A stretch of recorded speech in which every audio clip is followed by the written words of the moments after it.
Yo, what's up? We're here. Just waiting for people to join.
Well, if it ain't Dr. Kelsom himself, who the hell are you?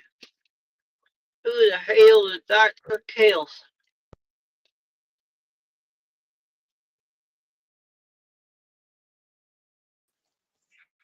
From this day forth, you and your friends, Potter, shall put your faith in me.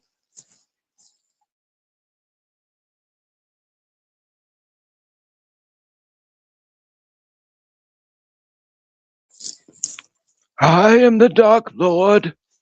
The number of the beast, 666. There's one for you and me. Abracadabra.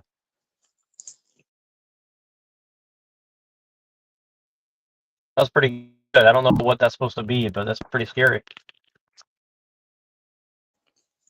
That's my Lord Voldemort voice, Potter.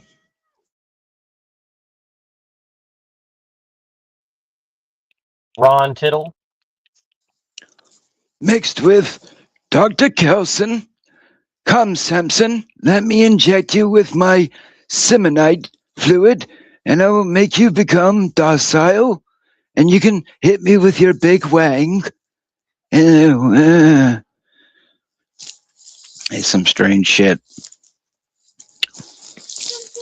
Big old brown dude running around with his extra large Las Plagas schlong.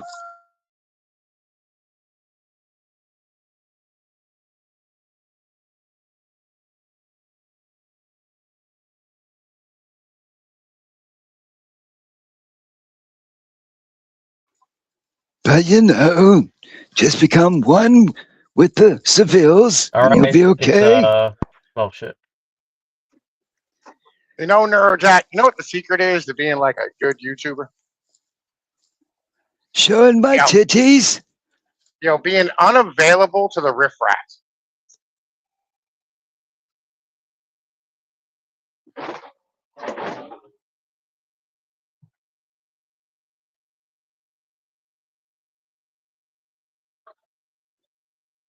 Yeah.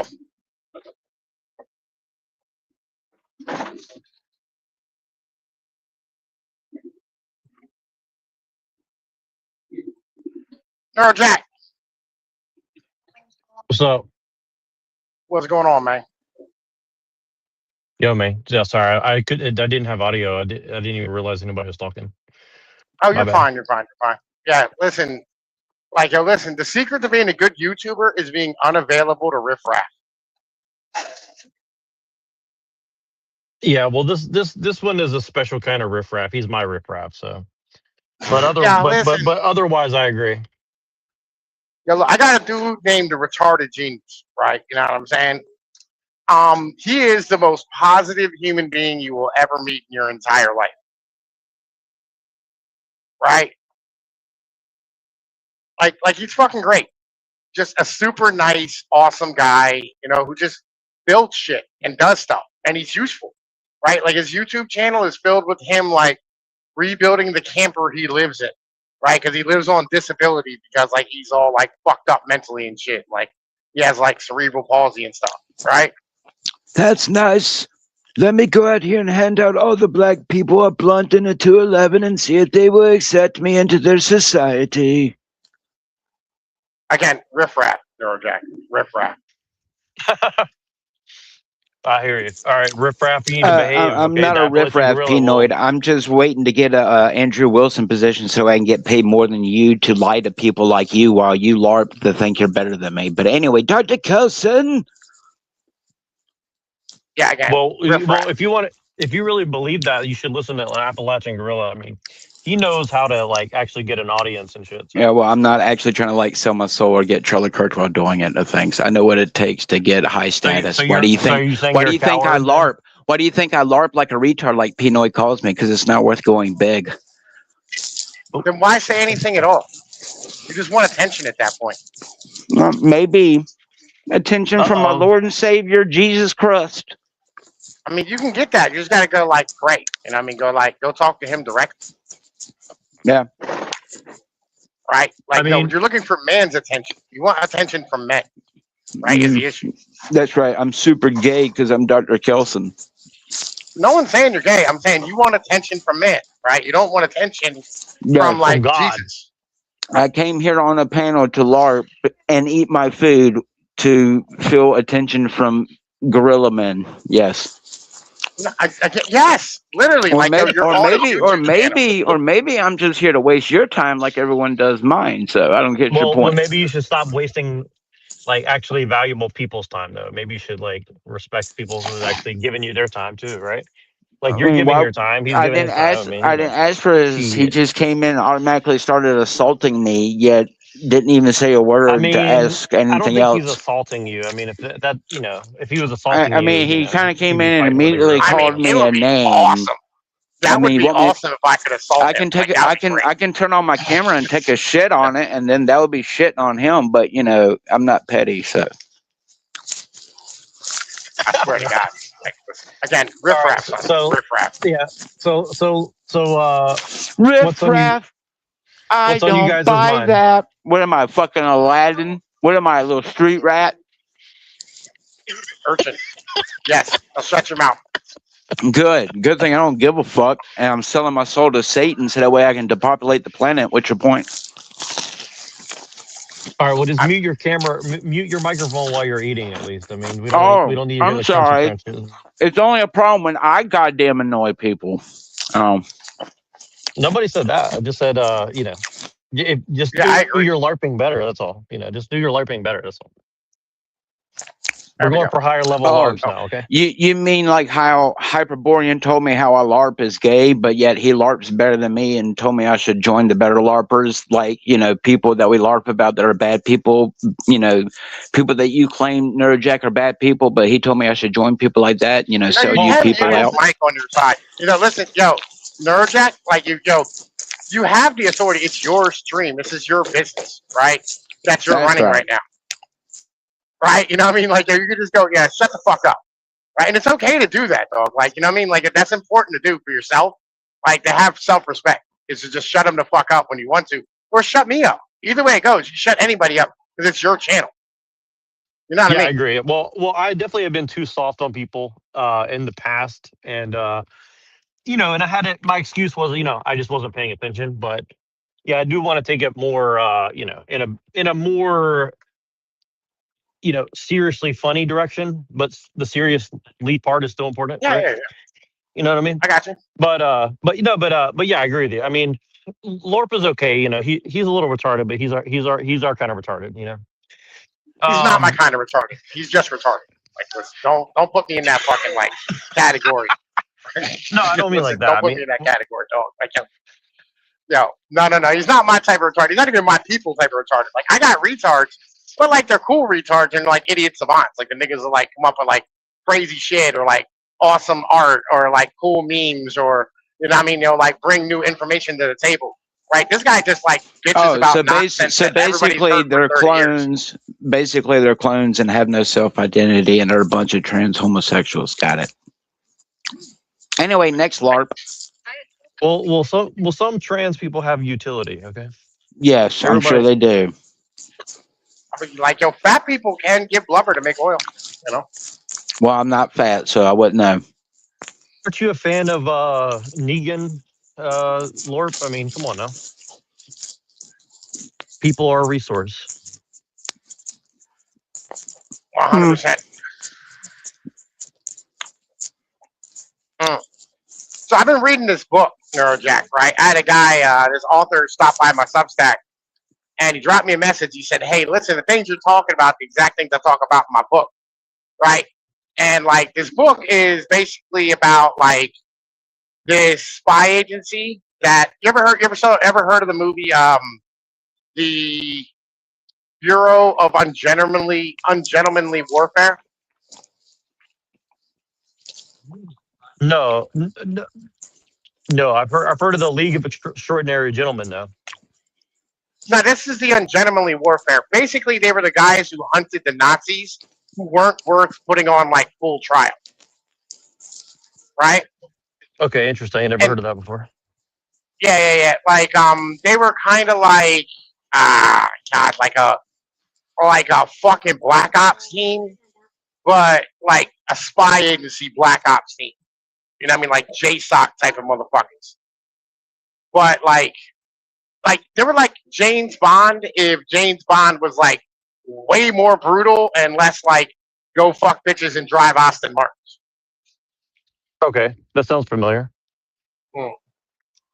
Yeah, and like this book is really about like the contrast between a society full of like technocrats and systems and a society full of like great men. Right? And is this a true story or is this a fiction or mix? Mix. I think it's a mix, to be honest with you. Right? But like basically the premise is that like there's the argument that I make all the time, which is like this is us, the managerial elite. You know what I mean? Like the competent motherfuckers versus the managerial motherfuckers. Right? And like managers don't like competent people.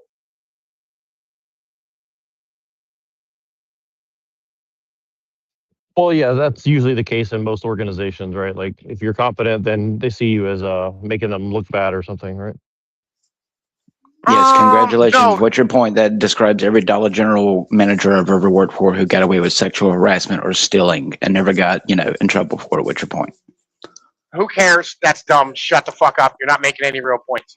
Right? But like so it's not really about like the manager's not liking that. It's the war between like the process driven and the competence driven society. So like I'll give you a good example of this. When I used to work at the mill, there was this guy.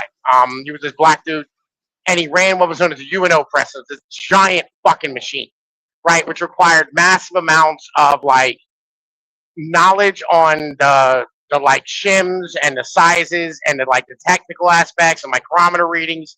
And we went back through and set all this back up, right?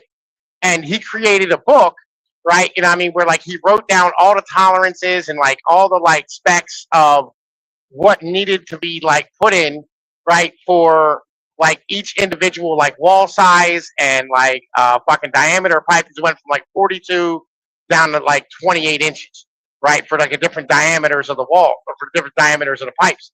And then you had between like 0.33, I think was like the smallest wall we ever ran, to like 0.75 or 0.84s, right? Like a like 84th of an inch of like motherfucking like a wall size for a pipe, or even like an inch and a half or inch and a quarter, right? And each of these require different shimming and different pressures and different motherfucking like different dyes and like different ways of doing all this shit to make it turn out to where like number one, it wouldn't blow up the machine, and number two, it would turn out to be like a perfect pipe after you took it from a flat plate. And then I crimped the end of it on my machine. Then he would U it and then O it, right? And then put it in like a U, which would press it down with like a big like fucking die, which would press in the middle, and like these pieces would come up and wrap around, and then it would move into an O press, which would come down with two different like fucking half circles, and then press it down into a circle through pressure, and it would like pop it out as like a circle. It wasn't completely perfect, but like it was good enough to weld, and then it went through an hydraulic expansion to make it into a perfect shape, get all regular dents out and shit. Right? Now, this guy set all this shit up and spent time, you know what I mean, and like fucking wrote everything down and went above and beyond. And the bosses asked for the book that he wrote, right? And he said, no, right? He said, pay me, right? And they're like, no, we're not gonna pay you, right? You're just gonna give us the fucking book. It's our property. He said, no, I made it. It's mine, right? You know what I mean? Like I bought the book. I bought the pen, right? This is my knowledge, right? I've been doing this. It's like we had to reopen the pipe, open the mill after it was closed down for like 20 years from like early 90s until like the late 2000s. And like fucking, he's like, no, I'm not giving it to you. Fuck you, right? And like there was this massive fucking like intervention that ensued, and like all these police had to show up, and like fucking he ended up trying to fight the fucking like management and all this type of stuff. But the basic premise was that the managers didn't like the fact that this guy said, I have value, right? And they don't want to deal with people who have value. they want a whole bunch of motherfucking drones. And congratulations! I had to go through. I had to tell you how to build a rocket before I told you that I was building a rocket. Thank you. Okay, thank you for like saying nothing. Right. Anyway, right. So like, they want drones, right? Yeah. That'll fucking stand here and just do shit every day and shut the fuck up and show up and be thankful for their job. Then there are those of us who are just really competent at what we do. Right? Like, I was the only one, like, after he got back, I was the only one left in the entire mill that knew how to do, like, the process to change over from different size walls and shit, and different size diameters. Like, and they got pissed off at me because, like, I was like, I'm not working with this fucking bitch, right? And they're like, they moved me down to a different part of the mill, and they bring me up just to do changeover, right? They pay me extra to come and do fucking changeover, and they hated that they had to do that, and they, like, had a whole bunch of people come and watch what I did. Right? You know what I mean? And I'd like try to do it in secret just to maintain my fucking value because they wanted to take that away from me. They don't like that shit. They don't want you to be valuable, right? They want you interchangeable at all costs. And that's something that American exception, like that American exceptionalism is fake as fuck. Like it's not real. It's just we have massive amounts of like fucking. Well, I guess a lot of people argue that like, well, the ability to fail as a business is like what makes people do it. But then that's like only the people that are willing to do what you're saying are the ones that are getting the capital to keep experimenting on how to like screw over the stupidest people possible. Or the most valuable. Oh shit, he's gone.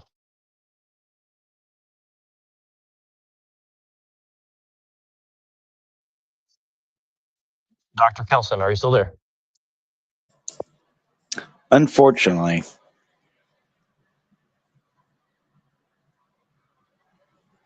I guess he dropped out. Wait, I can't hear you either. What the hell? Hold on. I can't hear you talking. If you're talking, I can't hear you. Hold on.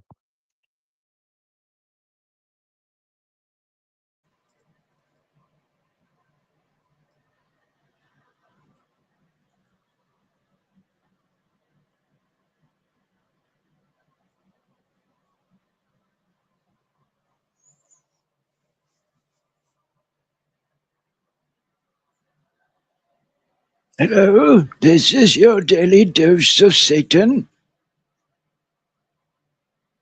I hear nothing. Say something, Dr. Kelson. I can't hear you. Or if you're talking, I can't hear you. Try again. The number of the beast. And hear this, motherfucker.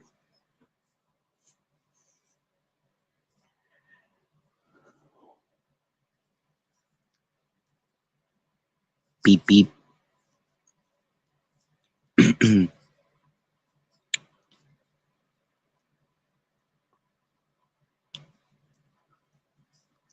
Yeah. Okay. But yeah, no, I wanted to go on that subject. Now I get what you're saying too, Lorp. The idea of it's like you said, like well, let's think about it like this. Like, why do you think that the Dollar General manager got that job? Like, what do you think his function is? I mean,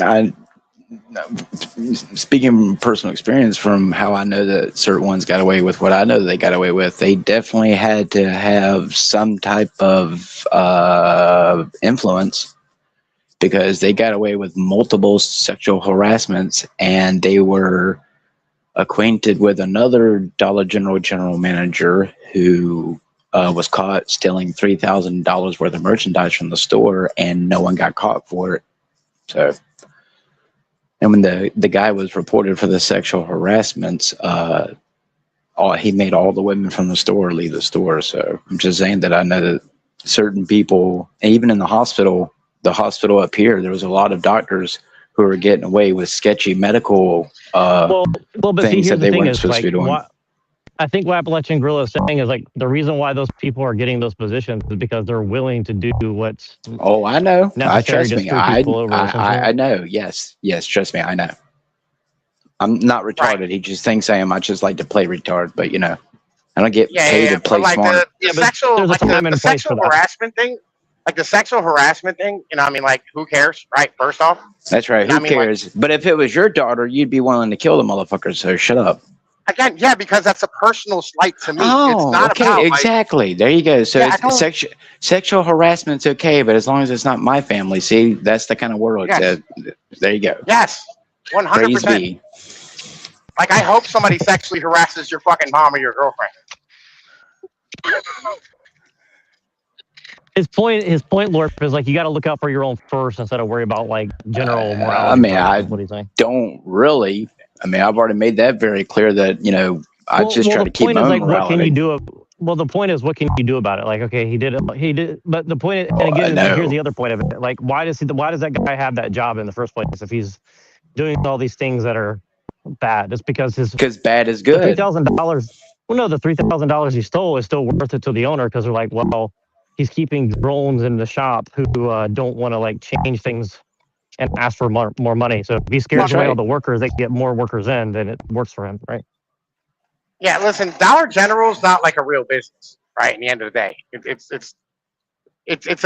a fucking communistic, like fucking like fake, like expansive growth thing. Like it's literally like fucking Uber. It's just not fucking real. Like, well, it's like almost all the. Well, it's funny. Like I was driving by an airport a couple weeks ago, and I always see Uber and Lyft and stuff, right? And this is the first time I've ever realized how long the line was. So I guess they have like some sort of lineup or something. There was literally 400 cars lined up to pick up people from the airport. I mean, it would like wrap all the way around, in circles around the airport. I was like, what the hell is going on? It's a fake business. I mean, I used to be in like transportation, not Uber and Lyft, but like before Uber and Lyft, right? Like actual transportation businesses. And yeah, it's just totally fake. Like those people don't make money unless they're working like 14 hours a day. And even then it's like, it's always a net negative at the end of the day, they're barely hanging on, Yeah, I agree. But like Dollar General and like these fucking type of stores, like, listen, I don't even know what like sexual harassment is like, definition to you versus me is two way different fucking things, right? Like, unless he was like walking around like actually like sexually assaulting people, like grabbing titties and asses, I don't care, right? I literally don't fucking care. You know what I mean? Like, in the end of the day, sexual harassment, like, the difference between like being hit on and like fucking like sexual harassment. It's about arriving at the store at 6 o'clock in the morning and going into the office and putting a bunch of alcohol in your coffee and getting so drunk that when your people call you to the front, even your key holders, that when you come up to the register, not only are you baby faced from how red your face is from all the drinking, you smell like the alcohol, and then the only beautiful women who are working in the store, you come and stand up right behind them and put your dick up across their ass. And then when they go and act offended and ask what you just did, they want to go and act like you didn't do it. And then, if you want to hear the other story, it got even worse than that. But still, the point he was a drunk guy who had connections, obviously, with other people. But this is why they shouldn't even have been in the workplace in the first place, right? This is the whole point. Yeah, I mean, him being drunk's an issue just as a whole. But again, right, you're listing like small exceptions. Well, right? no, Doctors I mean, I can list about 10. I can list about 10 right now, Pinoid, in my police department. I can list about 10 right now in my police department. But, let's not talk about that. Let's not talk about that, right? As well, right? Just as in a general thing. And, like, so they hold on to shitty doctors, like, way longer than they probably should. Yeah. But then again, they get pushed out by malpractice insurance, like, fucking quick as shit. That's nice. And I've seen police officers literally hide evidence over dead bodies here in my city, which your point is there's corruption in every level. But Lord, why are you arguing against him? He's trying to make a bigger point than just like this little point. Like, let's just get to the point. Let him get to the point he's trying to make rather than the entire point is that the system is driven by motherfucking like mediocre motherfuckers. Our whole system's made for mediocre people. Yeah, right? You need slaves, that's right. Even if they don't actually have chains or brown skin. Yeah. Right. Yeah, again, one of the things mediocre is as a whole. That's why like your schools, right? Like, so there's a drop off after 130 IQ, where like you go, oh man, the better, like the higher IQ, the better you do. After 130 IQ, it drops like a stone. You had the same amount of like ability to like fucking be successful at 140 IQ as you do with the retard, right? And the reason is because like once you get to a certain point, the system also throws you out because you're too far past the motherfucking like the norm. the median Yeah, of where you're no supposed shit. to be. Now you understand why no one wants to hire me to be a paid psyoper. It's because you got high IQ. Is that why you think it is? Because you have high IQ? No, it's because it's hard for me to tell a bold-faced lie unless you're putting a lot of money in my bank account. So it's easy to get on TV and lie. No, that's just being a child. Oh, I thought it was all about the shekels, Pinoid. No. Again, like everybody lies, dog. Oh. Pinoy doesn't believe in working for shekels as most people don't get paid. He's against that. Most people don't get paid for their lies, but yeah. Pinoy wants to Pol Pot the people who are taking shekels to destroy, his people and his family. And that's right. The people who share the Jedi curls. That's right. Yeah. No, again, I don't really care about the Jedi curls. It's not even that, dude. Like, I don't like management. Right? I don't like college-educated people. I think they're fucking terrible for society. I think the mediocre are ruling over the great is the problem at the moment. Yeah, I mean, I think that's 100% the case for sure. I know for a fact that that's the main problem of economics right now. It's like you have a ruling class that's just being given, well, your article about the Renee Good people, the Renee Goods of the world, about how they're like these managerial overeducated women who basically just get a job and they get paid to like bully other people to go and, toe the line on whatever stupid political football position that they're pushing that week or whatever, Yeah. You're saying like, oh, that's like that's like basically like people in corporations, it's not, they have to have extracurricular activities, just like, just like when you're in high school and college, it's not enough to get good grades. You have to go and like be a part of all the little clubs outside of work, right? That's kind of what you're arguing, I think. Yeah. I mean, like, you have to be like, it's how do I put this?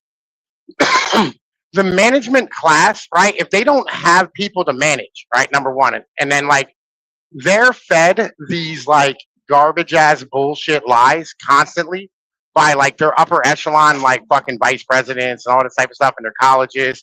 Like, it's a Ted Kaczynski thing where, like, you're told your whole life that there's that you're rebelling against the system, but the reality is you're enforcing it, right? And they've always been the system's enforcers, right? These Renee Goods people, they're the system's enforcers, right? And the system needs cheap labor to keep it fucking running, right? They need cheap, compliant, fucking mediocre fucking workers to keep this motherfucker operating it the way it needs to operate. Right, and that's why they're out here doing this shit, is because, like, they think they're saving them from, like, the evil, like, fucking terrible racist and shit. But that's just not true.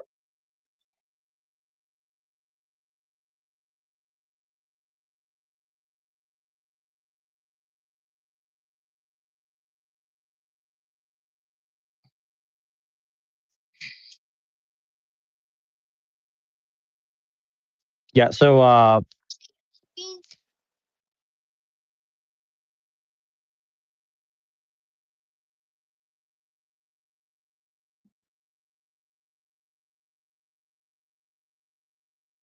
All right, here we go. Listen. Dr. Kelson goddamn exit. says Got off there's the a wrong pill. fucking exit, and, like, I had to run down fucking 22 and get back on 81. No, so you're so with the whole Renee Good thing, for example, right? They're paid $300,000 a year because they keep 100 people underneath them making like 40,000 or less, right? So that's kind of what you're saying, right? Yes. So whoever the biggest sellout is, they'll get the job because they're willing to just screw over whoever they got to screw over for their pennies on the dollar of what they're actually doing. Well, no, they're not smart enough to figure out that they're screwing anybody over. So you're saying that Renee Good is probably like a basically like 91 IQ lady who's just like, Yes. I'll just, I like. Yes. Right, I get you. Right. That's like actually a very interesting point. I never thought of it exactly in those terms, but yeah, that's actually pretty accurate, I would say. Yeah. Like, she's done. Like, she's fucking brain dead. She's like, you see how pretty she was? right? Like she was hot when she was a little smoke show when she was younger. She had 3 fucking kids, right? You know what I mean? She never has been made to think about anything. Well, and don't you think that's the larger problem? Is like basically like there's this whole thing of like coddling and simping for women, you know, as a general rule, and that's kind of like forcing because now they have some sort of fake political power or whatever. Then it's kind of helping them enforce the BS on everybody else. Yeah.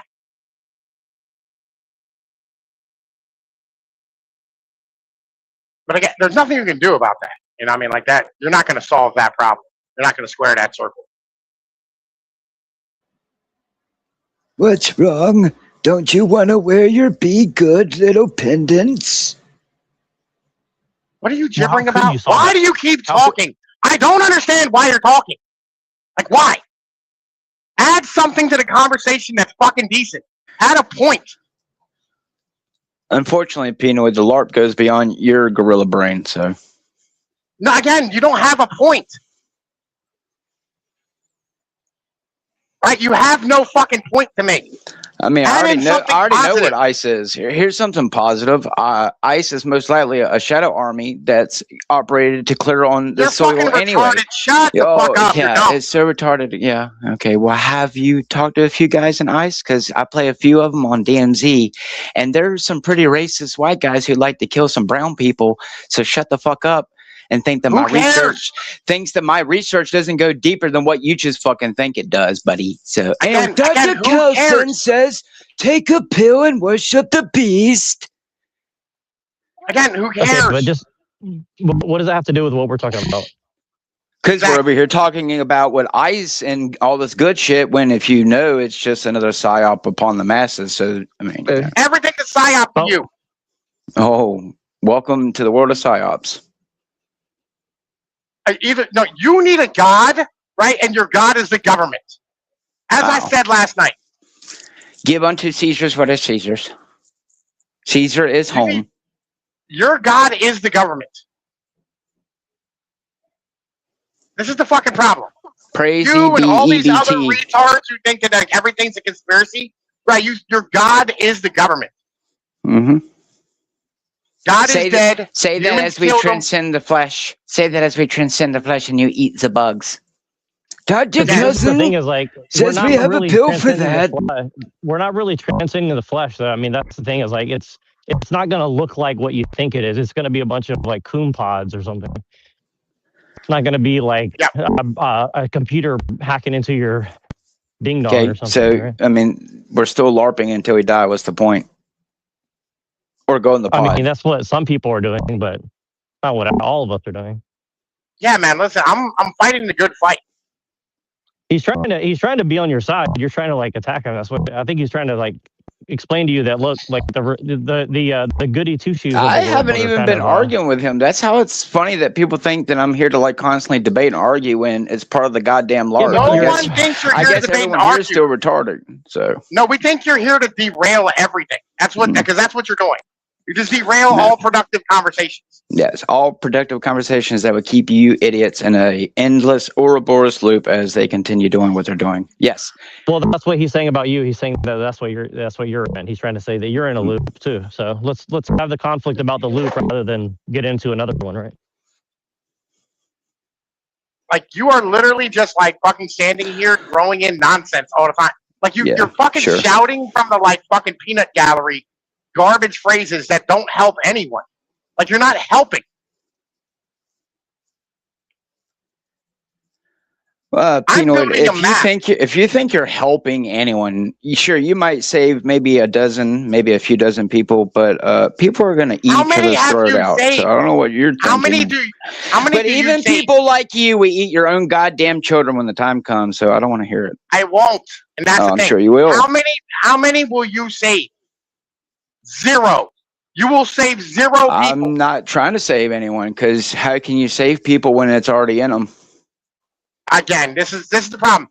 if you're that nihilistic, then just go kill yourself. Nihilistic. Take away the internet, take away electricity, take away the ability to go to the store and buy a drink for most people, and you'll see how animalistic most people will become when they become dependent on a society and a system that no longer functions for them. But anyway, LARP away, Pinoy. LARP away. That's right. That's right. Go and build your little, offset little communities out there in the woods, as if they're not going to have a system that's going to wipe you motherfuckers out. But anyway, go live in the woods, Tarzan. Again, right? I'm doing political cartography. I'm building maps of how shit works. Right? I'm trying to go, here's a design. Let's find out where its weaknesses are so that we can attack it here and move it to where we want it to move to a little bit, which I've done. What have you done to make anything better? Yeah, other than just stand here and be a nihilistic little faggot. Right. Okay. Well, what he's saying is, if you think there's no hope, what's the point of even talking about anything? Then, like, you're just saying. I'm just saying anything to defeat the New World Order. What I saw in the sky 3 years ago is going to take more than half of the world's population to stop living their lives like they've been doing and actually walk out their door and do something. But why obsess over the thing flying in the sky? I mean, you can't do anything about it. That you can do something about the people around you, though, right? No, the fuck you can't. How are you going to stop half a population that will rip out your throat or kill you in the streets and rape your wives and children and smile as they do it? You're saying that they would, but they're not doing it now. So between now and then, what do you do? But all it takes is the death of a black man, and all of a sudden riots be. So I don't see your point. The point is everything's a goddamn facade, and the second you take away a little bit of comfortability for somebody, let him continue with this point until you feel hopeful enough to join the discussion. Yeah, I mean, again, this is the problem. You're contributing. I tell you what, I'll be happy when someone gives me enough money in my bank account that I don't have to LARP about the goddamn society that I don't give a shit about no more, and I wish they would depopulate them, including all of us. Including all of us. Rescued. You want rescued. I want everyone to die. That's what I want. Dr. Kelson has prescribed death. Why are you letting him fucking hang around? That's what I'm saying, Jack. He contributes nothing. He can absolutely nothing to anything. Just chill for a second. Let him get his point across. So don't just keep interrupting him. No. Yeah, right. No, just kick him, dog. Just throw him out because he's worthless. This is the point. If he's not going to contribute, if he doesn't believe in your goals, he doesn't believe in your channel, he doesn't believe in anything you're doing, he just wants to stand here and have attention and be like a fucking this is what feds do, believe it or not.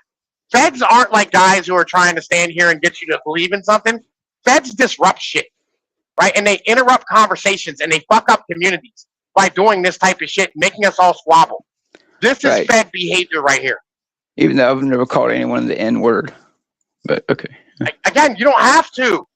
Oh, then that means I'm a better psyoper than everyone else. Right, that's what he's saying. But so I'm not as retarded as the monkey claims. Or I'm sorry, it's not a monkey; it's an ape. Well, who said that LARPers or psyopers have to be smart? Oh, there you go. Put on my little dunce hat and go sit in the corner. They contribute nothing. This is what feds do. Yeah. So let's go back to our point. Okay. So Miss Goody Two Shoes over here. Right. Is there a way to stop that? Is there a way to stop these kind of people, or and get them to go be what they were meant to be rather than there is and this is I talked about this a while back where I talked about actually pricing goods in generational terms, right? So if you price goods out, right, 100 or 200 years ago, okay, well, it's not just what the value of this is to me, right? It's what the value of this is to my grandkids, right? How much does your goods actually cost them? And do these giant companies, are they able to actually operate at scale the way they are if they have to pay for things in these type of terms? Right? Right. So for example, the natural resources and stuff like that, right? Yeah, right. If you have to And this is kind of like you have to start thinking differently on like how you break this system, right? So if like all of a sudden your food costs like 30% of your income again, like it did back in the 60s, right? You don't have the spare capital to be able to have these massive conglomerates, right, that live in Minnesota. You know what I mean? So therefore they can't hire all these fucking like midwit workers, you know what I mean, who will stand here and do this type of shit. And you won't be able to have this like won't be able to have lower class people be able to order like fucking McDonald's at 3 in the morning, right? You know what I mean, through a fucking app and have it delivered by an immigrant slave. Like that goes away. Well, see, this is one of the reasons, like, I support Bill Gates in a general sense about not, about his general sense of like, well, if we make people a little bit poorer and appreciate what they have, and they don't have so much upward quote unquote mobility just for the fact of like GDP or something, right? Like, right. I'm not a degrowth person, but like, I see the utility in what they do, and this is one of the reasons why, like, I understand the whole like one of my theories about why people don't like the Jays is like usury, right? Well, the thing is with usury is like I see usury as like a tax on like greed, right? So like if you're someone who's just trying to grow a business purely for greed, right, and you don't actually care about providing something good, in theory, you should be punished by higher interest rates or something where you're over leveraging just to put more money in your own pocket, right? See what I'm saying? So like I can see that, like, if we're going to have a capitalist society, you'd have to have some sort of check and balance on that unfettered growth, right? So again, that sounds very complicated and weird, but like this is the kind of thing that I'm trying to figure out. I was like, oh no, I completely get you, right? Things? Like, all right, here's like this is very important too, right? Like I completely get it, right? 100%, right? So this mentality, right, that you have right now about this, right? You're on the right track. So like what, I mean, like usury is a tax on future spending, right? So if you're going to stand here and have, I mean, like these fucking people, how do I put this? If you're gonna have these people like try to like use their future earnings, right, in order to buy stuff now, you have to have a tax on that. There's only so much money you can pull from in the future to now. You know what I mean? Like, you get what I'm saying? Right. And I think that's one of the things where people are blaming inflation, but I think inflation's like a symptom, not a causality, if that makes sense, right? I think that's kind of, I don't know if I'm on track with what you're saying, but yeah, I do understand I understand what you're getting at, where, but see, here's the thing is like there's not a real consequence of people over leveraging themselves. I mean, there is a consequence, but unintelligent or unsophisticated non-ethical people don't really care about the consequences unless it's very severe, I guess is what I'm saying. Right. Yeah. Right. Like it's like for example, in Saudi Arabia, if you take out a bunch of debt and then you don't pay it back, like you have to go to prison, right? See what I'm saying? Yeah. Like, and that's I don't know whether that's a positive or a negative thing in the end of the day, right? And I mean, like it's a kind of like it's a neutral type of thing. Like I don't agree with workhouses and shit, but like you probably shouldn't be taking out debt that you can't pay to fuck back. Right. It can go one way or the other depending on like the system itself and the people involved, right? I could go either way depending on the situation, right? But I don't have like a hard stance either way, because I think it's something where it probably would have to change pretty often depending on like the decisions that people are making within the system, right? And I think this is where people are missing, is like they're not looking at, okay, what are the decisions people are making right now? And kind of what you're saying about populism yesterday, I think is kind of tied to what I'm trying to get at, like you got to rewrite the script as you go, because people are trying to negotiate a better deal, but they don't know what they're actually involved in, right? And so they're just asking for dumb shit because they don't know what to ask for, I guess. You see what I'm saying? I mean, like you're also supposed to have like debt jubilees, right? Yeah, I heard you and Gio talking about that. Tell Lorp about that, because I don't think he's ever heard of some shit like that. And because I want to integrate that into what I'm trying to get at too. Yeah, I feel you. You give me if I disappear, I'll be back. You there? No. Yep. What'd you say? Yeah, I'm here. I didn't hear what you. I didn't catch what you said.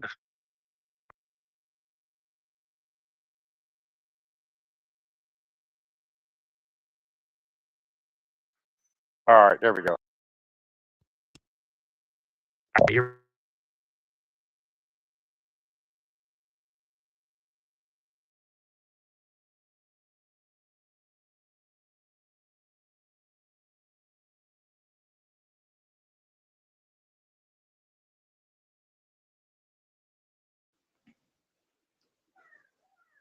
Dr. Kelson says, Avada Kedavra.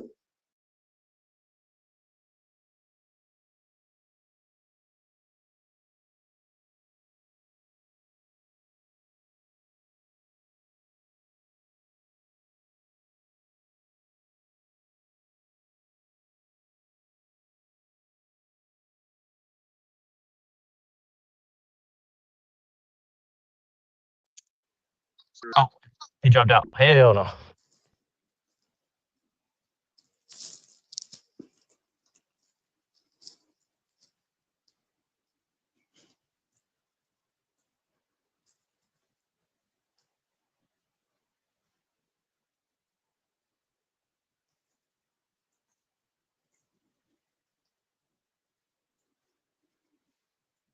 Lorp, if you're talking, I can't hear you. Let me reset my shit because I don't know.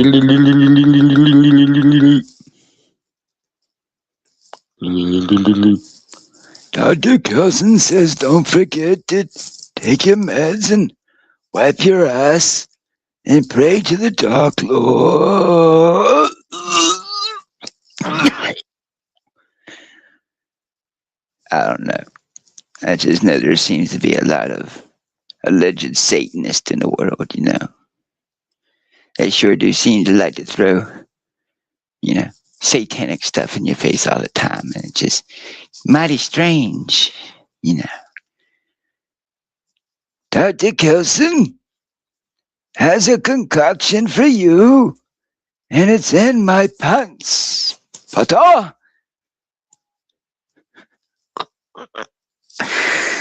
I don't know, y'all. Can you hear me? I can hear you.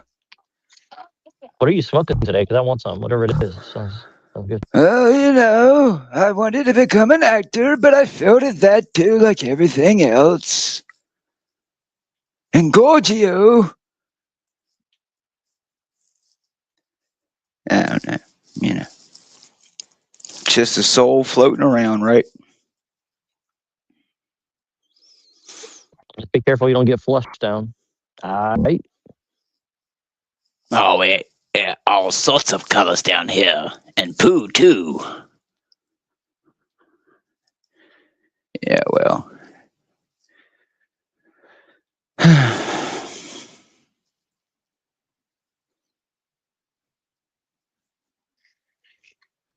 Well, the LARP must go on.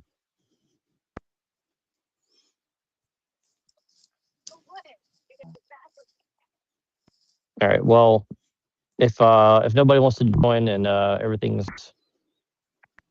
derailed, I guess I'll just end it now. I mean, I'm here despite what everyone else does because I care. So, you know, why I do, I don't know. But, you know, I guess I haven't completely integrated with Dr. Kelson.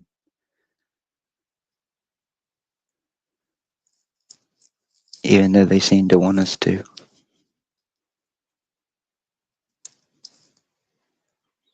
You're right. You're right.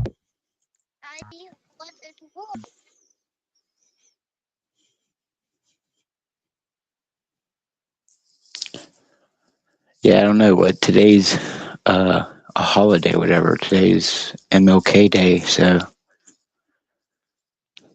Well, how are you going to celebrate it? By doing nothing. Because, I mean, is it racist if I do it, or is it racist if I don't celebrate it? Are you? Well, you have to ask yourself, what would MLK do today? Well, if he was a real man who allegedly cared about his wife, if he had one and children, if he had them, I mean, I would assume he would be spending time with them. But allegedly. Who knows? If he were alive today, he probably still would be very active in human rights movements, allegedly, assuming he wasn't, a plant from the begin with. But, I'm just retarded. So, unfortunately, the FBI, the CIA, or no other agency wants to hire pure-hearted LARPers. Well, I think his point about the whole agency thing is like the agencies are, still people at the end of the day, right? So, if you're and the people who manage those people I know. I've talked to a few of them. I've met a few of them.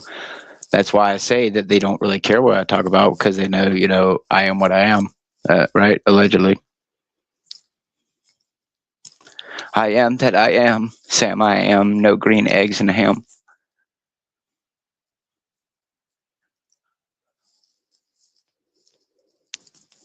Like I said, you want to be like Johnny Cash and watch your empire turn to dirt, or not build a kingdom and still open up the gates.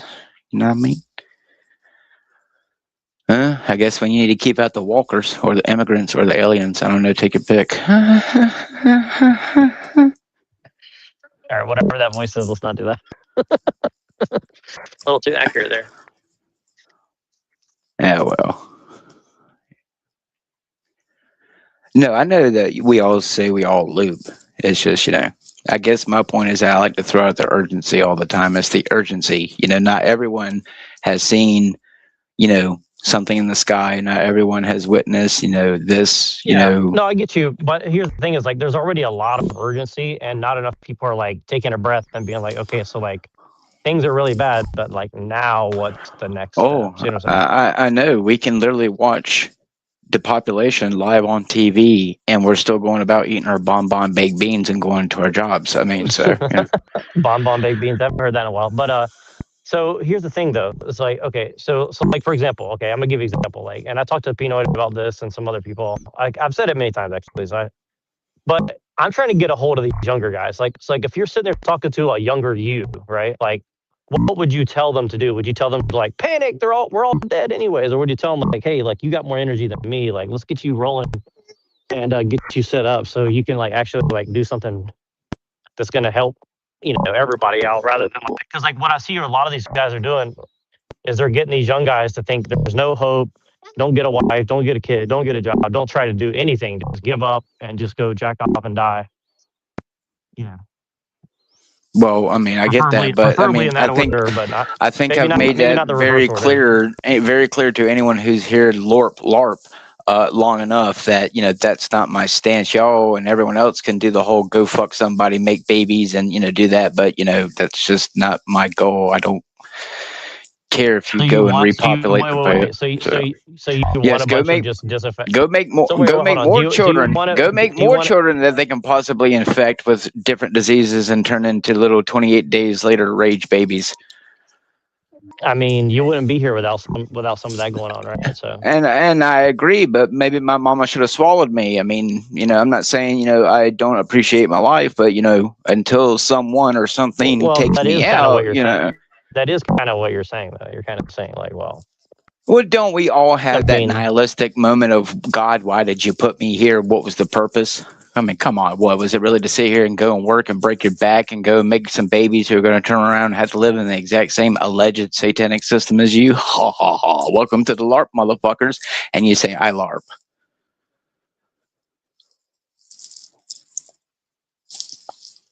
I'm just saying, allegedly, with great power comes great responsibility, but yet allegedly, people who could hold great responsibility is never given it. So you don't fucking...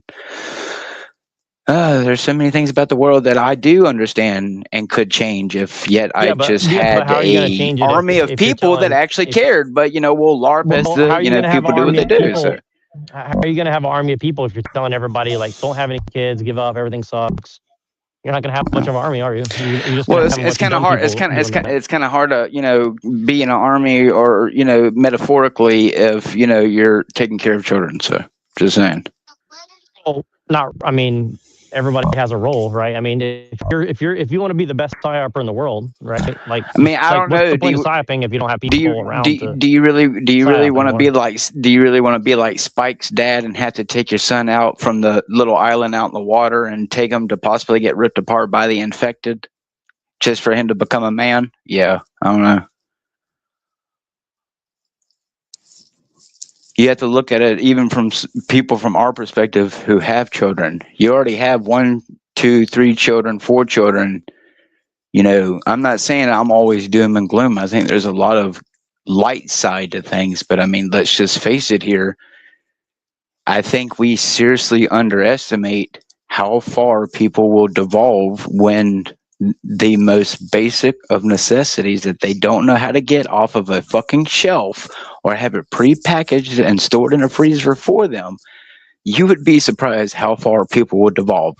So when I sit here and tell people like Pinoy that most people will eat their children, I mean, I don't know. Look at some of the stuff you're hearing about from most of the parents on YouTube, locking their children up in horrible conditions, abusing them, all this other stuff. I mean, I don't think it's really that far to say that people wouldn't put their kid in a stew and cook them if they ain't had something to eat in 4.5, 5 days and they started to go delirious because they don't know what it means to starve. But why are you worried about something that doesn't affect you and you can't do anything about, and you don't because know if I think in the end, as much as we're going to sit here and sure, you may be able to keep certain things maybe refined and evolve and use them to better things. But if I mean in the ontological sense of how mankind, you understand that mankind in some fashion or form is going to rip itself apart no matter how civilized we try to be, which is what 28 weeks later is all about. So, you know, again, you tell me why they're sitting here and coming out now with a movie, sitting here making it all about Satan, sitting here basically putting in people's faces, just like with The Walking Dead, that when they pull the plug, if it's not turning into literal infected people, the chaos that's going to ensue whenever they do, I mean, again, it could be in our children's lifetime, it could be in our children's. It's a never ending LARP. That's the point. I'm not here to push people to make them go out here and want to have kids and do this. My whole entire game has always been waking up people beyond just the material sense. You can do whatever you want in your life. The point is there's nothing you can do about it.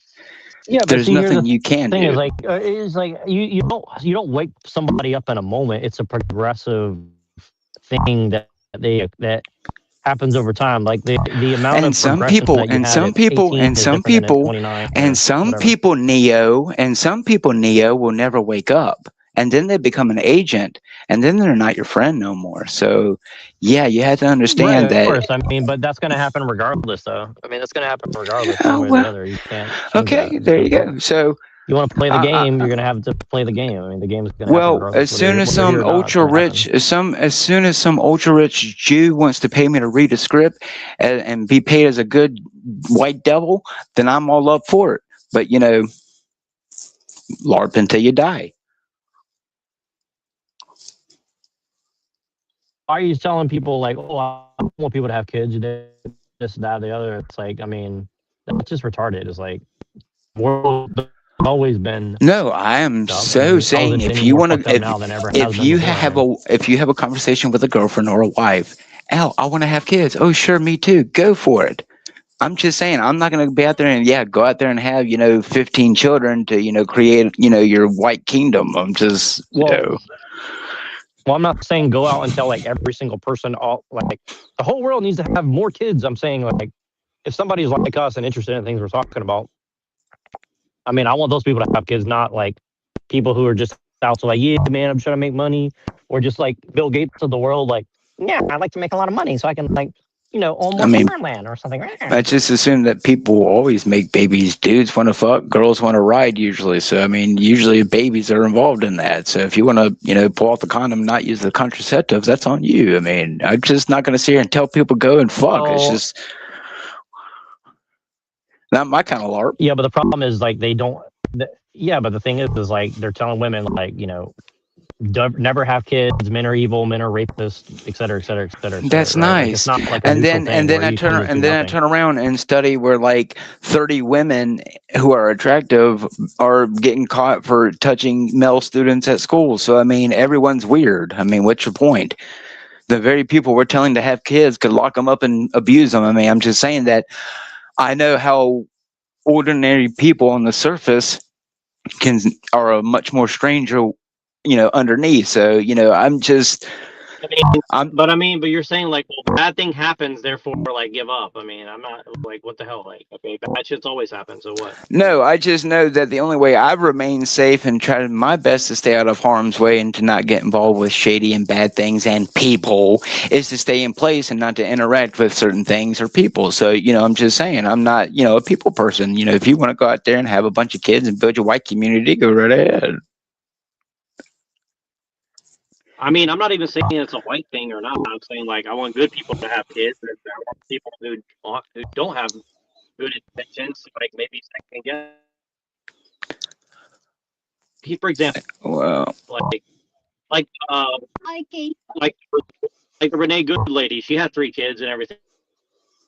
She became a lesbian and raised her kids to be like social justice warriors against their own people, against America, against whatever. And again, like, look, the truth is, like, I don't hate immigrants or stuff like that, but I'm like, what's the point in like pushing immigrants are better people than Americans just because they're immigrants. Like, there are better people that are immigrants too, but still, if we believe in something called America, like, there has to be some sort of standard by which we're like, okay, this is what there has to be some standard essentially, right? So I'm just saying, like, what's the point? And the same people who look like Renee Goodman and her girlfriend are the same people who are making the AAA games that people like Andy Gaming gets paid thousands of, not millions of dollars to talk about. Yeah. Yeah, I think you're just like a communist, Mark. Uh-oh. Get the sickle and hammer. No, seriously, I think you're just like you're just counting other niggas' pockets all the time. Like you're just like upset that you're poor. No. No, seriously. Every time I talk to you, it would be nice. It's all about like other people's pockets. And money. It would be nice.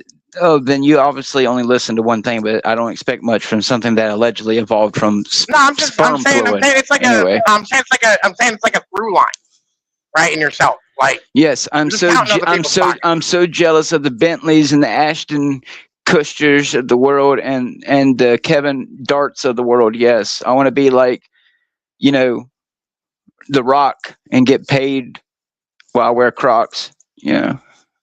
Jesus Christ! I think that's like an good issue. thing. Good thing. I don't base my personality on people's outside observations through a microphone. Again, don't care. A good thing I don't care. Imagine feeling mutual. Yeah. Anyway. Yeah. Like, it's an economic zone, Neurojack, right? You know what I mean? Like, all this shit, right, is like.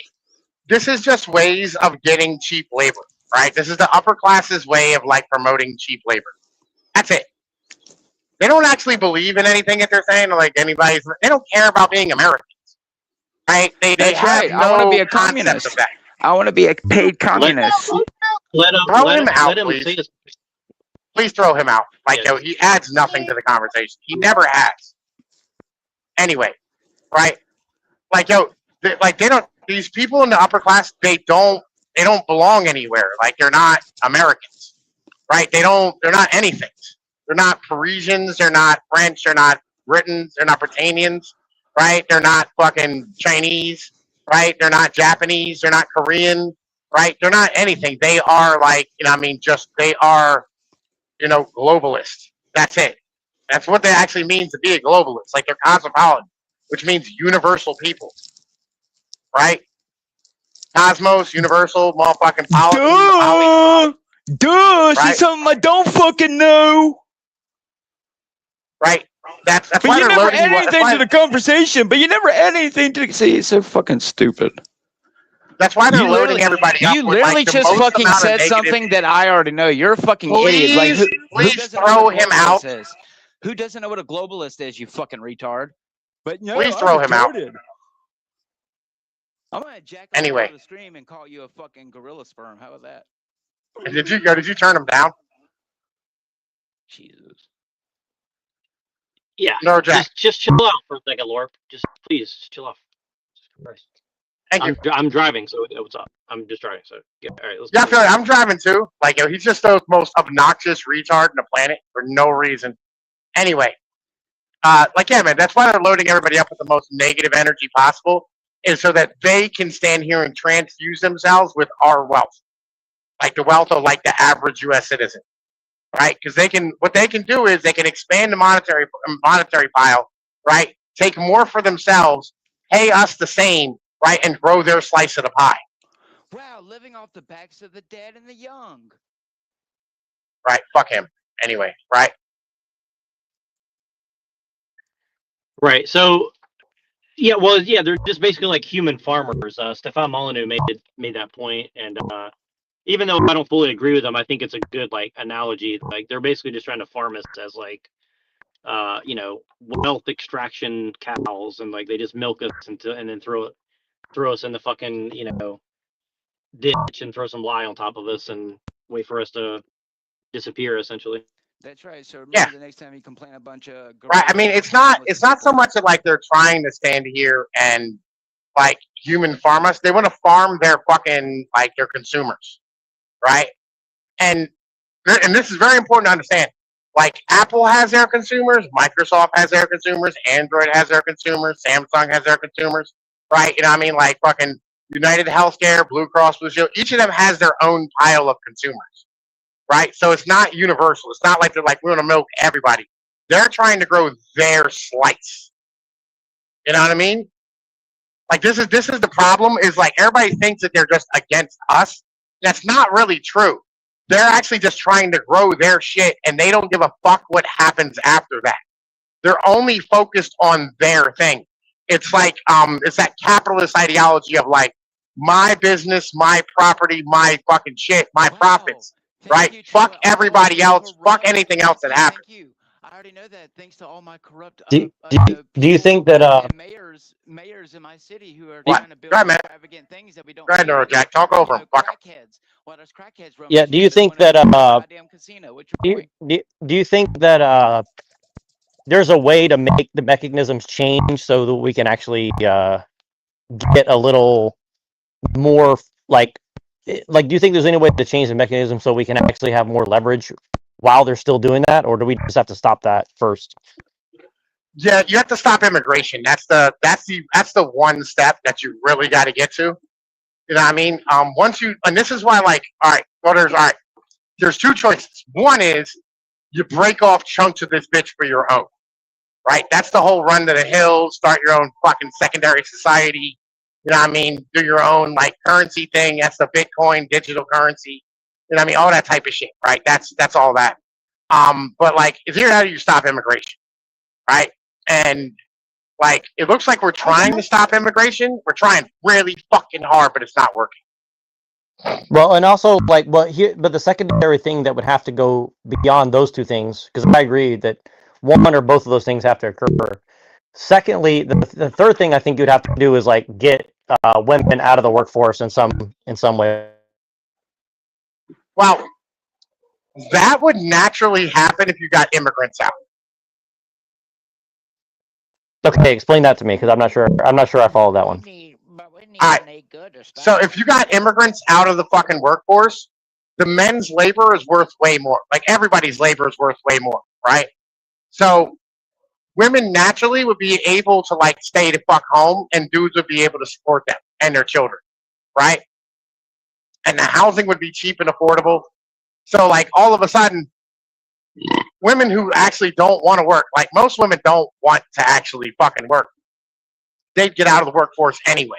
Yeah, I know very few women that want to actually like go work. They only want to work for like utilitarian purposes, like, well, I need to pay this bill, or I want to spend this money, therefore like I'll do a job or something, right? Or I don't want to be married to this guy anymore or whatever, right? Like there's always like some ulterior motive. I mean, it's never like I want to provide a service that actually helps people. Okay. Usually. Let me hit you with this, right? Because this is I've had this experience like 6 or 7 or 8 times. So like, I'll start dating a female, right? And she'll be like, boss babe, da da da da. You know what I mean? She's making all this money. You know what I mean? She has a really decent place and a nice car and all this type of shit. And guaranteed, like the second or third night, you know what I mean, that I'm around her, she will break down and start crying her eyeballs out about how tired she is and how much she doesn't want to work any fucking more and how much she hates it. Right? It's not that like, you know, they want to actually like spend all that money and blah blah blah blah blah. Right? It's more like they don't want to like give up the system, right? Without having like a proper support mechanism behind them, right? This is the kind of the problem that we have is like where women would much rather like live or like fucking be supplied to or be like taken care of by a proper man, right? By like a topper end dude, right? Than by the fucking government. But they'd much rather have the government take care of them than be with like a fucking weak chin, soft built, like sickly motherfucker. You know what I mean? Well, and you know, I know that some people would say that like they're doing this to men on purpose, and you would say like, well, it's just effect. You're saying it's just the effect of capitalism, right? But like there is like somewhat of the system and somewhat the people, right? Like I mean, obviously a lot of us didn't grow up with dads and shit, so I mean, that's part of it for sure. Right. And he went out to go get milk and a pack of cigarettes and never came back. But I thought that only happened to black people. So I don't know. Is that racist? Right. Anyway, right. So like the point is that you have like these dudes who you know what I mean, like no woman actually wants to be with is the problem. Right? That's the issue. Right? It's not that like, you know, they don't like all dudes. Right? Because Renee Good had 3 kids. You know what I mean? She ended up getting with a lesbian because she was with like a dude who was like a bag. You know what I mean? Because she went and probably followed that liberal ideology of like, oh, you know, like I'm gonna marry, you know what I mean, it's fucking whatever, da da da. And she had a really bad time with it. And I've had that happen. Like, listen, my fucking my fucking ex-wife, my first wife, her mom was a lesbian, right? But she had 3 fucking children. The first guy, you know what I mean, was like just a bag of shit human being, just as an in general thing. But he was like 6'7" or 6'5", you know what I mean, big, strong, broad shoulder, you know what I mean, like solid built motherfucker. Like he looked like he should have been like doing framing for a living, or like 100 or 200, 300 years ago, he'd be building ships in a shipyard somewhere. You know what I mean? Or like fucking 100 years ago, he'd been like doing crew at Harvard. You know what I'm saying? Like he was built like an aristocrat, right? And then she got married to like a guy who earned money, but he was a fat piece of shit, right? Who was a complete drug addict. And then she ended up turning into being like a fucking lesbian, you know? And she got with like a fucking, apparently she got with some female who, you know what I mean, was like much nicer than him. well, don't you see that? See, this is where I agree with you on that. I agree with you on that, and I think that like this is something that I'm trying to say to like these right wing, like especially Groypers, because honestly, like I think that a lot of Knicks fans are pretty smart young kids. You know what I mean? And and I think that like they just don't understand women, and I think that's the big flaw that I see. Right? Like they're being lied to so heavily about women in general, and so I would agree. I think that's one of the things that we have to get ahead of in a lot of ways. And so I guess what I'm saying is like, how do you think that we could do that? So like, if we get the first 2 things, and then the whole women question is going to be a part of that, right? You know, how do we get guys up to speed on like what, I don't know. I'm trying to think of like, how do we hijack the Groyper movement in particular, but also other and I'll tell you this also, like one thing I do like a lot about a lot of black guys I talk to, not all, obviously they have their own problems too, but a lot of black guys do understand women a little bit better than the average like white guy, right? And I think that's part of the reason what's going on right now. And so how do we kind of like reach out to these people and like get them up to speed? Or maybe we shouldn't. I mean, are you saying that people are just going to take themselves out and like and we should. I mean, because like for me, like I don't really blame women for like being lesbian or even gay guys for being guy. It's like it's kind of irrelevant to me. Like they're gonna do whatever they're gonna do, right? But it's like so much of the right wing is focused on like, oh, we need to get this out of get the gays out of this and the trans out of that. It's like let's get our own priority straight first. Is kind of like my answer. You know what I mean? Like let's get our own shit straight first, then we can go worry about all that shit later. You know what I mean? Well, I mean, all right. So you want to get rid of like the lesbian type of shit? You know, what I mean, you want to get rid of like the trans shit. You have to get rid of the corporate shit. You know what I'm saying? Like that's the big thing with like, all right, so the trans movement isn't a movement of like actual sexuality, right? What the trans movement is like a movement of corporatism.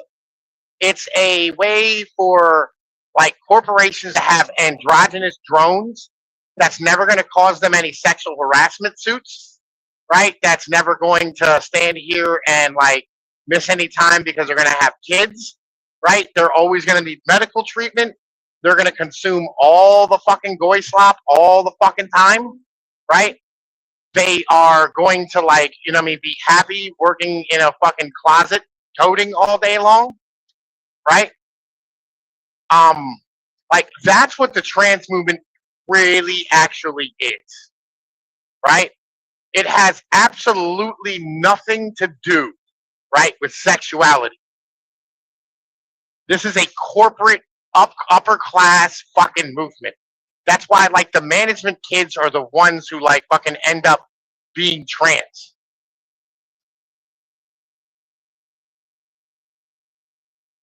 Right? You want to get rid of that, you have to get rid of corporatism. You have to get rid of cubicle monkeys.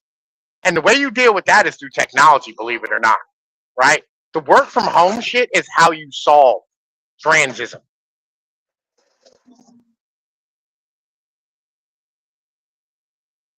You got to get rid of the office, which is completely doable, but they just don't want to. Right? I actually totally agree with you on that. I think one of the worst things that's happened because I saw it here in I'll tell you this. I think the reason why they reversed on the work from home thing is that like the Bay Area, like the San Francisco Silicon Valley area got far more conservative because a lot of these people stayed home for 3 years. They fucking got women pregnant and they're like, why the fuck would I do this any other way? See what I'm saying? And they're like, Yeah. no, we can't have that. You guys got to come back in the office now, right? Well, no. Like the big reason why it is that, like, you know, what I mean, you had everybody go back in the office. A lot of it was government, right? Because the government was losing revenue because people weren't frequenting like their local restaurants and like their downtowns and all that fucking like shit they put in to like gain like all those businesses, like all the infrastructure they put in for all that shit was getting fucking eaten alive, right? That's what that's about, right? Like so, because there's one of these. I just saw an article the other day from like my local newspaper that said, "Is Harrisburg's downtown failing because of work from home?" Right? This is 100% a government thing. Well, so yes, in a sense. So, and I'm not really going to disagree with what you're saying, but I'll say it like this as well. It's also because, and this is kind of what me, you, and Gio were talking about too, where it's like, yes, that's true, but also I would say it's because like the level of service and quality of the goods and services we consume have gone down, largely due to women being in the workplace and immigration. To be 100% honest with you, right? Like I'll give you an example. Okay, as an example, like I like Chinese immigrants, okay, for the most part. But like I went to go get my hair cut the other day, right? And I went into a Chinese place and they just looked at me with like a dead ass stare, like not really interested, blah blah blah blah. And I was like, you know what, fuck this. And then I went to somewhere else where a Vietnamese woman cut my hair, and she was actually happy to see me and like actually cut my hair right. So my point is that, you know, you know, it's kind of like one of these things where because like if you want to get your hair cut by a man in California and actually like go to like a normal barbershop, it's going to cost you like $50 to $100, right? Which is fucking insane, you know. And No, man, again, okay, so like, okay, How much was a haircut back in like the 90s? Do you remember? $10, $15 for me. Where I Okay, grew up. so yeah, I got you. I got you. How much was a car back in the 90s? Like $8,000 probably or something. I don't know. Like, Right.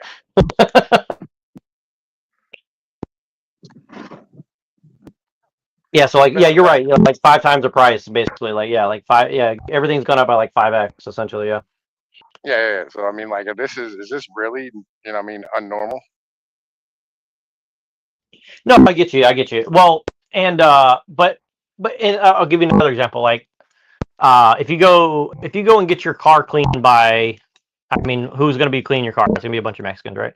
Like they hate their job. They don't want to do it. And, I mean, again, some of them do really really well. I've actually done car detailing.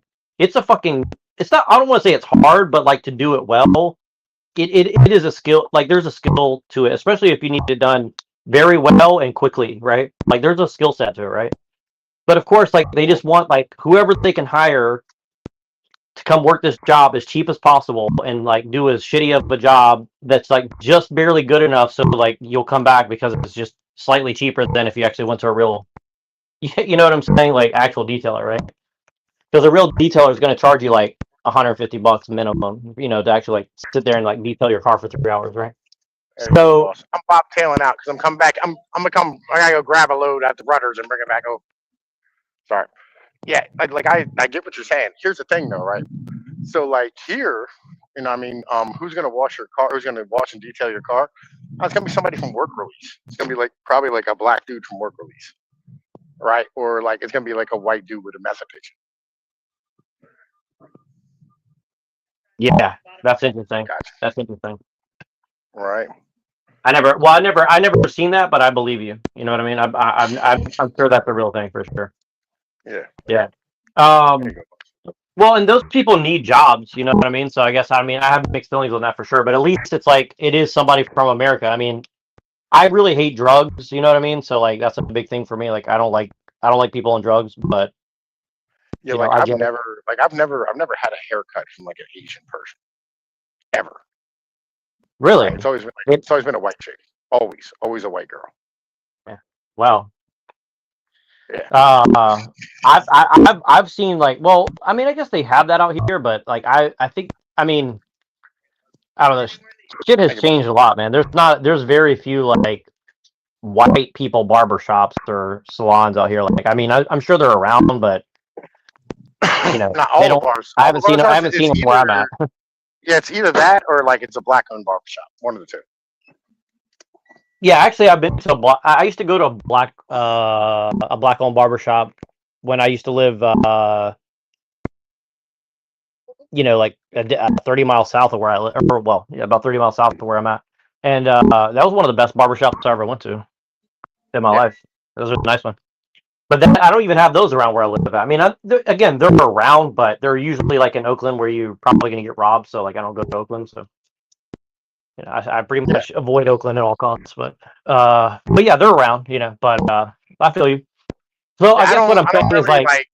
I don't really go to the black ones here, right? Because like they're in the hood and like it's kind of like it's a club for black people, same as like a Sons of Italy or I mean like on like the Croat Club or the Dutch Club or yeah, something. yeah, You know no, what I I mean? Like get it's it. not it. Like the Sons of Now Italy, what? I can go hang out at if I want to. You know what I mean? Like it's home for me. It's like a home base. It's like it's basically like an Italian what the hell? What are those places you call like embassy? It's an Italian embassy, right? Like I can go there like, hey, what up? Right? And they're like, yo, like, what's your last name? And I tell them like, oh, cool, welcome home. You know what I mean? And they'll just roll out the welcome mat for you and hand you a beer, right? Like, and you can ask for favors or whatever the case is that you need. I mean that type of stuff. They have like scholarships for us, all these type of things, right? In the black barbershop, you go in there, get caught up on like a local politics, and all these type of things, and you know what I mean? And like, if you're from the area, you know what I mean? Like, if you grew up there and like these are your people, you know what I mean? Like, you're from that neighborhood and everybody knows you, 100%, you can be a white person. Well, I used to have a black barber shop called GQ's that we all used to go to, right? That's where we all used to get fades and shit. You know what I mean? And like, it was nice. I miss going to GQ's. It's been a long Right. fucking time. Yeah, I wish I there think was I shit closed like down. that. Yeah. But well, yeah, I think that's the kind of thing that we do need is like, a man's barbershop that becomes like a meeting place, exchange of place. A bar. Even though I don't really drink, but something like a bar where it's like, if there's, you're not. It's not like a bunch of like aggressive, drunk, alcoholic people. Like I don't really like bars that much for that reason. But in theory, Well, I mean, I went to a lot of bars. I went to more bars before 21 than after 21. I'll put it that way. So what you need is a club. You don't need a bar, right? Because like bars are frequented by retards, right? And I mean, like bars are places where like women can come, right? And any like this is what I was talking about, like exclusivity, right? With your YouTube channel, right? You have to learn how to tell motherfuckers no. You know what I mean? Like, no, you're not gonna come ruin my shit. No, you're not gonna come step all over my shit all over it. You know what I mean? It's the same thing with like a club. You have to be able to tell motherfuckers no, right? I'm not interested in having you around, right? And that's the cool thing about having like a private club. You know what I mean? You can choose the fucking membership, right? And it's not about it being a hug box, it's about it being like a safe place for the discussions that you want to be able to have. You know what I mean? And if somebody steps out of line, you can pull their card and go, no, motherfucker, you're not coming back here anymore. You know what I mean? Like if they get too drunk and act like a fucking asshole, you know what I mean, and start like tearing the place up, or you know what I mean, they get all like violent, retarded, or whatever. They're not like, because it's all right if motherfuckers get violent sometimes, but like it's one of them things where it's like, oh, like I don't within want somebody bounds. who's gonna cause real, yeah. Yeah, You within know, bounds. like you had that guy who's like, hey, you motherfucker, I swear to God, right? You know, and like you love the guy, you know what I mean? Like, all right, listen, we're gonna let him go, you know what I mean? Like it is what it is, you know how you get sometimes, right? But like, he's a sharp guy, or he runs like whatever business you want to have him around, you know what I mean? That type of thing, right? Too bad, Pinoid. I'm always But like, around here, motherfucker. yeah, but like what you wanna do is you wanna have that shit be exclusive, where like you can go, no, you're not going to be around. No, we're not going to tolerate your bullshit. No, you know what I mean? Like, yo, we don't need you derailing things or acting like a fucking asshole, or you know what I mean, like bringing like the riffraff in here, or doing drugs or selling drugs, or you know what I mean, like just trying to fuck bitches or causing like headaches, bringing cops in, or we don't trust you to be able to have these conversations. That's like you got to have clubs, right? It cannot just be, oh, you need a barber shop, right? Because a barber shop is like cool for like day to day shit. Fuck You know what I mean? I'd rather have my gay sex orgy elitists.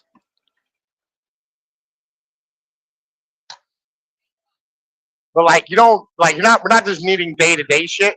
You need solid long term social bonds in a community with motherfuckers that actually run things. That's why the Masons were always like great, or like the Lions, or like the Moose Lodge, right? Like you had to have a membership, and you could lose it for acting like an asshole or not upholding your obligations.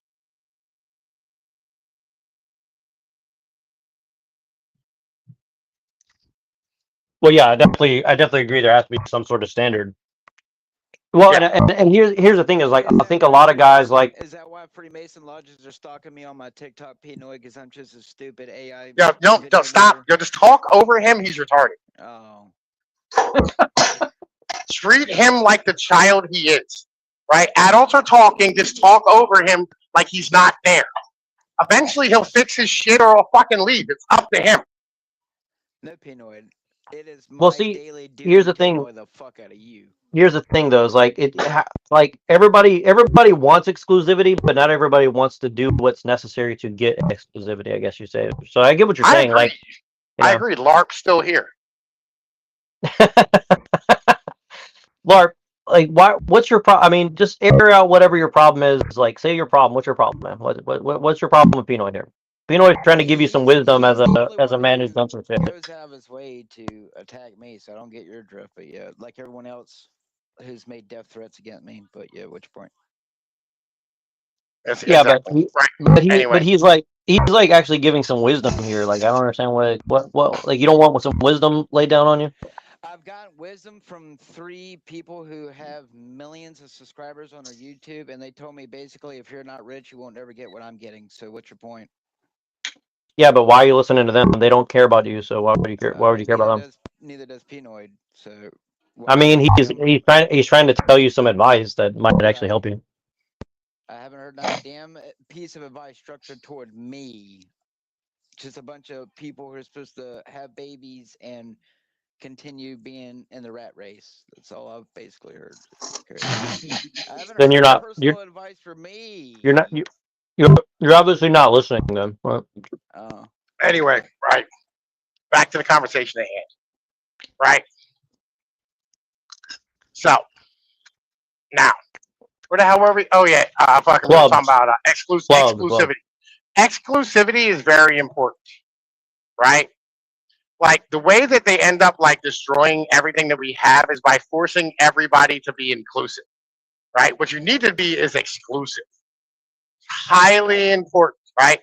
Being inclusive of everybody is fucking retarded, right? We all know this inherently, right? But we still defend these dogmas of liberalism with like the death of us because we get upset when we are excluded.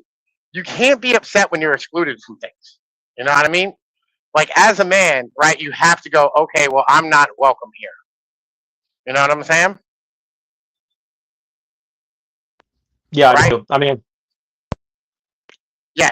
So that's kind of thing. So you as a man, you have to motherfucking like be ready to go. Hey, listen, I'm going to go and do what I do, right? And I'm going to take care of this. And you have to have people around you can trust on that level to be able to do that type of shit. You need people to watch your back, essentially. You just need individuals around who are trustworthy, right? And who are valuable. There you go, boss. Thank you, sir. I'll be back. Right? You have to have people around you who are trustworthy, right? And who are valuable to you, right? If somebody doesn't offer you any value at all, right? If there's no value proposition in like a relationship, why the fuck are you in it? You know what I mean?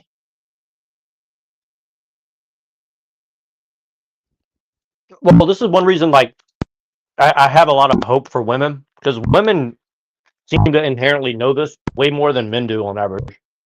I don't know if you know. They women definitely use their social acuity for that purpose, I would say. Oh. Well, it's not just social acuity. It's more like, women have to, like, historically and just basic understanding of like nature, right? They're looking for, like the opposite sex people who are capable of giving them provision, protection, and like the feels, right? So this is all right. Women want like three things, right? And like sometimes it's like exclusive and sometimes it's mixed, right? They want a guy who like makes them feel secure, right? So they want that Billy badass motherfucker who can knock somebody out, right? They want somebody who's able to give provision, right? So they want somebody who actually, has money and is capable and competent, right? And then they also want somebody who's pretty. They want a handsome dude who's going to make good offspring, right? And like if you don't offer those three things, like in particular, the big ones are like the looks and the motherfucking protection. And 99.9% of men in this fucking society don't offer the protection aspect, right? They have no ability to fight. They have no ability to protect, right? They have no ability to motherfucking stand, and they're also ugly and they have no chin, right? Because nerds have been breeding forever.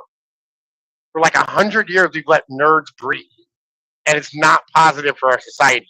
The mediocre have now taken over like the capable and the competent and the strong.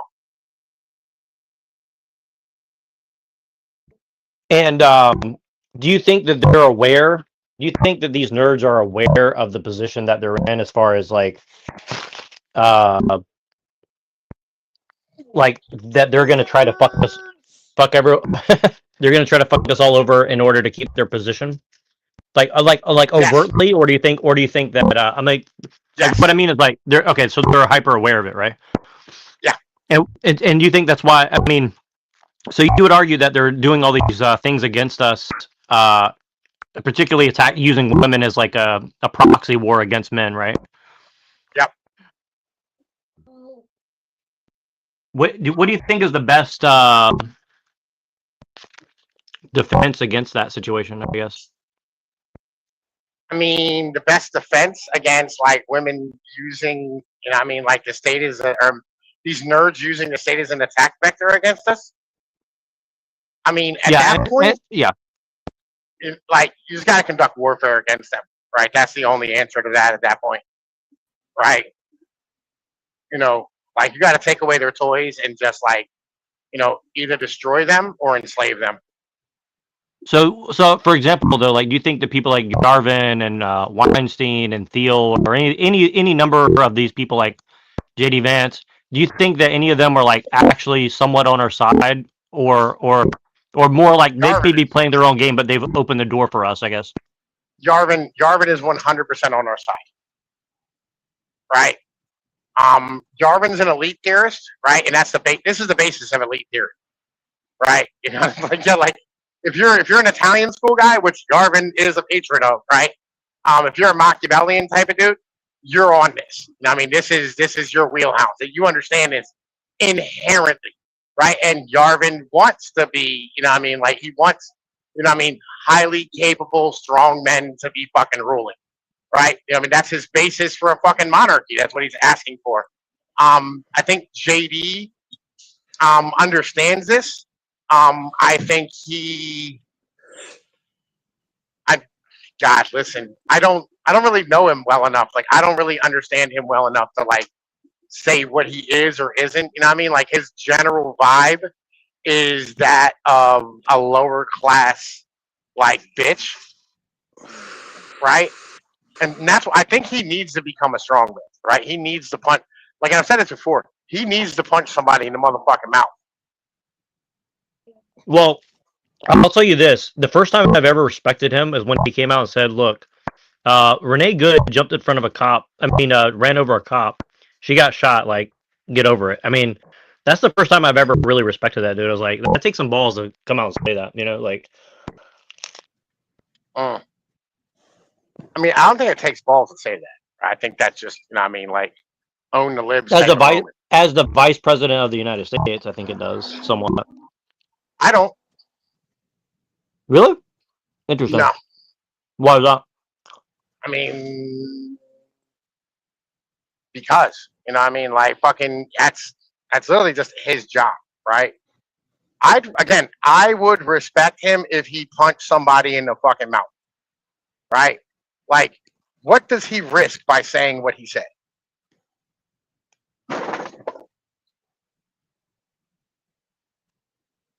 Well, I mean, political capital. You could say that he's like squandering whatever political capital he has. I mean, he doesn't have any political capital. I mean, if he's trying to become president of the United States and he's like, well, the cop. I mean, like, again, I'm not disagreeing with him, but he's saying like, well, basically, like, if you, do something stupid in front of a cop and they shoot you in the face, like, fuck it, like, yeah, again, like, what? Explain to me the political capital he has.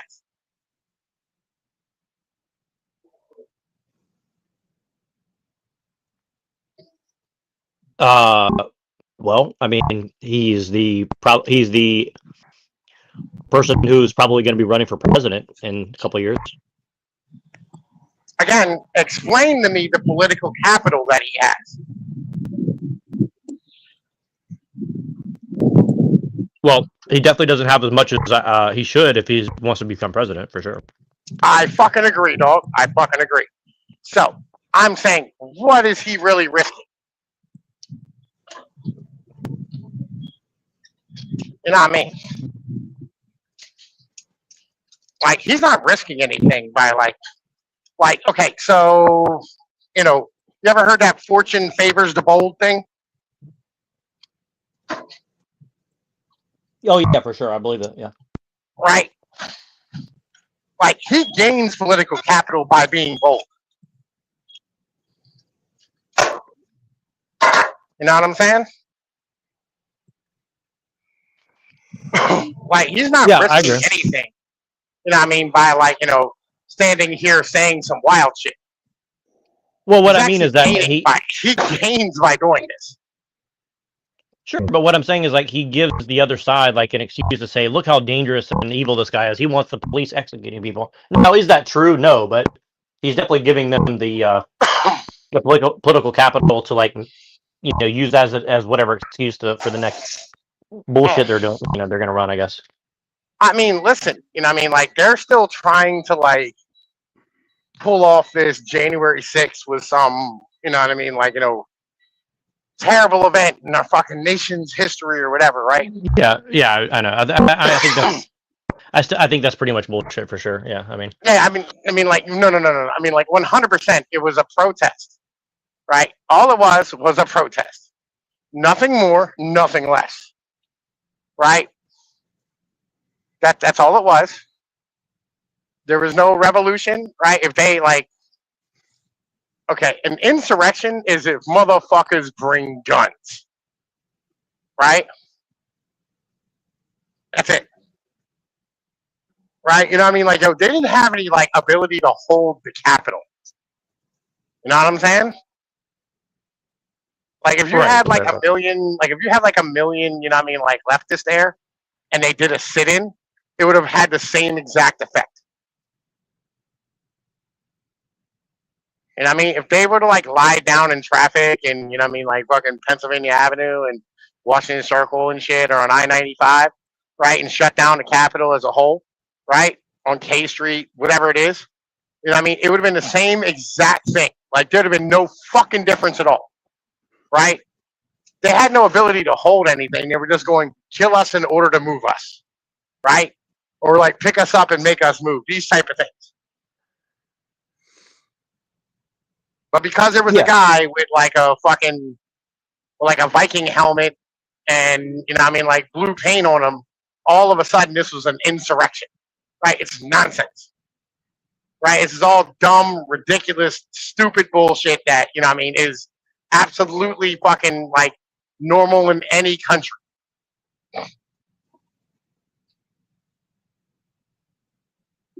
I mean, wasn't it staged? I mean, yes and no, right? I mean, so, okay. There's a difference between staged and like taken advantage of. And the state will take advantage of situations to make them move forward. Like, for instance, the fucking Capitol Police, like leading them into the fucking white, or letting open the doors and letting them go in, right? But like, them, you know what I mean, standing here, like having a protest and being upset and like yelling and somebody constructing a gallows out front. You know what I mean? This is just, you know what I mean, like normal protest. Well, see, this is natural.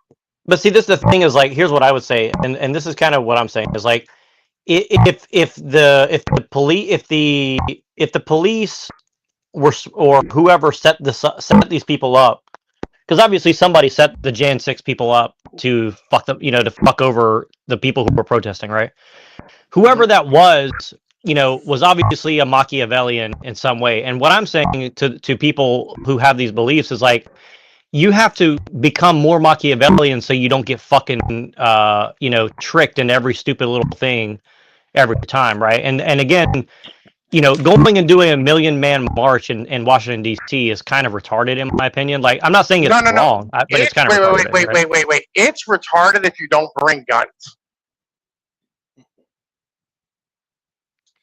Well, I mean, I don't know if you remember Adam Kokesh, but he tried that and he went to prison for like a couple years, right? So. Well, no, I'm saying, like, if if you're gonna have 1,000,000 men there, right? If you have, I don't know what it was, like fucking 80,000 people, whatever it is, right? If you have 80,000 people there, you need to bring firearms, right? Like, if you're gonna go with the king, nigga, number one, don't miss. Number two, don't approach him without a sword in your hand. Like, what is wrong with you? You know what I mean? Like, don't go fishing in the Rubicon, son. You know what I mean? Like, that's not how things work. Right, but my point is, like, everybody went there thinking we're just gonna like exercise our rights to be heard, that we don't believe the election or whatever. And like, all I'm saying is like, there are better ways to do that, like economic things, unions. There is no better way to do it, right? But again, if you're gonna do this, right, like, don't show up, you know what I mean, and not have any force behind you. Is kind of the mental. Well, yeah. right? Well, what I'm saying is like what I'm saying is like, given if I agree with your point and say like, well, yes, that would be the best way to do it, but like, since these people were just basically a bunch of like right wing hippies, like, oh, peace and love, man, we just don't like this thing being fucked over, right? Yeah, Like, that's not the smartest move that you can make as a Machiavellian, right? Like, he would actually yeah, like yeah. go and get the shit in That order, is right? the dumbest move you can make as a Machiavellian.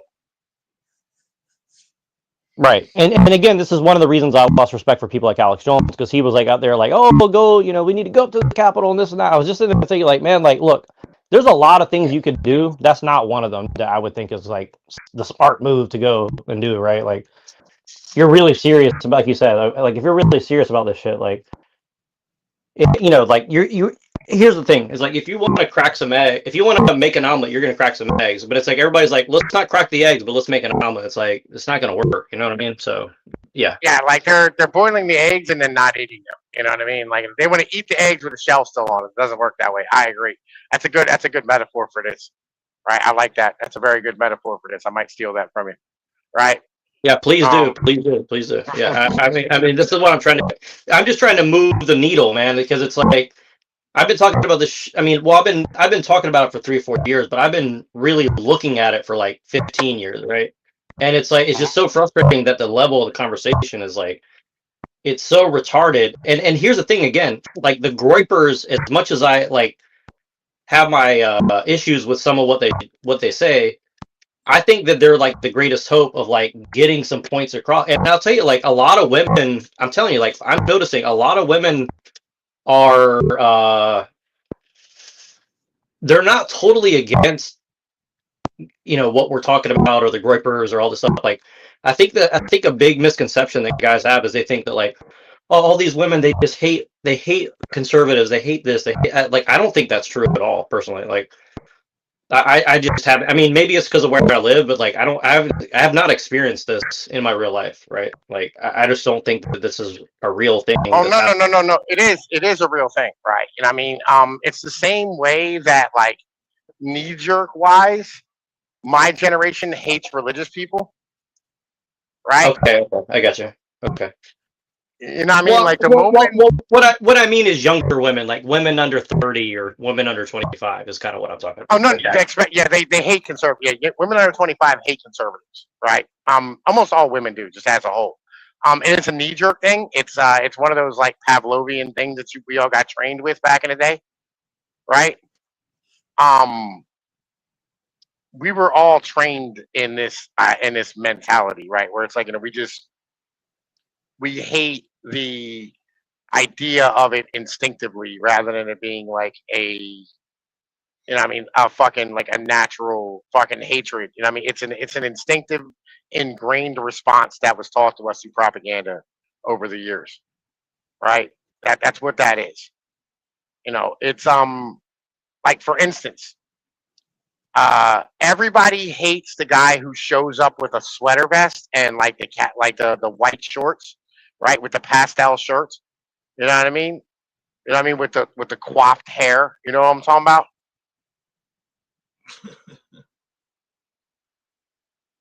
Any idea what I'm talking about? Yeah, I know what you're saying. Everybody Yeah, I do. hates that guy. I was in another screen. I couldn't hit my unmute button. Yeah, I do know what you're talking about. I've met these people. Yeah, for sure. Well, it's not. You don't even have to hate. You don't even have to meet these people to hate them, right? It's one of those things where it's like you hate them because like you just naturally hate them because you've been taught to hate them through media and propaganda. Are you describing Tucker Carlson, Butcher?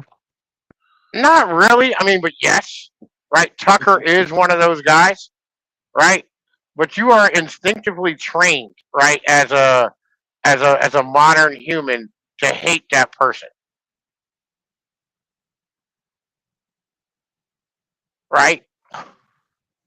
Just in general, you are trained, right, through like movies and TV and college shit and all that stuff, to naturally just despise that person. And are you saying that's a bad thing or a good thing or what, or a little bit of both? A little bit of both. You know what I mean? Like, I naturally hate that person. You know what I mean? Because like that's the enemy of me personally. Well, I Right? mean, it's kind of like this. Like when women say that they don't like conservatives, here's another. I'll use a different analogy. Like your analogy of like a lot of women want to fuck the fry cook more than like a billionaire. See, like this is Yes. the hidden truth. Of, like a lot of women say that like, oh my fantasy is to be with a vampire or a billionaire or a vampire billionaire or something. But most women like they go and see like the dude with tattoos up to his neck and his hands, and he's a fry cook and a whatever. Like they're Mhm. probably going to be more interested in that guy in general than like the billionaire if they actually met the billionaire, for example, right? So Yeah. that's kind of like this weird thing where people don't they kind of get it twisted and they think like I mean, it's like funny. Like when I walked around in a suit and a tie, or even just like professionally dressed and like was like completely clean shaven and worked out all the time and great shape, etc. I got some attention. You know what I mean? But like but when I was working as a cook in the back of a thing, in the back of a restaurant, I would say like I got 3 times on average more attention doing that than I did like, which is kind of weird. Like people don't understand it. Like it's hard to describe if you never experienced it, but it's like it's a weird thing where it's like they just want uh, like I don't know. This it's hard to I don't know what it is, but like you said, it's like they want this like three things. And again, this is kind of what I'm saying about men is like a lot of men think that they have to go and be like the super provider, like I need to make $150,000 a year to get a woman or whatever. Like I think a lot of guys have this impression or something, right? And I mean, like, if you yeah, have kids, you want the 150 racks, right? But in order to have the kids, you got to be the fry cook, right? Or you got to be like the ex-con, or you have to be like the mechanic, right? Or like the roofer type of person, right? You got to be like that savage motherfucker who's, you know what I mean, drunk and doing coke on the weekends and shit, right? That's the guy that has the kids, that gets the woman that fucking gets the girl pregnant. and I think that's one of the side ups that a movie like Scarface did, where like first you get the money, then you get the power, then you get the woman or whatever, right? And I think that's kind of backwards in a way. Yeah, yeah, It's yeah. like First you get the power, then you get the women, then you get the money. And I mean that's how that shit works, right? And then women don't actually like care about money, right? They just care about the experiences. right, yeah, and I think that and that's something that I had to learn the hard way. I mean, I kind of knew it instinctively, but you definitely learn it more over time the older you get. Where Yeah, like you said, the experience. I think the experiences are the one thing, and I think it's why all women say that they love to travel. What they're really saying is like, I love to have like weird, fun experiences that are unique to me that nobody else could have, or something like that. If that makes any sense. yeah, right. They just want to go do shit all the time, right? They want to have fun. They want to experience life moment by moment and just like be lost in it constantly, right? That's what they want. Like I don't, and you can do this for a female, right? Like this isn't even that fucking hard to do, right? But it just requires you to like, I don't know, be willing to like, fucking. You have to be like the savage and I mean, like the romantic at the same time, right? You got to A be that warrior, gorilla who like, a yeah, warrior poet. warrior poet. Yeah, you got to be both of those, right? You know, like I bring back like fried chicken from West Virginia, right? Or like last night I brought home cinnamon buns for the kids and my female when they got up for work or got up today, right? And like these are things you do, but on the same point, I mean, like I'll still like grab a hold of my female and pick her up and throw her over top my fucking shoulders, and I mean just go bomb her on the bed and like just like savage her. You know what I'm saying? Hey, what up, ma? How you living?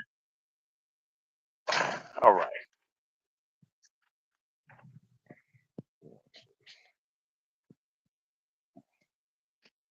You are an Appalachian gorilla, that's for sure.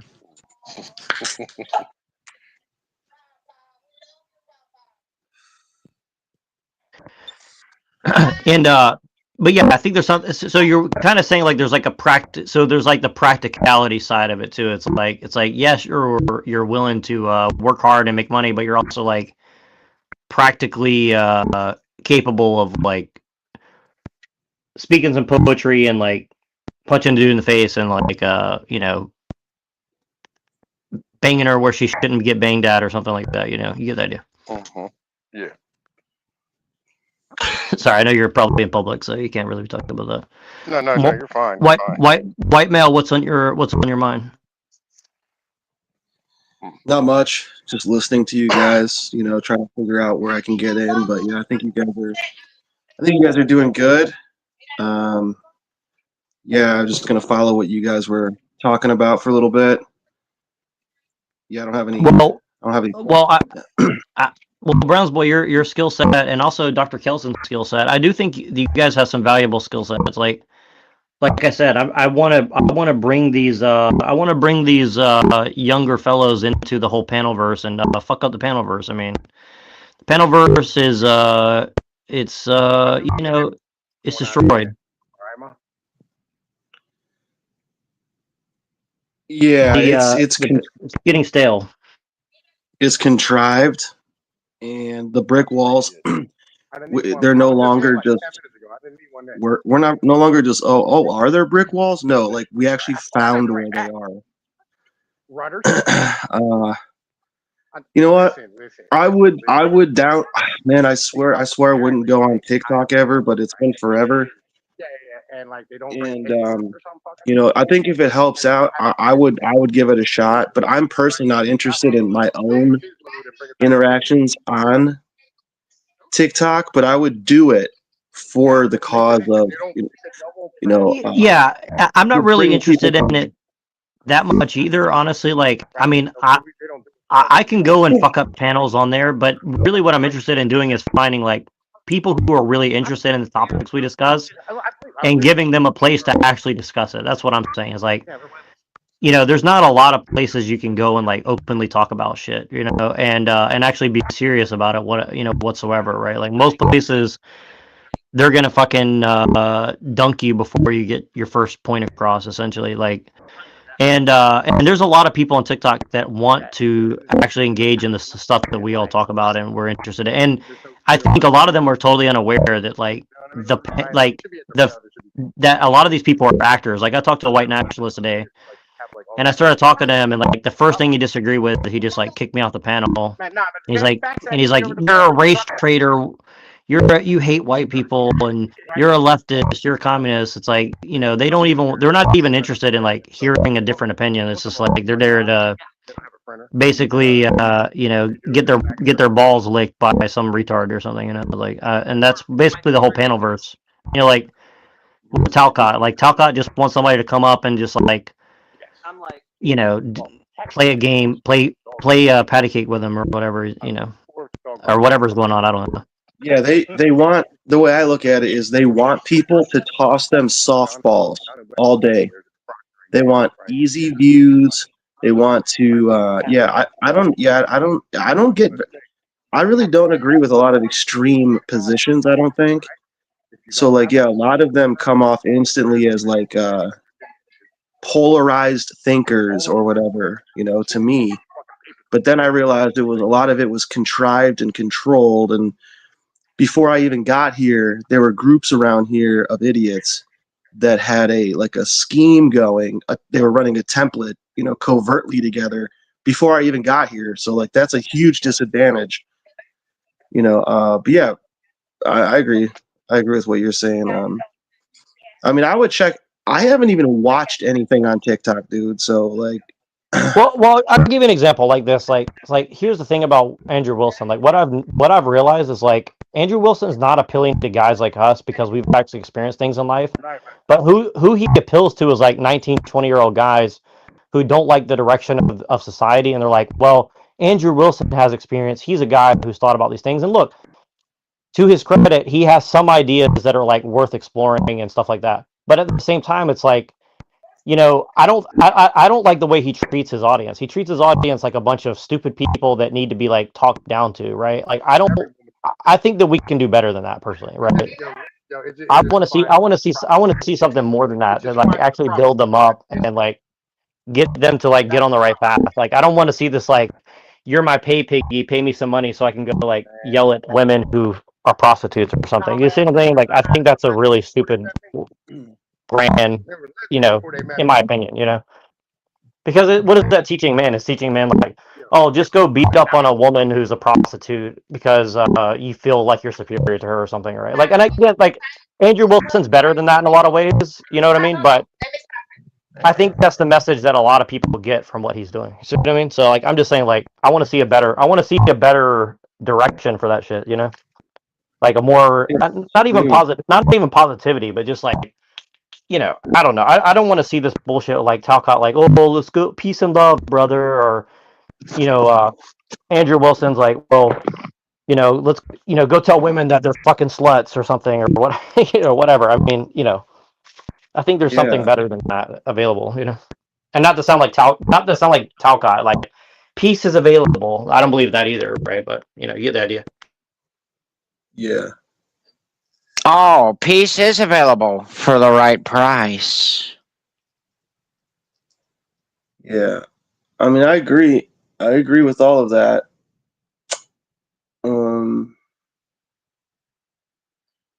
Yeah, I think getting outreach is a great thing. You can't deny that. So, what are the options? Let's go through them, and we could test them out. I'm always down for testing things out. But yeah, so the way that I look at like Talcott or basically any actor show is that they're always running a template. So like the template is very simple to understand. What's being presented, if it's not good for the template, it will be ignored, or it'll be rejected, ignored, or flipped on you. And then that's just a gaslight game, and then that's just like I think I'm, that's how they play. That's how they're able to play both sides of whatever people are doing. So it's a template, and once you see like, okay, everyone's running these templates, it really takes like, you can start to see why their moves are happening, and yeah, I don't know. Hang on.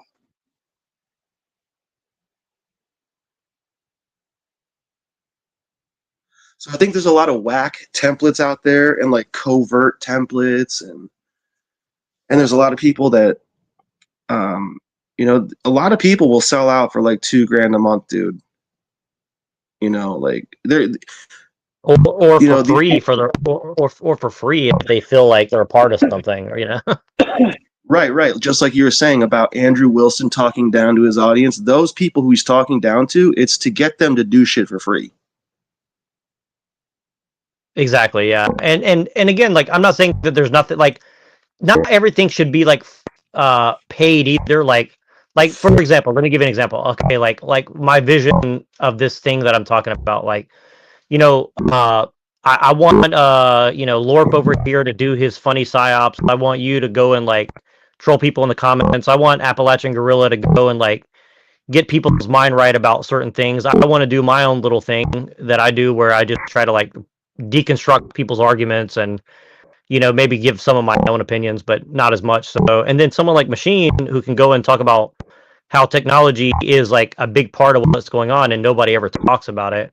And then inject all that into like the conversations happening on TikTok. So what'll happen is some of those people will come over to our shows here on YouTube and support what we do. But ultimately, what it will do for sure is that all these people who pick up on our arguments will then go and use these things in other conversations because they're active, right? All the people on TikTok, they're panel hoppers, right? It's not like the panels on YouTube where it's the same motherfucking people every fucking day for 5 years, right? Over there, it's a unique set of people that are just interested in the topic mixed in with those panel actors. So my idea is these people are actively talking about stuff on their own, right? And so, like, if we give them a little bit more ammunition, maybe they'll appreciate it and help us do what we're doing. But in the same time, like, then they're going to take the points that we give them and bring that into the panel verse. So, for example, for you, Bronze Boy, you would help them recognize that a lot of these panels are rigged, and they can go in and call that out actively and record that actively and fuck up their shit. See what I'm saying? And then maybe they'll come over to YouTube and help us do that. And then we can actually get something real going out of it. See what I mean? Like, then we actually have like a real movement of actual people rather than like a bunch of people pretending like they're actually something or another. You know, it's like with Flow State. Like, my biggest problem with Flow State is not whatever he is that his panels are just boring. Like, there's never really much, like, and there's never really that many interesting points being had, right? It's like, you know what I mean? And it's like it's just, to me, it's just like intellectually disrespectful, not even dishonest. It's like you know, because when I first saw Flow State, I tried to go on a show a few times, and look, I'm not saying like I'm good at this, I suck at it, but like, I brought some original shit to the table that he's interested in, and he just like immediately is like, let's change the subject, let's go to talk about drama about somebody else. And I'm like, you know, look, the drama brings people in, I get it, but at the same time, it's like, if everything's just drama all the time, it's like, you know, let's not say that we care about politics or people or anything else, right? Like, it's all about, you know, like, he's always like, oh, I'm a libertarian, I believe in like fuck around, find out. It's like,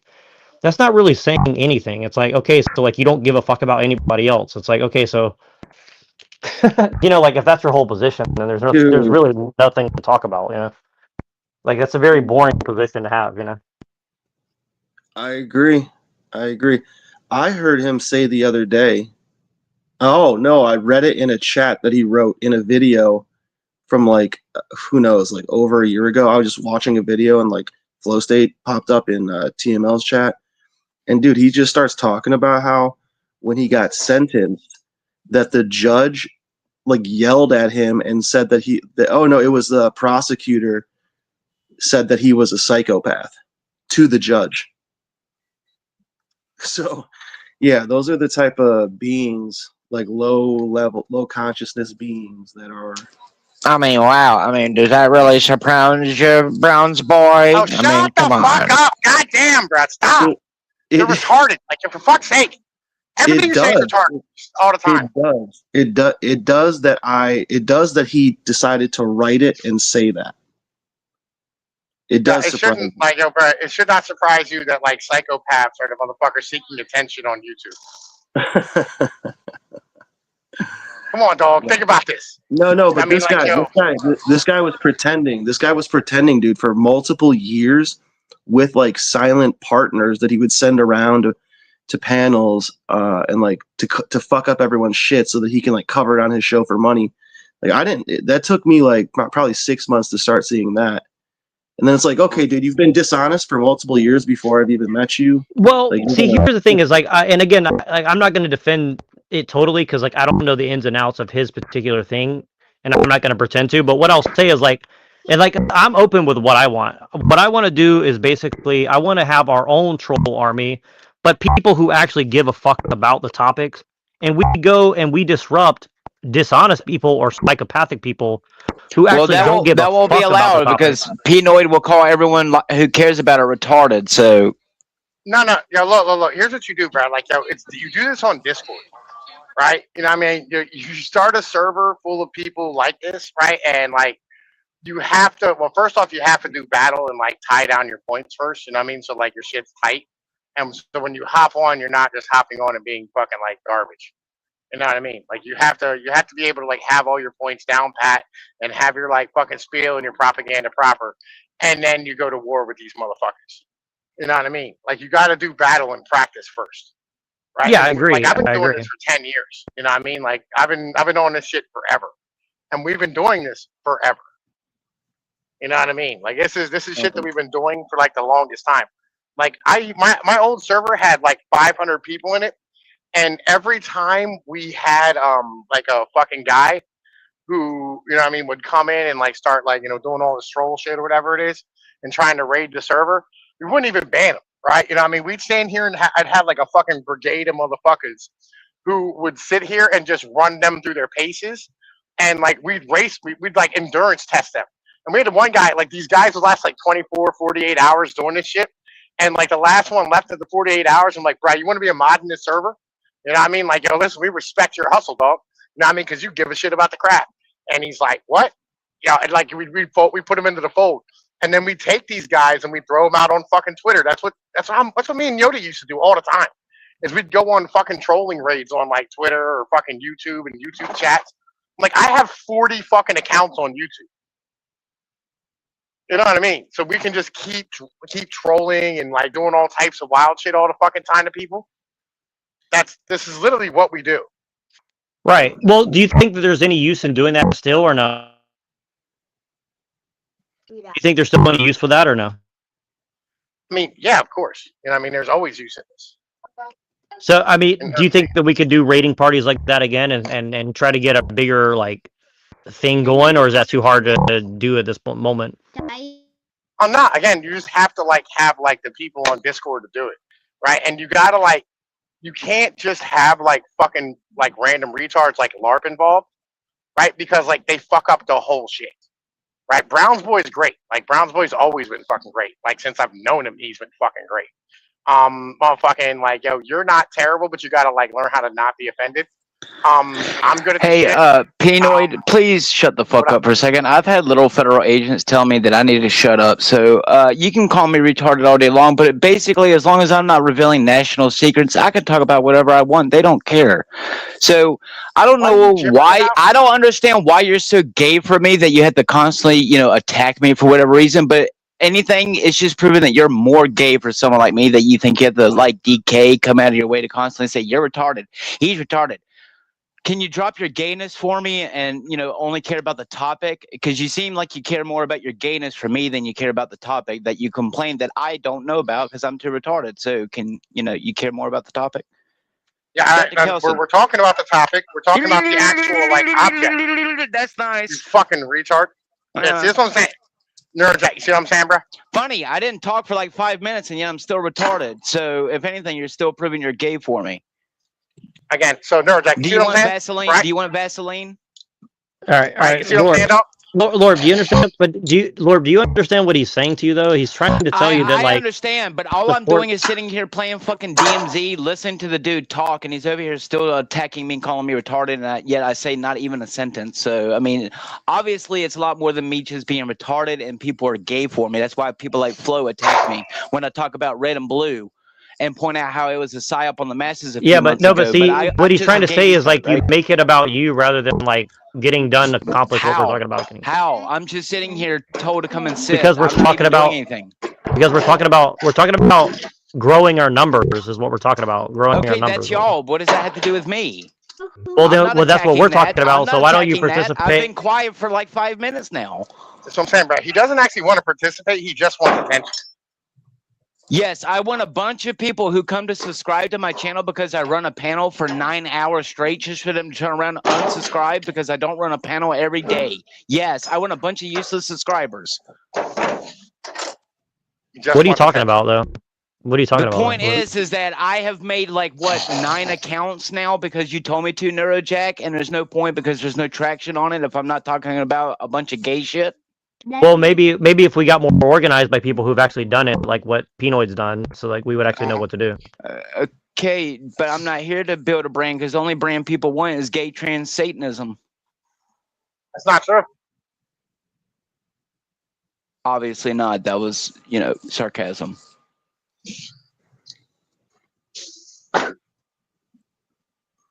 See what I'm saying, Neurojack? Like, it's about him.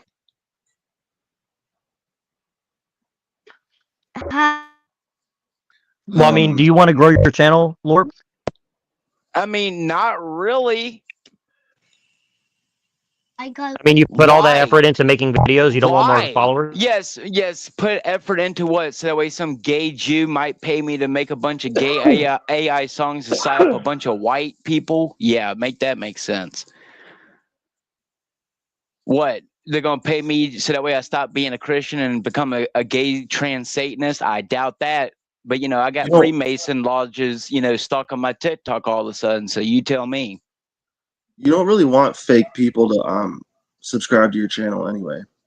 I mean, I know that. That's why from the people who I know that do interact with me, who have been here from the beginning, are still here. That's all I care about. There are people who care about what I do, and they don't care if I'm making money for it, and I don't care either. Real people will find real people, and they'll stick by real people. I'm not worried about a bunch of fake people who come on here and just personally attack other people and call them retarded. Yet I'm not here to prove my dick size to we're talking about. Jump, Sambra. But we're talking about growing our channels and growing our brand, okay, right? Then do that. Nobody gives a shit what I'm doing. No one gives a shit about my channel, and I don't care if they do. Well, that's why we have you here, so you can learn. Yeah, we're having you here so we can all learn. But they don't. I've already learned that all the things that I like doing that I won't sell out for, you have to be fake to do it. Like Call of Duty streaming, you have to either be a pedophile or some weird motherfucker, or already be rich or cheat in order to become a full-time paid streamer for that shit. So the stuff I want to do, I already know you have to sell out to become those things. My channel's never going to grow unless I sell my butthole for it. K Reno already told me that. So what's your point? Well, I mean, how do you know that's the case, though? It's because you like the orgs have sponsors, and in order to contact the actual pros, you need to find out which mediums that they like talk on, and then you try to join them for scrims, and then if they like you or whatever, they'll put you on the team.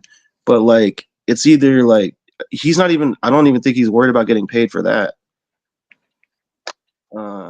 Because it's not easy. Like, I don't know, man. Maybe if you wanted to do streaming, like I have a friend who, he's not a big streamer or anything, but he's been my friend forever. He like lives down the street.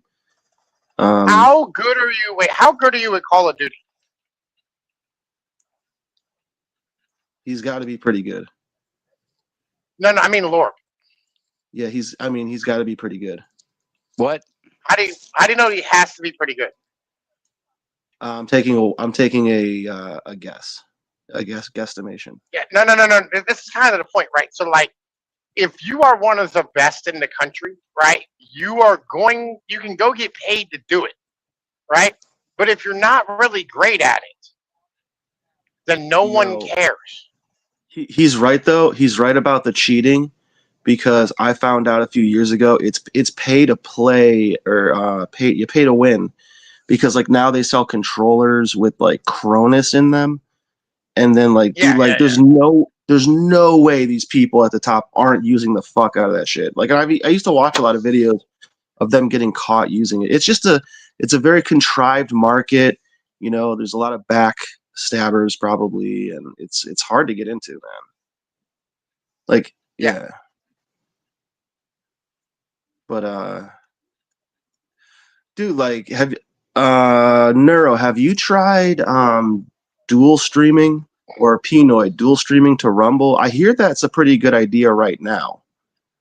Yeah, I mean, like, I used to do dual streaming like back in the fucking day, but like I don't even really stream anymore, right? So like, I don't care enough to do it. And I'll be honest with you, like, if you're not, and this is really important to understand too. Like, if you're not willing to do it every fucking day at the same time, right, for the same amount of fucking time, right, and cover new shit every day and have topics lined up and do research and like you gotta put the work in, right, and grind that algorithm out, you're not going to be successful. Right? That's just how the shit works. I have an idea that I want all of your opinions on, especially Neuro and Pinoid, because you guys have dealt with this. So I came up with this idea the other day. You know, how many shows do you have? How many, like these shows that we're doing, or you guys are doing, or people are involved with doing? So you can take the show's transcript and you can run it through AI. And then you could possibly just craft articles using the information from the videos that already exist. Like take TML show, for example. There's like 400 videos. That's 400 articles right there. They're already written. You just have to probably run the transcript through, pick the points or whatever that you think are the ones that you want to have talked about, you know, and then just like, Okay. doesn't that sound like free articles or? All right, let me throw this at you, right? So okay, here's the thing about like writing, right? And it's the same thing with like YouTube. Nobody wants AI shit, right? Nobody No, wants AI slop. you just use AI to identify the points that were talked about in each show. Well, I agree that no one likes AI slop, but you know what? My AI slop doesn't get shadow banned like TML, so you know, learn how to beat the system. And like I get you, but you don't get the views with the AI slop. No, I can't. I can pay $15 right now, and I get more views than TML on his channel right now, and I don't have nowhere near the subscribers. It's all about how much money you put into the system. Okay, so that's right. How Exactly. much? It's All all right, about shut up. Stop talking a minute. money. Stop talking a minute. Stop talking a minute. How much? Okay, all right. So do you know what the pay is for YouTube per 1,000 views? It's $1. $4. $4. Yeah, $4 per every 1,000 views. So if you pay $15, right? If you're not getting minimum like fucking what 5,000 views, you're not making any money, right? You're literally like you're fucking going the opposite way. You're making negative money. Duh, this is the what's problem. Your point? That is the point. Like, what do you mean? Why would you pay $15 to make less than $15? Like what? What do you mean? Well, the point is well, here's the thing: is like it all depends on what we're doing it for. Like for myself, like I do want to make money, but I don't. Doesn't know how small advertisement works. You know, I can go and get a local advertisement for doing that, and I would make. But why though? For what purpose? So. I mean, I wouldn't be a lot of money, but you know, by the end of the month, I would have made $50 to $100 just off of local ads. So I mean, it's not stupid if you're doing it right. But I mean, I don't want to support places that don't even go above and beyond when I actually use them. So why would I support them? What are you talking about? Point is, it's all about the money. It's all about the money. It's always about the shekel. What are you talking about? Again, talent doesn't get you anywhere unless you sell your butthole.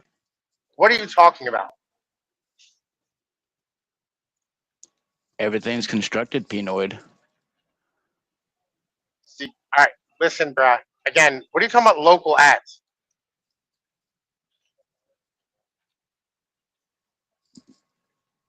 Yeah, we're talking about growing an audience. Like how is that going to grow an audience for what you're doing, right? I mean, I can grow my audience because while everyone hates AI, a majority of the population around here doesn't. That's why I get some subscribers. But look, here's the thing: is like unless you're someone like Nick Fuentes that's doing promote.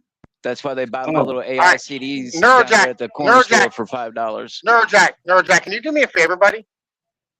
Actually, you know what? You can't see it. I apologize. I'm so retarded. I sent you the thing, right? I sent you the thing, but like, here, okay. So, like, all right, let me tell you like this, Lord. All right, I never sold my butthole for nothing, right? I've never sold my soul to nobody, right? But here's the thing, though. Okay, I have 700 subscribers on Substack, right?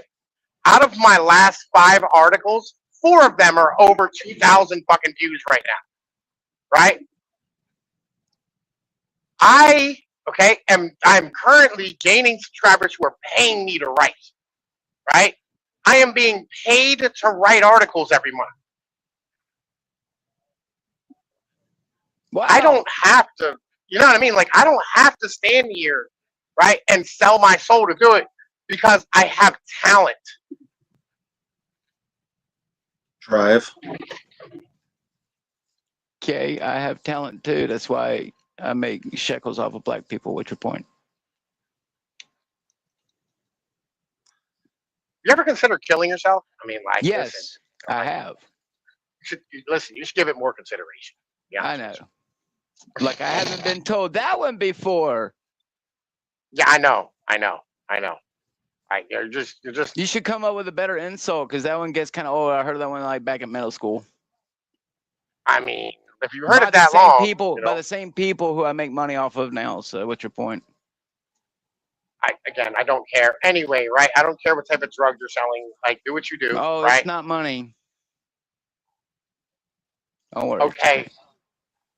I don't care. anyway. Right? The point is like if you have talent, you can grow your shit, but you got to put the work in. Like with my articles, I have to write one like almost every day. Right? I didn't get a chance to write one today because like I was fucking dumbass busy. Right? That means when I get home tonight, I'm gonna have to write an article when I'm done fucking working. Right? I gotta grind out my shit. And if you want to be successful on YouTube, you got to do a show every day at the same fucking time. You have to promote it in different Discords and fucking Twitter feeds, right? And wherever else you can fucking find a place to promote it. You got to cut up fucking shorts and cut up smaller clips and put them up on other channels. You have to promote them in other fucking places. And lie and right? not be yourself. Or talk about real things that matter. You don't have to fake or lie about anything. Right? You don't. No, you're right. You don't. You don't. You just have to keep people away from your fucking streams who are going to get them nuked. Which, I mean, a lot of people do that to me, and I understand. Right? Like, you have to be able to stand here. You know what I mean? And, like, just, you got to play the game by the rules that are written. You know what I mean? They have, like, terms of service for being, like, monetized and shit. Right? And you just go through and, like, grind it out and spend the time doing it. Spend a year building a fucking channel and streaming every fucking day at the same time and putting the work in and putting the background work in and putting the fucking advertisements, getting the thumbnails right, getting the titles right, getting the keywords right. You know what I mean? Like all the like fucking little dumbass like tags and shit. You gotta do all that. You have to do all this shit every fucking day. Every fucking stream. You have to have things to talk about, things to experience, shit to have on your shit, like the whole way through. Right? You have to be tight, polished, ready to go, planned, and professional. Right? You can't fuck around. And you will be successful if you do this.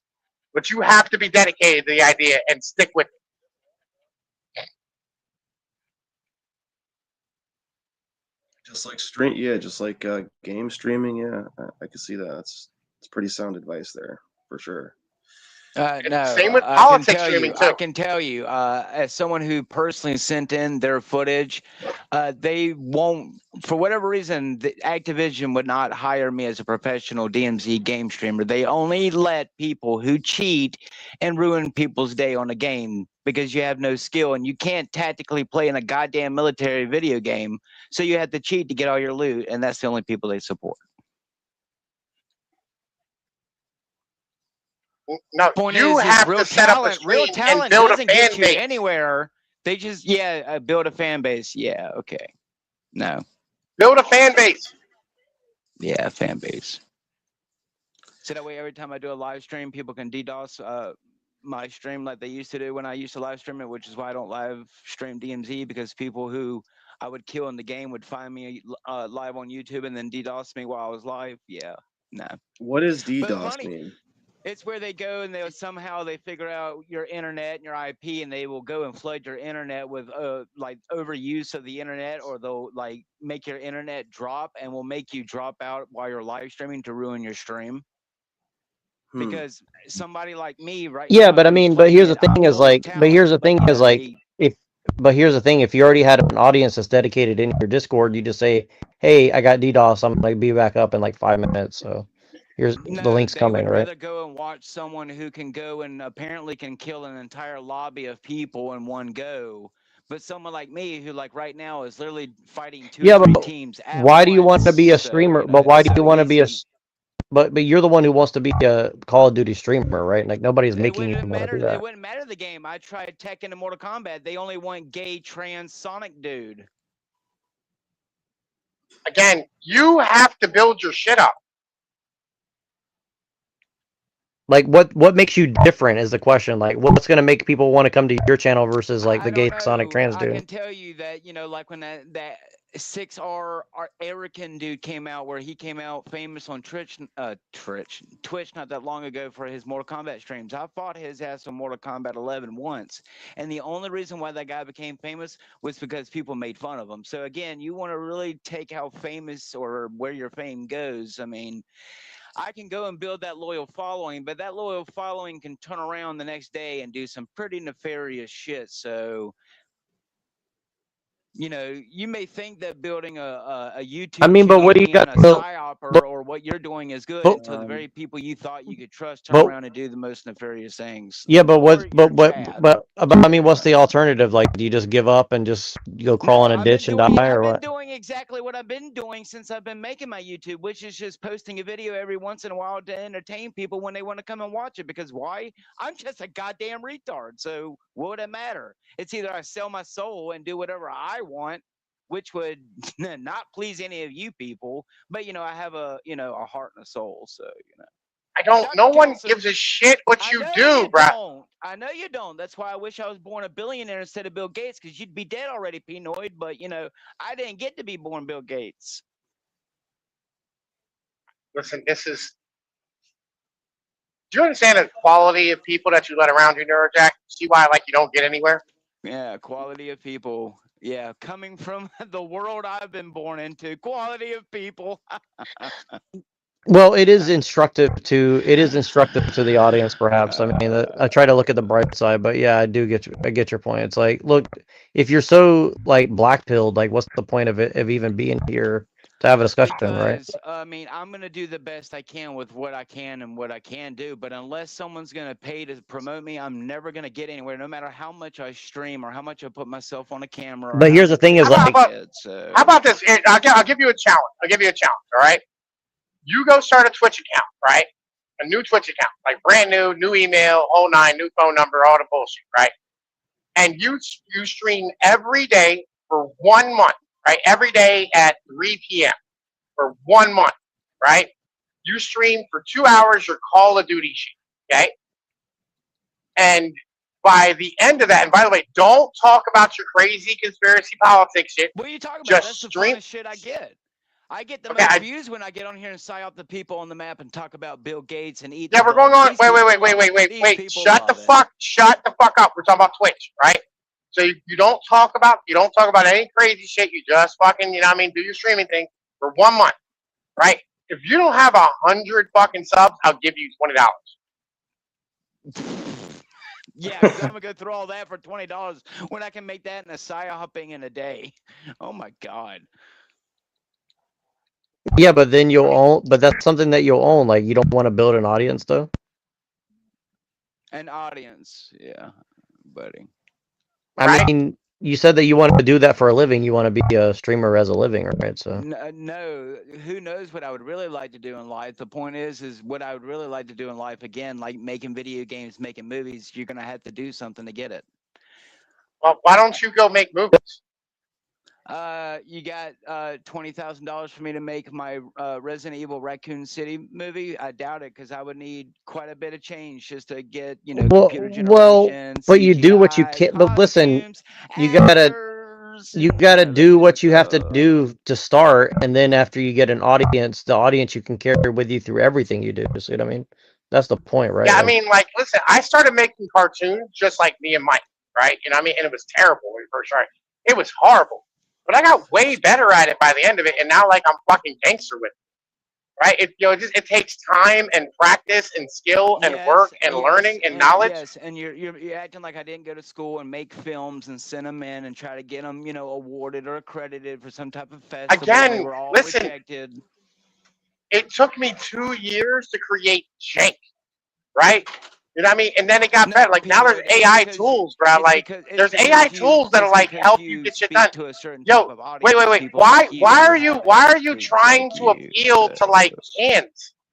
Why are you trying to appeal to cans and, like, you know what I mean, the fucking, what's that other one, dog? Aspen? Where's the other one that they go? Fucking one up in Colorado? To no one. I don't really care who I No. You're trying to get mainstream recognition, right? Like, yo, fuck all that shit. Build your own audience is what I'm saying. Like, you want to make films, bro, like, AI is out there. You can build an audience with AI, or build a fucking movie, right? A cartoon, right? Build some basic shit. You know what I mean? Like, yo, write your script out, put it into a fucking AI. You know what I mean? And, like, yo, start creating, like, slides and shit. Do it like Uber Boyo does. It's like the AI generation for, like, the backgrounds is really good now. Got a kill. Look at that. But you know what? I won't be paid for that kill. Oh shit. Point is Peanut, I tried going mainstream, and people like me who have natural talent. Don't go mainstream, bruh. Why are you going mainstream? This shit's been democratized. Like me. So there you go. Yeah, listen, you're just a whining little bitch. Is all it is. Yes. No, it's called I put in real effort and still haven't been supported yet. So. No, you're just a whining little bitch. Yes. Yet you've never come to watch me when I play the game. No, because I don't watch gamer streams. Like the only gaming shit that I watch is like Banos. I can't help right? Because I just watch motherfuckers fuck around and do funny shit, and I haven't watched that shit in forever because it's not funny anymore. Yeah, well, the point is, sell your whole your soul. That's not my bag. It's not what I'm into though. Like your content isn't shit that I like. And it's not because of you. It's partly because of you, but it's mostly because like I don't fucking really like gamer streams. I'm not into that shit. It's not my thing. No, I should sit on the internet and LARP for 15 goddamn hours so that way it causes me eating and sleeping problems, right? Yeah.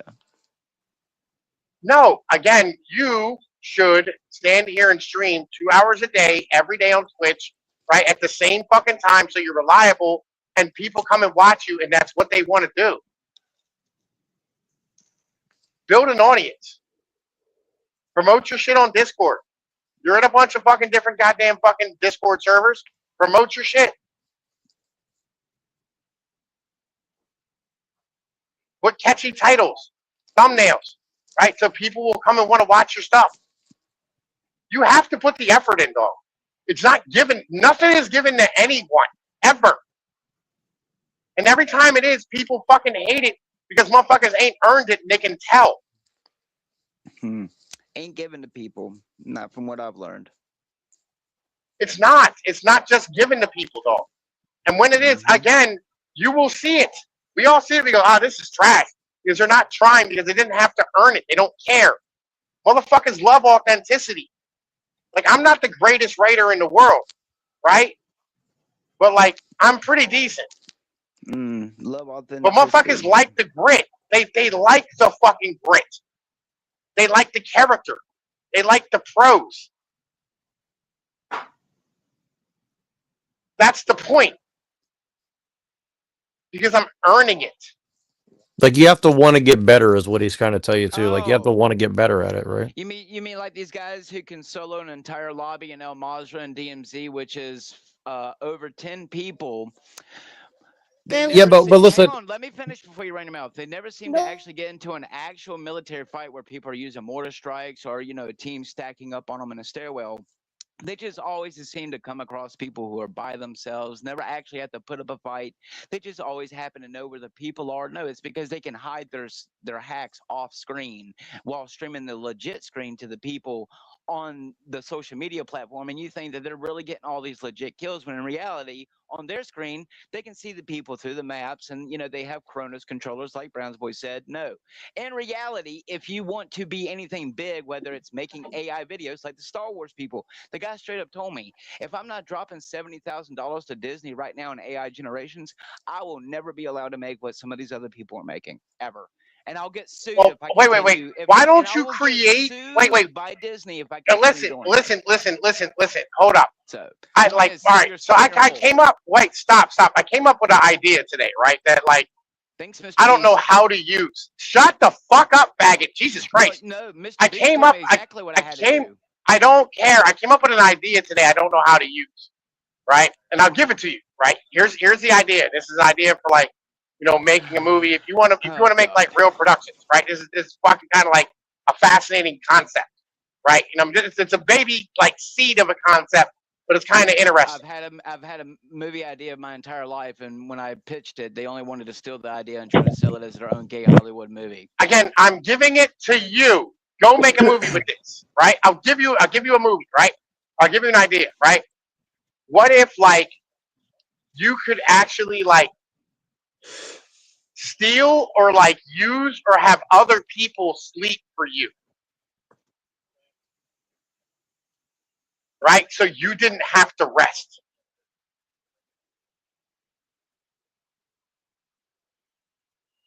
I mean, okay, I get your point. Is useful, right? Like that would be a fascinating concept.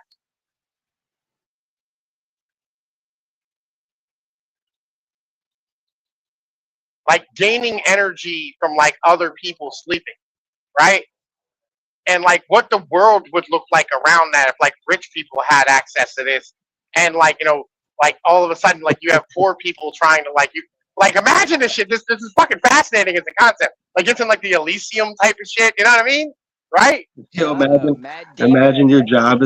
Imagine like the job is to go, like get people to and like, but maybe your job is to like take shits for other people. Yeah, some shit like That's this, right? You know what I mean? But like, yo, this is kind of like a fascinating concept, right? At the end of the day, like you, like, cool. yo, this is unique. This is new, right? This is just mine, right? And I'll give it to you. Well, that's okay. And then you just put a Star of David. The Star of David are the people who control the most people in the movie. I mean, you can do whatever, you know what I mean? Like fucking, but this is like a fascinating concept. Like when you want to go to war, you have to have like not just like for every soldier, you have to have somebody else who sleeps for that soldier so they can like stay up all the time in battle, right? There's like all types of shit you can get into with this. Well, and the thing is, like LARP, like Appalachian Gorilla makes is a expert at making Yes, I know. cartoons. I've seen them. Yes. Right. So but you always wanted to make cartoons too, right? So I mean, Okay, your point is yeah, but I'm talking about high level quality. Not no offense to Pinoid. Yeah, I told you, it took me 2 years to make Jank, right? But like, yeah, like you get better as time goes on. Yeah, and it also helps when you have a multi-million-dollar company behind you to produce series. But yeah. But the point is yeah, but but why would they give you multi-millions of dollars if you don't even try to make it without multi-millions of dollars? Like they don't want to give you millions of dollars to waste. They want to give you millions of dollars to make them money. See what I mean? Well, yeah, that's the point. Most of the time that people get into like comic books, it's because they get in with a childhood love of comic books, but in reality, their artwork is exploited. And Yeah, if you're but not willing to draw you whatever always they're fucking told to draw, get the fuck out. We'll have someone draw for you. well, yeah, but like you're the expert in psyops, so why not just put all the psyops back into a cartoon and then you can make some money? See what I mean? I mean, I do that now with my AI generations. I literally put most of the time in the face what they're fucking have been doing for a long time. And I mean, sure, Bro, people what about if you made a cartoon about the Panelverse no and just offense, Browns really boy, went but in I on mean, people? I already don't like interacting with the Panelverse. I prefer to be more, Right. metaphysical, and it be a like a Deadpool experience. Yeah, It but could be see, it's not forthright. about you, it's about the audience. Exactly. No, I'm sure all the music I make is just for myself. Yeah, but see, here's the thing: is like you should put your voice in the Even though music. You should make the yeah, music and then well, put your voice in it. as soon as someone wants to pay me more money, again, you got to have money to make money. This shit is not cheap. Okay, but you're doing it anyways, so you might as well Yeah, put anyway, yourself so into you're it, gonna right? pay me like the almost fucking $150 to put my voice into it because it costs more credits than usual to just use the voices that you can create if you mix them. Because some of the voices I make are unique, and I can mix my voices based on what I'm Yeah, but in the like mood for. why So not sing in harmony with I've the done people that on the thing? before. If people were really attuned and listen, I have put my voice sometimes in there. It's just people don't appreciate it because I'm not some gay black dude, I guess. Yep. Well, why don't you just become a gay black guy then? Well, there you go. Point is I'm still waiting to join a cult, and one hasn't given me a good enough offer of a Las That Vegas would in be my pretty. ass. That would be pretty funny to see to see a cartoon where like the guy in the cartoon is black, but it's Lorp's voice on the black dude in the cartoon. What's up, boss? That'd be pretty funny. Well, Yeah, I mean, like, listen, fun fact here, Browns bro, boy. like, yo, That listen, Blade it song I make, costs, shut up, Pinoid. That it that Blade costs song I make, nothing it's my voice for is in that processors song. now, right? Like, yo, I literally have a 32 gigabyte fucking computer that can run any goddamn program I want, and it costs me $250.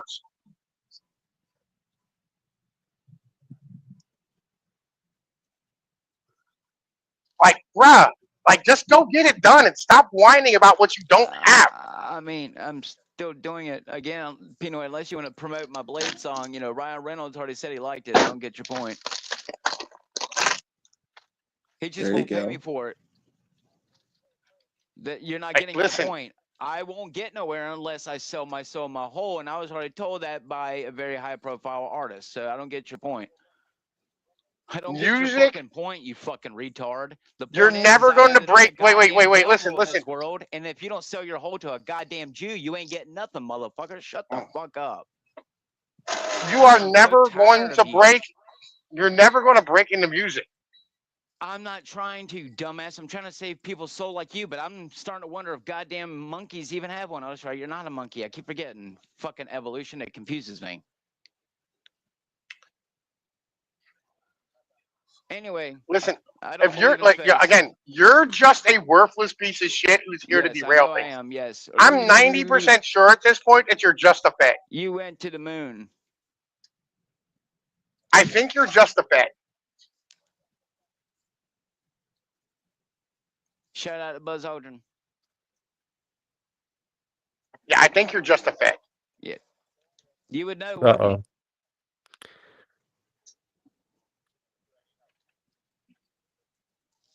Like, you fought the hardest tonight, right? And really got into it the moment we started talking about like organizing and getting better. I have a loving wife who likes to get, sexed and fucked all the time by a loving husband, not just some guy who produces children and claims he loves them. What's your point?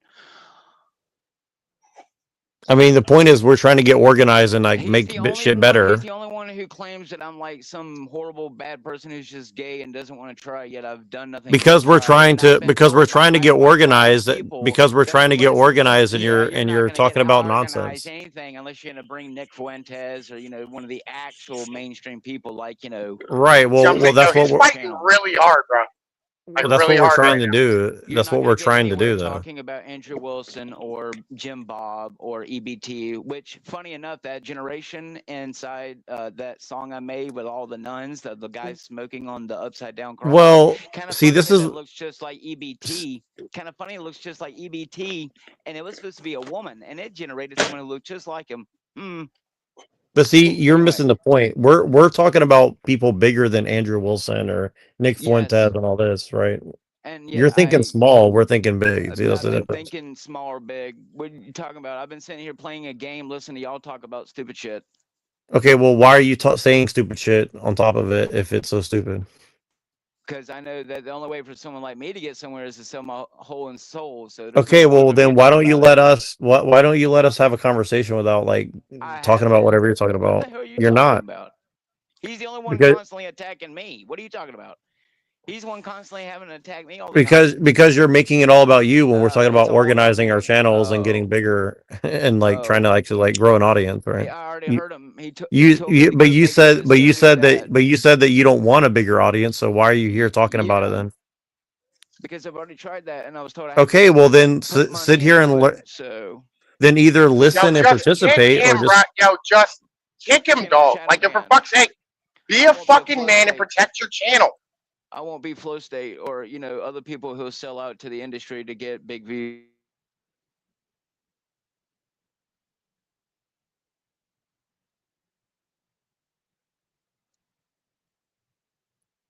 Lord, nobody wants to be an asshole to you, but just like if you want to participate in the conversation, participate. If you don't, then just be quiet or go away or something. Like nobody's mad at you. You're just you're taking everything really personal when it's like we're talking about growing our channels, and you say, well, you don't even want to grow your channel. So like, what's the point in talking if you don't even want to?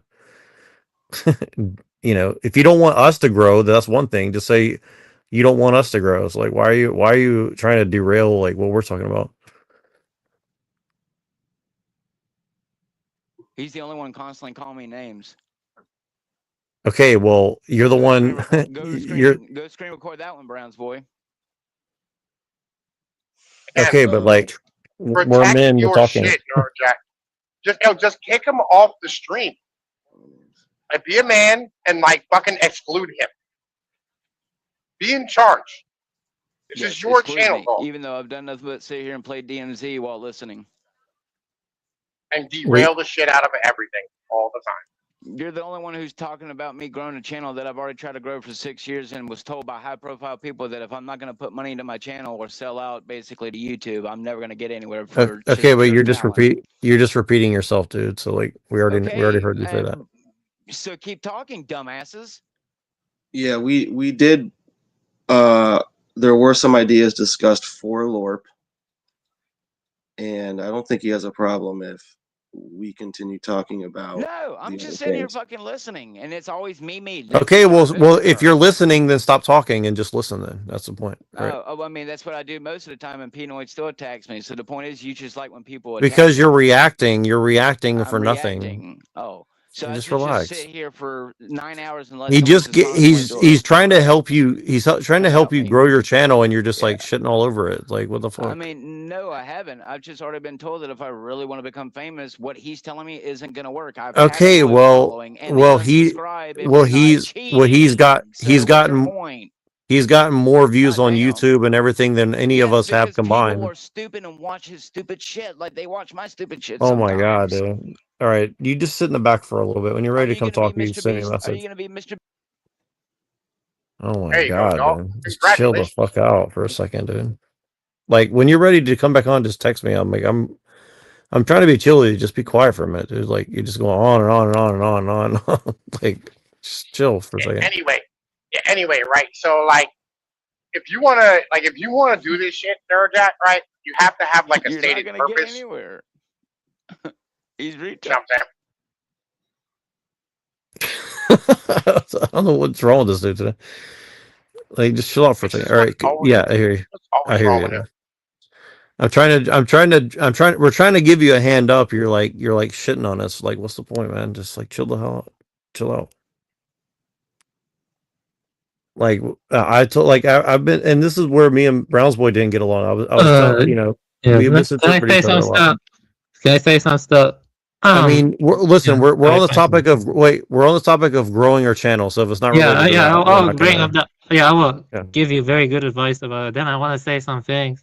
First is if you want to grow your channel, my #1 recommendation is to read the leaked document from Mr. Beast Productions. He explains how to grow your channel. It's soulless and it's very but that's how you grow your channel. You have to game the algorithm and crap like that. There's a PDF, where ain't that wait, hang on, wait a minute, 1 minute. Ain't that exactly what I just said, Neurojack? Okay. Yeah, okay. The second thing is it is not exactly good what I just said, no. Yeah, okay. Yeah, whatever. Now let me respond. Well, send me that, Avian. Send me that, Avian. I'll send it. You have to add me on Discord and I can send it. Well, that would fit right up your alley, Neurojack. Yeah, but the second thing I want to say is that it's not good to like if you have a problem with some panel people or other stuff, let's just make peace, because each of us are trying to. No.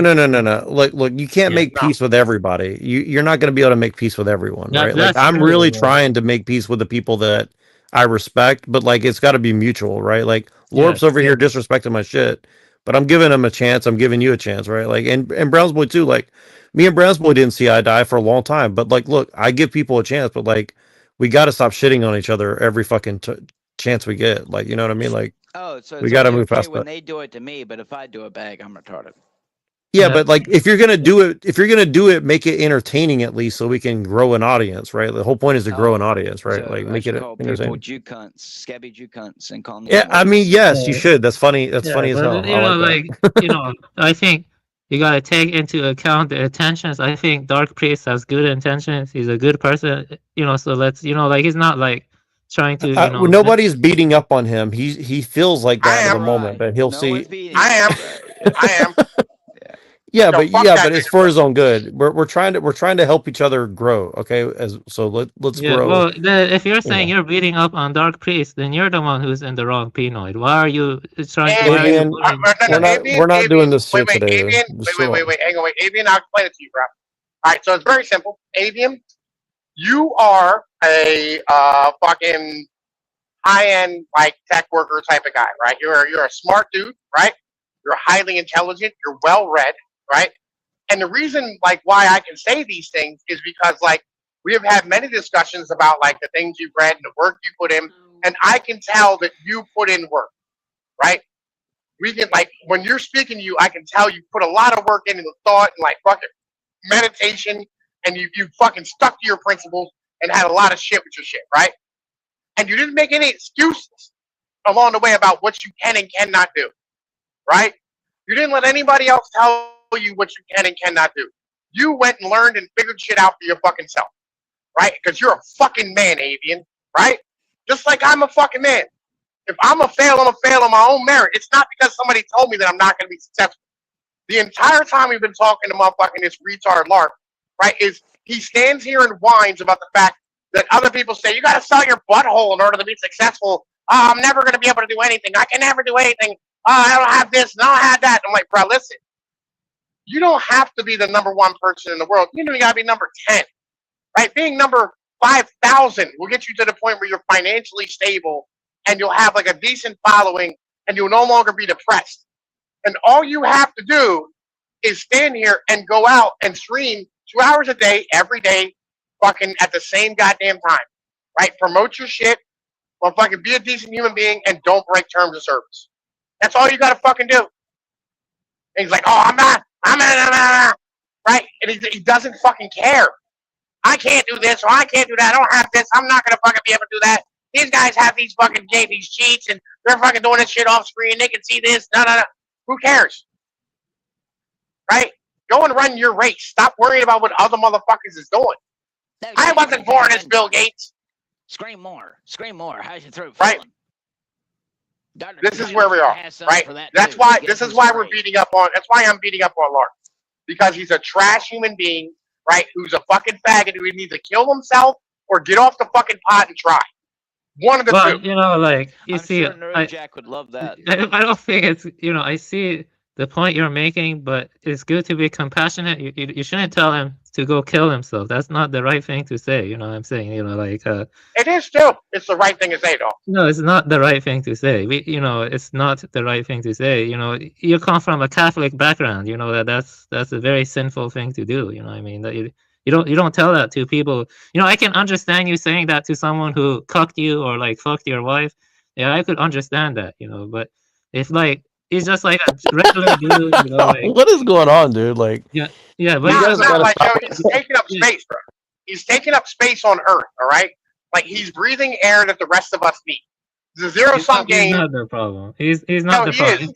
No, he's he is the problem, bro. He's 100% problem. That's so judgmental. You know, like I can't agree with that. Yeah, I'm on Dark Priestess side here. You know, that's going too far. You know, like I don't understand why you hate him. You guys. So look. The point. Let me reiterate the point that he's trying to make is like, look, this channel that I've built for the last 2 or 3 years doesn't have any subscribers, doesn't have a lot going on, but it's like, look, like if you're so black-pilled that you just give up and want to like throw your life away, right, and just not participate in the game, like, then what's the fucking point? Already, dumbass. But apparently, I'm so dim and gloom. Well, dude, like, why do you take everything hyper literally though? You're like taking it like, oh, he said a bad thing to me. And it's just constantly so what? You're gonna cry? So wait. So somebody says some bad words. Wait. It's okay if it's once or twice in a few hours, but when it's every 5 fucking minutes, it gets a little gay. Okay, but someone so sensitive about it is gonna. If I did it by backstage. Okay, but you're here, right? But you're here. But you're still here, right? My stage, all right, your dude. ass wouldn't be on there, so. Well, you're still here, right? So if it hurts your feelings, you can leave, right? This is the point. Yeah, this is the point, right? This is why I said protect your channel. Every time we talk about some shit, this nigga derails things. He's either a fed, right, or he doesn't like us. He is sabotaging your fucking channel and sabotaging like the entire like your burgeoning movement that you wanted to do. Yeah, like, you know, like Pinoy. You know, I understand if you don't like his character, but you don't need to take it that far. Just, you know, ignore him. Don't, like, tell him to kill himself, stuff like that. I think he has good intentions. He's not a bad person. Look, Avian, look, everybody, look, we like both you guys, but you guys are doing this, like, kind of, like, concern trolling and, like, just chill the hell out, dude. You just told him to kill himself. That's not something you gotta say. Oh, my God, some guy said some bad words to me. So what, dude? Just chill the fuck out, man. That's different. You just need to learn how to That's chill out. different. You see, I mean, you don't. That's different. Yeah, but like, look, here's the thing: is like, Okay, I know, well, look, I know Appalachian Gorilla, I know Lore. The next time Browns boy comes at you sideways, remember that next time. Okay, Yeah, well, the Browns boy? difference is Okay, here's the Browns boy, difference. remember that. Yeah, but here's the difference, though. I See, I he actually can be have a more. hypocrite. He can be a hypocrite, but no one else is allowed Here's the to. here's the difference. I know you, I know Appalachian, right? Yeah. And I know Right. Browns boy better than I But know if Avian, someone, but right? if someone threatens your life, you want to go and block them and say, "I'm not going to talk Who's to you no more," threatening? like you did me when I But threatened who's to kill threatening your? you. But if someone tells me to go kill myself, it's okay. Right. Well, there's a difference, So it's isn't okay there? if you're a narcissist, but it's not okay if Yeah. anyone else Is is it a okay if we just narcissist. drop this and make a new rule? The new rule is just don't tell people to kill The themselves. You know, point that's the going too point. far. Let's just Okay, drop well, it. No, but like Drop The it. he point needs to is, kill himself, bro. maybe He you needs should to kill No, show himself. you Pinoy can't that say has that some fucking shit, decorum for man. other You can't people, say and that. he You has know, no decorum like that's not because allowed. he's You a can't monkey say that. boy. You know, like Yo, Lord, remember it's down the street, not across the road. All right, dog? I prefer to use drugs like the doctors try to put me on my whole life. This easier, less See what I'm saying? You painful. see what I'm saying, bro? Like, you see his nonsense all the time. Because I'm not allowed to own a gun, and they're not Avian, allowed to look, own a gun. his So reaction is to joke about it. So obviously he's not really offended by it. So we're all just having a good old yeah, okay. roast Let's But session, check. it's right? not Let's check good the to PDF. Like, normalize. yeah, It's not good to in normalize PDF these in the things. private Pinoy, chat. but you see, the It's in point is, the his system drive. wants me to go Joker on you people. But if I really did, I'd be just another white boy. So Yeah, but like, here's the thing: is like, yeah, I mean, look, it's funny to a point, but it gets old after a while. Like, you know, if you don't want anybody to grow their channel or anything, like, don't even come on the panel. no, You know I what I mean? just Like, there's no want point. someone to stop calling me retarded. And you can say I'm acting like a woman or a bitch. It's not. But after a while, even people who don't like me will be like, "That's kind of gay." Okay, well, if you don't like what we're talking about, just come back when you like the subject matter, right? Like, I mean, no offense, no Jack, but rarely when is your channel ever anything fun to talk about? then why are you here right now then? Yeah, just drop it, Because you Doug, sent please. me a You know, link, just drop the dumbass. topic. Yeah, just drop it. Okay, When I so you don't No, want no, to, no, no, so no. no one's Hey, forcing you to be Avian, here, right? when I wanted to Hey, talk, you see what I'm saying, Pinoy Neurojack? Right, Pinoy see what I'm wasn't saying, even in here Neurojack? 5 seconds, and he was Like, already I come calling in me a here, right, retard. and like, So I listen, don't I get your talk about point. real He's subjects with never you all the liked me. time, No, you don't. and we No, you discuss like don't. cool You shit, just want people to right? keep being little Jew This bitches. dude just wants attention, Yeah, like a we know your bitch. point. Okay, yeah, let's change the Yes. topic. I gave you the PDF. Shower Can you me with open it your and share it? shackled sperm. Because you just open and share the PDF. It's on the Google Drive. I sent it. And by the way, Avian would be a great person to bring into this little thing that you want to do, Neurojack. I can't wait Because for like, yo, one day I've seen fucking Avian go populate you beast mode quite a motherfuckers. few times on some motherfuckers, bro. Like, yeah, he has this weird assertiveness to himself. It's a strange thing to listen to. This weird with his accent, but he can do it. Like, right, he got some like fucking skills. Yeah, I mean, look, Lorp's got skills too. I mean, Avian's No, got he skills, doesn't. but here's the thing: though. Here's the thing. It's like, look, People you know, wouldn't like the skills I have, but they can only put them in movies. look, Avian, and Lorp here. Their biggest problem is, and again, I'm just being honest. Like, they're just too black-pilled. They've given up. They don't believe that anything can get better. They think everything sucks. Like, I get it, but it's No, like it I gets just old, wish dude. I was John Wick rich, so that way when any of you people came on my property, I could Yo. put a rifle round into your head. But you know, no gay Jew wants me. I mean, let me keep it a beam with you. Avian's pretty fucking cool as a human, right? You know, I mean, not like, you know, fuck all the Panoverse bullshit, all the intellectual. He's cool. He really is cool as a human being, right?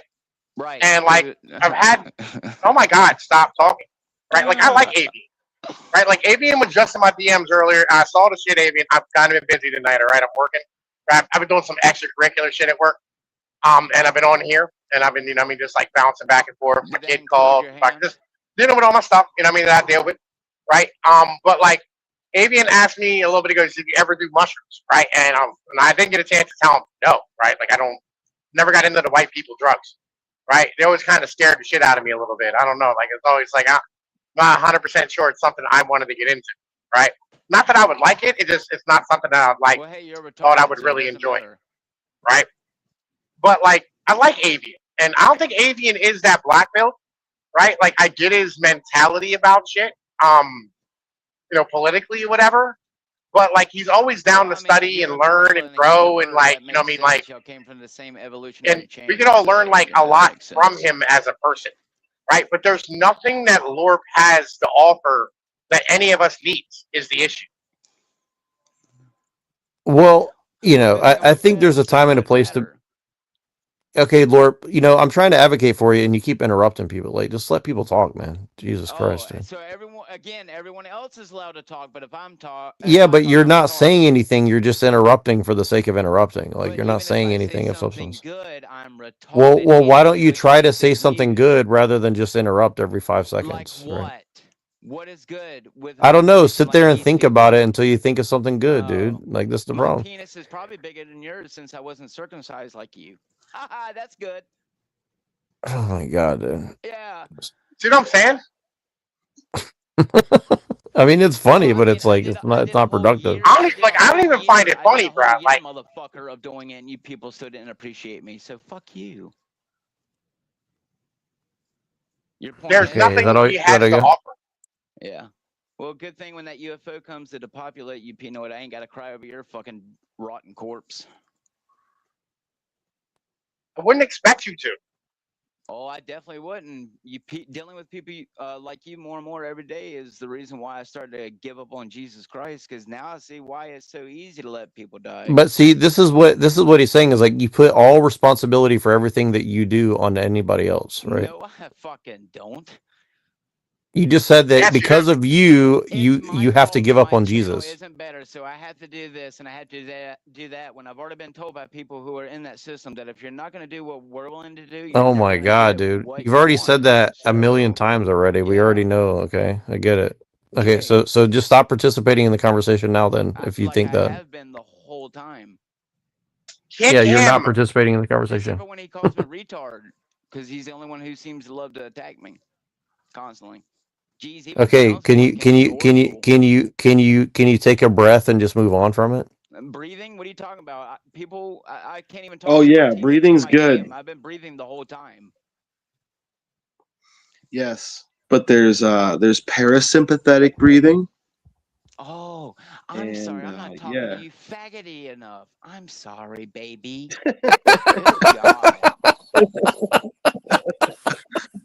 Dude, there's a lot of good to like deep breaths though. That's what I'm agreeing with. I take deep breaths when I'm 9 inches in my fucking wife.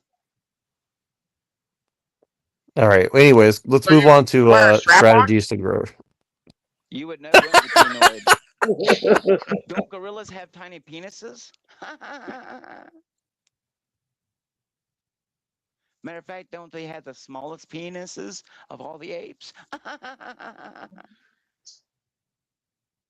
Have you got under the hood to go check on one lately? No, but I watch plenty of Animal Planet. I do. That's what you beat your meat to? No, they live outside. Never mind. The whole world's Animal Planet. You beat your meat to the Animal Planet? No, I'm just ready to be initiated into the League of Shadows.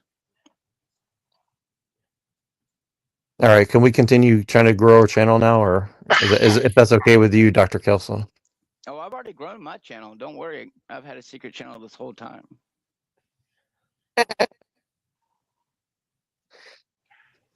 So why don't you share your knowledge with us? Why don't you drop some knowledge bombs on us? I think he said I think he said that his channel grew 9 inches.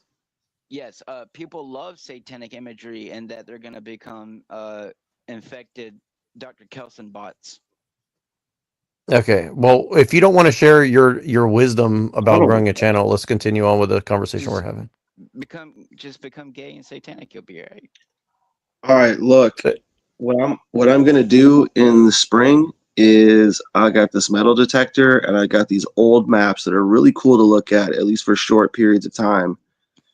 And then I'm gonna select spots on this map and I'm gonna take the metal detector there, and I'm gonna make videos like that. I'll try to do that once a week, and that'll be something that I'll do. And all right. I was thinking about going gold panning. Dude, I thought about that so long ago, dude. You got to know a lot. Well, it's now worth it at $4,000 of $4,000 a what gram or ounce or whatever, $4,000 an ounce. An ounce. Yeah. 4,600 an ounce. No, it's like $4,000 an ounce right now. It's $4,000 an ounce at the moment. Oh, I thought it was 45 or 46. It might be. Like, listen, it might I be. don't know. I don't know. It went up a lot for sure. Over the last, I know silver's like it's crazy. silver's like $80 an ounce right now too. Dude, I think we should just open up a fucking 93. gold mine. Honestly, like we should go find a gold mine and shit. That's what we should do. Nobody makes money with a gold mine. Right? That shit is fucking wild. How no one ever makes money with a gold mine. Yeah, don't. Yeah, how is that possible? How is that possible? Maybe. I mean, most of it goes to rich, Saudi Arabians. But anyway. I mean, because so basically, it's the same thing with farms. There's only so many people who will actually buy your shit, and then like the loans in order to like run your business to start it up are so predatory, and like it's really difficult to like predict where gold's going to be, like where the gold vein goes and all that type of shit. And most of the time, it's in a place that's really hard to get equipment in and out of, and paying crews, and like health and safety and regulations. Like, right, you just get let dry.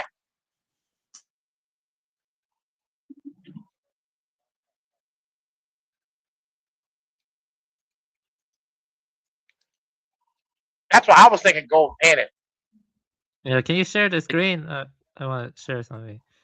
Yeah, so because it was about what you were talking about before. Yeah. About what? About how to succeed and like growing your channel and stuff. So this is something that leaked from Mr. Yo, just read it. Yo, what are the highlights? Tell us the highlights.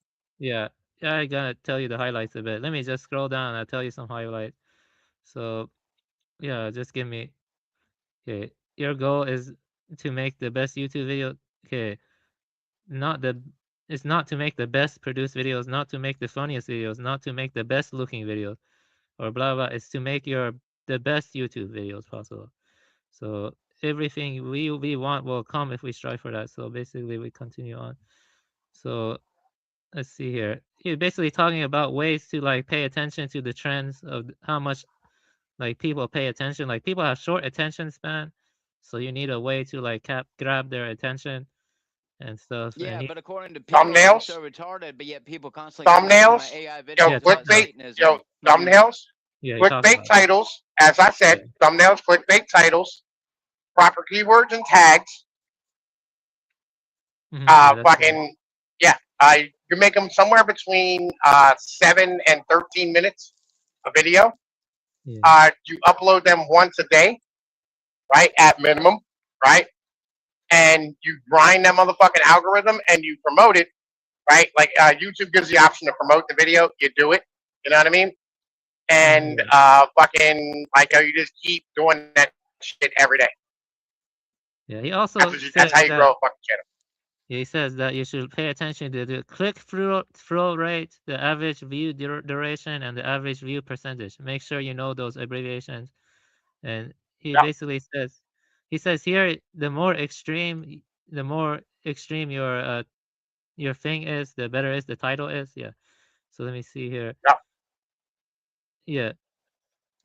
That's right. So that's why people love a bunch of Adolf Hitler cats with Belle Delphine. So the point is I'm not retarded. It's just I'm not being paid by the same system that promotes Andrew Shekelson and Dick Gayetes. No one cares. Oh my God. Yeah, let me read so this. You keep thinking you're gonna grow your channel, Neurojack, unless you find if you're lucky. Neurojack, listen, bro. Like, listen. Stop listening to lore. Right? It's really simple. Yeah. There are thousands of channels and new ones pop up all the time, right? That make shit tons of money and get millions of fucking views, right? Or even hundreds of thousands. There are tons of fucking guys out here getting it, right? This is not outside of the realm of possibility, right? No, it's not. You just got to be consistent and put the work in, You don't have to sell your fucking soul, but you do have to like follow the fucking rules. Like TML, who has streamed for how much, and yet his channel has barely grown since I've been here. But you know, people like Flow State get plenty of subscriptions. What a fucking crock of shit. Yeah, but actually, TML's channel is doing better than Flow State's owned by a lot of metrics. So sure, and a lot of metrics, but I can tell you, his is pushing the algorithm more, whether he's paying for it or not. Well, somebody might be paying for that. But see, that's the thing is like if we don't start making money, we can't put money in. So going to join a cult or sell his soul to talk about the machine lies. You know, he's always going to be around this level unless people have an away. And by the way, Machine Lies channel is kind of niche, right? It's a kind of niche fucking channel. And you think people would like it more, from my personal experience, but people seem to don't. Yeah, but the thing is like how much work did he already put in? Like nobody on this thing in the last 2 years has put in the same amount of work on their channel. Like I believe Appalachian Gorilla has in the past, but people talk about the exact same things that we have talked about. Yeah, I barely even post to YouTube anymore, man. I'll be real with you. Turn around and get hundreds of thousands of views within a day. Okay, but like if you want to give up, that's one thing, but we're trying to learn how to like not give up. I'm just saying, okay. Good luck amalgamating some type of beat the algorithm when these people literally yeah, but here's the thing is like it can be done. So yeah, but here's the thing is it can be done if you can control yourself for 5 minutes, right? Like let's control ourselves and like let's see let's see, like Mr. Beast is like probably a good person to get advice from, so let's see what he says.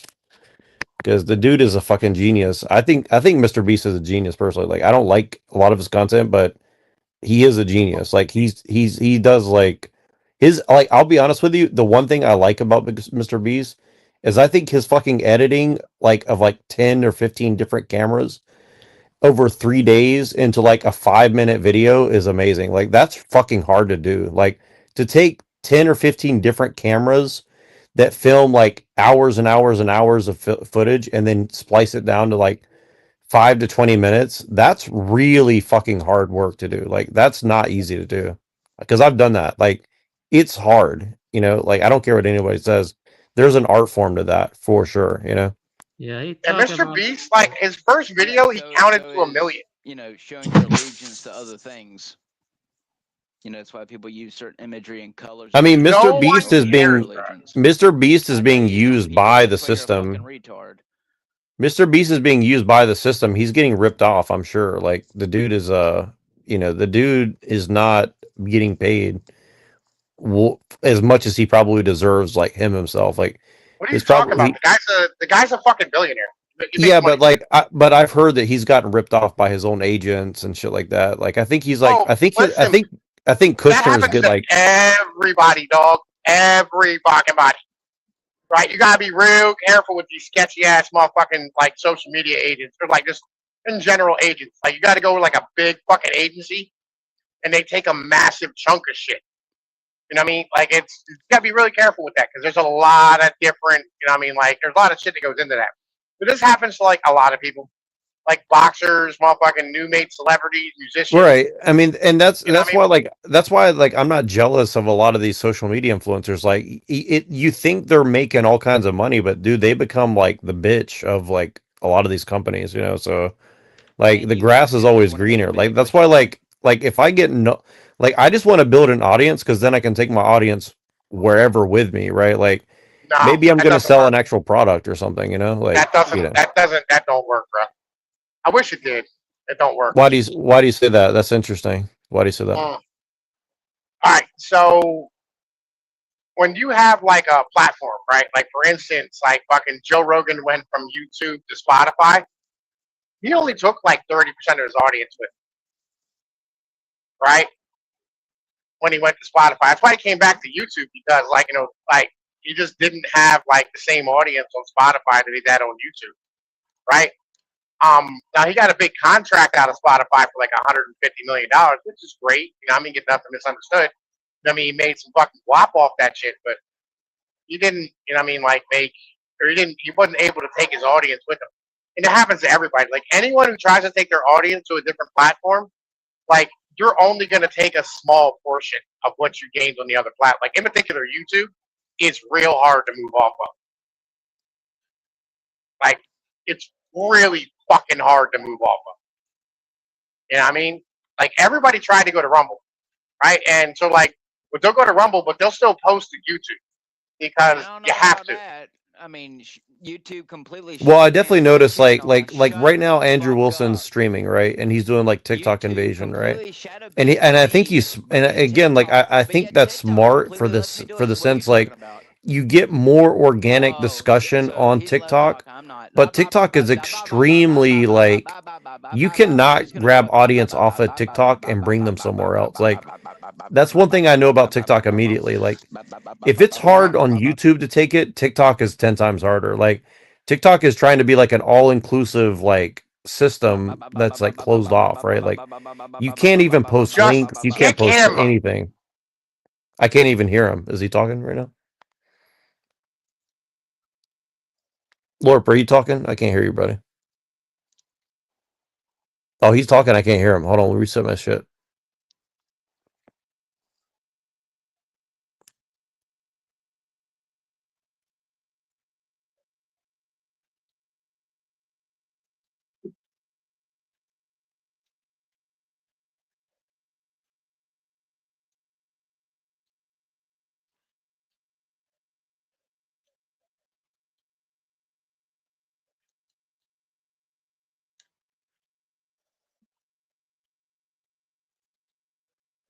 Well, you do need to,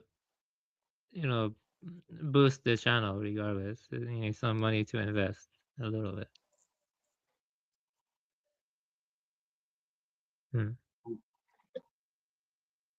Is anyone there? I don't hear anyone.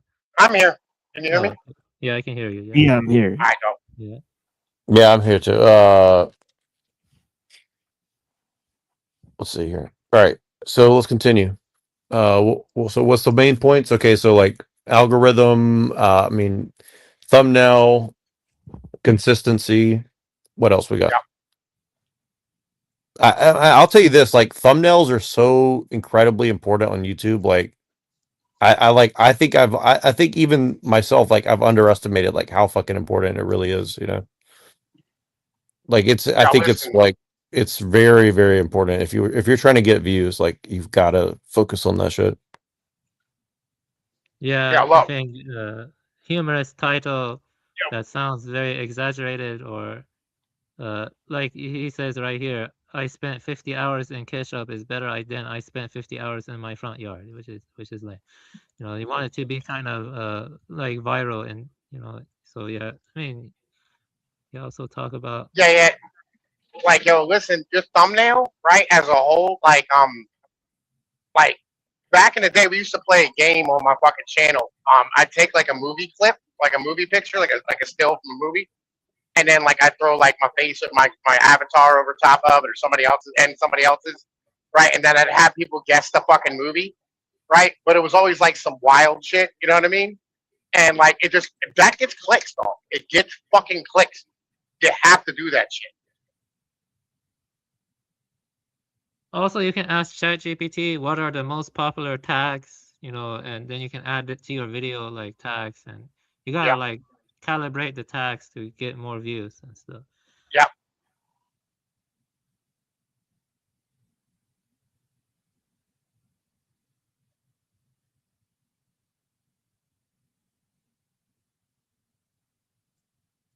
Remember, I told, like, bro, I said all this, didn't I? And you're just saying the same things I'm telling you.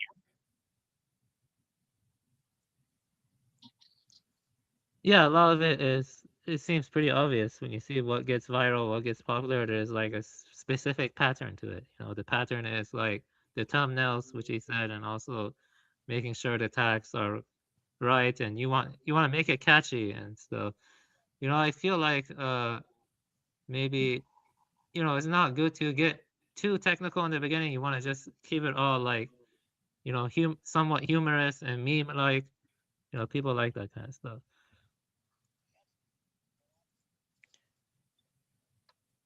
You want to do topical shit?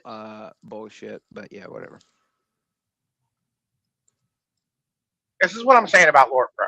So just kick him out of the fucking thing. Yeah, I've made plenty of Call of Duty meme style videos, and it went nowhere. Again, cheaters are promoted, not people like me who. Yeah, but like, why don't you just? But why videos. wouldn't you just copy somebody who's successful? Like, if you're just trying to get So be stuff. like everyone else and not be authentic. Well, actually, and let me your say own that brand. you Okay, need so there some you money go. to So sell your invest goddamn for hole. So see, boosting. it's an endless Boosting loop. does help Are a we bit. here? You know, boosting does help. YouTube, you can pay them, and they can boost your like videos and stuff. Yeah, but bro, he's verbatim saying all the things I said. No, he's saying the same exact shit I told you.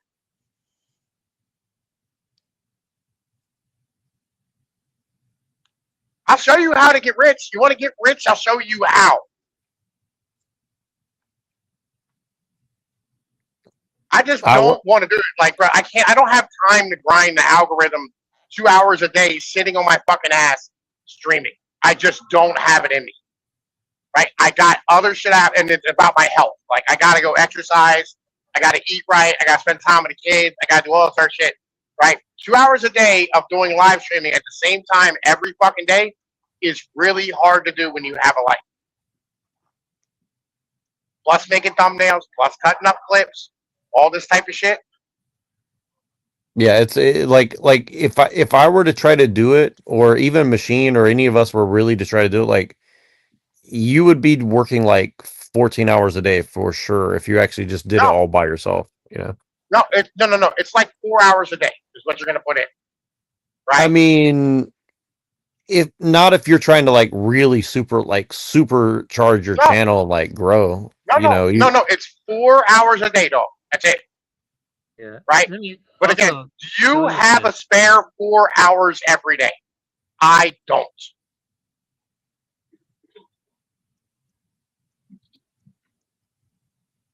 Okay, so what would it look like?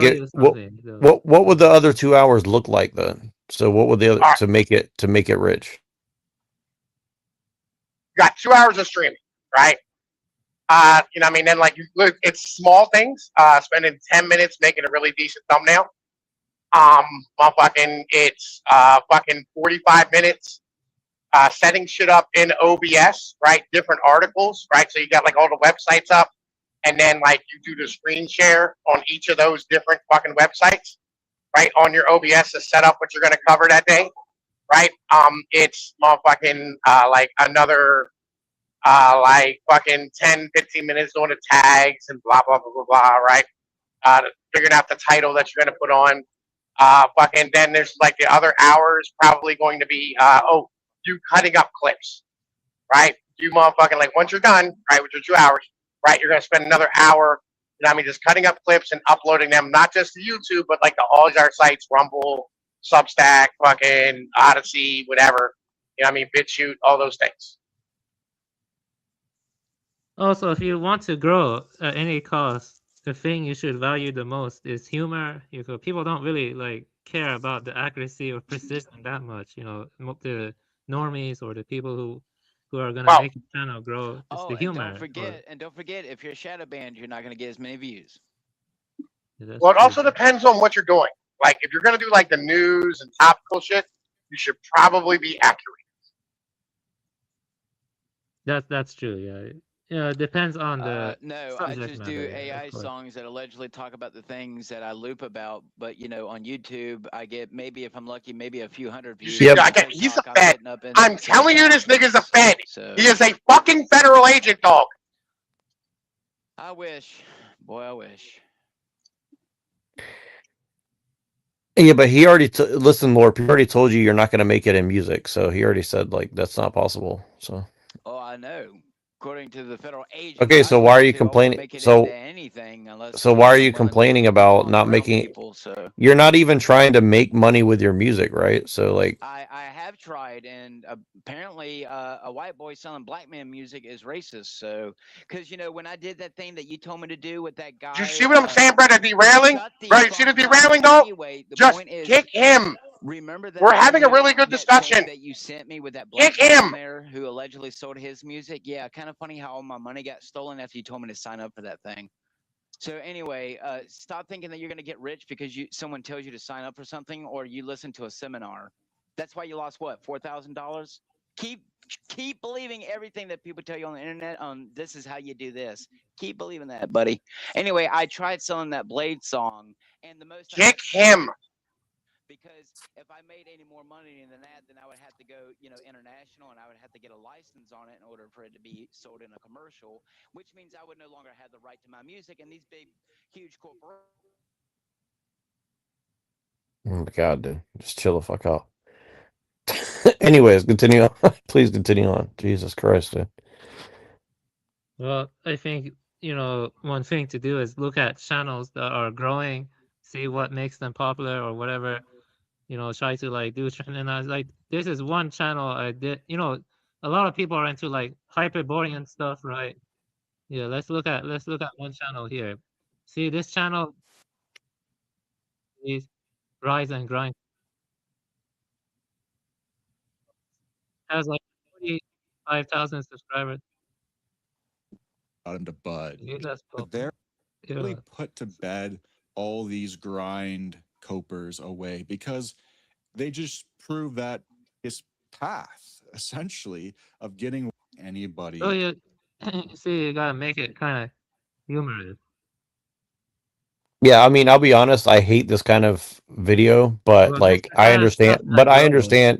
but I understand why it's getting views though. Like, Yeah. but like Right, that's the thing. I would want to die if I made those kind of videos. Like, Same here, yeah. but I'm not. But I respect the hustle. Like, Yeah. but maybe I need to like see. That's the thing is like maybe I need to put aside my ego and just like do shit like that. You know what Well, I you mean? have to Like, decide, like, do you want to hustle and make money, or do you want to talk about the things you enjoy? You see what I mean? Like, you gotta well, decide. preferably it would be a little bit of both, right? I think that's what I'm Well, trying to figure out. I was like, yeah.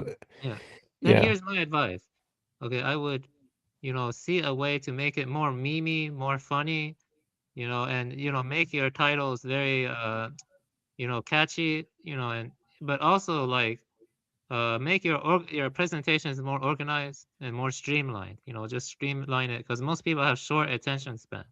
You know what I mean? That's just the way they are. So, Yeah. So all right. What you want to do is right. So like, here's what I did back when I was like, growing and doing all that shit, whatever. Right. You do like a couple videos where it's like you do technical, like I did technical heavy duty breakdown shit, right? And then I throw in a video that was like what I call red meat for the carnivores, right? Where it's like it's right wing, MAGA propaganda type of fucking shit.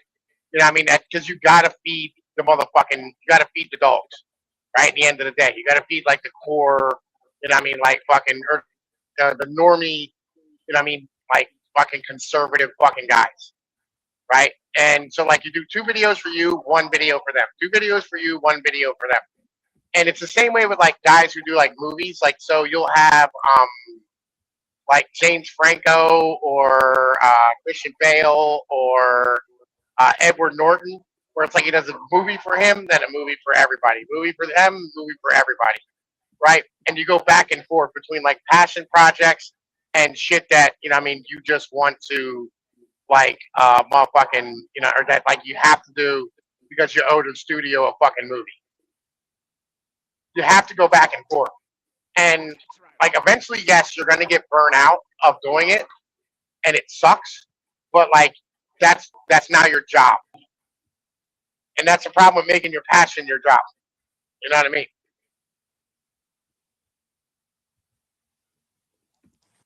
yeah, I get what you're saying. Edward Norton reference is pretty good because I know about him. He did a good job of balancing, like striking that balance, and he's hated by other actors, but he's done a good job of like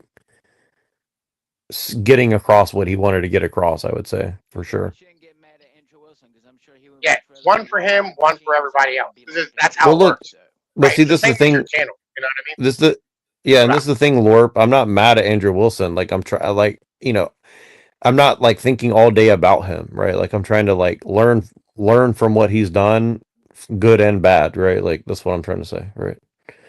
So, and just like Mr. Beast, like I don't want to do Mr. Beast content, but that doesn't mean I can't learn from what he's done, right? You know what I mean? Like, but the thing is, this also is like a lot of people who hate on Mr. Beast, like they don't even hate on for like the right reasons. You know what I mean? Like the dude is not an idiot. The dude is a genius at making videos. I don't think there's anybody that can make videos like Mr. Beast makes videos, right? I mean, he's got a whole team of people around him now too. That's another part of it. But I'm just saying, like, there's an That'll art come form. later. That'll come later. Another You know what I thing you mean? can do is, like stream video games. I don't know if you play video games, but video games that are released recently and get popular, that can like bring people to your channel too. Like that's like live streaming or Twitch streaming. Yeah, I mean that's the thing is like if you want to do trending stuff, like and that's the thing is like I like video games, but I don't like current video. I don't really play video games like that. You know what I mean? Like Yeah. I'm just throwing out ideas. Just throwing out ideas. There's a channel I saw recently, right? I forget the name of it. It's like a lefty type of channel, but I like him, and I've had some conversations with the guy. And what he does is he has like an avatar on the side with him in a chair, like it's this weird, like fucking furry looking type of avatar thing. It's not even it's like an anime thing. I have fucking no idea. No matter. But then on like the background of his videos while he's talking, right? He'll have like a video game or like an old like Windows screensaver, and then like a Windows 95 screensaver, like a fucking Windows 3.1 screensaver. And then like he'll put like pictures of shit up that he's talking about while he's running through talking about doing his rant. And his channel went from, and I'm not fucking with you, in like a month and a half, it went from 500 subs to like 5,000. Right? And his views grew with his fucking channel. And his content's good. And he's clear thinking and he's ranting.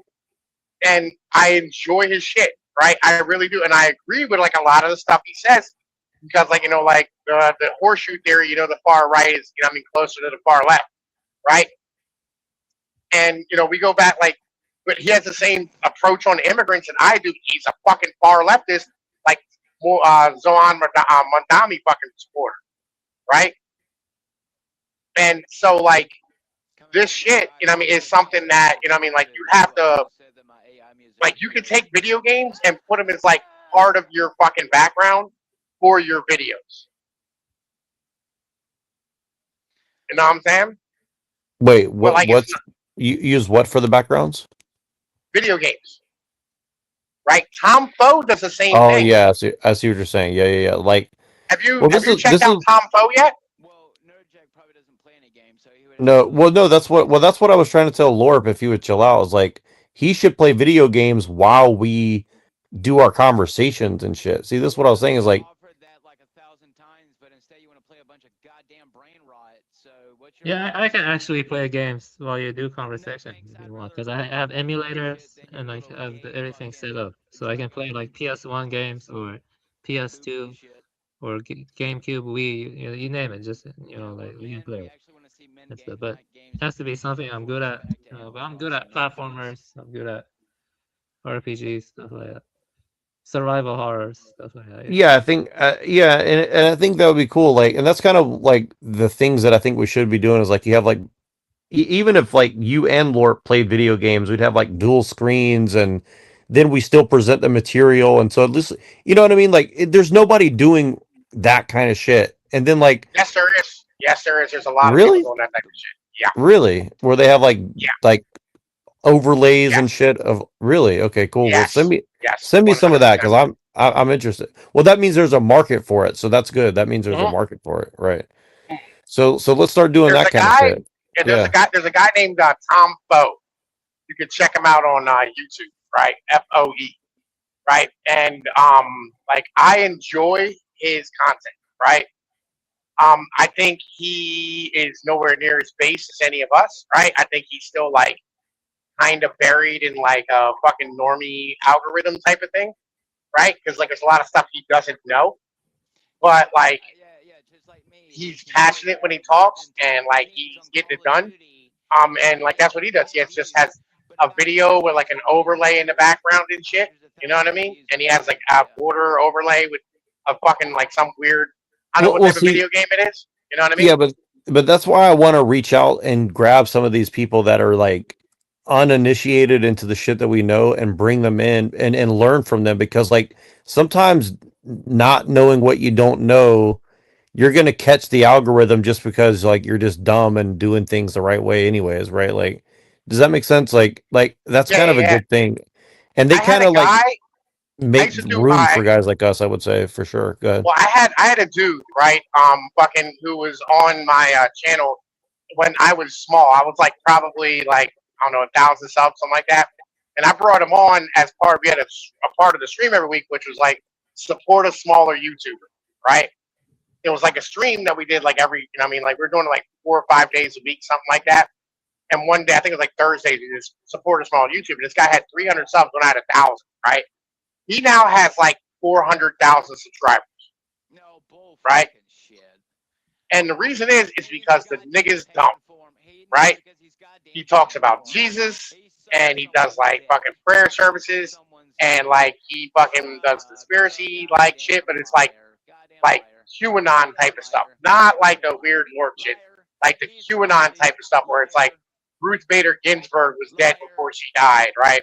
And like fucking Nancy Pelosi's a demon type of thing. Like these fucking normie ass conspiracy things, right? And like, but the normies eat that shit up with a fucking spoon, right? And there's a lot more of them than there are us who are like, yeah, listen, you know what I mean? Let me explain why like this is the same as like the populares versus, you know what I mean, like the fucking Republicans in fucking Rome and shit. You know what I mean? Well, this is why I paid for StreamYard for a month, because I wanted you guys to like share my stream and then get other people who do streams and get us all to like start recasting to each other. So we're kind of like sharing our audiences and we just kind of build up a general audience, right? Across platforms, like meaning all of us have a platform. We all kind of, I mean, again, I'm just half-assing it. Like, I don't know what to do. I'm just saying like, we get a cross section of people, and then we drag some of these people in who are like the conspiratards, and then we mix it in with like some better analysis from someone like Machine or you, or and I can go do my little debate bro shit or whatever, retarded stuff. But but say what now? Hill eater. A leader? Hill eater. Oh, yeah. Oh, yeah. Oh, yeah. I'm trying to get him to do more. I mean, he's kind of like, and I'm not talking shit. Like, he's trying to like troll all these people on Twitter, and I'm telling him like, look, like these people, like everybody on Twitter is just trying to clout chase, right? They're no one's really interested in like getting into the topics. I mean, some of them are, but they're almost all feds or like wannabe feds. So it's like it's really hard to get like an inch, and he's aware of that. But it's like, but I'm trying to build up like a general audience for like I think people like the Groiper kids are like they're like real people that we can talk to, right? Like, or some equivalent, or like even the leftists. Like a lot of these leftist people are smart fucking people, right? Like, I don't want to just like throw the ball under the bus. Like a lot of these people, you can actually hold a good fucking conversation with them, right? And if we could get the Groiper kids and the leftist kids, to like to like actually engage with each other, I think that's very powerful. And then we can mix in like a little Teddy K, a little Tom P, a little Machine Lies, a little Avian Buddha, you know what I mean? Like we all kind of like get inject some of our ideas into their discussions, right? I think that like that's going to reverberate out, and I think that hopefully we can monetize that to some degree, you know what I mean? Like I don't know how exactly, but if there's a way to monetize it, that would be cool. That would be cool, but the main thing is like I think you just have to, like you said, like build a brand or multiple brands that it, that have enough of a personality that people will just come, and again, like I'm seeing it on like I'll give you an example. I saw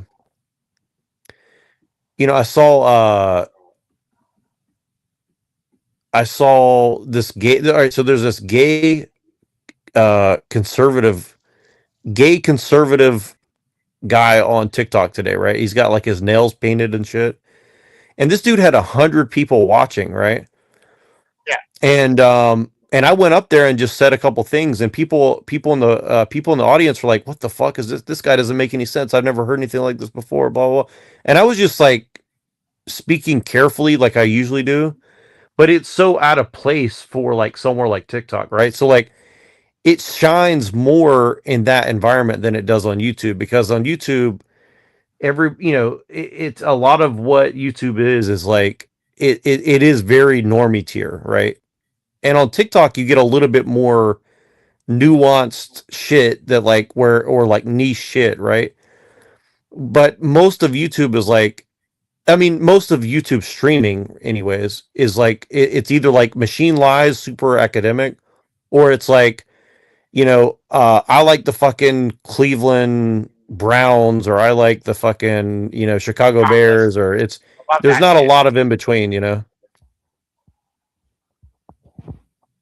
Say it again. Sorry, I overtalked you. What? I love that shit. Like, listen, I'm a sports guy, right? I love talking sports. Yeah, but see, this thing is like, if we could get the sports people to like engage in some of what we talk about, like, that would be sick. You're never gonna get those guys, right? Like, those motherfuckers are bought into the system, right? Look, I don't want to, like, I'm not interested in doing YouTube anymore, right? I'm kind of not, right? You know what I mean? Like, I'll do streams there once in a while, like, but I really don't care about YouTube anymore. I like my writing, right? It's a place I enjoy being. When I make videos, I'm gonna put them out on Substack, right? And it's gonna populate it to YouTube, right? I'll come and hang out with you, right? I'll come and hang out with Machine, right? You know what I mean? Like, I'll hang out on other motherfuckers' streams, but I'm just not interested no more. I put in way too much work into fucking YouTube, and like, it just there's no point, right? Because it's just fucking like they don't play fair. You know what I'm saying? Yeah, well, I guess, is there any other way that you can see to transmit the memes of what you're trying to get across in a way that's worth it? Or, the writing is working good for you too. I'm just saying, is there any other avenues you're looking at? The writing's way better.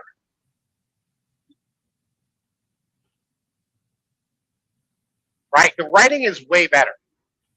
I really enjoy the writing. You know what I'm saying? It just works better, right? And like, it is like, Substack's open. I think Substacks and Rumble are better places to build a platform if you're starting from scratch, right? Than fucking YouTube at this point. Because like, YouTube is just, it's got a giant audience and it has like a lot of eyeballs, but like, it doesn't. It's too fucking censored. We premiering some shit in 3 minutes if you guys want to watch. Gotcha. Right? What do you mean premiering? What do you mean premiering? What does that mean? I'm trying to do what you guys are talking about by premiering some shit in 3 minutes. You mean on? Yeah, I got it in the backstage there. So let's see what happens. Roll the dice. The price you mean you want to? The price is right. You mean you want to premiere something on here, or I didn't understand. No, Sorry, I have it. It's going to be premiered in 2 minutes. See, this is my attempt, because see, you put MF Doom X, that shit gonna get a lot of clicks. It just depends on if motherfuckers gonna click on it. Right? Obviously, it's roll the dice, right? But MF Doom X, just type in MF Doom X. That shit'll get a lot of clicks. So you know what I mean. So let's see what happens. Right?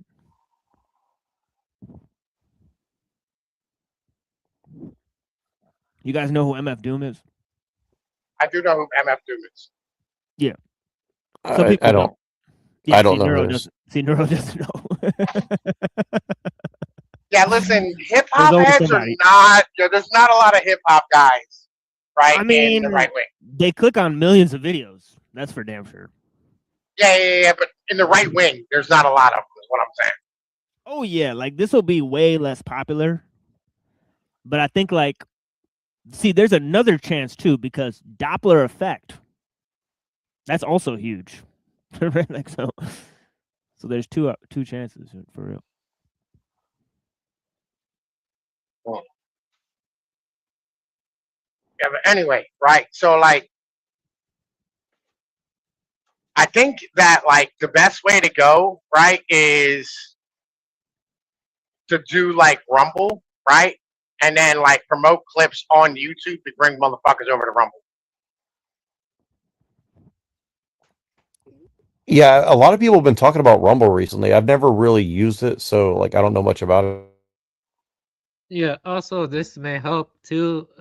Like if you're like trying to cater or market to a right-wing audience, then sometimes like I don't know, like sending $15 or $10 to like popular people like during their live streams or whatever, and that way like ask them questions and then make sure your name is your channel. So that way if they click your name, they can find your channel. That could be one way, like if you like sometimes they give you a shout out if you pay those. Well, you could always yeah, I think that works somewhat. I've done that a little bit, but I think also like you have to collaborate with people. Yo, yeah, you have to join their collaborate. Discords, bro. That's what you do. You join their fucking Discord servers, right? You know what I mean? Like the right wing fucking YouTubers Discord servers, right? And like you promote your shit in there. You go in there, you hop into VCs, you have conversations, start squabbling with motherfuckers, whatever. You know what I mean? Start mixing it up a little bit. You know what I mean? Debating a little. You know what I mean? Having a little whatever back and forth, right? And like you just start dragging motherfuckers off their channel onto yours. Yeah, that's like, always a good option. Think like a data scientist, kind of, like a data-oriented kind of. Amazon it did largely grow because Benzo's a very data-oriented person.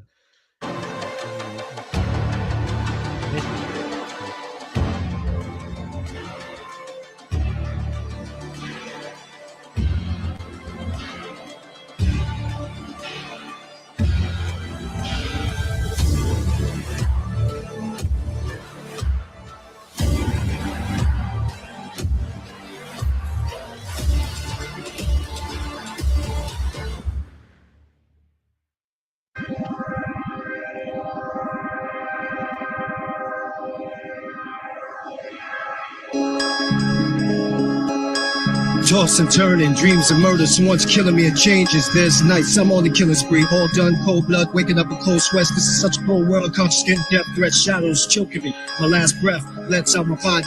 It's a conspiracy, my mind and my body's not really down with me against the whole world. It's a little deeper, me against myself. I fight the grim reaper, swing sickle. I got my Glock bust rounds off, demented, schizophrenic. I know this sounds off to you, I do not lie. When I doze off spirits, hope I die. Whatever, angels waste the time, they work together, scheme and plot on me. Cause I'm the son of man. I hear voices from a dog like Son of Sam. Don't give a damn if the bullets fill me. I don't wanna live, I hope they kill me. Put me out of misery, I'm left in misery. I kill all my enemies, cause I left company. Those who seek me are called wise men, or either wise guys. I pray you comprehend and realize I'm condemned. No rest, homicidal dreams. My cellmate, all he do is scream out loud how he wants to go home. That's funny, I'm here all alone, locked in a single cell. His back's bleeding, he's cold as hell, and I'm hoping they turn on some heat. I call the CO to bring some extra sheets. Where'd he go? He walked the walls, run halls, I pray he teach me. They don't see him, mental health try to reach me. I said, please see how he feel. They said he's alright, but he's not real. Evaluation say I suffer from depression, hallucinations, subconscious, what they guessing. I'm here doing years, I'm stressing. Medicate me, sedate me, want me to rest in. Don't take it, cause he said that won't be best in. He said I need his help and he needs me. Nigga, you off the walls, go home, you're free. Home, that was fun, he was turned off, cause his wings was burnt off. The lesson was learn, communicate with one. I was chosen cause I'm God's son. And I'm the retarded one. Out in the streets, you won't survive with whack ass beats. We can see that. These days and times, plus how we get ours with rhymes. To my metal face bros with stomachs of cast iron, who've been into winning blast to the last siren. On the slow mode, the con artist with the social chick to my like how you live the slow but I'm low stick. Anywho, how about the Yankees? Once I leave off stage, the party people thanks me. If I may speak freely, nasty like the freaky deaky antelope, sleazy speak easy. Been any fan of the limelight, in the mic stand with nothing but stick of dynamite. It's risky business like hand-to-hand crack sale. The rappers who's better hope on the cover of Black Tail. Jumping to who's fat, who's that, who catch who do match, be like, tell me how you do that heck no. Especially those who cop please like Gecko. Let go to Mike, do techno. Ha ha, the bet's a bust out laughing at the bet. For no reason he get cussed out like Tourette. Get tight flow to make her bad ass stutter, or even crack the spine from a mad fast cutter. But wordplay since third grade age. Back when we used to play bang, open birdcage. Hip hop, Benny Hill, sip penny straight, get every penny weight, then he chill. At any rate, my metal face holds with tongue, or least I ring. Do yourself, I will continue to do my thing like Kung Fu fighting everybody was fighting. And the super villain strike again like lightning at the same spot. Now what's the chance of that? And the name drop like pick the name out the hat. That's a no drop from the lava canava who go play out the rap game like survive while I drop his knees like a nerve cat. When intense speech from way back and spin on your back and then freeze. While I play high ball, low ball to zero. So-called rhymers don't call Cleo while I steal the show like thought so try hiking. Super duper stars mean auto tricycling. Sometimes the men, mostly from the woman. I hear voices saying that's a super villain. Mostly from the woman, I hear voices. Super villain.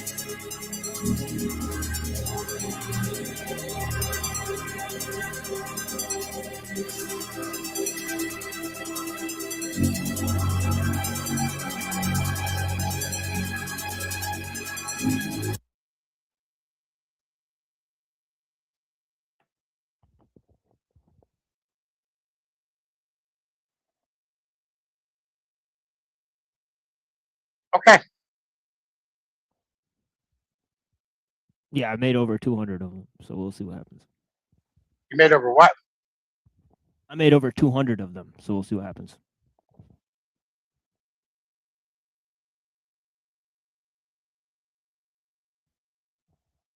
$200 or what? Remix songs. Oh, okay. Gotcha.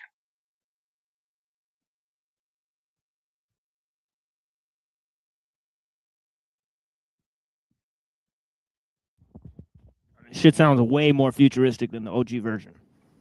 Like it sounds. There are like some channels out there that they just talk about stuff like foraging or like gardening. They tend to get a lot of subscribers too. Oh yeah, so they got good camera equipment. yeah, they walk do. around and film everything. It's professional equipment. Yeah, good. He left. Yeah, but yeah, you need good. Nah, just GoPros for the most part. Yeah, we might do that. You know, Jerusalem artichokes are very easy to grow and they taste pretty good. I've actually grown some and eaten some. Jerusalem artichoke. They're so easy to grow. Nice. Yeah.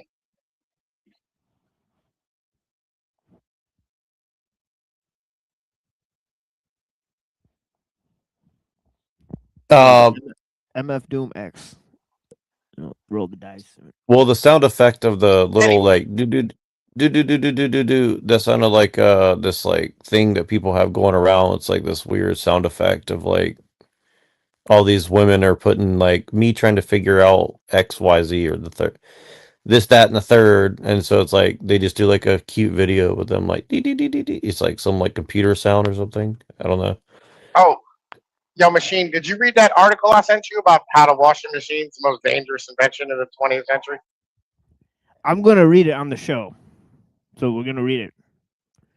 You know, Yeah, so listen. I figured, like that would be right up your alley. Yeah, it lines up real well with the show. So you know. Yeah. Like the other article, you know, where you had Alul in the front of the quote. So yeah. Yeah. Yeah. So. Right. Like I figured that's something that would be like right up your motherfucking alley and shit. And Absolutely. it did real well too. Yeah, I agree. You know what I mean? Yeah, it got like 2,000 views on Substack and shit. Nice. But like what I want to figure out is like how do we trick the hot girls all over social media into like arguing against the washing machine but they think they're doing it against the patriarchy. See what I'm saying? That's what I'm trying to figure out. Yeah, listen, I've always had this thought, right? That like we should be paying like the fucking thoughts on like Twitch or whatever it is, you know what I mean? Who like, just they'll read whatever, you know what I mean? We should like be paying them and like just commenting, like sending in super chats that they're gonna read, right? And then like making them like putting in like Ted Kaczynski and shit, or like, you know what I mean, something like that. Exactly. Yeah, I totally agree. Like that's what all these think tanks are doing, and people are like, "Oh, this is really bad." But I'm starting to think like, well, if you did that instead, then they would just like want to be like sleeping with you because you're providing for them, and then it's like, then they put out propaganda for you. They have kids with you, and then they'll stop being like, communist prostitutes for some rich of my guys. like when I replay Uncle Teddy at the end of my show, right? There's been a couple times where people went on their own live stream, went live and started reviewing the video because they found what the chicks were saying so moving, and they think it's the chick who's speaking in the video that wrote this, right? So they think it's like some interpersonal psychologist, right? So yeah, they think it's like some female like interpersonal psychologist that's writing this, and they're like what she's saying is totally right. So it's just funny. Well, it's like imagine you could just like replace yourself like every show that you've ever done, but you just have it like a hot like gothic chick, and she's just like saying everything that you've said. Yeah, shout out to Unism. He started reading he started reading Kaczynski and calling it Nadia Komensky. He's reading Systems Need Is Trick by Nadia Komensky. And it's like and he's like, this is Nadia right here. She's really into like technology.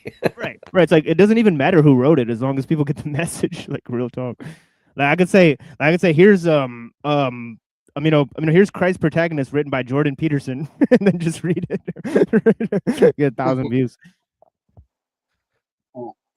Yeah, by Jordan. Yeah, that's kind of what I've started doing with my articles. And again, like I know it's like somewhat AI slop, but like some of the ones I'm doing, I'm trying to do it from the perspective of like a person that's not me. But I'm so like the one I'm doing now is like it's like a rad femme like Asian girl who's turned into a lesbian because she's in college and she's getting paid by think tanks. Yeah. But then she's like, but she's like, well, this white guy wants to be with me, and so it's kind of made me like re-examine my life, and so it's like how about we release, right? We could release 30 minutes of Christ's Protagonist read by AI version of Jordan Peterson, and just write on the video, Christ's Protagonist by Jordan Peterson. And then people ask me like, I means that the AI was reading it. Good article. That's all that means. Right? It doesn't mean anything else. This is a good article. Let me say something about this article. I would say that this pattern applies to practically everything, because I remember watching a movie where postman used to actually walk and hand out the letters, and that like strengthened the community. But now with cars and massive interstate highways and more massive interconnection, there's more atomization and a sense of distance from technology like creates a sense of distance between people who are kinfolk, basically, like greater distance. Yeah. But yeah, this is a good article. Yeah. It gets to the root of the issue. Thank you. Yeah. Right. Yeah. I mean, that's kind of like that's kind of like the point of the fucking article, right? Now, I did one about the farm show, right, that I went to. We had this thing called like the farm show, like every year, right? And it's like the largest indoor motherfucking agricultural expo in like North America, right? And it used to be like basically like the whole place is sort of like cows and pigs, and chickens, and like roping and ranching and whatever it is. And now it's like a giant fucking food court, right? And they got like people charging to like cuddle a cow, and there's this giant boomer fucking consumer slop fucking thing, right? But like it was super base back in the day because like it taught everybody like where your food comes from and like the process, and like got to meet the fucking farmers and actually give a shit about stuff. And now like the fucking animals are like way in the goddamn back, right? And there's only like a few of them, and like it's now just all like milkshakes and fucking like food or whatever it is, and like it's all ran by like 4-H females who are like teenagers with massive amounts of makeup, right? Like this is what happens, right? At the end of the day, when you make everything like as profitable as fucking possible, and you don't think about the long term consequences and like the actual social ramifications of what the fuck it is you're doing. You know. Yeah, that's true. Basically, the community was more tightly knit, and people knew each other. They worked the farms, they tilled the fields together. But the thing is, when you make their manufacturing and their food depend on like an outside source that's far from them, then that kind of destroys the cohesion of the society, basically. Yeah. The community, yes. Unitarianism for the win, friends. Yeah, definitely. I actually have a good Chinese film to recommend about that, but you probably wouldn't want to see it though. But yeah, there are a lot of films that convey this, the breakdown of communities from the invasion of, the massive industrial network and stuff. Yeah, there are movies like that. Yeah.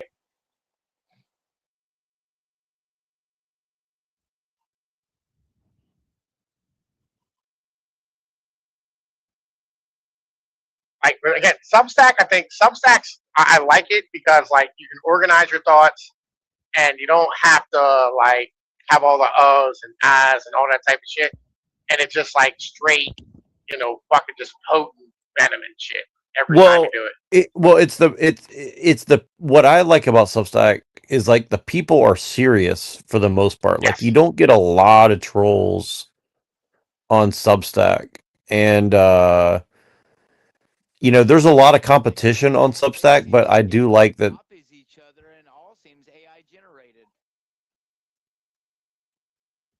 Yeah, but there's a lot of real people still there, though.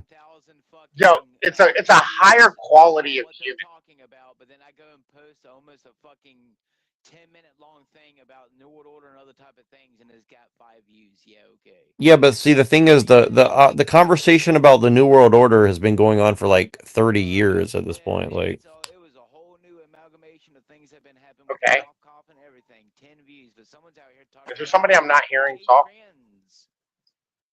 9,000 views. yeah, it's Yeah. Basically, I wanted to say this though. In the movie I saw is A Postman in the Mountains. It's a 1999 Chinese film. It's about an old man and his son who continues the job of, he accompanies his father on his first tour. He's basically doing the same thing his father did, which is delivering mail like 115 kilometers of a long walking route into the heart of rural China. You know what I mean? And in the process, the son learns from the mail's recipients more about the father he hardly knew. So a large portion takes place in a village of the Dong people, including an evening festival featuring Lusheng dance. But what I'm trying to say is that in the past, delivering, mail or delivering postman, like it had a kind of integratedness with the communities. But now with the nature of USPS and UPS and how everything is like,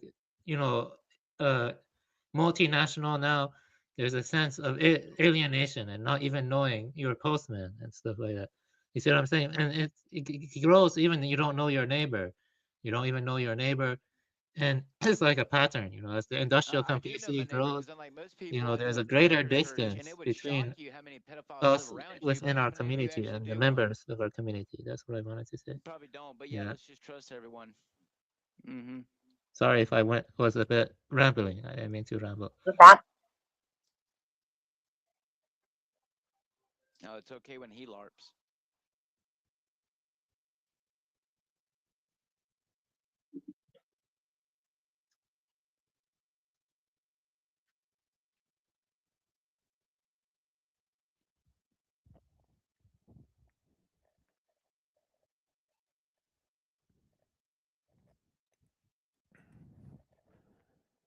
Yeah, let me pull this up. Anyway, thank you for wasting like 3 hours of my night, Neurojack. Could at least paid me for it, but you've never paid me. That's why everyone else pays me. Yeah, I can't hear him.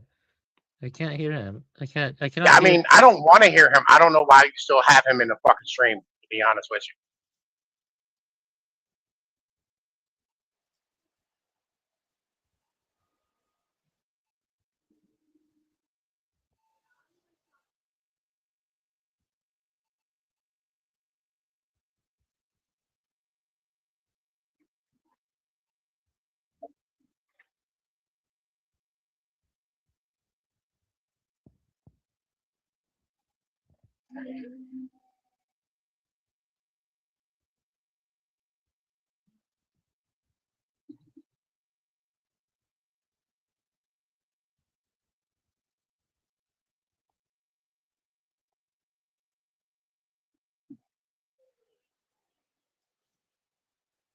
Can you not hear me, Avian?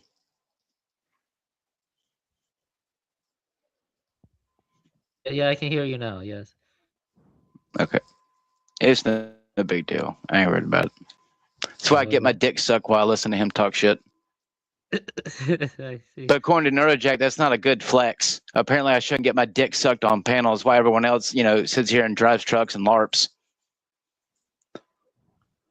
Yeah, I'm gonna go listen to some YouTube because, like Neurojack, it doesn't have any self-respect.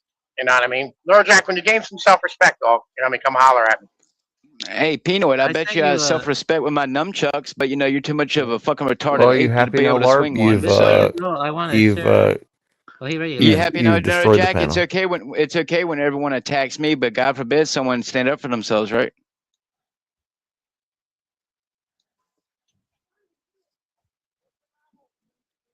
I tell you what, I don't usually agree with people about you, but Avian's right. You're a slimy motherfucker. Yeah, let's not bring that up again. We already made It's peace. not. I have plenty of reasons to call him a slimy motherfucker. He sits here and lets people attack me, knowing our history, because it's funny to him. He thinks it's funny to let people make fun of me. It's okay. Won't be funny one day. Too, it's best to just drop it. Let's focus on this important like topics. Alice in Wonderland is bananas. You guys ever seen this European version of it? It says hand drawn and cut paper combined animation from Ukraine, former Soviet Union. Mixed technique, Alice. Yeah, Alice in Wonderland is kind of Pythagorean because it's all mathematics. It is. Yeah, well, the guy is Pythagorean. He actually wrote a poem about Zeno's paradox. Called Achilles and the Tortoise. Yeah, it's wild. Yeah. He has another poem called The Jabberwocky. It's a nonsense poem. Have you ever read that one? The Jabberwocky. Yeah, I've read that one too. Yeah. I have the book Through the Looking Glass. I have a version of it. Who's white male? Is that Brown's boy? This is I think Neurojack would appreciate this, right?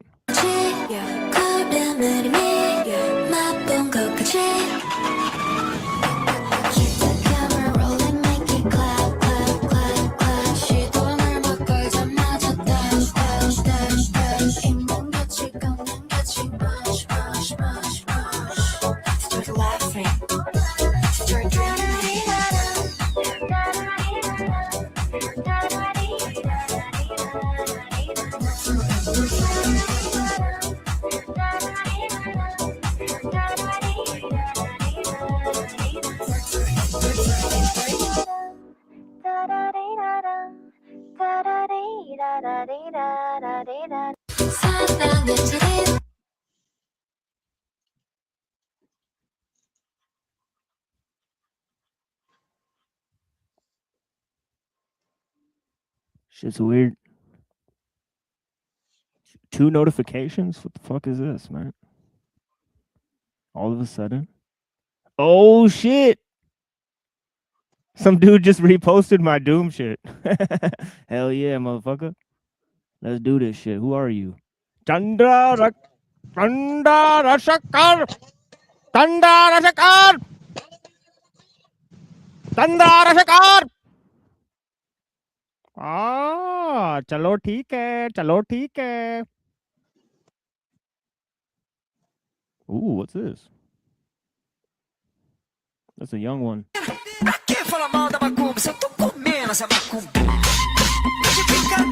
might get accused of doing pedo shit to this, man.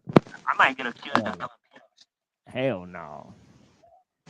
Hell no.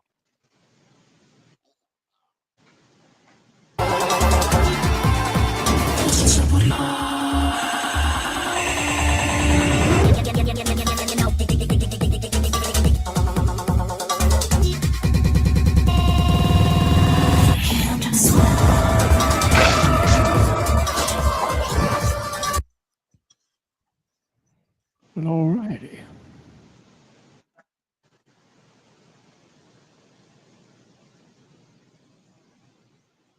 All white is all right.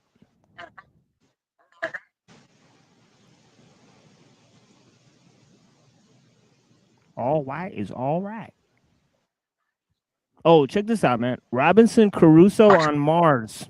Can you believe it? Robinson Crusoe on Mars, 1964. What? Robinson Crusoe on Mars. Ladies and gentlemen, Robinson Crusoe on Mars.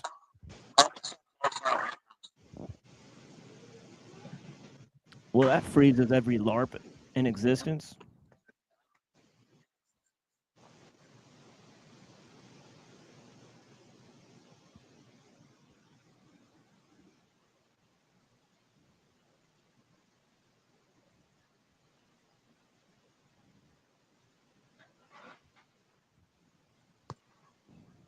Oh, unseen warfare.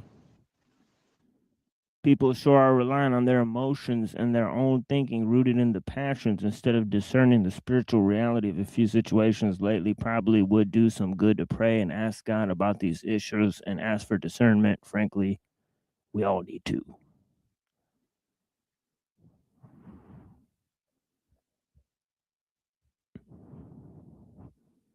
Look at this thing, man.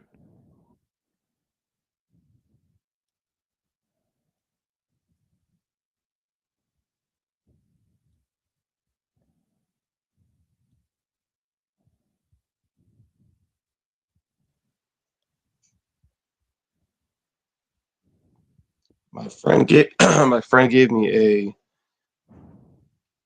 just forgot, praying mantis cocoon before. They'll just be like Nice. in his greenhouse. Dope. Yeah, That's cool, man. yeah. They're What does it pretty. look like? I love praying mantis. I think they're really cool. I think they're like special in some sort of way. Yeah, I think one cocoon will birth like up to 200, or wait, I don't know, maybe like 180.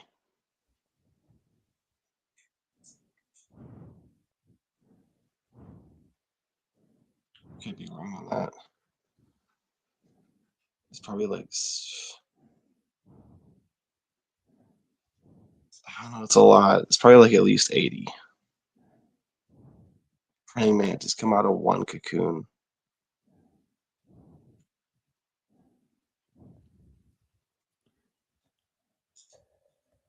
You guys ever see those up close? No. Praying mantis? That's what I'm wondering. Like, what would it look like? Praying mantis cocoon.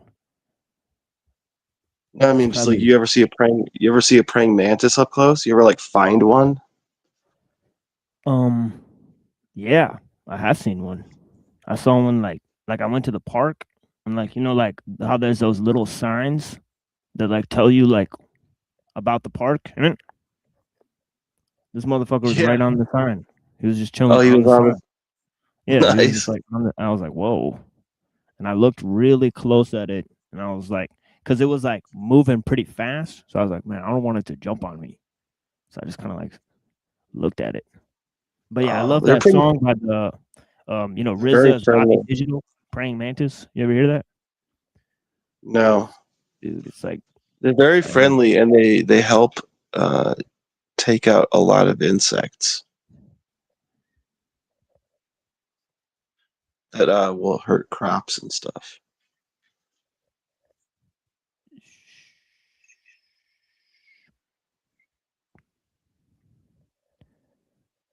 Okay. Yeah, this old dude I knew. When I say old, I mean like 70, over I'm 70. thinking of making this the Sunday thumbnail. So I'll restream it and then I'll put this as the thumbnail. For Made by Machine Bob 9. Strawberry Eyes. She move her body like a snake. Oh yeah.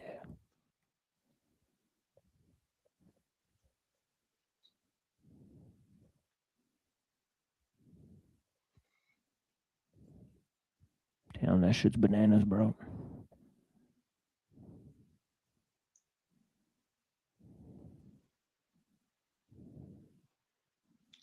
I've seen yellow, or no, not yellow, brown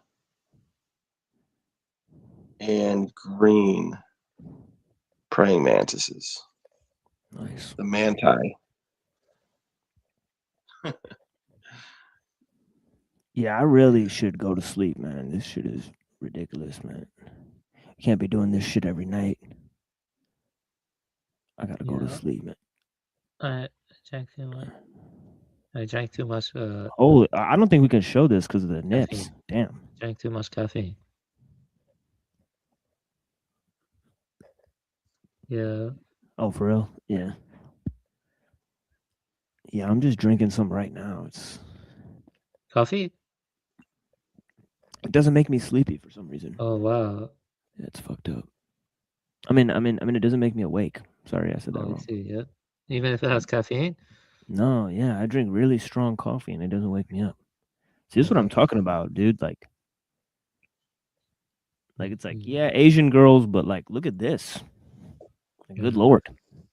I want to say that coffee does the same to me. It could be diabetes, but I do find it strange that I'll be awake when I ask my wife to make me a coffee, but the second that I start smelling the coffee, I start getting sleepy. So it's like my body has naturally fought off the effects of what coffee was used for, which was to keep me awake. Lord, so it could be that. You once said you had an Australian Shepherd, right? Or am I misremembering? It's Australian Shepherd dog. Or am I misremembering? Who? Can you hear me? Can you hear me? Huh? I like dogs. I think dogs are cool. I just wanted to ask about your dog and stuff. How was your dog and stuff? What dog?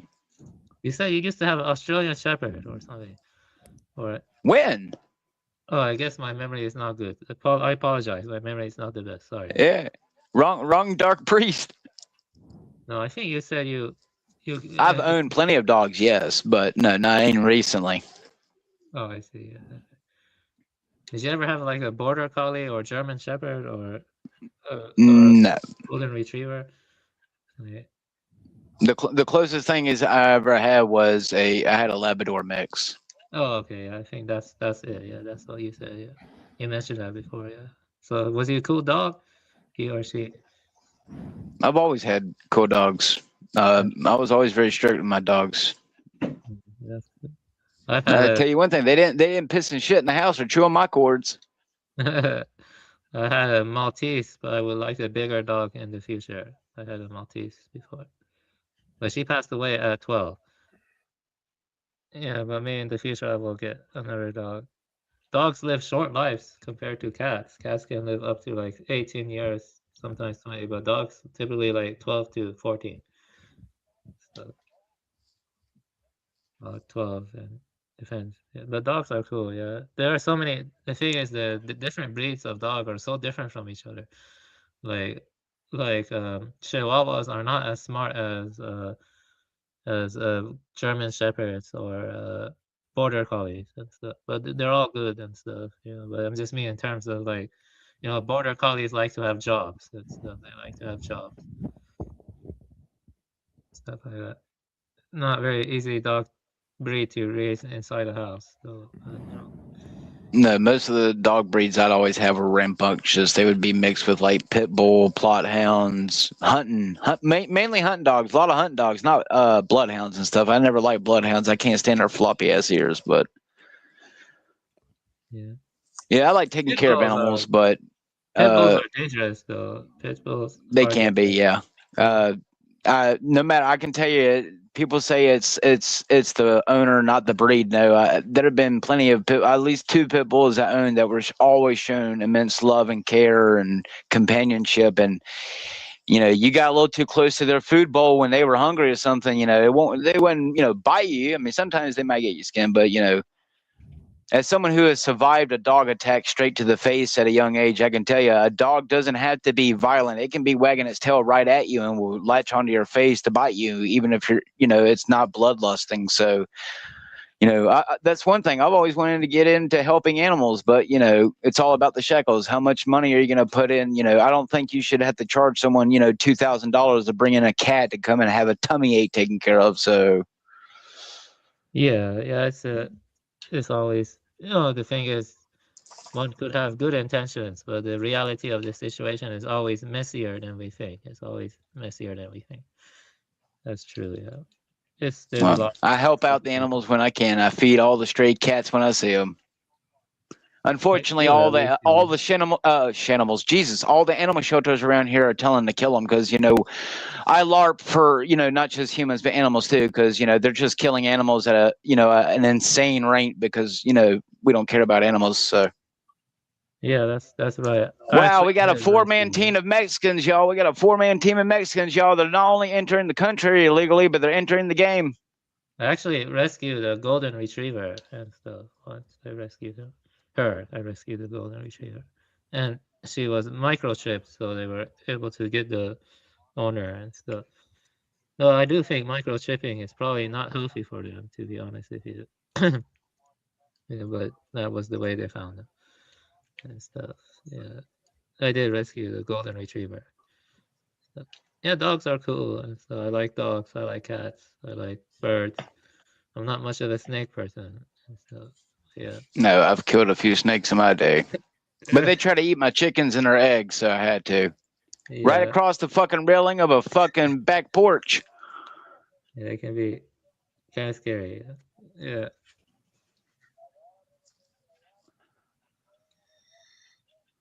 I'm sorry, I must have ran off Neuro Jack. He gets a little offended sometimes. He just randomly disappears and come back. Come back. Yeah, when I had my trip, I definitely felt like there are demons that are disguising themselves as humans, and they look like Rakshas, or they look like the Mesopotamian Nergal. They look like Nergal, Nirgel.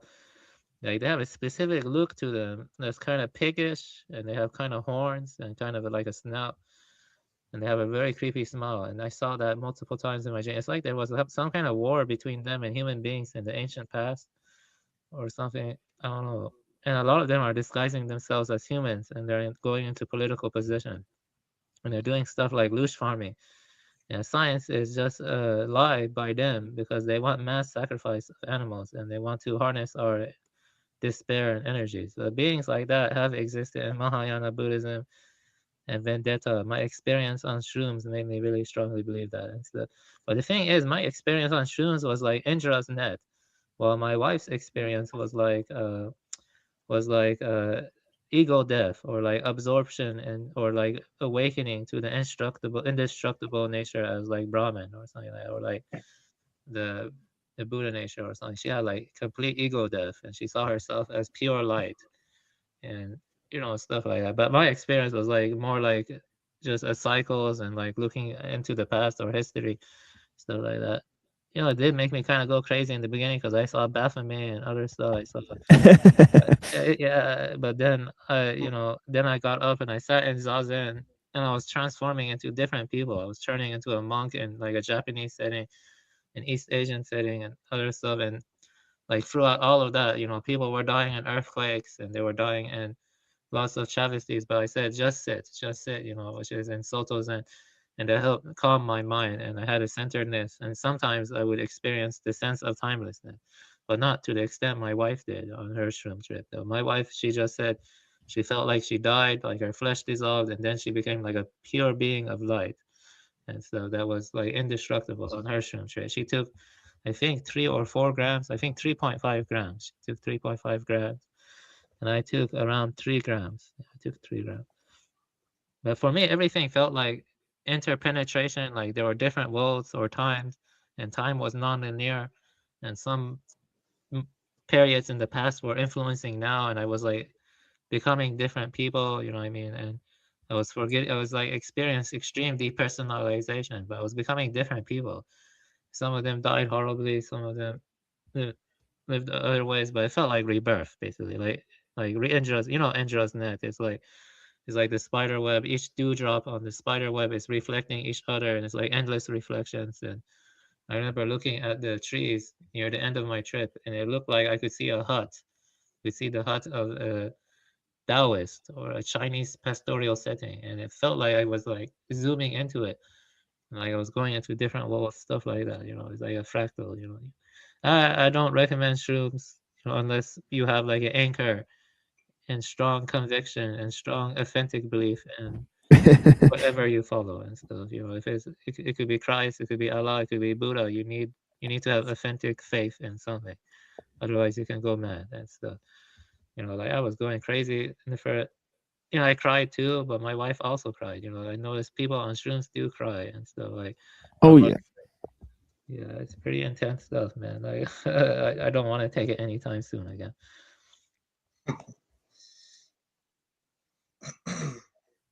It's called Penis Envy. That's the name of oh the yeah, it's hardcore. Yeah, it's hardcore. It's like double strength. So. Oh, I didn't Well, know I guess it's a good thing I never plan on doing any. I'm not telling you to do any. You know, I don't. I don't need to see those things. All I have to do is close my eyes and I see things like that, just 10 times worse, you know. So God gives it to me when he's ready. I ain't got to go take drugs to see crazy shit. Yeah, but let me tell you, everything was a fractal. Like for me, in just now, like I was experiencing fractal worlds and different lifetimes, and other that for my wife, it was just pure consciousness. For my wife, it was. But what I noticed is for her, it was like definitely like Parmenides. She said that, but the thing for her is she claims she did lose her individuality in the pure consciousness, and the Right. which is like it didn't have any time or becoming. It was just pure light being. And so she said it was connected to the sun also. She said she could feel the light of the sun hit her face too. And then like, you know, it kind of felt like vendetta for her, I think. So it kind of like leaned to that or something. Yeah, it's intense though. But for me, it was different. For me, it was like interesting. But yeah. Yeah. What were your trips on shrooms like, Timo? If you want to share, you don't have to share if you don't want to. Like, what's like the most intense trip you've had? Just curious. Well, I had some pretty rough ones, you know. So I've seen tons of weird stuff, you know. So you know, including like, you know, like I put off a Christoph to Babylon record, and then one time it took me through the record. It started showing visual representations and structures based on the music, you know, and I was like, wait, this sound has a lot of geometry and like it was creating these structures in my mind. It was a really dark space that it was creating. You know, it was like mechanical, you know, a lot of gears turning. One time I Seems saw like all the psychedelics does is seems to portray back either our fears or somewhat desires. That's what it really sounds like. Hugely. Yeah, but these visions and stuff, like these structures and like the shapes, it doesn't seem like your mind can conjure these things. Like I'm pretty sure like my brain doesn't just come up with like such complex imagery. All right, like like one time there's like this huge gears turning in this like giant clock, and then it zoomed out of it and it was this lady's helmet, you know, and like the helmet was part of like a spaceship that she was on, you know, and that was like pretty fucked up to just look at and to come to senses about what I was looking at. And then this lady started talking to me. I was like, okay, because at first I thought I'm just looking at this, you know, like it's like a movie I'm watching, you know, but then this lady started addressing me. And I was like, all right, that's really weird. Right. And then some of the things she said didn't really make a lot of sense. Right. And then you know, I've definitely seen like an Indra's net type of thing. Like little like beads and shit that was connecting everything. You know, and also I was in like one of those like Gundam suits. And, like I was in like a robot suit, like flying. You know, it was like weird, man. You never had the experience my wife had though, with like the pure light and pure consciousness and the sense of being indestructible and, you know, Oh time. yeah, sure. Oh yeah. Yeah, I mean I've had so many experiences. You know, we've had like, you know, collectively dozens, right? So, you know, we've taken LSD tons of times. You know, Does it make you cry? oh yeah, I've cried tons Me of too, times. yeah. Yeah, I've even like talked to my family. Oh, You know, I like you know, I gave it to my friend one day, right? The first time he took mushrooms, right? He wants to go talk to his dad, right? And like he stopped taking opioids. He had an opioid addiction where he was taking like Roxycontin all the time, snorting it. You know, he took mushrooms one time and stopped taking it forever. It was really weird. And I saw him talk to his dad like while he was on mushrooms. And like I called him like 2 years later. Like he calls me with his mushroom dealer. And he's like, remember when we took mushrooms? He's like, dude, you saved my life that day. That's what he told me. All right, and all that shit. So yeah, I've seen it have huge effects on people. You know what I mean? Like this dude, like he got a job, like got married, and he was like literally a drug dealer, like on like, you know, addicted to opioids. It's crazy. I think I'm gonna learn Japanese, believe it or not, in my experience, or Chinese. I don't know, because when I was like getting the demons and the you know, in the beginning I felt like I was in a baby's crib. Then I got up, I put my head down and closed my eyes. Then I saw a demon. You know, Twilight has this weird picture symbol of a guy holding a goblet, and I saw that goblet, the imagery, like I saw it, like it was like blood coming down it, and I saw like a weird satanic ritual with pentagrams and other stuff, and I had to, like, I was going crazy. I had to get up and sit in zazen. When I sat in zazen, I did experience what my wife did a little bit, like a pure light or timelessness, like it was atemporal. But then after that, there was a massive explosion. You know, it was like Indra's net, like an explosion of Indra's net, like countless becomings, like different worlds and like different streams of different timelines. And you know, during that experience I said all beings have Buddha nature, and I went and I was like repeating stuff I read in the sutra, and I felt like I was transforming into a Japanese monk in a hut or something like that. And my wife was there, and I kind of forgot who I was. And then, you know, I was sitting in zazen, and I said just sitting, and I was like transforming into different people who were just sitting throughout the ages, and it was like crazy. Yeah. But my wife's experience sounds the craziest, because she had complete ego death. She lost her individuality and became pure consciousness being, like pure light, radiant light. And you know, like, yeah. But yeah, I know if shrooms are crazy. This is one of my first time. Yeah, but I'm not gonna take it anytime soon. And I need to take a break from it. It makes you cry, and it makes you like have to like approach certain things. You know, yeah. I think it can destroy some people, man. So you gotta be in controlled setting when you take it. Yeah. And shrooms are pretty intense. Yeah.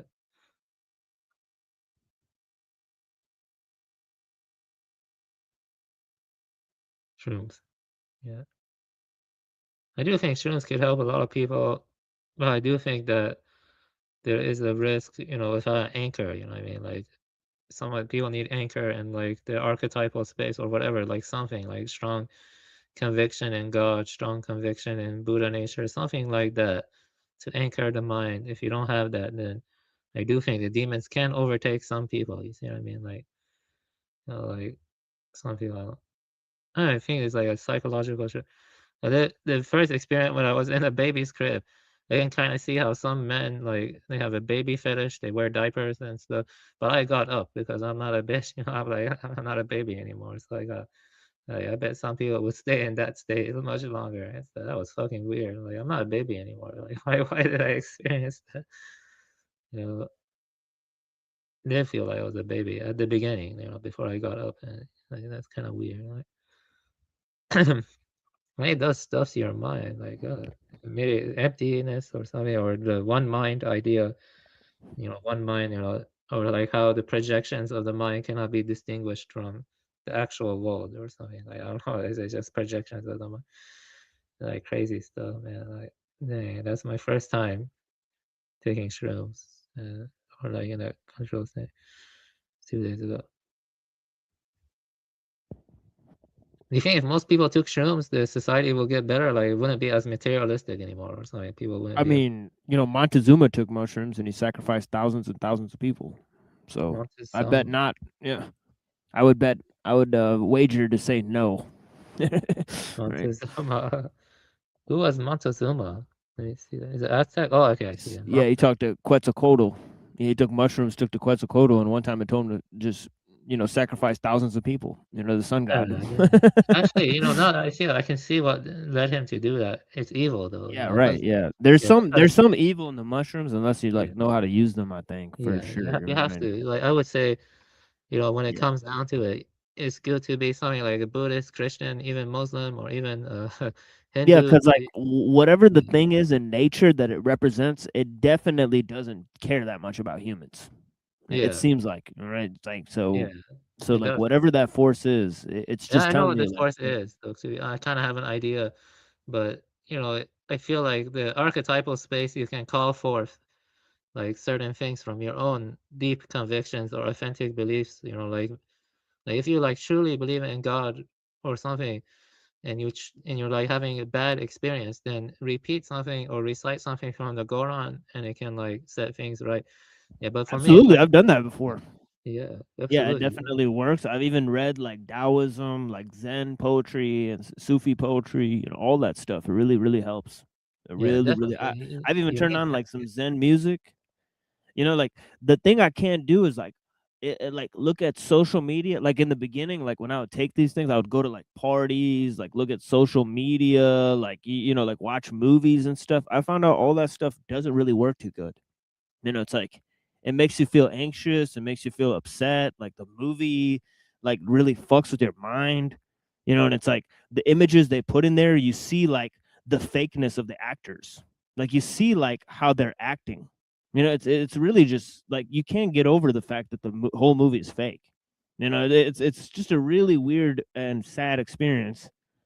And then so like I mean I like very lo-fi music, like and it's always been successful for me. The thing with it is if you have cannabis sativa, it really, really helps. So this is actually one of the main things is like I found that really like I've actually not taken that many mushrooms without cannabis sativa. So I can't imagine like the times I have taken it without cannabis, it's been very unenjoyable. I have to be honest. Yeah, I agree. It was not enjoyable for me, and for my wife, it's not really enjoyable either. It was more like profound, but it does like have a dark night of the soul or something, like a very strong dark night of the soul. And Yeah. she really felt like she died and stuff. Like she really felt like that. Yeah, one time I had like a couple times I had really bad experiences. All right, where I thought like, like like a couple times I thought like my brother had died. All right, so like, he just like left the house and I took mushrooms and then like, I thought like he was dead.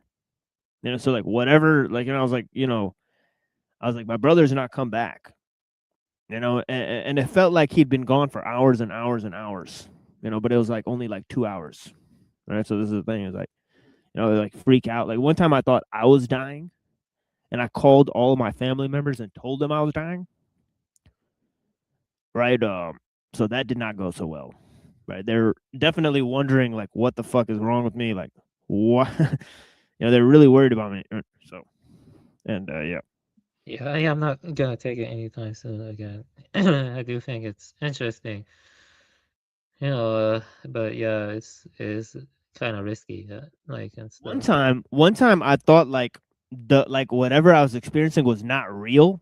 So I laid down and tried to go to sleep and I couldn't. And I got up and I started punching myself in the face. I'm not even kidding.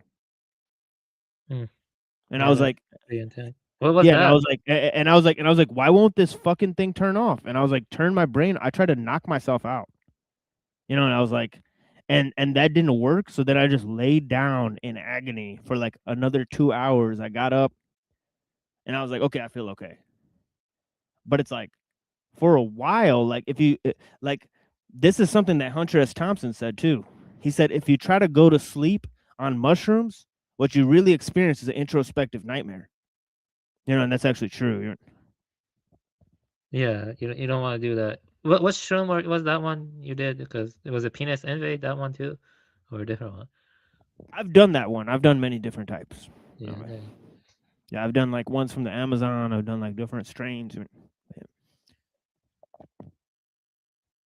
one thing I will say though is taking shrooms does make you take Parmenides more seriously than Heraclitus. Because I was thinking about my experience and my wife's. It seems like what is has to be the basis of like morality and also awakening, and it has to be closer to what that is. What is, and not what is not in the Parmenidean sense. I did read the. I think John C. Lilly was like heavily Heraclitus. Yeah, he like went in a very Heraclitus. Like he started saying there's multiverses and that there is no limits to the mind and all this stuff. And it's like in the province of the mind, there are no limitations. And it's like, I don't know about all that. That sounds very. Yeah, for me, it wasn't like that because when I saw the Indra's net, I noticed that like when I like calm center myself and just let go, I wasn't attached. There were moments of timelessness for me. Like sometimes it just everything stopped. You know what I mean? Sometimes, and then it would just come back when my thoughts would stir up again. You know what I mean? Like when I did not grasp, when I let go of grasping, everything came to a standstill. There was no change. But when I grasp, it's like the countless worlds upon worlds were like interpenetrating each other. You see what I'm saying? It was like about grasping or not grasping.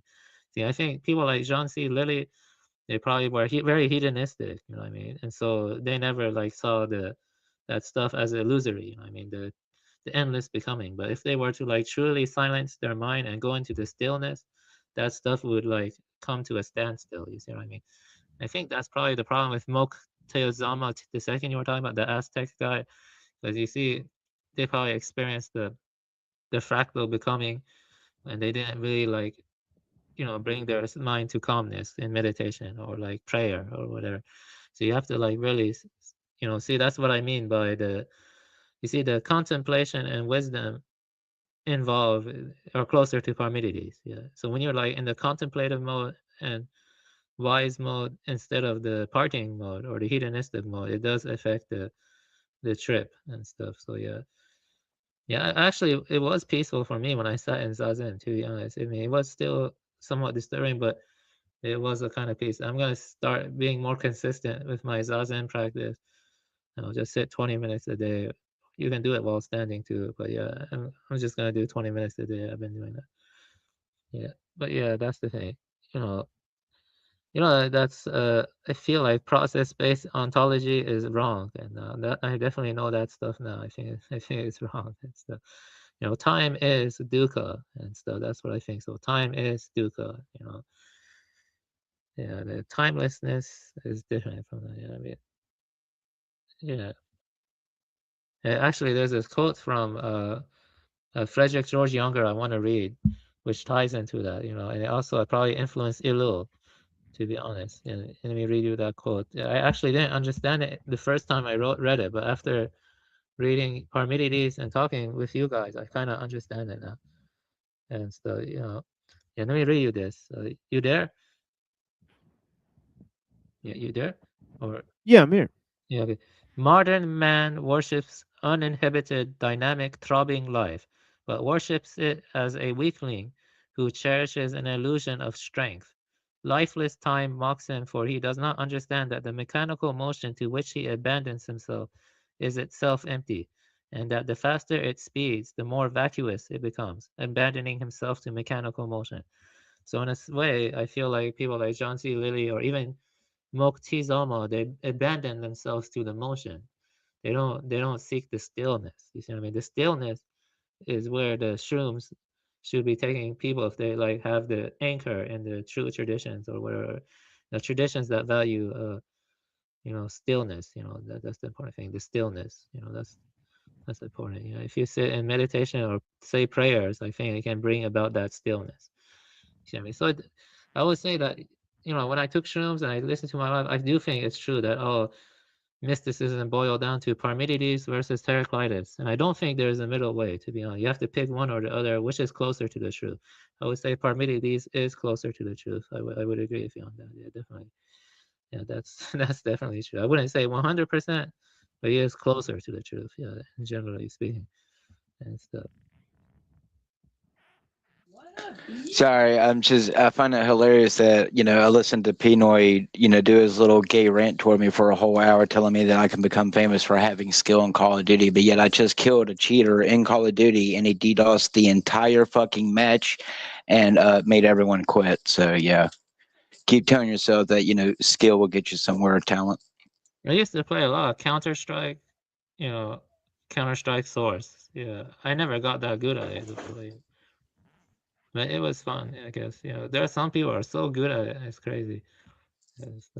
Yes, I like tactical military warfare, and I'm damn good at it. But apparently only cheaters are Yeah, there the are a lot of best. cheaters. Yeah, and those online games like Call of Duty and Counter-Strike, there are a lot of them. Yeah, lots of cheaters. That's definitely true.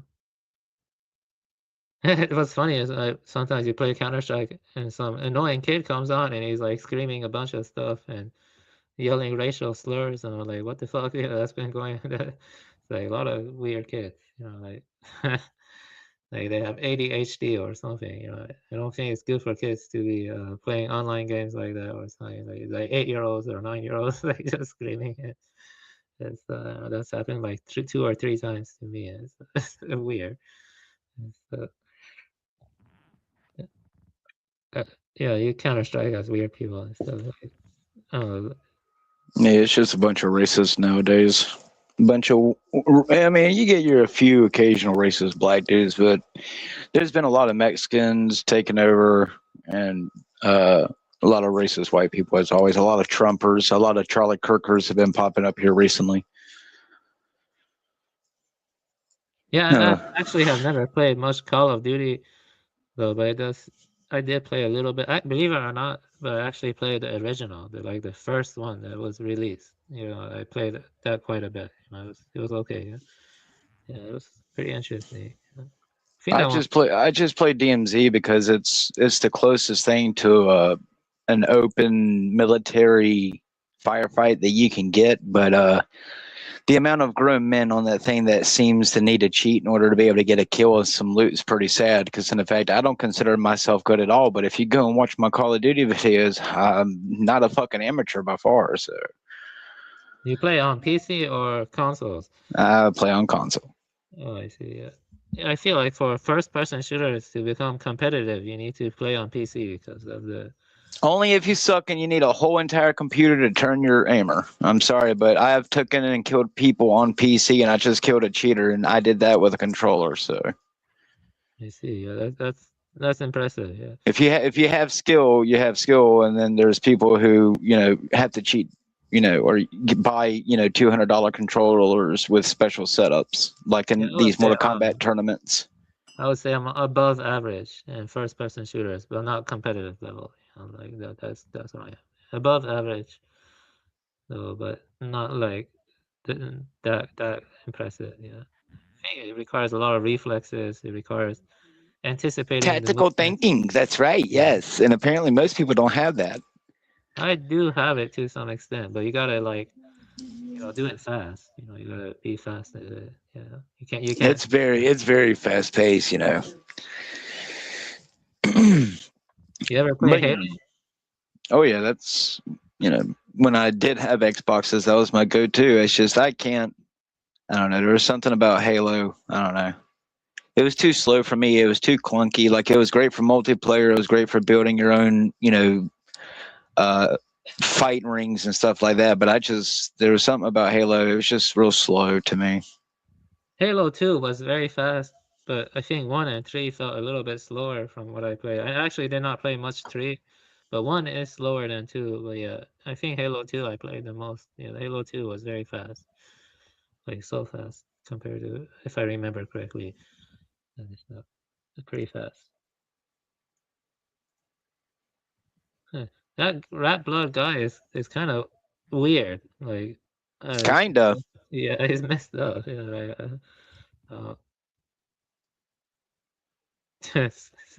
steel vagina. I would rather die than to have that bleep. I would rather die. I don't want something like that. I'm quite fine the way I am. I do think they are putting endocrine disruptors and other stuff in our water supply, stuff like that. That's not very good. Mess you up and stuff. Well, got a drink, right? Or you thirsty to death, so. Yep, got it. Drink. So if your water smells a little bit like wet dog, oh well, at least you got some water. Yep, that sucks. Well, water, it tastes so fresh. It tastes different from like filtered water. I drink filtered water. I'm not gonna drink from the tap. The tap is probably dangerous to drink. I know that for sure. But well water is the best, though it's kind of hard to find nowadays. But yeah.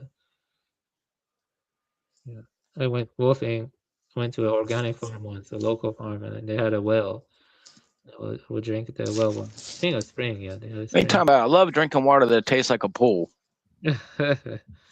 Yeah.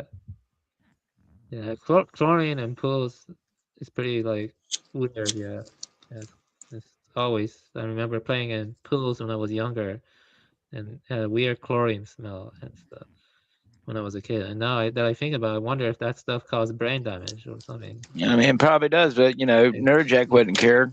That's why he doesn't pay me to get made fun of. He leaves his panels for hours on end.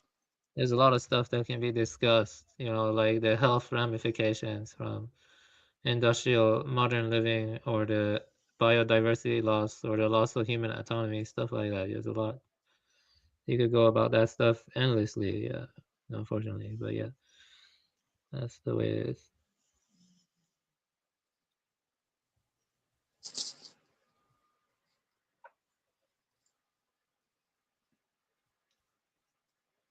Yeah, I actually have only smoked weed 4 to 5 times. And when I smoke weed, I cannot listen to hard stuff or see disturbing imagery. I can only see happy stuff, you see, because I get very sensitive on weed and stuff. But I do like weed also. It's natural and stuff. So long as it's natural and I don't see any disturbing stuff, I'm good on weed. But I'm very sensitive on weed. Like I take things way too hyper. Well, if you're seeing anything on weed, that shit lace, bro. I mean, not see stuff, but I just get very sensitive on weed. Very sensitive. I mean, I get what you mean, but yeah. I cannot. Yeah, I do like weed though. It just make you feel like you're like flowing with everything. You're like vibrating and you're flowing with everything, stuff like that. Yeah, I have taken the natural stuff like 4 times, the weed and stuff. Also makes you more agreeable and stuff. I think so. It tends to do that. So, which is kind of bad, I think. Though, but it's fine. Yeah, so it affects people differently. I think weed affects everyone differently. Yeah, I cannot drink alcohol anymore because the last time I had it, I threw up, and now I have adverse reaction to seeing alcohol. I cannot drink alcohol anymore. So yeah, that's like I can't drink even a single drop of alcohol anymore. Nope. But that's good, though, I guess. Yeah, I consider it a blessing. A lot of people are like, well, aren't you upset that you can't drink? I'm like, not from what I'm seeing. I'm perfectly fine with a packed bowl or a joint or a blunt or a hookah. I don't care. But yeah, like it's nice to have that buzz. I've had that buzz before, but I've seen people get almost basically killed just from having a few beers. So I'm good. It makes people stupid. I can handle my alcohol. I can sit right there and climb up a tree drunk as fuck, where someone else can't get up a branch. But it's just, to me, it's not worth it. Even if I didn't have, like with you, I developed that rejection real young, like 16, 17. That was like the second time I got actually drunk, and after that I can't even stand the smell of certain alcohol, or it makes me sick to my stomach. I just can't do it, and I'm glad. I'd much rather have a bowl of weed or, like I said, a blunt or something. It's so much more natural and easy to deal with. You don't have, unless you got a headache or something already, you ain't gonna really wake up with a weed hangover unless you're staying up all night until 5 o'clock in the morning smoking yourself stupid. So yeah, that makes sense. Yeah, definitely. I think that's the wise thing to do. Yeah, definitely. I think weed is far less destructive overall. Definitely. Yeah. Of course. Well, according to Nordjack, it just makes me angry, and if only he really understood what makes me angry, and it's not the weed. Sorry. Yeah, it is weird that that stuff is still banned, but yeah, it's not weird. They would rather have people addicted to everything else, including the alcohol. So I mean, kill your liver instead of your lungs. Yeah, that's a good point, I guess. So yeah, It's the same thing with what my state's doing with the tobacco here. They say here, my doctor bitched and complained and saying, you really should stop smoking. It's healthy for you. Well, if the nicotine gum and the nicotine patches don't work, because one, they wouldn't give me medical marijuana when I went there. How convenient the day I decided to ask for it, they stopped giving it. But they were like, go to the safer air quotations and the cheaper option, which was a nicotine vape. So I finally found a nicotine vape that I liked. It was cheap. It lasted me about 2 weeks, compared to, a pack of cigarettes or a pack of cigars only lasted me a few days or whatever. And then boom, they upped the price on it to where it was cheaper for me to go and buy the fucking cigarettes than it was for me to even begin to switch. So, I mean, it's just a constant cat and mouse game, in the health industry. They sit here and say they want you healthy. Well, for someone like me with the health pain, I asked for, help with pain for 3.5, 4 years, take ibuprofen, take Tylenol, take this, take that, take this, take that, everything but something fucking natural. And then when you go and say, well, why won't you give me something natural? I feel like you're gaslighting me. Well, they go and switch doctors on you. So, in reality, it's just a system where really, man, I've really found that, I mean, if you can never pick up a bottle, if you can never pick up a cigarette, never pick up a joint, I wish I could go back in time. I would never pick up a cigarette or a cigar, a beer. I would never pick up even a bowl because, I mean, even as healthy, and I'm using air quotations, healthy as what weed can be, weed is far from healthy. You can become just as addicted to, to weed as what you can, a cigarette. And, people can say, well, that's not true. No, it really is, especially if you use it for someone like me, where like for the longest time when I was younger, I used it just to get high, oh, you get high, stay up late before, school and, play video games or whatever. But then when you got older and you started getting pains and stuff and depression and other things, it was like, oh, now I use it for this. But now I can go, months on end and not have a joint. And sure, it sucks, but, I'm not going to go out here and knock out, Granny down the street and steal her purse to, go to the store and get me a joint or something. So, Yeah, well, at the end of the day, drugs like heroin and cocaine and stuff like that is very bad. That stuff one should never do even once. Even once, that kind of stuff is bad. You know what I mean? Especially meth, that stuff should be banned. I mean? I do agree that heroin, cocaine, meth should be banned, but not marijuana, not shrooms. That stuff is innocuous if you do it right. But compared to alcohol and stuff. But can I ask you something, TML? Do you know if Dr. Scribina ever has taken shrooms or not? that would be From what I've shocking. heard from him, like he doesn't actually mess with stuff like that. Yeah. Okay, I see. Got you. Yeah. Yeah, That he makes doesn't mess sense. with Yeah. shit like that. Yeah. Yeah. Yeah, he thinks he should be sober, all that stuff. If you want to engage in philosophy, you should be sober. Yeah. I That's think both are necessary, to be honest. I can agree, yeah, sometimes, but I feel like my brain opens up more if I go and puff a little. So, Yeah.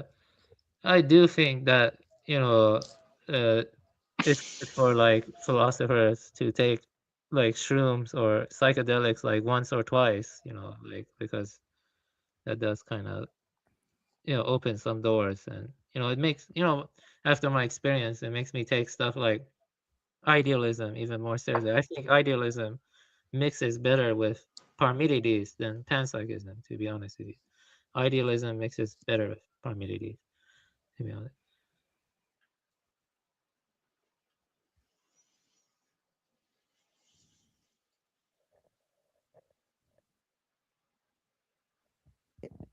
But you know what I mean by that, right? Like if the mind is what projects and creates sense of time, then mind has to have some foundational aspect of reality. Mind has to be prior to the physical, and you see, and when the mind is projectionless, then that is like the Parmenidean being, that's timelessness, the ungenerated and the imperishable, which is closer to that. Yeah, so I do feel like, depending on whether you lean more towards Parmenides or Heraclitus, it does influence the way your philosophy develops. So I think Castrap is more on the side of Parmenides, believe it or not, because based on what I read from Analytic Idealism in a nutshell, it is closer to Parmenides than Scribina's Pantechnicon. Pantechnicon is way closer to Heraclitus. Way closer to Heraclitus. Pantechnicon is the idea of Pantechnicon. So yeah. Yeah, so yeah, yeah. Let me see that. Yeah, I mean, mind is an interesting sort of avenue to explore, but yeah, I think in terms of mind, it's like, there's evidently a plenitude of minds, right? I don't agree that there's like just one mind, right? In terms of, like spirit, I think there's one spirit, right? But I think all matter is a reflection of mind, right? So there has to be a multiplicity of mind. Yeah, but it made us the spirit, at least the way you define it as being one spirit, is that experiential? Does the spirit have any experiential properties? Oh yeah, it's experiencing everything. What? That's basically mind, and that's mind-minded. That's mind. Well, I think like experience is in a realm of activity, and mind is in a realm of imagination, right? But I don't think that imagination and experience are totally different, if that makes sense, right? But I think activity is primary to mind, and I think mind is primary to matter, right? So on and so forth, and right. But if you go up the scale, mind is an illusion, and so is matter. Right. Well, that would be closer to Heraclitus then. I don't think so, because spirit is activity, right? And activity involves right. process. It involves No, I don't think so. I think activity is summed up in stillness. Oh, okay. Right? Yeah. I think God is still. Right. I don't think God has to move. Right. I think God engages all things while doing nothing. Right. And nothing actually exists. Yeah, that makes sense. I'm loving the sound of that. That's kind of where I'm at with it. All right. So, it's as a Sufi writer said, I quote this a lot: all of existence is in the shadow of the creator. Right? The shadow lets you know where you stand in relation to the light.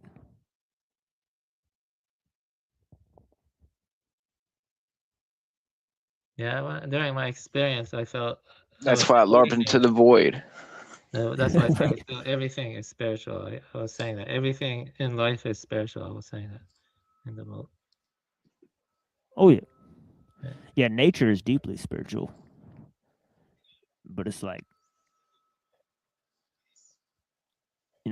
I think nature and being are one. Personally. And I think that Parmenides is saying that too. If you look at Zeno's examples, he's talking about nature. He's observing nature to make his points. Right? He's saying change within nature is an illusion, in my opinion, right? Yeah, I see what you mean. I think, I'll think about more, but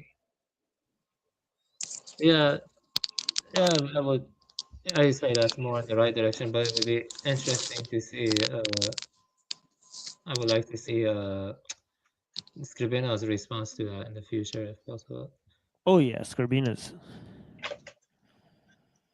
Yeah, because I understand what he's talking about, techne and logos. Yeah, that everything has these two expressions, right? But I sort of lean away from dualism, and that's basically just because of Parmenides. All right. I have an inclination that the world of the forms does not exist. Right. That there's just that experience and imagination exist on the same plane of existence. And Yeah. And also, I believe, obviously, nature is intelligent and creative. So.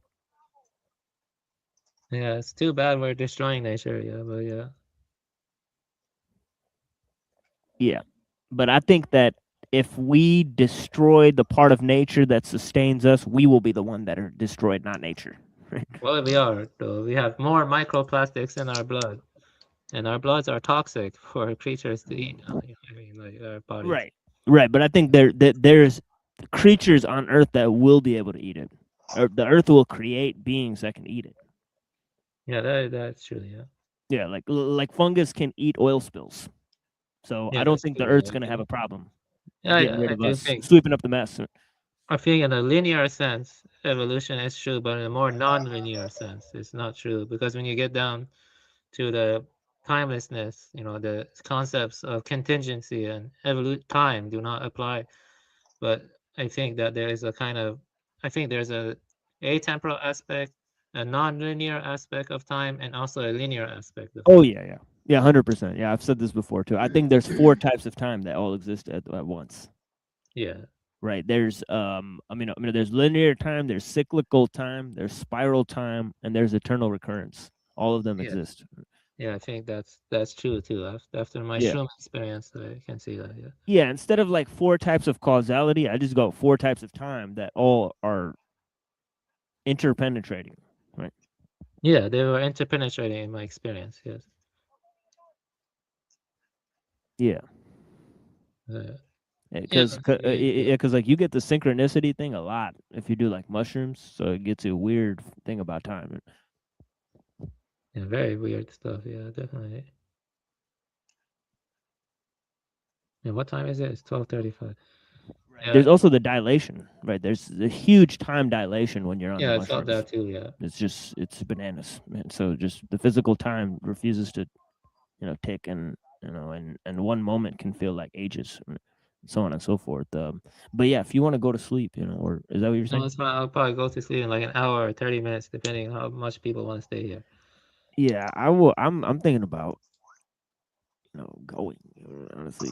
Yeah, you can go if you want to. It was nice talking to you as always, and I hope you have a good night. Yeah, of course, brother. Yeah, but I think I'll wait like maybe 10 more minutes, see if Neuro comes back, and No, I doubt if he'll not, come back, but yeah. Yeah, sometimes if you set up the bat signal, he'll come through. So tell Neuro, so maybe I'll type to him and say, hey, buddy,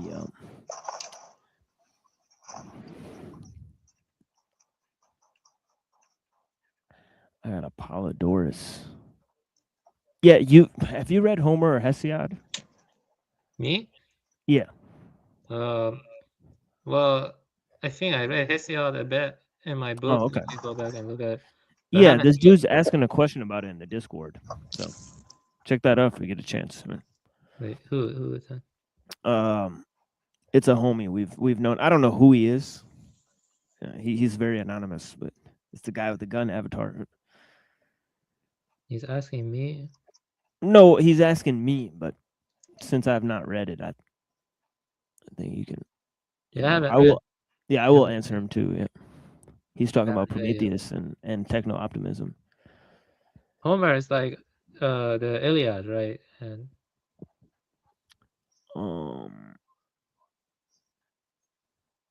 yeah. Homer wrote Iliad. I don't know. Yeah, he wrote Iliad. I think he also wrote Odyssey. I'm pretty sure. Yeah, he also wrote the Odyssey. Yeah. I have them on my shelf, but I haven't read them yet. I have them on my shelf. Yeah. I have so much to read, and it gets overwhelming. Yeah. Yeah. Yeah, I want to read Ovid Metamorphosis. That's something I want to read. How fast of a reader are you? I mean, it depends what we're reading, for sure. If it's like Immanuel Kant, it'll take me like 2 years. Right? If it's something else, it'll take me a few months. Yeah. I think it's the prologue. I know this dude. The prologue Mana of Kant is an easier read, and even Schopenhauer preferred that one, the prologue Mana or something like that. You know what I'm talking about? Oh, interesting. Yeah, no, I've not heard of that one. That one is better than Critic of Pure Reason. It's easier to understand. So, mana to any future metaphysics. So do you think a priori synthetic reason exists? I think you probably don't. The a priori synthetic stuff.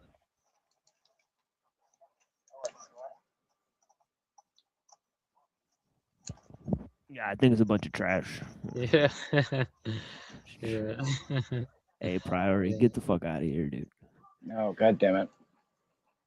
Yeah, I mean, I just don't like the whole. I mean, see, it shows that he's an empiricist, right? Because he's saying that you can observe things empirically, or you can observe things in this second way that causes the empirical observations, right? So I just think he's just through and through an empiricist. I don't think he's defeating or fighting against empiricism. You know, that's just a LARP. Where the fuck?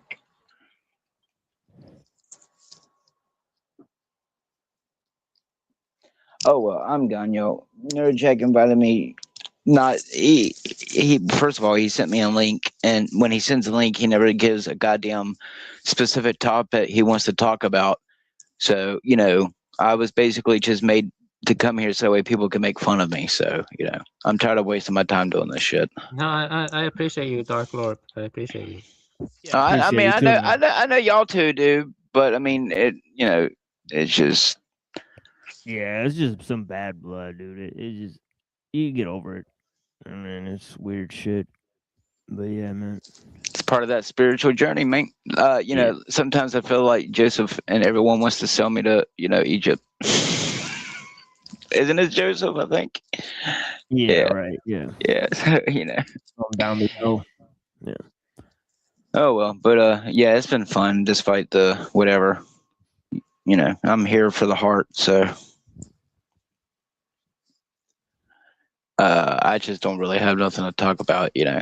Just every once in a while, if you like a song or a DMZ video, just let me know, because I'm not here about the channel. To me, at the end of the day, I think the most we can do is try to tell people what Neurojack does is Neurojack's thing. I get it's his channel, but throw some fucking respect on my name, Pinoid, because you ain't gonna fucking sit here and talk to me just because you're across, thousands of miles on a screen. Just it's. Yeah, but let me say something. Definitely check out that movie Postman in the Mountains. It was released in 1999. It's Chinese, but it has good family values. It's about a father and son and being postman and the nature of the community and stuff. It's a good movie. It has nice Chinese cultural aesthetics. It's called Postman in the Mountains. Yeah, I'm actually pretty happy. We went down to the park about a week and a half ago, and my wife saw something floating out in the water, and it was a pair of foam, and they're pretty nice. Someone had to pay a nice little penny for them, but a pair of foam training nunchucks. And I managed to bring them out, save them, and clean them and wash them, and they're pretty damn good pair of training chucks. So he picks them up every now and then. Now he's in there learning how to use them. So, that's what I'm saying. All I can do is hope to give my son values that hopefully will keep him alive. Because I'm telling you, the future. For those of us who do have kids, your kid won't be a human by the time they reach my age. So I can tell you, if he was in school right now, he would already be well on the whole critical race theory and trans thing. It might not be in all the schools, but I'm all for creating your own nation and not fucking with anybody. But let's face it, I wouldn't trust half the people that would probably apply to my nation. So, But before you guys go to bed, I want you to go to Google Images and write Guilin Mountains. Guilin and then mountains. Guilin Mountains. I put it in the private chat. It's so beautiful. And I was seeing that stuff on my trip, believe it or not. I was seeing Guilin Mountains. Stuff like that. and stuff. Yeah, I'm afraid the only way I'll ever travel the world avian is if I use my Google Earth. Yeah, I mean, who knows? Maybe in my past life I was Chinese or Japanese or something like that. Yeah, but I don't really like the modern. I do respect Western culture, but the contemporary pop stuff, that is like infecting the world is not my cup of tea, and that's not true Western culture either, and it's not really like positively influencing or like, LGBTQ and all that crap, I mean, that's largely J still, what I mean? Like, well, yeah. I know they did the same thing with Bruce Lee's image in the early 90s and 2000s. They took all of his, I'm not saying that Bruce Lee was just some guy who could, take on 10 guys in a room with a pair of nunchucks. I'm not saying that Bruce Lee was all talk, but I mean, I can tell you as someone who self-taught himself with nunchucks, if you ever want to learn how to basic defend yourself in a pair of nunchucks, I will teach you for free. I mean, if you want to pay me to teach you, but let's just put it this way, that's one business I want to make here because it is legal to use them here under certain circumstances. You can legally use them here, but people just don't care about that stuff anymore. I'm telling you, the martial arts place that's not that far from here has never once, and no offense, I'm not even going to pay $200 to learn how to do Tai Chi, no offense, but even I can teach myself simple Tai Chi like I taught myself Jeet Kune Do. I mean, I'm not Bruce Lee, but I can tell you I can move like him. If you get me pissed off and I'm about to fight your ass with a pair of nunchucks, you don't want me coming fucking at you if you piss me off enough, but, I'm just a stupid retard, so. Yeah, but let me say this though, there are 3 mountains that I learned about from China that a lot of Taoists and Zen Buddhists took pilgrimages on and made hermitages. They are Tiante Mountains, Zongnan Mountains, and Gulen Mountains, those 3. And all of them look very magical. Mountains can be very magical. Yeah, mountains, definitely. Like as a place of like meditation and a place of hardiness and a place of insight. Mountains are not just there, they're spiritual. Mountains can be spiritual and stuff. I would agree. That's probably why I have my city like Satanism. Because I live in mountains and most of them, I'm just saying there's a witchcraft on my city. Yeah, they tend to be drawn to ley lines, and the mountains tend to contain a lot of ley lines, and they probably do their creepy stuff there in secret. Like I think, what was that called again? Bohemian Grove? I think that was done on mountains, like somewhere, right? The Bohemian Grove. Let's see what mountains those were done on. Bohemian Grove.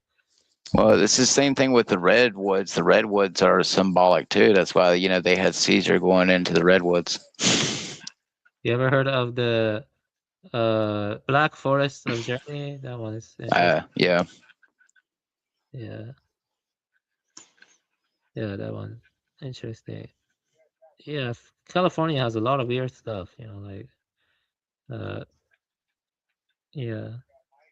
I would be scared to live in California. Like I would always be paranoid and stuff. But Georgia is not the best either. It's a military state. Georgia is a military state. Yeah, and California is like some weird, like satanic stuff and other stuff. Yeah. Yeah, it sucks. Sometimes it does feel like there are demons who are disguising themselves as humans and stuff. Like, yeah. And they are like manipulating people and stuff like that. Or maybe they're channeling demons or attuning to them or something. Like, the brain is probably like a antenna to some extent, like, because you see fractals, the DNA is like a fractal antenna. I read something like that. Maybe brain, has fractal structure as like an antenna also. You see what I mean? Maybe. And maybe these guys like do a Heros Gamos ritual to summon demons, and then they make a pact with the demon and they bring it into them. Stuff like that. Yeah, I'm not that kind of person. That kind of stuff is transgressive and wrong. Most traditions that are good, they are against inflicting harm and suffering on sentient beings, and they're against sadism. It's sadism. Sadism is bad. Saying sadism is bad, it means you're anti-satanic, basically. Satanic, sadism, they're things. It's Saturn, satanic. I don't know. Maybe something like that. Yeah, sadistic stuff. Yeah, well, you know, Yeah, it's all good. It's all good. Alert for Jesus, but you know, I don't know. You know, $100,000 sounds good right now. So, well, you know, you gotta like balance. You know, like something like harming a child, even if I were paid trillions of dollars, I would not do that. I would not do that. But something like, you know, like creating YouTube videos that are just, I don't know, for entertainment purposes, you know, that's, I mean, that's still bad, but it's not on the level of like magnitude of like harming someone or being a sadistic bastard. You see what I mean? You gotta like compare, you know, some things are unforgivable, some things are forgivable. You see what I mean? You gotta look at it that way, you know what I mean? Like, you know, some kid, you know, going around throwing eggs at someone's house, you know, that's forgivable. I mean, it's still a jackassish thing to do, but you know, I'll forgive them. You threw eggs at his house, whatever. I mean, eggs are biodegradable too, so it's fine. You know, we go throw eggs at someone's house. It's not the end of the world. You know what I mean? It's not. You know what I'm trying to say.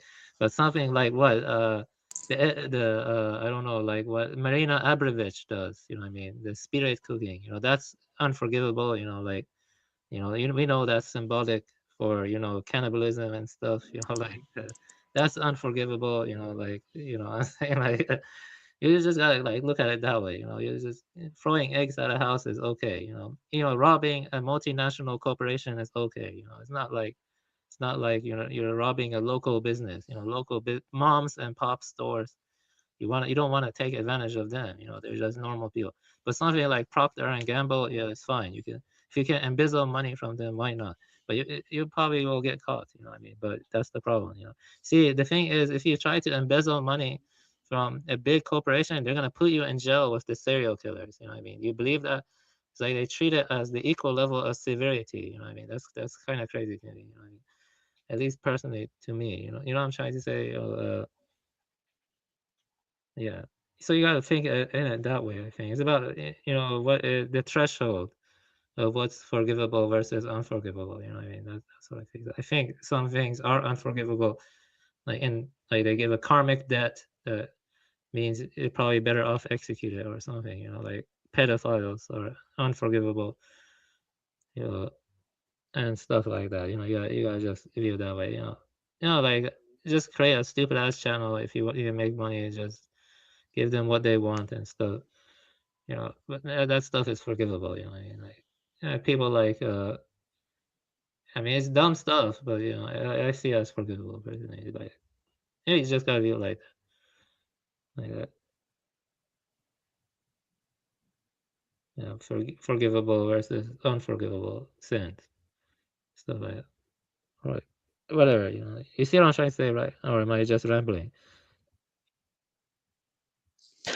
no. That's why I don't care about if my channel takes off. Sure, it'd be nice to like make lots of money quickly without having to work for it, but whether or not you're a Christian, at what cost. So I mean, whether or not I have anything to offer to the world, or I should just kill myself, like people have said. People are a resource, so I'm sure I can push buttons. I think one thing that's important is you have responsibilities. You have karmic duties. You have a child. Your responsibilities are first and foremost to your child. That's the way I see it. You see, that's one thing that the Hyperborean gets right. The honor to your duties first and foremost. And so if you kill yourself, you're gonna affect your children and a lot of other people negatively too. See, man, that's bad. And also, if you kill yourself, I guarantee you, your suffering will not end, right? Because you have duties, you have karmic responsibilities. You know what I mean? And you'll suffer repercussions for that. You know what I mean? So you have to fulfill your responsibilities. To the best of your ability. And so that's just the way it is. Most traditions teach that. You know what I mean? Like, well, damn! similar, I was about to similar. take these fucking. I was about to take these 18 ibuprofen. God damn it! Yeah. But yeah, I wouldn't joke about killing yourself, especially on channel. That's because people will take advantage of that. I actually sided with you more than Pinoy because I don't think it's right to go tell people to kill Oh, themselves. I've made it very clear. If I die for any reason, it's really because of my health or someone. I annoyed someone so much I deserve to die. So Yeah, you won't find just me don't ever talk killing about that myself. stuff. Yeah, because if you say that stuff, people will want to, like, I don't know, they view you as vulnerable and they want to get into your mind and mess with you. That's not Good good. luck with that. Yeah, good luck with that. Yeah, just don't talk about killing yourself. It's not good to talk about that casually. I'd rather touch myself. I actually have a friend. I have a friend who seriously wants to kill himself because he has chronic pain. He has some bone spurs, and he's like in constant pain and stuff. He I actually know what wants. that's like. That's different though. That's crazy though. He's pain. Yeah, that Actually, sucks. yeah, that sucks. Yeah, but that's different. Like that's like extreme pain and stuff. Like, yeah, hopefully, you just watch your health. Like watching your health is probably the best thing you can do right now, if you can afford it, and just watch your health. Yeah, yeah. Don't take the panel that seriously. Your health. Trust me, I don't. It's just I noticed that certain people demand respect, but people like me don't get any return because apparently I'm just a retarded LARPer. So I'm tired of showing decorum online when I really don't have to because it's online. But because I'm not a complete and total asshole who disregards all of his morality because it's the internet. I'm just saying it's a two-way street. You want respect, but don't ever demand it from me as just saying. I'm big on decorum, and obviously, I'm the only one who knows decorum other than maybe like 3 other people I've met. So, Yeah, sometimes people can get too barbaric emotionally and invested. retarded. Yeah, I know, but Yeah, I know. yeah. Welcome to the internet. We're living in a meme.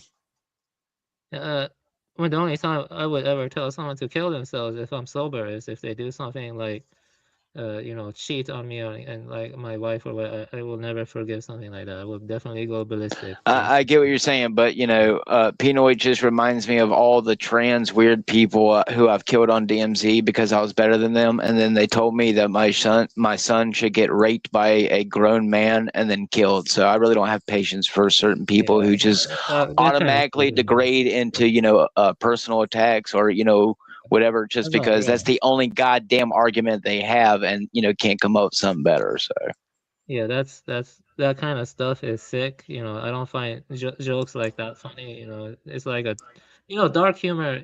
It should have limits. I don't get like some people who take dark humor and they joke about I killing mean, I'm people. fine with dark humor, but I mean, I think if you're just telling people to kill themselves because you find them annoying or that they should get shot because you find them annoying, then you can't sit here and act cool with certain people, but then when other certain people come on, you got a problem with them. And that seems to be a trend when old LARPy comes around. So I'm tired of LARPing for mankind, and I hope the aliens and them UFOs or demons suck every one of you up into a UFO because I'm tired of LARPing for you.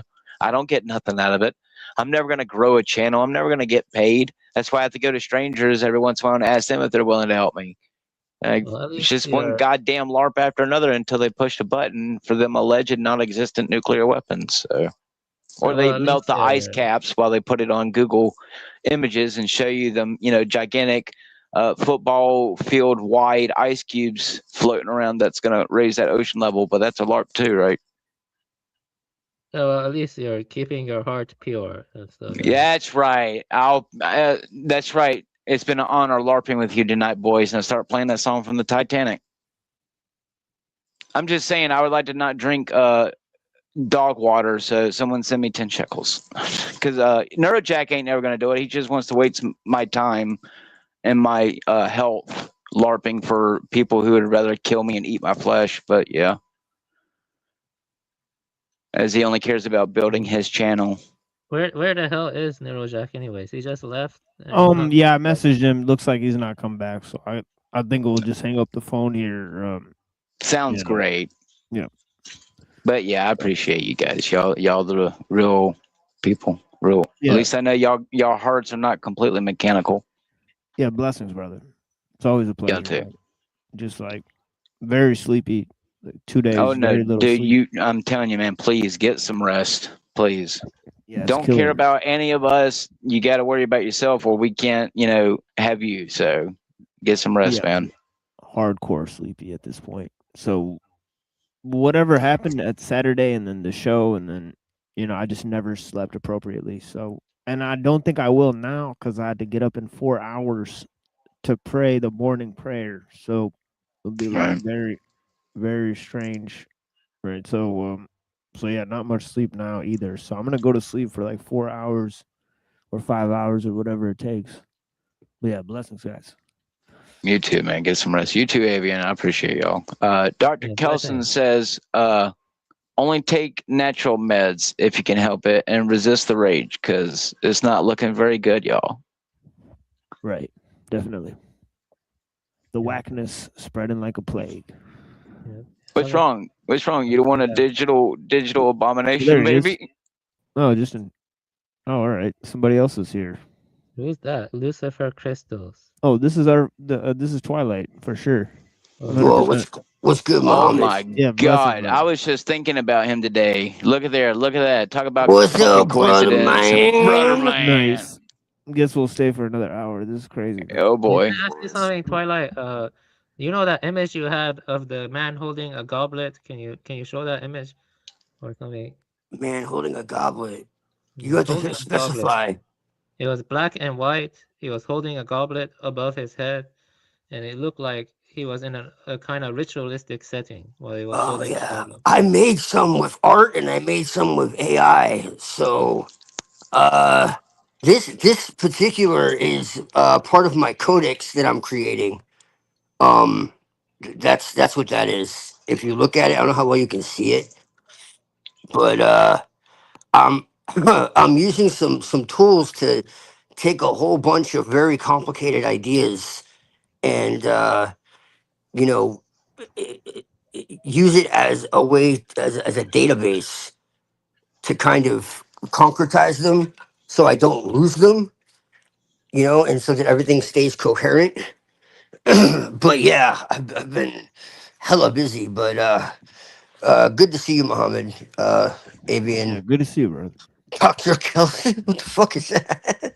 I That's know who you right. are, but what is that? Who is that? Like what? It's from 28 years later. It's where Voldemort, goes and he starts singing 666, the number of the beast, while all the Jimmy Seville pedophile weirdos come to, think he's Satan. So get ready, Twilight. We're gonna be worshiping Satan soon.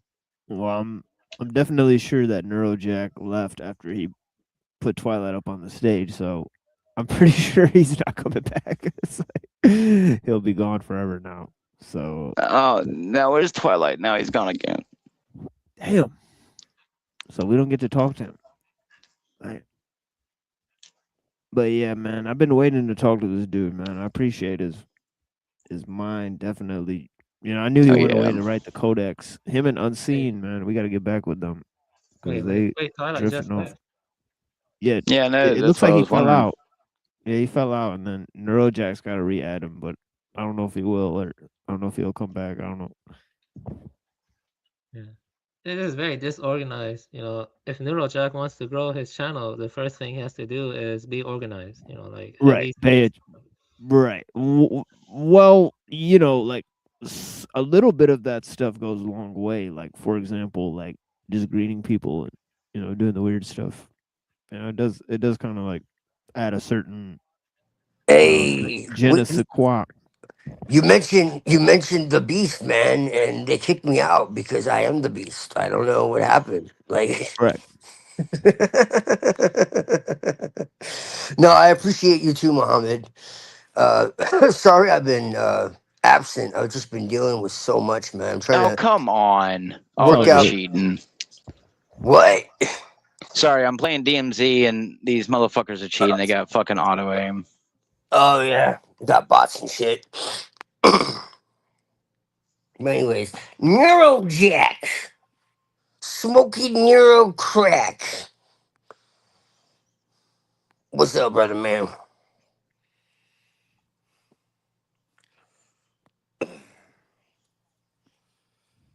Oh, Chilling. But yeah, man, I've just been working on my practices. I'm actually constructing my own magical system because I feel like all of them are lacking, Hijacked. and fall into delusion and fantasy.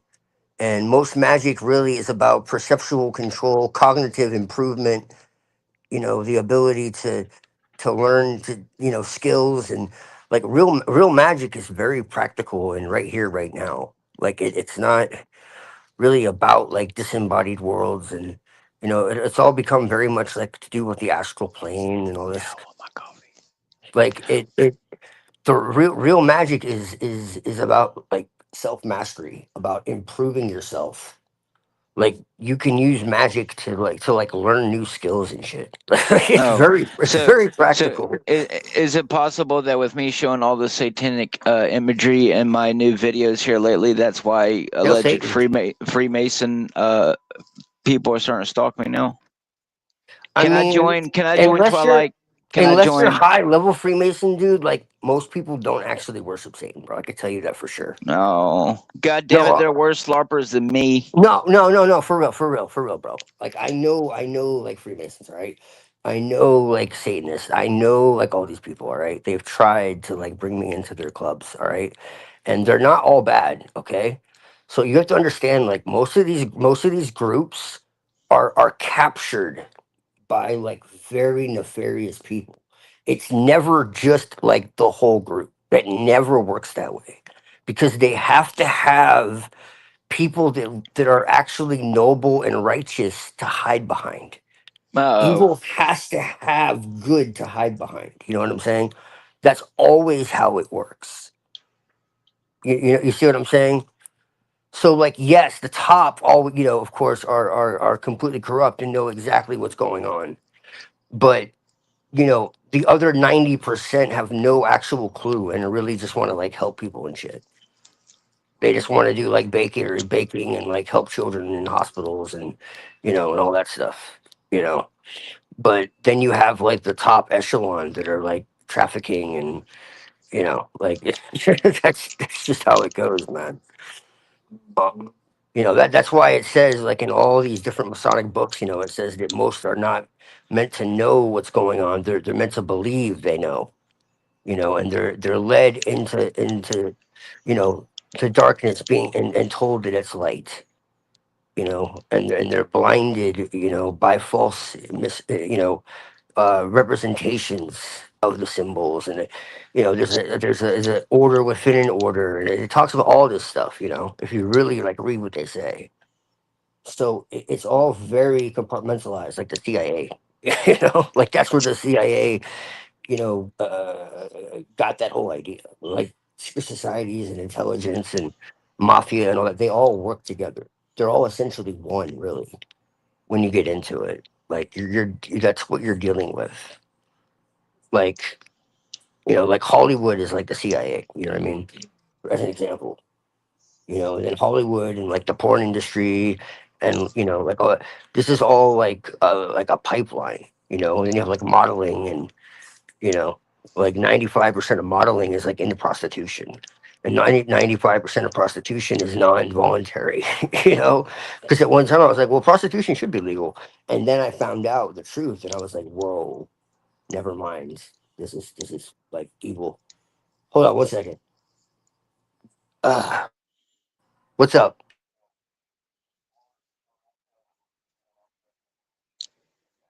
Martin Luther King Day, yeah, it is, sir. It is, certainly is. Yeah, he tried to bring white people and black people. He said we all the same. Doesn't matter what your color is. It's the character of your heart. Yes, sir. And they killed his ass. Yeah, he was the first Charlie Kirk. Yep.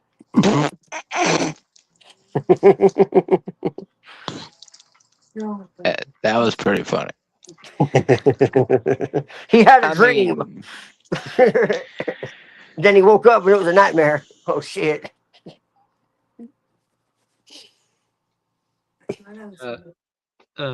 Twilight, I was talking about it a bit. I don't want to repeat it too much because I already told Dark Lord and TML about my shroom experience and my wife's shroom experience. Oh yeah, I love shrooms. So they're my favorite drug of all time. If you want to even call it a drug. I mean, I think that you should definitely like be of a certain consciousness and a certain mentality and a certain predisposition, and you have to understand like set and setting and all of that. You definitely can't, do it like you would, like alcohol or something.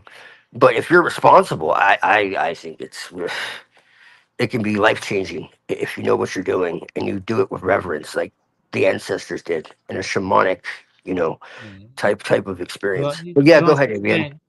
Yeah, I don't want to bore TML or Dark Lord too much. I already said, but I'm gonna say it fast. Basically, my experience and my wife's were different. When I took it, I experienced injurious net basically. Basically, at Yes. first, yeah, at first, I felt like I was in a baby's crib. Then I got up, then I lied down and closed my eyes, and I saw a bunch of creepy occult stuff like Baphomet and Rakshas, and I saw like, you Mm-hmm. know, some satan. But then I got up and I sat in zazen, and I transformed into a bunch of different Buddhists throughout the past. Like I was repeating Buddhist stuff, and I felt like I would sometimes feel a sense of timelessness and stillness, but I was also experiencing countless lifetimes of like earthquakes and like the pain and destruction. But I was just sitting, just sitting. I was centered, and I wasn't being consumed by the fractal of different lifetimes and different worlds. And when I got up, everything was like a fractal. I would look up at the trees and I would see different worlds. Like I would see a Taoist hut, or something. And basically, I was feeling like there were interpenetration of different timelines and different worlds, like all coalescing into now. Mm-hmm. Yeah, and it was like Indra's net. Indra's net with Yeah, the no, blue. I know exactly what you're talking about. I had a similar experience. Go ahead. Yeah, that was my experience with Kyushu, but my wife's experience was different. She took it and she had complete ego death, and she felt like she was like a pure being of light, and that was timeless, and that was indestructible, and that was, uh, she lost her individuality though, but she was like just this pure being of light, and the sun ray hit her face, and she claimed she was really like sensing like she was a being of light, and that it was like that she felt like she died, and then she was like Mm. that pure being of light and stuff. My experience was a bit different because I did have experience of timelessness sometimes, but then there was like Indra's net and endlessly spiraling walls and timelines.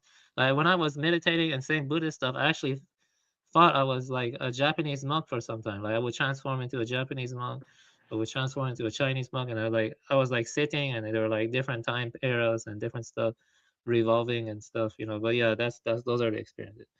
So you can see like, yeah. Oh man, I'd be here for hours if I went through all my experiences I've had. Uh, Yeah. I've Yeah, tell me some of the biggest ones that left the biggest impact, because I oh know. Lord, I had one that was 8 hours long. Um, but that was definitely it. I have aphantasia, so I can't, you know, actually visualize images in the way that most people can. And even when I take psychedelics, I can't. So when people take psychedelics, they usually see all kinds of crazy stuff. It takes a lot for me to be able to do that. Okay, but yet I'm able to feel things, and I'm able to um, connect to impressions through my other senses.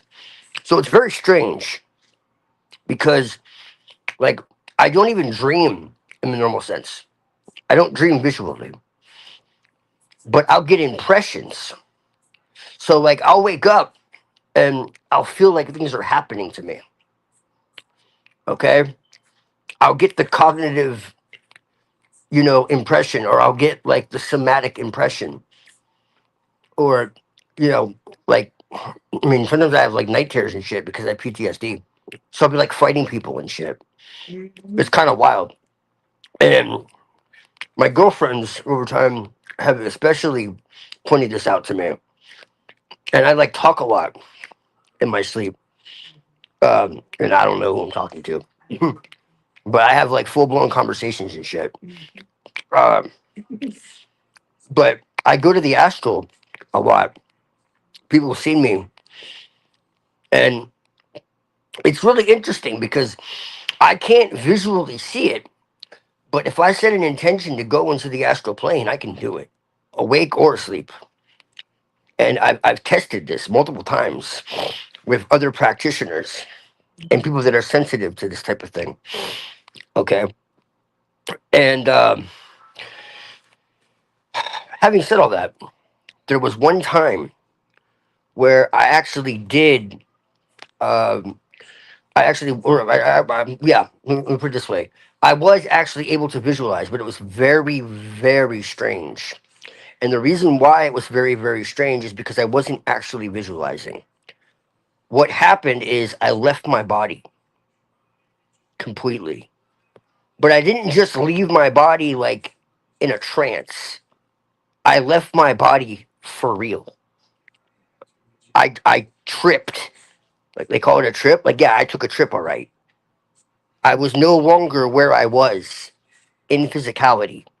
I was no longer in 3D, as they call it. My body was one place and my soul was somewhere else. My spirit was somewhere else. But where I was looked exactly the same as my original location. And so what I mean by that is it wasn't like I was in some like parallel world with like crazy, like the sky's pink and the trees are blue and everything looked the same. It's just that the people that were around me weren't there. Those people weren't there. The surroundings were different, but everything still was natural. Everything still obeyed the same laws of physics. The earth looked the same, the sun looked the same, everything was the same. But I was talking to these three people, at least they look like people, uh, about like the nature of reality and God and like false realities and how people trap themselves in false realities and like the nature of what hell really is and how it's self-created. And I talked to what I can only call the Christos. And this is powerful. Okay. And I also communicated with Sophia. This is when this happened for a very long time. And I experienced the interconnected uh, reality of nature. Everything was communicating, almost like Avatar. I'm grossly oversimplifying, but it's a good metaphor because there really was a communication that was occurring through absolutely everything. It was obvious. The trees and the plants and the birds and like the mammals, like everything was communicating, and it was absolutely beyond a shadow of a doubt. And my thoughts were connected to this communication that was going on. And I noticed that. And my breath was connected to the air. And I realized that there was no differentiation between any of it. And I felt that oneness. And I realized that everything is God in that sense, in the sense of like the origin, And so we're like the way I experience is God is not a being. God is not an anthropomorphized deity in the sky or something that has any kind of attributes like us. God is an experience, at least from our perspective. We can't really know what God is. Okay, we can only experience God, and God experiences us. That doesn't mean that's the totality of God. It just means that that's its relation to us. It unveils itself through us. Okay, and part of that is a major part of that is, at least in my gnosis, Sophia, which is nature, because Sophia is the fractal of of the origin. And so we experience we experience consciousness through nature because we and nature are mirrors of each other in every way, of the four elements and all of this.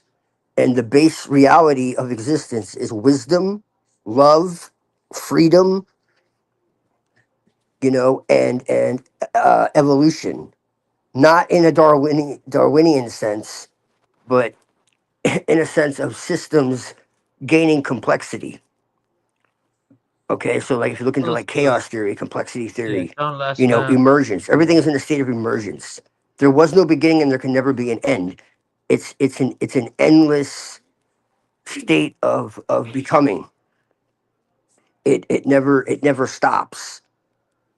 So I wouldn't say it's creation, but you could say that the emergence is never ending. God is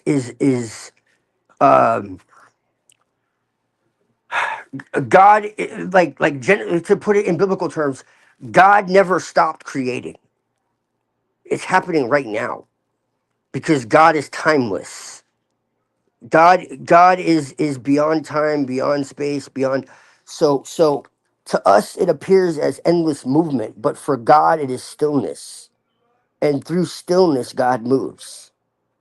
You know, like that's really what it is. And for the aeons, they're constantly twirling. It's like Heraclitus talks about. It's emotion, and this is why I say like the being and becoming are not really separate at all. They're two sides of the same coin. It's just our perception is what distorts this. It's all perceptual. But my experience was that everything was ultimately this experience of the totality of existence, and that all of our choices mattered, and that how we treated each other and how we treated ourselves, and what we like, basically, like, it made me aware of how important, like, what I said and what I did and what I held, like, like the trivial how trivial we are. you know like, and this is why I get so frustrated with all the drama and shit, because when you reach that level of, you want to call it enlightenment, I mean, I'm not saying that I'm super enlightened, but in that moment, and through a lot of my practices, I can tell you, because I've reached this through like magical workings too, where it's kind of like, at the end of the day, man, we only have so much time on this earth, and anyone can go at any time, and you have to choose what the hell is important to you in this life, and what's worth focusing your energy on, because everything else is just is siphoning your energy. But anyways, back to the Christos. I basically had this experience with what I can only call the Christos, and it basically told me that religion was mind control, which is what I have always said, and that ultimately we're all in this shit together, and that it's really just about you know doing onto others what's right, and having uh, empathy and compassion and honor and loyalty and respect, and you know like, just being custodians of the earth, you know and it was showing me like a very apocalyptic, like, visions, almost. Like I said, it would take me a very long time to get into this, and there was one Yeah. point when my heart was beating out of my chest, like tachycardia, and I legitimately felt like I was going to die. Like, this wasn't a vision, like, it was physically happening. Like, my heart rate went sky high, and yet, like, Yeah. I was feeling this, and I was getting these visions, like everything was about to like collapse, like literally like revelation. Like, it was like I was getting like these visions that were being shown to me. It was like someone took a Blu-ray, like 5K, and shot it into my third eye. and I was getting visions of what I can only say are the past, present, and future, and they were all colliding at once. And I was hearing voices and seeing things, and it was just like I couldn't control it. And that's why I say they were visions, because there was no longer any control. And it Yeah. was just these flashes of different times, different time, you want to call it timelines, and it was not really a timeline because everything's already existing at once. But Yeah. it was just showing me all these different possibilities, and it was showing me basically that humanity was in trouble, and that like we were barely going to make it. And that's essentially what it was, literally what I was hearing, and that like, basically shit hit the fan, and people finally came to the realization that they needed to stick together. And there were some people that couldn't handle that.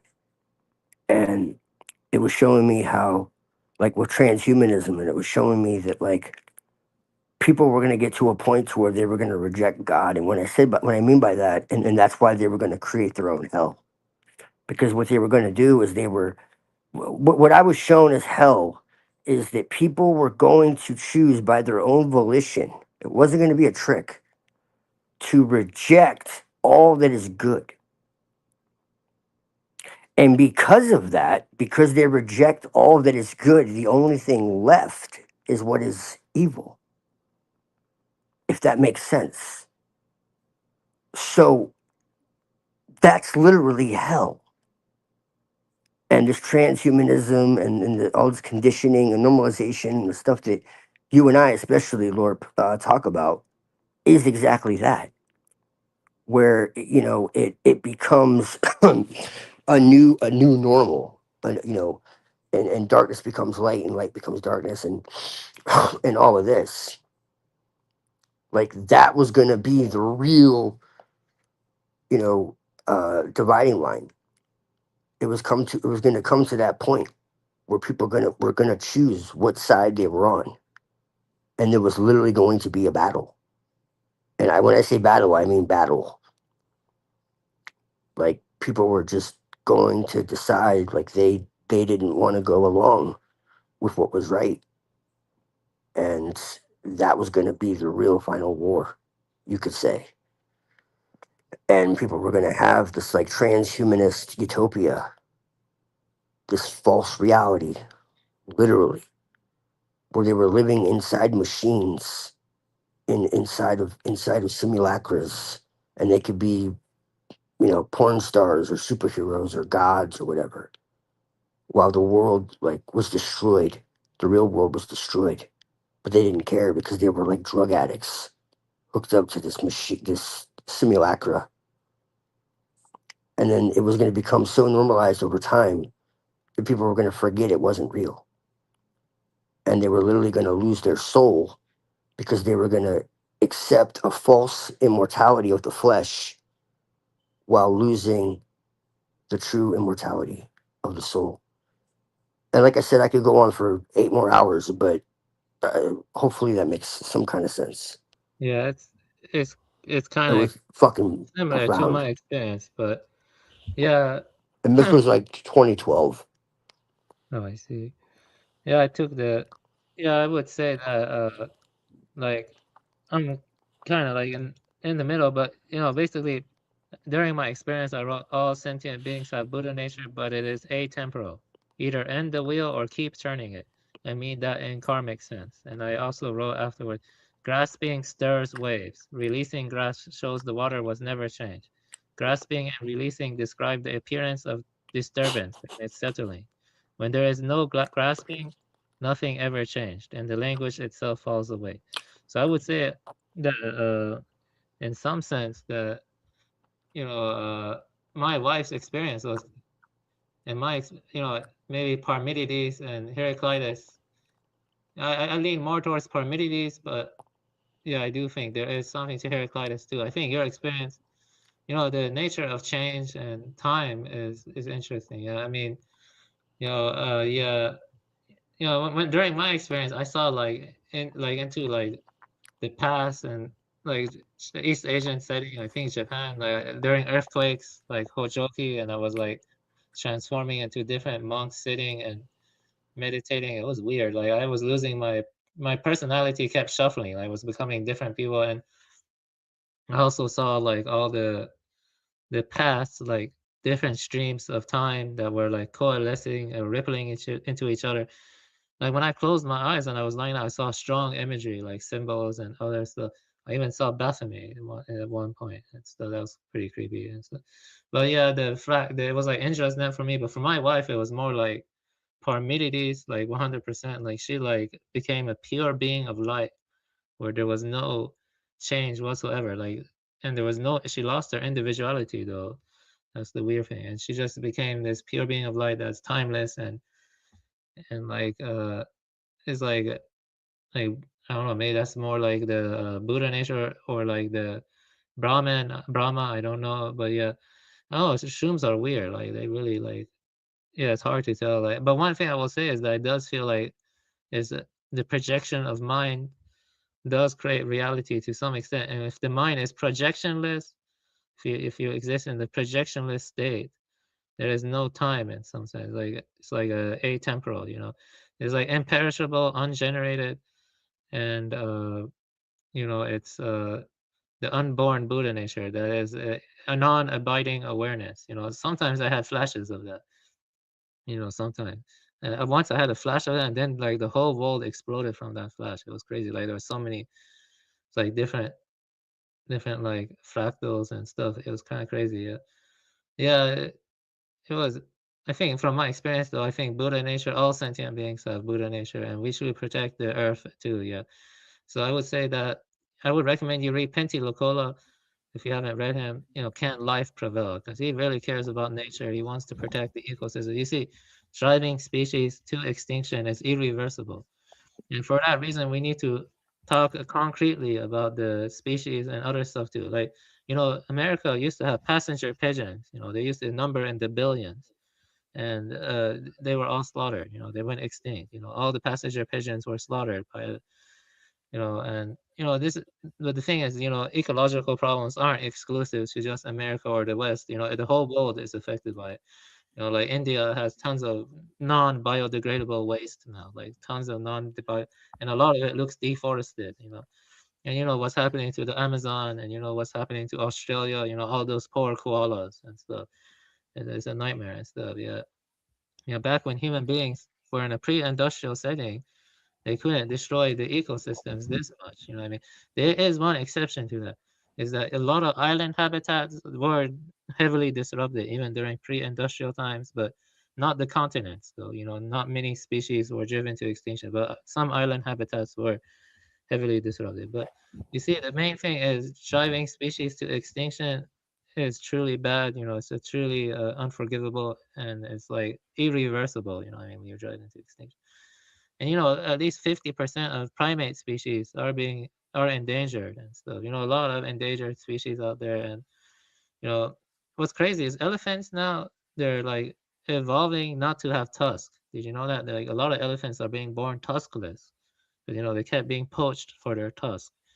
Like tons of dolphins and whales are suffering from maritime activities. Like this from the sonar and the noise the boats make. It drives them nuts, and they go beaching as a consequence. They beach and they die. It's like they're committing suicide because they're going crazy from all the noise from maritime activity. The point is that animals have a rich internal mental life. The fancy word for that is umwelt. Umwelt. And people need compassion to animals. And that's one thing I disagree with Hyperborean. Is that animals are important. I mean, animals rich internal mental life. You can't harm them. And actually, my cat helped me from not getting into a bad trip. He walked into my room and he was looking at me and he was like all glowing and stuff. Animals in my tradition, avian. Why am I He can't hear you, and because NeuroJack so it left and then it canceled his audio. So He can't hear you, and because NeuroJack why are we echoing? it canceled his audio. So Why are we echoing? it's because What Twilight's the trying to hear hell? what we're saying. So because he can't hear. So if Neurojack's there, we gotta Okay. get dude back in the studio. I got you on my other device so I can hear, but it's like delayed. I got you on my other device so I can hear. It's like Yeah, there he is. So just go out and come back in, Twilight.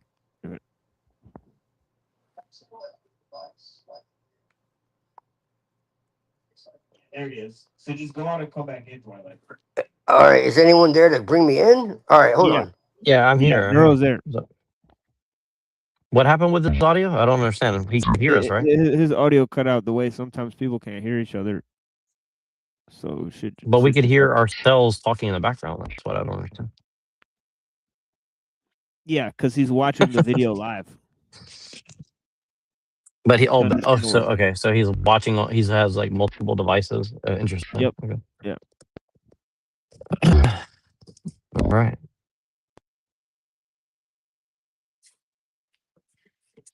Why is everybody mad at me today? What's going on?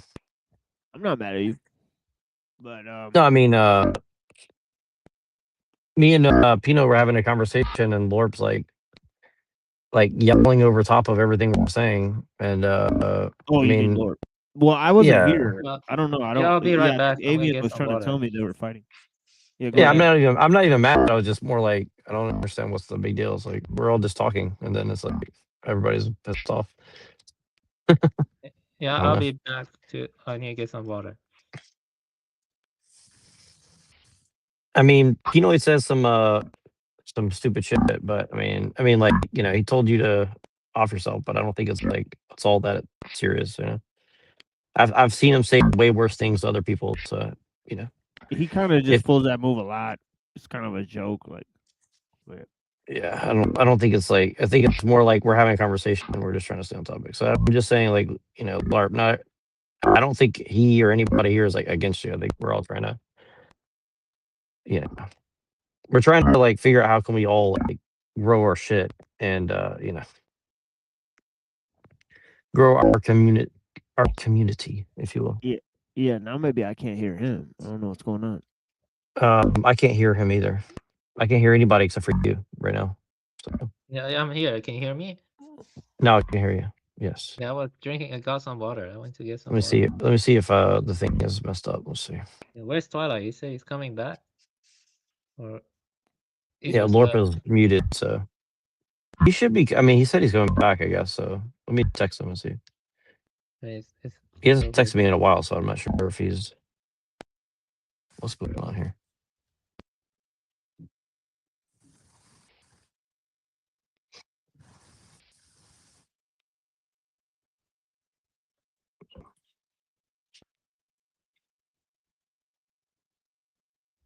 What's going on here?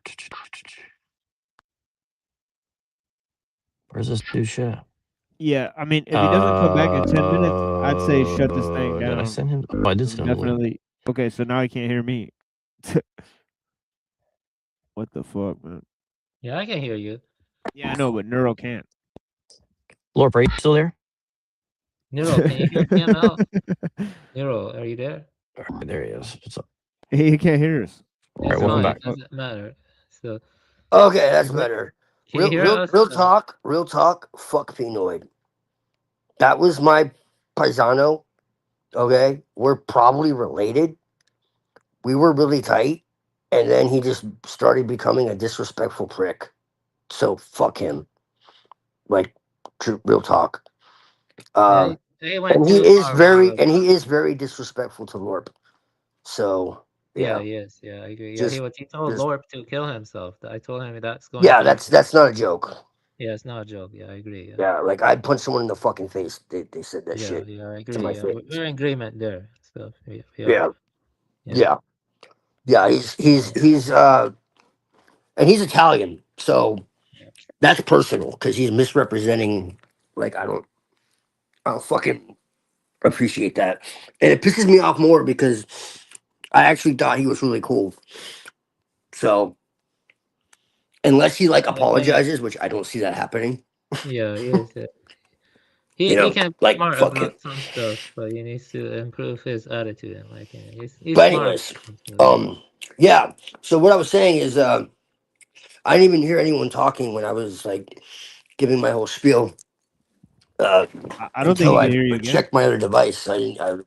I don't know why I lost sound. Yeah, I It don't was think. weird. Yeah, Twilight, But I can you was hear saying us like now? animals in my Oh tradition man, are there it goes again. literally messengers of the gods. Like we don't accept this Darwinian bullshit. Okay, animals are not just like Yeah, we can't hear you, Lorp. from random accidents and shit. I Like don't know they're if you. literally divine. I don't know if you can hear me saying They're that. just as Crazy. divine as we are. This is all just crazy. You know. So Yeah, this is insane, Neuro. Like when I say nobody can hear nature each is other. divine, okay, I clarify this all the time, but I don't think too many people actually completely grasp what I'm saying. Sophia is not a goddess of the earth. Can you hear me? Can you hear me? Twilight. Yes, Sophia is not a goddess of Okay. the earth. She is the earth Can you hear itself, Machine? and that Lord. includes all the animals. The animals are part of her. They're extensions of her. The mountains are her. Like in the Gnostic cosmology, her feelings literally created the mountains and the stars and all that. Like she's not the goddess of the earth. She is the earth, sun and moon. Actually, if you really want to be technical Yeah, I and remember precise. from John Lash Lab. He So said that's the thing. And I don't worship her. You know, and it's not like she's the only you want to call her because she's not an archetype. She's the fucking earth, and really she's more than the earth because the earth is her dream body. Her real form is an aeon, which is plasmic. And here's the thing: all of this is actually scientific because what I'm really talking about is what's called plasma science, plasma cosmology, plasma. There's a book called A New Force by Dana Kippel, Kippel. Incredible. This is a recent book, but this plasma science, plasma cosmology is Hey, Twilight. Sorry very, to interrupt you. very controversial. Somebody in Yeah, MIT, like last month, was fucking murdered. They were like the chair. about this stuff, right? Well, sorry to Yes, they interrupt you, were but I want to murdered make sure because it everybody can destroys hear each other simulation. because It destroys because simulation theory. It destroys simulation theory, and it destroys the Big Bang and all this bullshit. And it shows that what they call dark matter and all this nonsense is not dark matter. It's plasma. 95% of the universe is plasma. You have these things called the Kordylewski clouds, which are literally what we would call a quantum computational, uh, system, but it's living. Look up the Kordylewski clouds. There's enough information in these clouds, literally the cloud, like they talk about the cloud, but these are living clouds, okay, to store every memory of the earth from the beginning till the end. That's how massive they are. There's two of them, okay? And so the nature of reality is plasmic. And so this also extends to what you would call daemons, which are earth spirits. They're not demons. They're not like this is what this is. So people ask me, oh, this is an archetype? Is this psychological? No. Technically speaking, no. Yes, in the sense that that's how it is encountered through the human psyche. But truthfully speaking, that's just how it interacts with us. But realistically, uh, it that's all that really is. What it really is a living, luminous, plasmic energy, and that's what the aeons are. They're a stellar radiance that erupted from the galactic center of the Milky Way. Within our solar system, there was an actual eruption of a torrent of plasma from the galactic core. Avian, you know what I'm talking about. Yeah, yeah, I do. Yes. They're serpentine plasmic fields. They're fields. Is They're that what we physical. see? Is You that the can see them. serpentine? You Is can that the see them. serpentine things we see when we're on shrooms? You can see them. You can touch them. You can like this is natural. This doesn't. You don't have to be in an altered state of consciousness. You can see them in an altered state of consciousness, but you don't have to be. This is scientific. So This is has that been what you see when observed. you're on? Is that what you see when you're on shrooms? You can see them, but that's not. It's not necessary. But That's not. you know what I'm talking about when you see those like little snake things moving Yeah. when you close your eyes. Is that what you're Yes. seeing? Well. This is what I was trying to tell you. Remember when I told you that you can't like go to other planets and shit? The reason why is because what they call ancient aliens and all this shit, it's all here and now. This is Like all Giorgiani says. these are beings that are here and now. They exist in a shamanic realm that is parallel to ours. Is that what Giorgiani and Aquino were talking about? Kind of That's what they're really saying without saying it. When he talks about the spectral revolution and all that, that's what he's talking about. When he says that psi is related to UFOs and all that, that's why the occult and UFOs are intertwined. Like Graham Hancock talks about this as well. The let me idea show that you they're this. coming from other planets in spaceships is complete nonsense. Look on the It's screen. Can you see really this? they've really been with us since the time of the shamans. Basically, the shamans had the right idea. They were the Can you see most this picture? primitive were the most primitive traditions are the closest to the truth. Can you see That this picture everything, I have on the screen? yes, Okay, what do you think of yeah, this? I sent it to you. I sent it to it's you real. in your It's Discord chat. real. It's real. All right, so can you explain what this is? It's very dark. The This third goes, degree tracing board showing the yeah, skull and bones. yeah. The three Where two does two the three? is yeah. It has to Right. do with the yeah. Well, Purgisnacht. That's it's exactly what it says. That's accurate. That's what 322 is. Plus, if you read Genesis 3:22, it's very telling.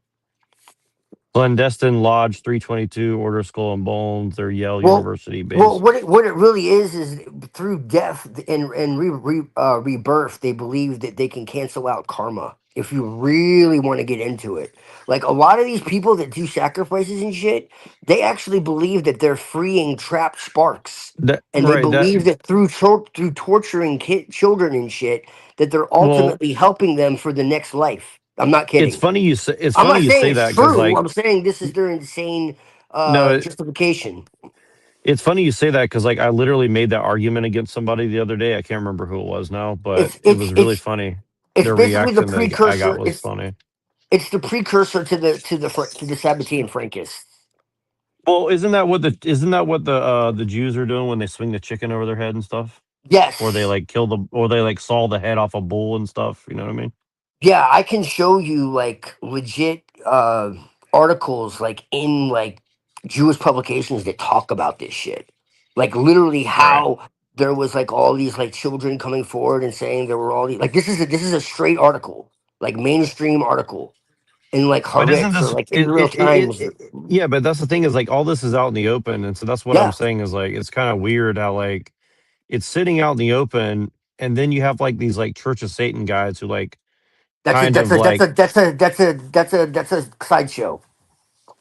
okay, It's a sideshow. so It has very so little what to do with it, honestly. They're not even really so, connected at all. so what is the Walpurgis night of like the pseudo pagans or whatever? Do you know what I mean?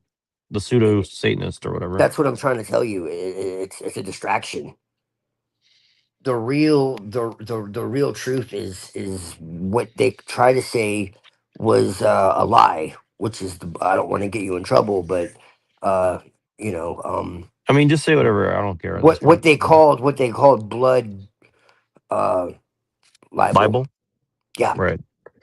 yeah, it's And real. so, do you think that's kind of what we're going through right now, where they just see Yes. like like they're trying? So like What do you their think? thing is What do you like think is going right. on? What do you think is going on with this girl who supposedly was so innocent? and now they're like trying to have a fun. They're literally trying to Renee start a Good, fucking. Renee Good, and then they put on a button say "Be Good," Yeah, right? right. That's Yeah, it. her name was Good. Right. Yeah.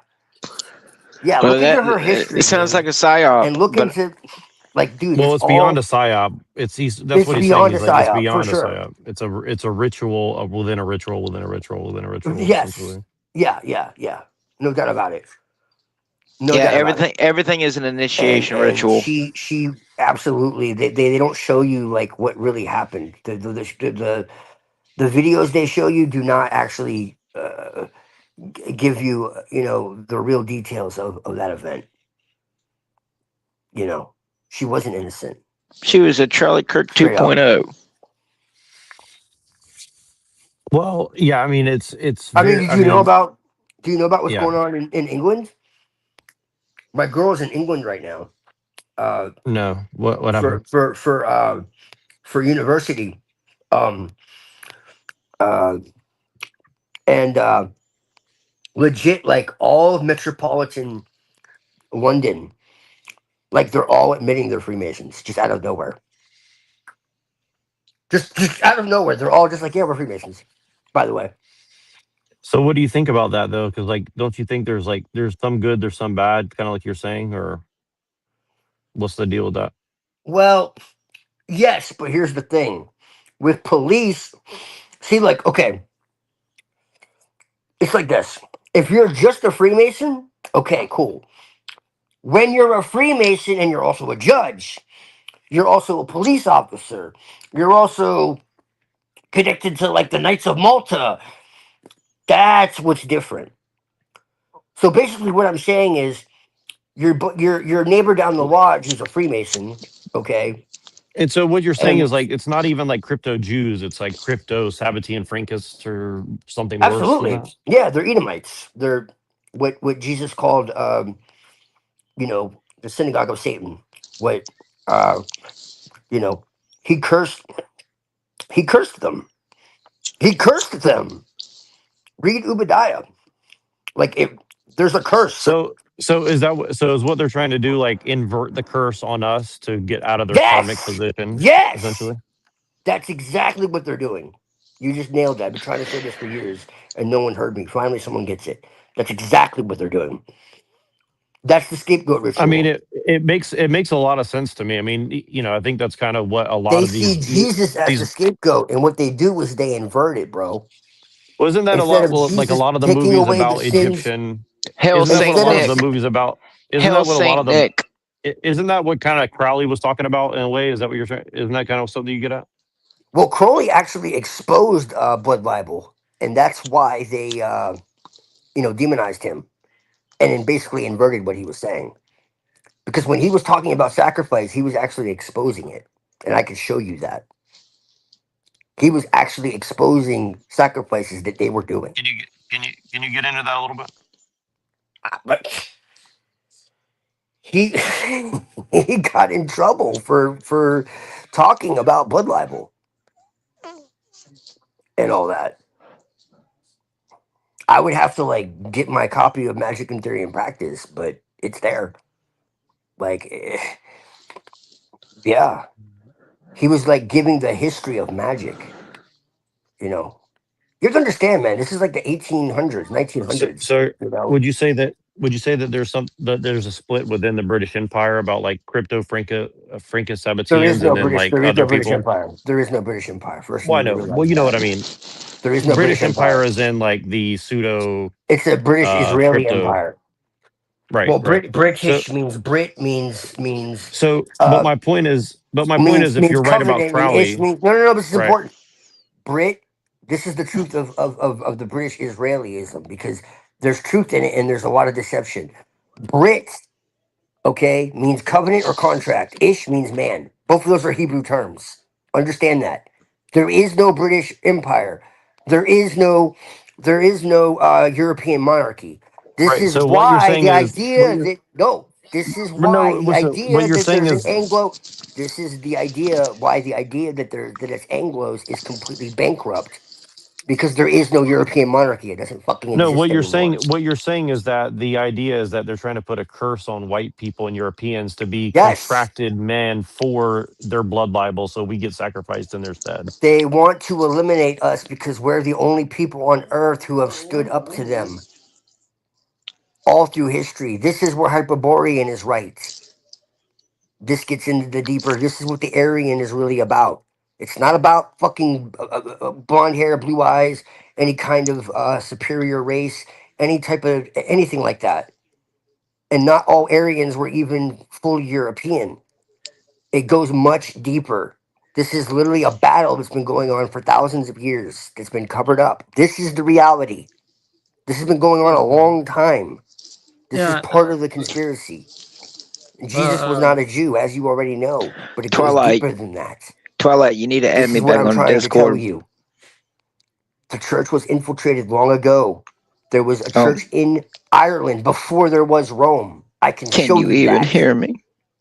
And the church didn't start in fucking Russia. It started in Syria and fucking Ireland. Way before it was in Rome or Russia. I don't know how nobody knows this. Like it it started in the East, obviously. And yes, there were quote unquote Jewish Christians, but the fact of the matter is, Jew is a misnomer. Jew is a Judite.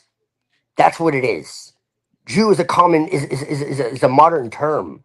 The Bible was Jutao. edited, and that word was implanted there later on. I can show you if you look at like the Wycliffe or fuck, what is it? There are Bibles before King James that I can show you where that word does not exist. Yeah, Okay, I have a so question. this is what I'm trying to tell you. The Jews are only one or two, if you can include the Benjamites, two tribes of all the tribes of Israel. Israel was a global empire. This is what's been helped kept hidden. Okay, which included Europeans. They were a mixed multitude. It makes it clear. Okay, some of which were Hyksos. Okay, which were Canaanites who invaded Egypt. Most likely Amorites. I can't be sure on that. And I tell you, I'm not sure. I'm being honest with you. But they definitely were Hyksos and they definitely were Canaanites. Most likely Amorites. Okay. They took they're the name stealers. They're the ones who became the Khazarians and all this. But that's only a tiny piece of the puzzle. It didn't start with them. Like this is what in Revelation it talks about Russia and all this. This is why. Because Russia, again, there's no who was Russian. What was the Russian Revolution, the Bolshevik Revolution? Was it really Russian or was it to destroy Russia? And then you get into World War II, and then you're down a whole other rabbit hole. And if people think that World War II is like we're told, well, I got about 20 hours of information that Yeah, well, yeah, well, let me say change your this. mind. People think that Yeah, well, I Mustache think Man was a Zionist. Well, I got plenty of information to show you that's bullshit. And there were a lot of people that were put in place to create that lie because they don't want you to know that there was ever any hope. But anyways, blessings. Good to be back. I don't yeah, know how often I'll be around, but yeah. I think that China was not infected by I it love y'all guys. until Mao. You too, brother man. Mao was backed by the Jays and the Edomites, Mao and Goldman Sachs. Yeah, but before that, I don't think the East was as infected as the Middle East and the West, by the Jays or the Edomites or the Canaanites or Hyksos or whatever you want to call them. Yeah, I think the East was kind of free from the influence. Oh, I think you're wrong. I think that they were definitely infected by the Edomites a long time ago. What makes you say that? Well, that's exactly what I said. The East? The East. Are you listening? Yeah, I am listening. Yeah, I'm listening. But the East, when you look at their scriptures and other stuff, and you look at their It's general been from the history, beginning. they don't seem to have been as infected until like by Mao. Mao was heavily infected by them. Or are you trolling me?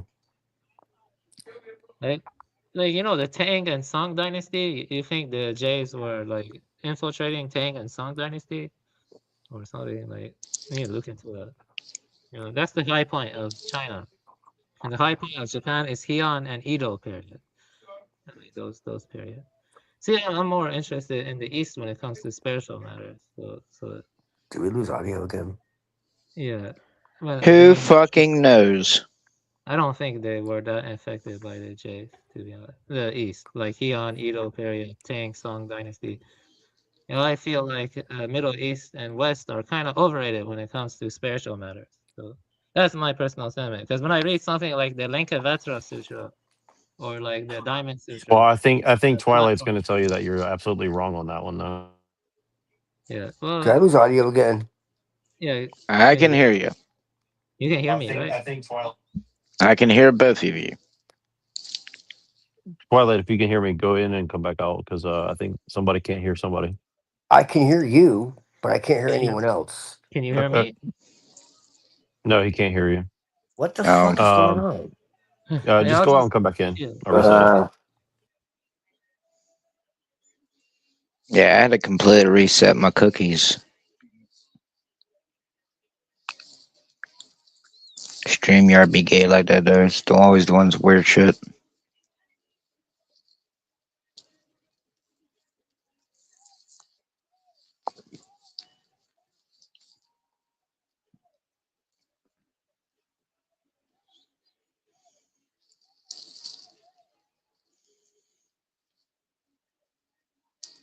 Glorious Las Plagas.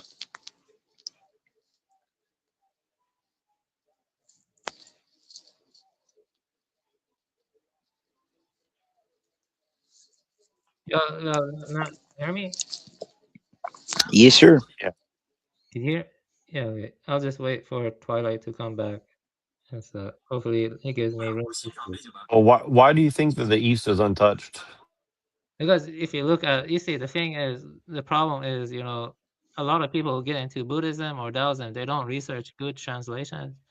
They just pick up whatever they see. But if you research the good translations and you read it, you can tell it's untouched. Like there's nothing, influenced by the Semites from them. You know what I mean? They're like, and they're different. They're about awakening to your true nature or about, which is unborn, unperishable. They're not Well, I really. mean, I believe the same thing about the Bible. It doesn't mean that it can't be corrupted, though, right? Like, even if the writing itself is pure, it doesn't mean that like people are going to use it for good, right? Well, I don't know. That's the Bible. When he's saying the Bible is corrupted, I can't really say it. That's not my focus. You see what I mean? I'm not gonna talk about the Bible or other tradition. But I'm saying, in the case of the East, I don't think they were corrupted until Mao. Mao was definitely, yeah. Okay, now I can hear. Okay, yeah. So let me say some stuff though. Yeah, I missed everything that anyone said after well, right before Neurojack said that he thought I was wrong because it was probably from the earlier than that or from the beginning, and I said, "What are you talking about?" I did say it was from the beginning. I thought he was like trolling me or something. But yeah, anyways. Yeah, well, I would say that you see the thing is, a lot of people. Let me talk a bit. See, this is Yeah, a go real ahead. problem. This is a real problem. A lot of people think they understand Buddhism or Taoism. They read poor translations. They don't take time to look into the tradition deeply, like go to Sankhas or, I went to Atlanta. I went to a Soto Zen center, and I was like heavily involved in that. I read lots of literature. You gotta research what translations are good and stuff. It can be pretty hard. I think stuff like the Lankavatara Sutra, Diamond Sutra, Heart Sutra, Mm-hmm. Sutra, that stuff is not corrupted by the Jays or Yes. yeah, it's not. Yeah, I really that's those are the ones that really stuck out to me. Is exactly Yeah. what you just said. The diamond, the perfection of wisdom and Yeah. the heart are like the main ones that like really grab me. But Yes. go They're ahead. not corrupted. They're not corrupted, but maybe I don't know. We have to look at the history. Like I don't know how much power or influence Jays had like during the Tang and Song dynasty, and Oh, for sure. you think they did the Tang and Song dynasty? Like they had like high profile, powerful court positions and stuff like that. Because the Chinese preferred eunuchs, as Well, I advisors. mean, So China always kind of had a firewall, yeah, with people coming in and out. So, I mean, yeah. they were able to keep Not a for the lot of Christians. Yeah. ancient traditions sacred, thankfully. They Well, probably were, that's they were, only partly true, though. Let me tell you why. China well, did have yeah, but I'm saying still better than most cultures. yeah, it's bad. Well, let me say some stuff about China did have close relations with like Sogdian merchants and with Persians to some extent. Yeah, Yeah, and stuff like that. But they didn't. They did have some Jays that were called kayfabe Jews, and the kayfabe I think are patriarchs. right, Yeah, but I don't know how much power those people had. How much influence they had. right. Yeah, So no, there that were is Jays true. in China.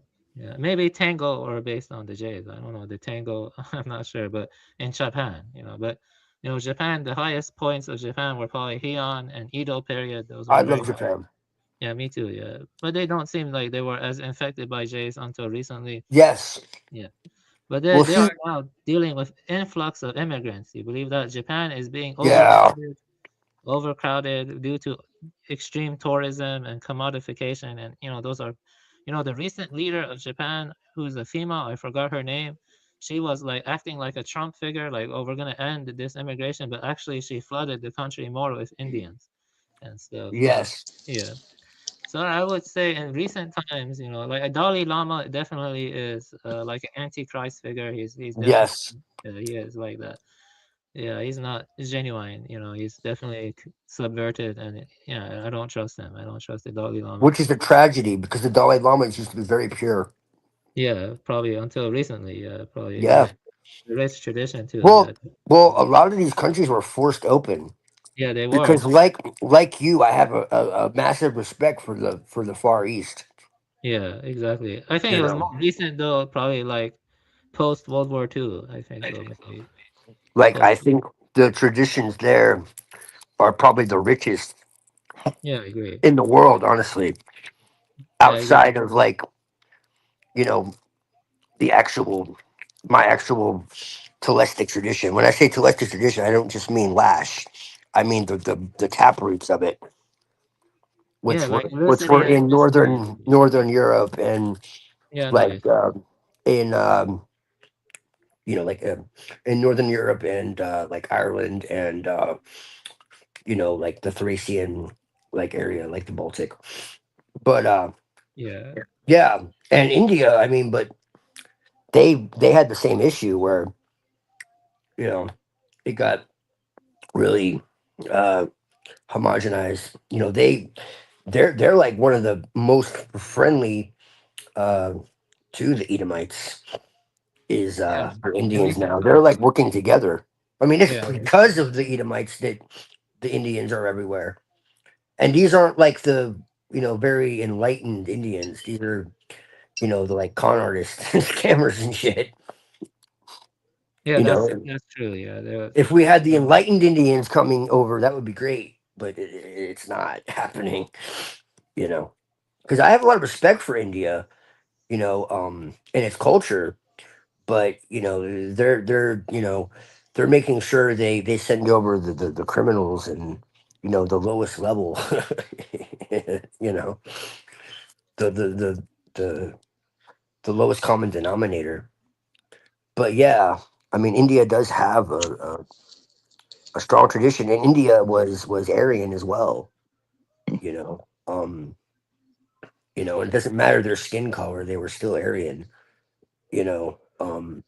And as I said, and again, like Aryan is not about race necessarily or anything like that. I know the word pisses you off, but and I'm not saying it's the only valid you know uh caste or tradition or anything. It's just I do think that it is exactly what it means, noble. And there's been a lot of disinformation about it too. Yes, there were warriors that came in and slaughtered people, but some of that was like necessary because of what was going on at the time. And then also some of those people actually weren't Aryan at all, and they were misclassified. But anyways, um, and this idea that they just worshipped a warrior god or whatever. This isn't actually true. They had a triple goddess as well. And so this has kind of been covered up. And Drama and Wash gets into this as well, uh, about how, there's this idea that they just had like these war gods and sun gods, and all this, and it's just really not true. Even Mithras, was uh, basically the masculine form of Satania, so or Sibel, so like you had like the solar hero, but he was uh the sun lover of the goddess. That the sun god, okay, officiated for the goddess. The goddess ultimately was the power. So that's the thing that people don't understand. They see the sun god out in the front, and they don't understand that the goddess is behind that.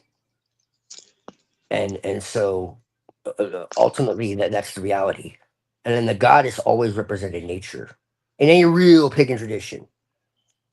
The Norse is probably one of the best to use because it is so incredibly ancient, regardless of even they say it's like the most modern, but no, it was just destroyed. You can get into like Rokatru or Thorsatru, and you had Golvig, you know um and Emir and and all of that. And like everyone looks at Odin. It's like, oh, Odin had the runes. It's like, no, no, but who taught Odin the runes? Oh, but it was Freya. Yeah, yeah, yeah, yeah. But who was before Freya? And you have this triple goddess who was killed 3 times and came back each time stronger. Went to the underworld. So there's always a goddess behind the god in the true like shamanic ancient traditions, and they would always go into the underworld, and you had like the bone mother and all of this. And so this is like people are like, why do you use the clipboard and the whatever the Citra Achra? Isn't that Jewish? No, it's the oldest tradition on earth. They just use Hebrew terms. This is a shamanic tradition. Descent before ascent is the oldest tradition on earth.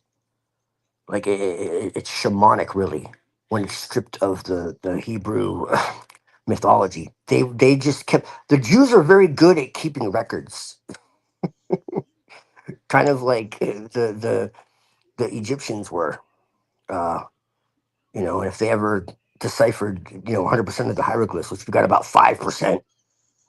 So think about that of what the Egyptians actually knew.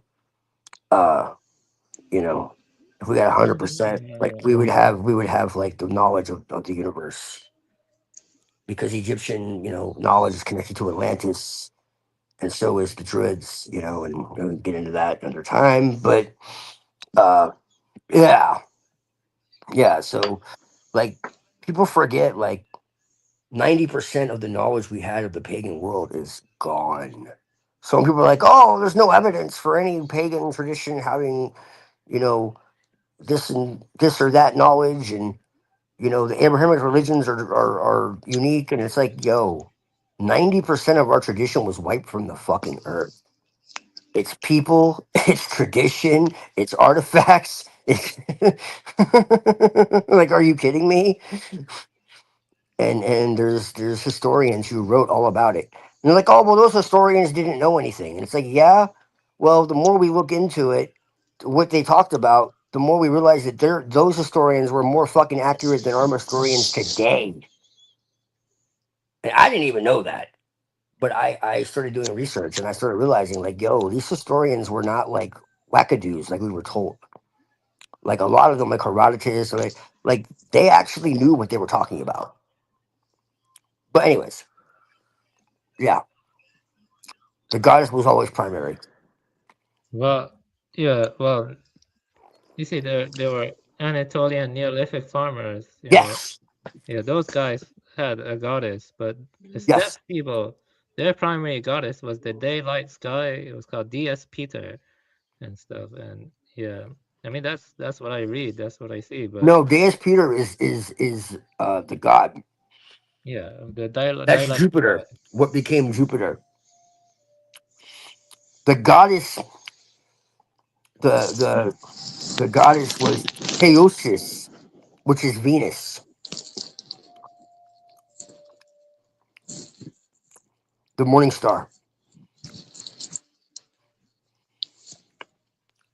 It's a very ancient name, Indo-European name for Venus. Yeah, Dagon, yeah, something like that. Dagon is the earth goddess. They were paired together often, the union and contrast. So, Yeah. yeah. Let's see, okay. But you had like Bendis, was like a Thracian goddess. Bendis. Do you follow a Teresian mystery tradition? Like with Yes. group, It's with a group? core. It's core. It's like one of the one of, not the absolute, but it's one of the taproots of my tradition. Yes. Like, do you have a group you're a part of? Sabazios and Zelmoxis, and yes. I see. It seems like though when it went to that region, it mixed with Orphism. So it seems like it mixed with Yeah, Orphism. it became Orphism. That's where Orphism comes from. Right? Yeah. So like them and what are called in history the Pelagasians, or whatever the hell, which were Yeah. the original Greeks. So like the modern Greeks got everything from Egypt and Persia, right? But then the Proto Greeks, which were the Pelagians, they were separate unto themselves. They're incredibly ancient, and we know like next to nothing about them.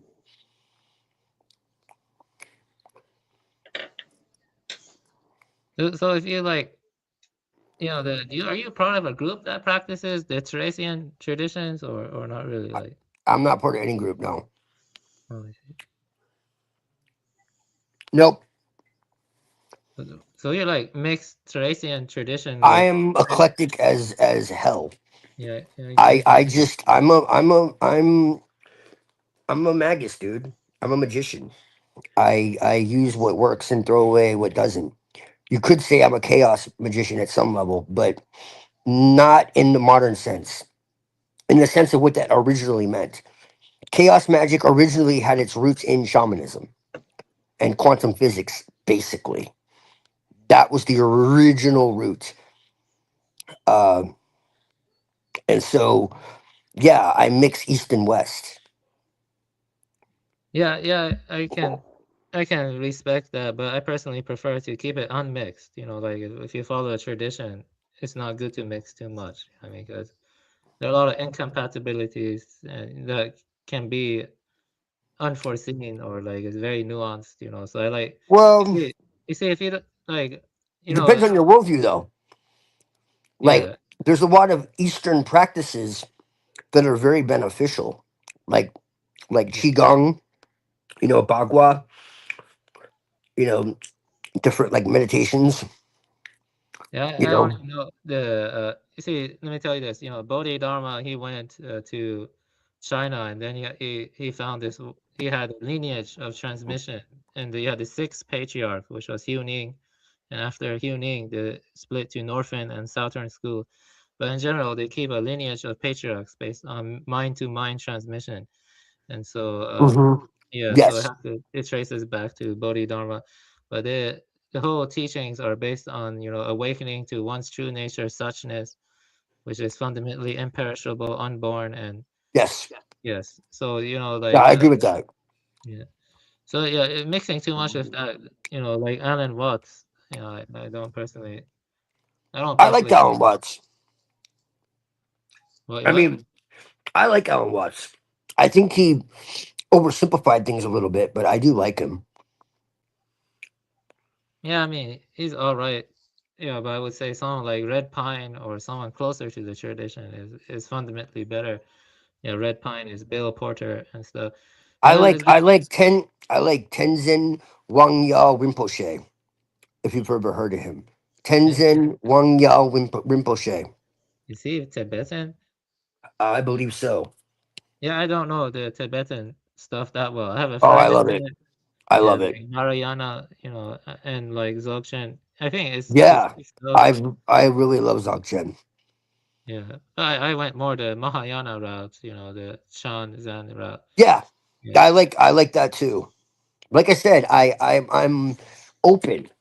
It's for me. It's more about like what actually works because, like I said, I'm a magician, so I use Eastern practices for grounding, energy work, meditation. You know, all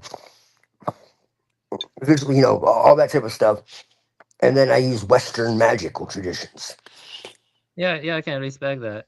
It's just my approach is different because I think mixing stuff too much is a problem with modernity, because it's like a hyper mixture and stuff. Like, in the past, traditions had some level of independence and like they weren't like hyper like influencing each other too much. Like, I actually agree with Unseen about that. Like, it's good to keep traditions, in their respective place. Yeah, Unseen and I Well, agree. Unseen would say it's all satanic, so. Well, I would call, Einstein is an enchanter code from my perspective, like because he denied the whole Tathagata Garba doctrine, what I mean? Which is, you see, I wouldn't say I'm a fundamentalist, after my shroom experience and a lot of other stuff, meditating and my time in the Zen center and stuff, I do take it kind of seriously, it's not a Sure. joke. Authenticity is something that's sorely lacking in the modern era, what I mean? Oh, for sure. Well, I wonder why. Because when you're authentic, you're called retarded constantly. Why be authentic?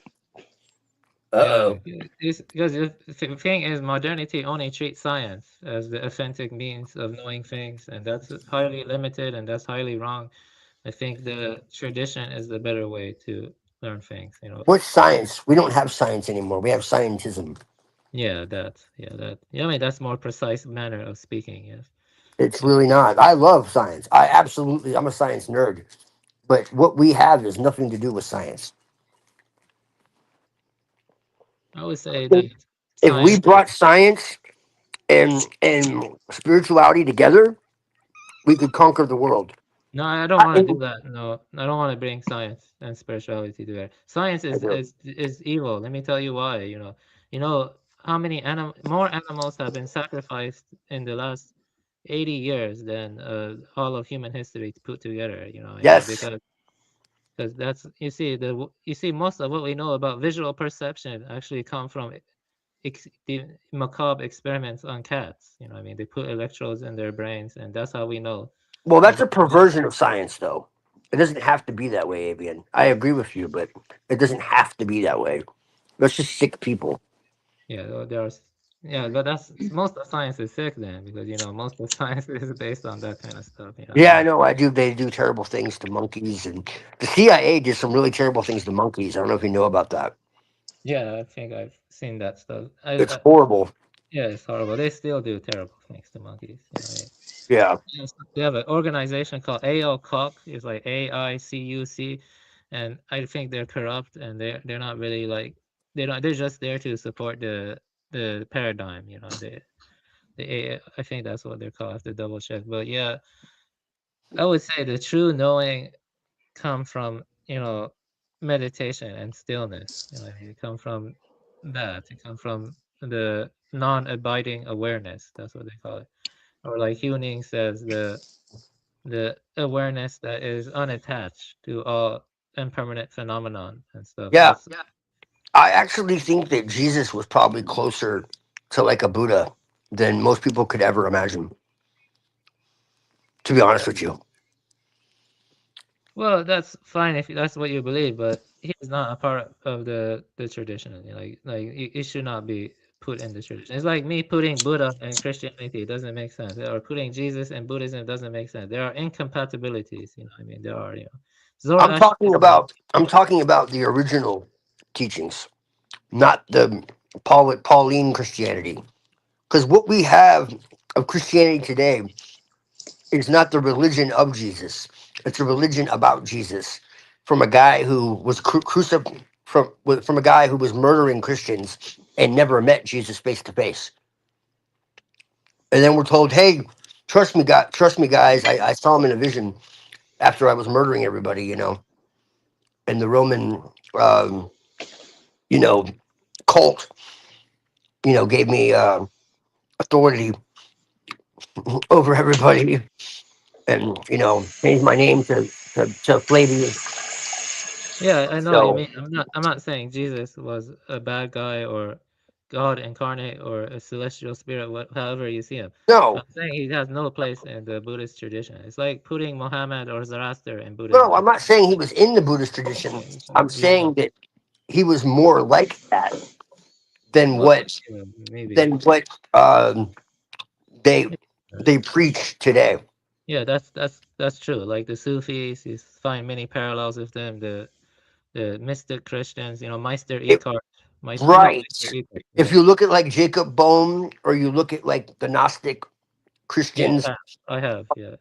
or like you know like the Gospel of Thomas, Yeah, I was gonna mention that. Yes, yes. or you know, it's very much about the internal world and understanding that and changing that so that your outside world changes also, Yeah, I would and say that. being good to others, and you know like understanding that God is everywhere and being able to recognize deception, and you know like it's like just like understanding reality and understanding yourself, you know, like know thyself and you will know that you are children of the living Father.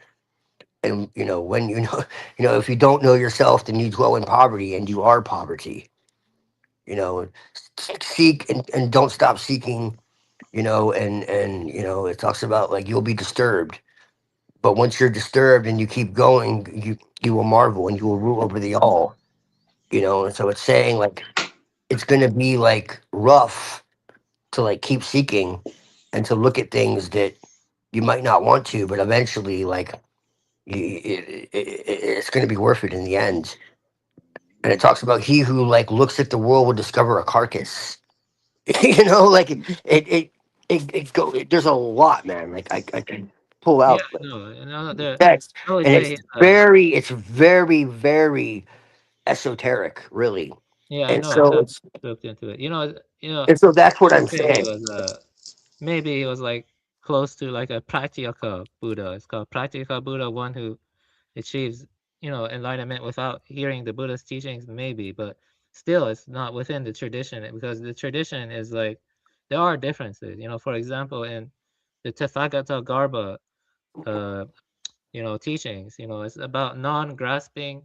You know what I mean? When you cease to Yes. grasp and you end reification and you end hypostatization and you don't you treat, you know, all phenomena are empty of intrinsic essence, and you know as a consequence you cannot really grasp.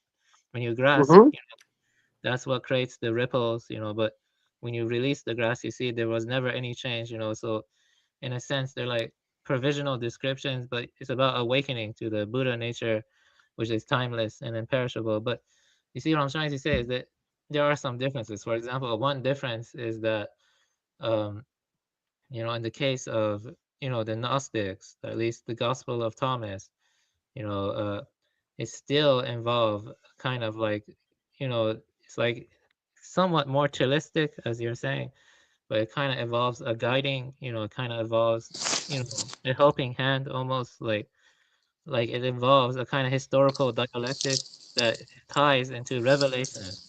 Whereas in this is a mind to in my tradition, it's about mind to mind transmission.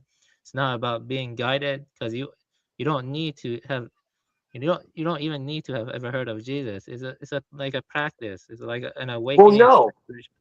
You In the see? Gnostic text, there is no historical story. There's no historical narrative. There's no like you must believe in me. It's like, hey, here's the truth. You know, like he comes down from the pleroma and like it's very very deep. I'll eventually do a Yeah, series I on know. this. I read it It's from been John. so covered up.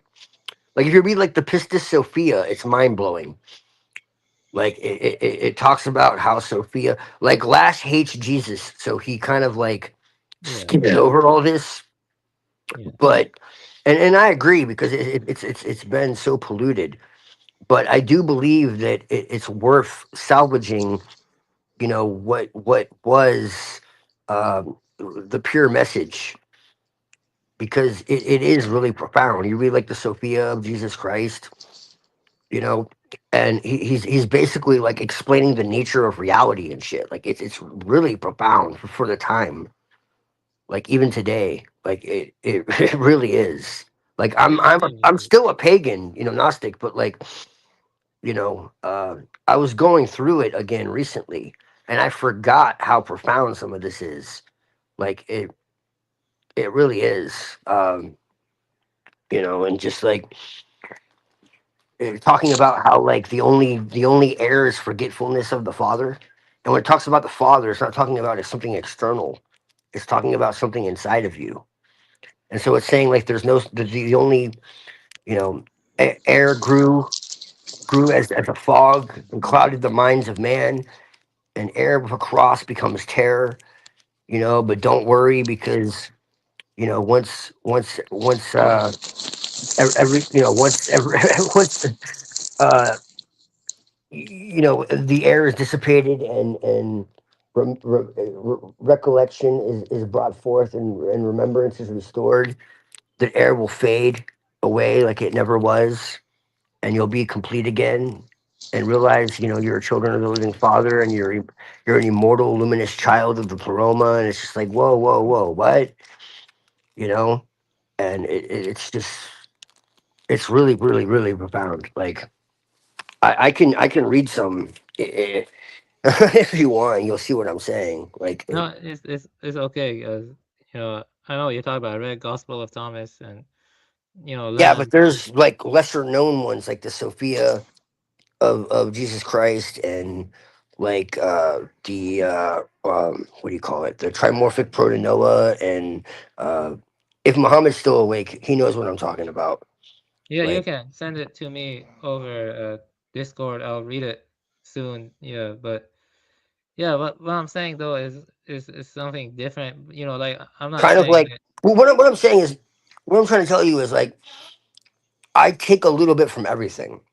Ultimately, I'm pagan. I'm an animist.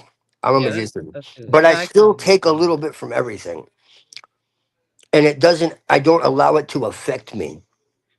It's just inspiration, you know. Like it's not part of any doctrine. I don't like follow it as like gospel. It's just inspirational, and I think it's powerful. You Yeah. know, You I'm know, able. yeah. I look at it this But way. I'm able to take in information and not like let it rule my life. You know, I'm able to when they say to take contradicting ideas. I mean, this isn't really contradicting, but the ability to hold two conflicting ideas and not swallow them as a mark of a mature mind or whatever. Like that. That's what I'm saying, basically. yeah, I mean, you see, I can let me respond that. Yeah, see, I can respect you. You know, I respect what you do, your freedom. I don't like to impose myself on others. Tell you do this, do that, as long as they're not Sure, inflicting harm on other sentient beings. You know what I mean? sure, But when it gets down to it, you know, what I think, for me at least personally, is that sticking to one path, you know, is better than mixing a lot of stuff. Because when you mix a lot of stuff into it, there is like your path, it becomes kind of hindered, at least for me, because you know, you know, that's why I think taking up a vows and initiating is truly powerful. You know, it's very powerful. Like you say, you're not part of any tradition, you know, but I'm going No. to be straight up that taking vows or initiating into a tradition, it is very spiritually powerful. Like it's something you cannot put into words when you do it. And I don't doubt that. yeah. And I'm gonna take up my vows, in either Soto or Rinzai. Taking up your vows is not something to laugh at. You know what I mean? You know, I that's my view. I think that I won't tell you what to do, but that's what I strongly believe, that taking up your vows. Baptism, it has ancient origins, baptism. Yes. When Christians are baptized in the name of Christ, that does have some spiritual significance, Yes. It does, yeah. So but I would rather die or have my head cut off than to be baptized in the name of Christ, Yeah, okay, and I'm not going to I'd rather die than to kneel and pray facing Mecca. My dad does that, but I'm not going to do that, but I'm going to take up my vows in the Soto or Rinzai tradition. Yeah, I'm serious, what I mean, about that stuff. You know, uh, you know, I want the pure form of the patriarchs, the Zen patriarchs. I want the purest form of that. I don't want it to be mixed with Zoroastrianism. I don't want it to be mixed with Christianity. I want the pure form of those. No, I hear you. I would rather die too, because it's not pure anymore. I don't have a problem with the pure teachings, but yeah, what it is today is completely archontic. So yeah, but like, the same with Islam. Like, there's a lot of Sufi teachings that I find inspirational, and the reason why I feel this way is because I believe that God is everywhere.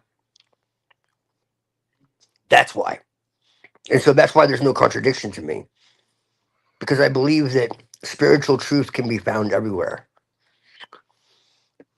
It's Yeah, but just that like it's it's down been to the corrupted. It's just been corrupted over time by hierarchy and priests and systems and whatever else.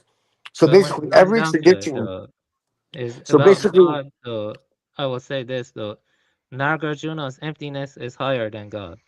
Like I truly believe that it's higher than God. Like after my experience well, yeah. in meditation, I mean you can disagree with that. That's fine. I'm not telling you to Well, agree with me. no, right? I do agree, but I believe it's just two different manifestations of the same principle. One is manifest, and one is, well, actually, I guess you could say it's the manifest version of the unmanifest. So that's the unmanifest, and then the manifest is, the active. Because, like you said, there's a power in people baptizing themselves to Christ. Okay, because originally there was a spiritual, energy that was pure in that, but it got twisted and contorted, later on. And so, Jesus Christ, man. uh, and so that's what I'm saying. It's aligning with that current that was before it got diluted. So what I'm saying is, like, India, China, Japan, you know, uh, eh, eh, whether it was Buddhism or Hinduism, or you know what was Christianity before it was Christianity, 'cause it wasn't even called Christianity when it was still a mystery religion. Like, for instance, I have a book where Jesus is literally doing magic. Yes, magic, and it's ancient. He's like lighting incense and calling corners and shit. Like, people don't know about this shit. And there's one where he's like talking about Mother Earth. The shit was hidden by the Vatican. And so this is what I'm saying. Like, there was a very different uh tradition before it became a religion. In Islam, they talk about the ground of being, the luminous mind, and all this. And it's like, wait, what? And so this is what I'm talking about. Like, almost every tradition started pure and then got corrupted. And that's what interests me. Yeah, I mean that's what Guanan argues. Guanan Rene going on, and also Yes. Evola. Yeah, but I would say that I do take issues with personally with premillennialism for the same reasons as unseen, but not 100% the same reasons, but they're like the same, you know, disposition or the direction he's arguing, because you see, Well, he believes there are Christianity has still existed differences. since before time it began. There are irreconcilable differences. I mean, there are, you know. I think what you're saying is close to Vendetta in some ways. I mean, Rene Gonon actually viewed Vendetta as like the purest of the primordial tradition in some ways, and then he saw a degeneration over time. You know, there are good arguments for that. I can see it. I can sympathize with what you're saying, but you know, when it gets down to it, you know, I feel like a man has to pick, you know, at least for me, you know, I think it's better to pick one path, initiate into that. You see, because one only has so much time and energy, and you gotta see what's like closest to the truth, and that way you have a consistent practice, you have consistent rituals, and you know, like, you know, one can be eclectic. Sure, you can make your own rituals or reconstruct them from like the Tarashian mysteries or Mhm. on. But that requires a lot of reconstruction and research. I You know. know, yeah, and Well, I have. yeah, I yeah, yeah, I yeah. So mean, again, these are just influences. yeah, These are just inspirations. My main core is shamanism, animism, and you know, Dzogchen. Like that's really the core. yeah. Well, I recommend looking into Shogudo, Shingudo. Like, I think Yes, you like that too. Yeah, it's just hard to really go anywhere with it unless you go to Japan and get initiated because it's yeah, very secretive. I yeah, would yeah, love to though. That's something I would initiate into for real. yeah. I want to learn Japanese actually, believe it or not, and Yeah. yeah, because I am serious about the traditions. You know, after Meiji period, the Japanese persecuted the Buddhists and they forced them to get married and stuff. There was a Yeah. great anti-Buddhist persecution, and you know, most of Shintoism we see was a reinvention. You know, it was a way Yes. to fight against the Buddhists. You know, Japan was like very, very, you know, sincere, authentic Buddhists before the Meiji era. Like they truly believed in Buddhism. You know, Mhm. yeah, yeah, it's cool. Yeah, yeah, I do like Shungudo. I do like Yeah. Shingon, and I do like Rinzai Soto. I'm gonna initiate into one of those schools.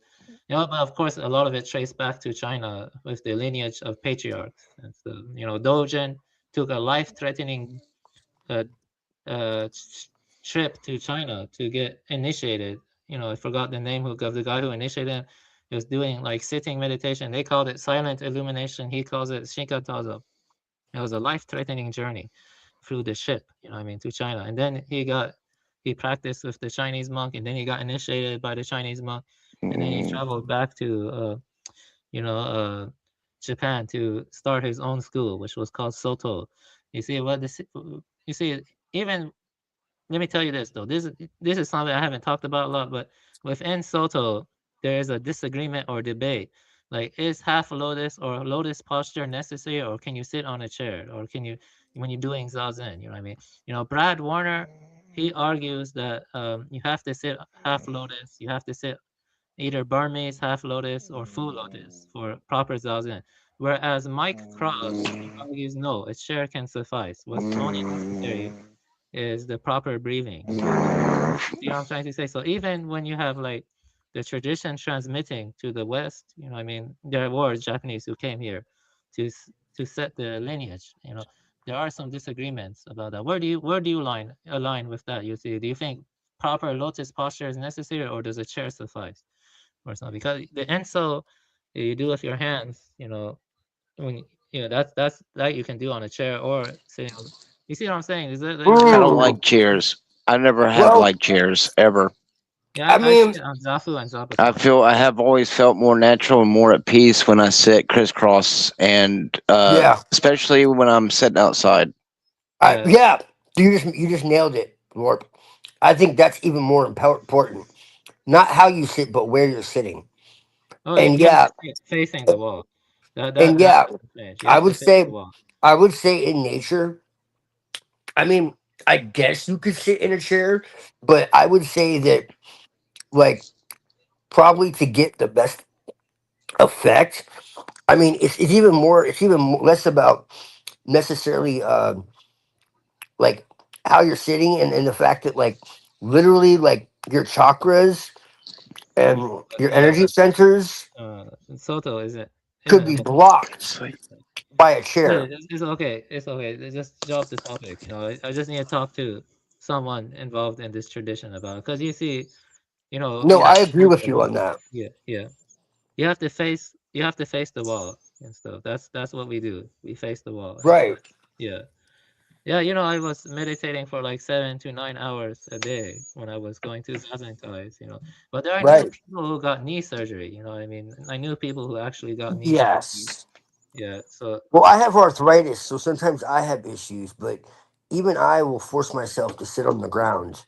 You know, yeah, I got like a yeah. mat I was and sitting on I sit in half lotus most of the time, and I sit in half lotus.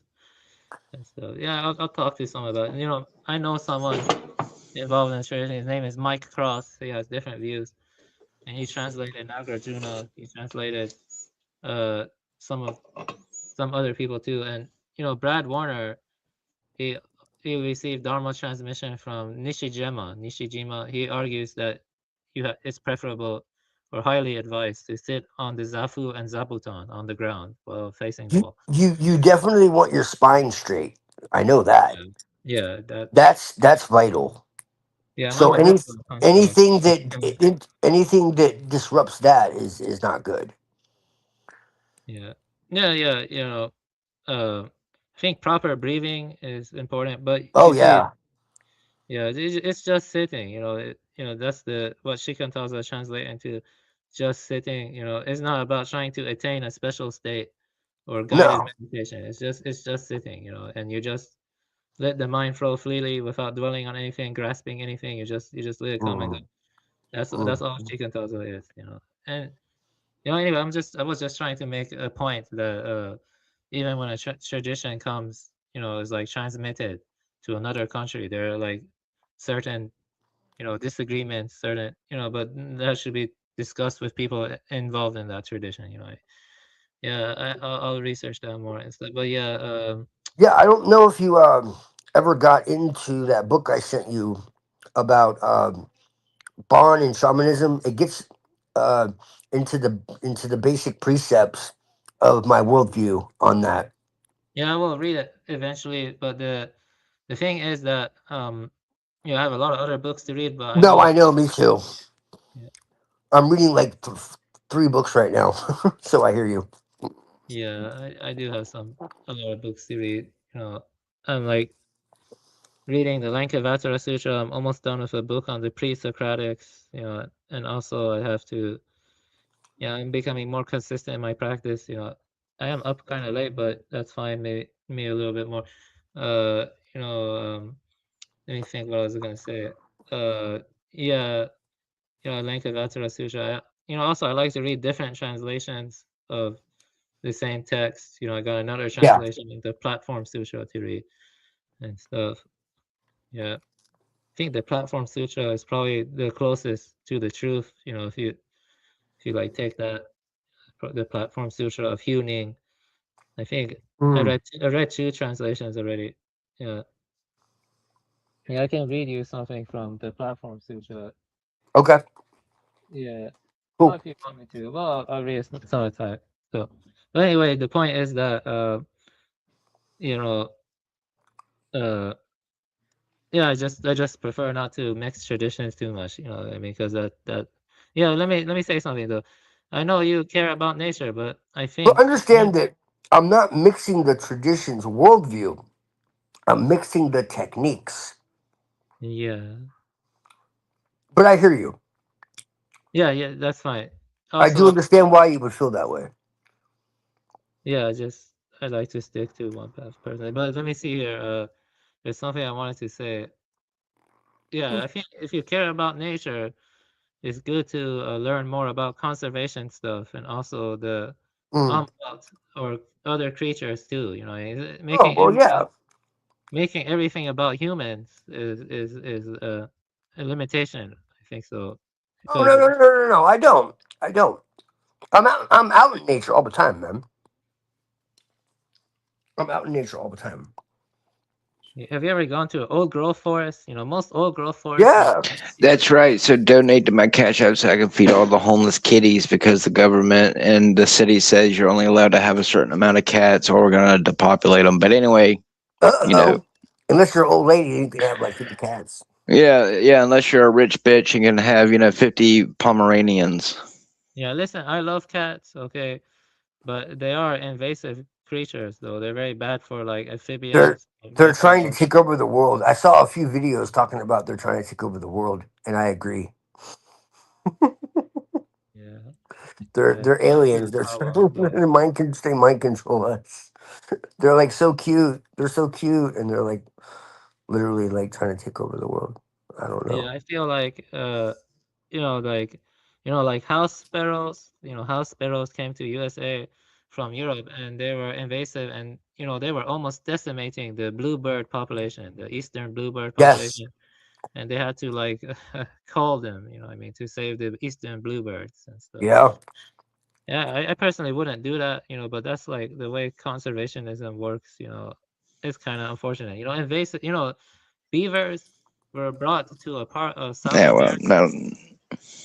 Yeah, beavers were brought to a part of South America and for the fur trade, okay? And then the beavers like escaped into like virgin forests of the South America, and now they're decimating the forests Yeah. like in Patagonia. Yeah.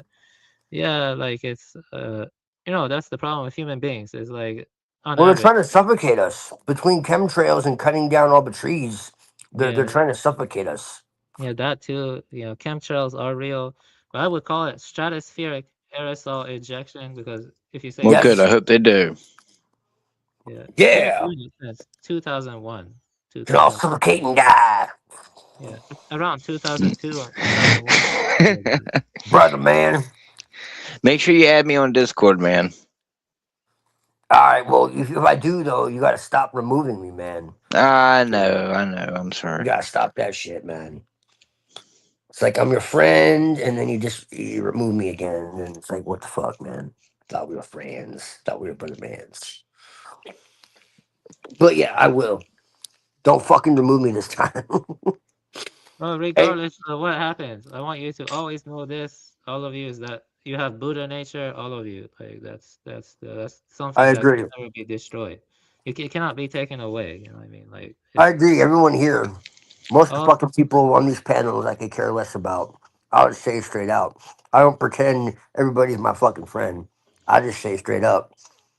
well, I would say that. I would say, this is what I'm I mean very about my. compassionate.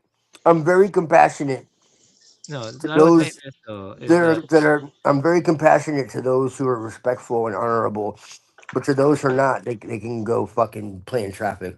Like I don't yeah. But care. this is one thing I will say though is I know you But I may disagree, respect everybody but here.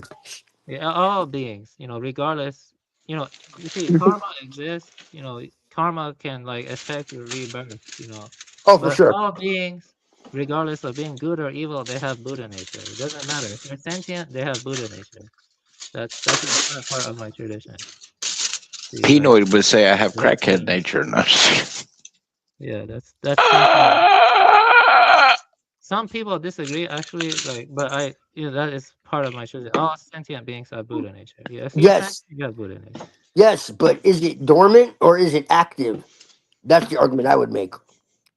I think mine comes and goes. I think sometimes I have peaks of enlightenment, and then some days it leaves, and it's like it leaves my mind spent, and does actually kind of make me retarded. And then I'll have like another day. But now that I'm getting older, and I'm starting to get a little bit more pissed off toward God, I think He's not giving me as much revelation as what He was when I was younger. So I I would don't say know. that I might be the getting question bitter with my age. Maybe you dormant should stop being pissed off at God then. dormant Well, it's versus kind of hard not active. to, Twilight, when you see the world being depopulated one day at a time, and all you can do is LARP about it and not get paid for it, and then get Why is made that fun of God's and get fault? called retarded.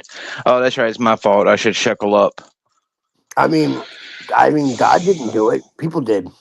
through their No. free will. I'm gonna respond about dormant versus active. I would say it's neither dormant nor active because that's the wrong way of viewing it. It's it's ungenerated, unborn, and perishable. It doesn't arise. It does not arise.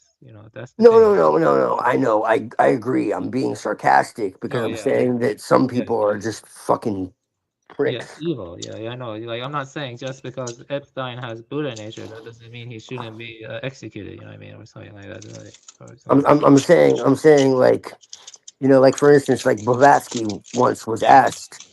Blavatsky once was asked, like, hey, does everybody, have a divine spark? And she says, yes. It's just most are sleeping. So it's yeah, that's a good way of that saying it. that's Yeah, that's kind of like what I'm saying is I agree with that. Yeah, it's just so like people talk about NPCs.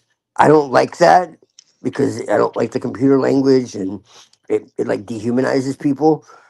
But to say that like they're just asleep, they're in samsara. They're like completely in samsara. They can't see anything outside of samsara. yeah. The I guess cloud. you could say Yeah, they're the they're they're clouds they're completely basically. programs. Yeah, the Yeah, clouds, the clouds of delusion basically obscure their true nature more, which is like the moon behind the cloud. and so that's what I'm saying. They cannot see enlightenment, nor do they have any desire to see it. You know, and they're just destructive and chaotic and you know uh harmful to Have themselves you and read others. the Lotus Sutra? The Lotus Sutra. Yes, You have? You read it? yes. It's been a while, but yes. Yeah. Yeah, man, I've read everything at least once. Like, if you look at my old videos on my channel, you'll see I got into everything. Way back. And you'll see how much I've changed too. You'd be shocked. Before I got into black magic and all of that, I used to be quite love and light, but not new age. But I mean, I was very like I was into like white tantra and all that. You'll see. Just look at my old videos for real. You'll see what I mean. Uh, yeah, but I'm not like completely dark. I still balance light and dark. So people just have this idea that I am, and so I just kind of troll about it. Hail Satan! No, but seriously, like that's not really true at all. Lucifer is light and darkness. Yeah, you Like don't engage in animal sacrifice, right? No animal hell sacrifice. no. Thank you. Yeah, I'll that's fuck somebody up. I know some people that do, yeah, for and killing somebody. I Yeah, stopped talking to them. I had a yeah, friend I knew for like yeah. two I years. consider you a friend, of course. Because I I I, I knew somebody for two yeah, years, but that I was friends with, and one day they're like, "I'm going for my first animal sacrifice," and I'm like, "Yeah, we're done talking." Like that shit disgusted me. They were all excited about it. Like it actually brought them joy. Like yeah, they were elated. Like they had like this like sexual fucking release. I was like, this is disgusting. What is wrong with you? yeah. I would just that's against precepts. It's against compassion. You know what I mean? I would just Yes. describe myself as a Buddhist who cares about conservation and the earth, and also Yes. ending the satanic elites who harm children, stuff like that. That stuff is not right.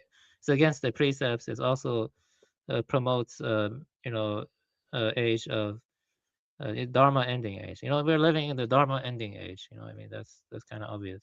Like Yes. Well, or this you is can call it Kali Yuga. this is the Kali. Yeah, I'm just about to say. Most definitely. Yeah, I think that Sanata Dharma had a lot of truth before it got twisted by the priests. And I think that Buddhism was kind of like bringing it back, to a coherency because it got so twisted. That's kind of how I see it, really. Yeah, there are good arguments for that. Yeah, there are good Do you arguments. see what I'm saying with that? Yeah, I see what you're saying. Yes, I can sympathize with that. Yeah, I see what you're saying with that. Yeah, and Because it's good very point. incoherent now, and Buddhism is very tight and precise and Yes, yes, logical, definitely. and so yeah, I definitely agree with that. I'm more Vajrayana, but there's a lot Yeah, of overlap with like Mahayana, there is. Yes. Vajrayana. So Yeah, yeah, Vajrayana is a good path. I think Dzogchen, yeah, they have a rich tradition too. Yeah, definitely. Yeah, there are some texts I wanted to read from the Dzogchen and Vajrayana, but I'll do that in the future. yeah, yeah. When you have time, whatever, even if you just like skim through it, that book I sent you, by Tenzin Wangyal Rinpoche is it's just like a basic introduction, but it's really powerful, I think, and it gets into a lot of what I, uh, if you want to say believe, it's just what I practice myself, because a lot of those principles are universal, even within paganism. So that's what's so interesting to me is it actually recorded a lot of traditions and principles and techniques that were also part of the mystery schools. And to me, that's incredibly fascinating. And this is why, like, a lot of the uh, occultists and mystery schools and like the Nazis and all that were going to Tibet. There's a good reason for this. They have a lot of secrets, for sure. And then Japan as well. People just look at modern Japan, and the history of Japan, like, is kind of like the history of like Ireland and like Scandinavia. It's been completely wiped away. But if you go back to like the Ainu and pre-Ainu into what's called the Jomon period, that's a very fascinating study. Then you get into Shinto before it was Shinto, and there was an animistic tradition that's very fascinating. And you had these Dogu figures and all this, and you had like this underground city complex. It's like Ice Age, like 10, 15,000 years ago, So there's a lot of history that has been completely uh swallowed by the waves, quite literally. And it's the same in India. You had Dwarka, the same thing. It's like 12,000 years old. You know, um, and this was like all mythological. There's Yanaguni is in Japan, um, and then Dwarka in India, and both are like 10, 15,000 years old. So there's there's a lot of megaliths and underground and in on mountains and underwater. So there's a case that can be made that there was a highly advanced civilization that was spread all over the place, and this is what I would call, uh, what you want to call it, Shambhala, uh, Agartha, Atlantis, Lemuria, whatever. And these aren't all the same, but uh, I think there were two major civilizations that existed. You want to call Atlantis, Lemuria, Hyperborea, whatever the case may be. And you had like the Polynesian islands, like Easter Islands, and you have like Non Madal, which is like a big mystery, and I think like the more Polynesian areas were like Lemuria, and like the more like European areas were like Atlantis. It's Yeah, all very fascinating, yeah, I and I can see think why and I think this that is some of these cultures, like Tibet, were able to keep some of these mysteries. Yeah, I would say that that's fascinating stuff to look into. There's no harm in that. I would say my areas of focus are more like you know, just my tradition that I plan to, initiate into, and also, conservation stuff. Yeah. The more past historical stuff like Atlantis and stuff like that, I do think there is something to that because there are a lot of underground tunnels. Did you hear recently Yeah. Switzerland had like 20,000 kilometers of just tunnels Yeah. they didn't know about, like Right. yeah, Yeah. yeah. And they just found all that stuff under the pyramid. Edgar Casey was talking about that 100 years ago, and he said that it would be discovered in modern time. He said that it would be discovered like in 100 years, and that's exactly what happened, which is kind of wild. Like he's a real prophet, and I don't see prophets as someone seeing the future necessarily, but just someone who's able to identify trends. But hell, it Who almost was a prophecy who are you because talking about? I'm saying they found these underground chambers under the Sphinx Yeah, I know, in but yeah, Egypt. so you said someone claimed like it was a Edgar Casey, Edgar Casey, Adrian uh, Casey. How do you spell that? Cayce. They called him the sleeping prophet. He talked about ancient civilizations and Oh all yeah. of this like 100 years ago. He went into trances Oh, that's cool. and he would, I guess, channel. And he made all these predictions, and almost all of them have come true. It's honestly really nuts because it is so unbelievably rare for that to actually happen. 95% of the time, it's complete malarkey. But him and Rudolf Steiner have been able to predict a lot. You know, Steiner talks about Ahriman and the age of Ahriman, and look around you. He talks about how Ahriman would come through technology, you know, and would mystify the world and bring them into atheism, but it would be like a mystical atheism, and it's really kind of nuts. And I have issues with Steiner, but with that, like he was dead on, and this is like 100 years ago. You know, both of them like 100 years ago, and it's like, what the hell? Now I know Steiner was also like an initiate, so maybe he had knowledge of what was coming, but maybe Casey did too. So I don't know, but either way, like they really knew some shit for sure. I know Steiner was an initiate, so he may have just known the plan from day one.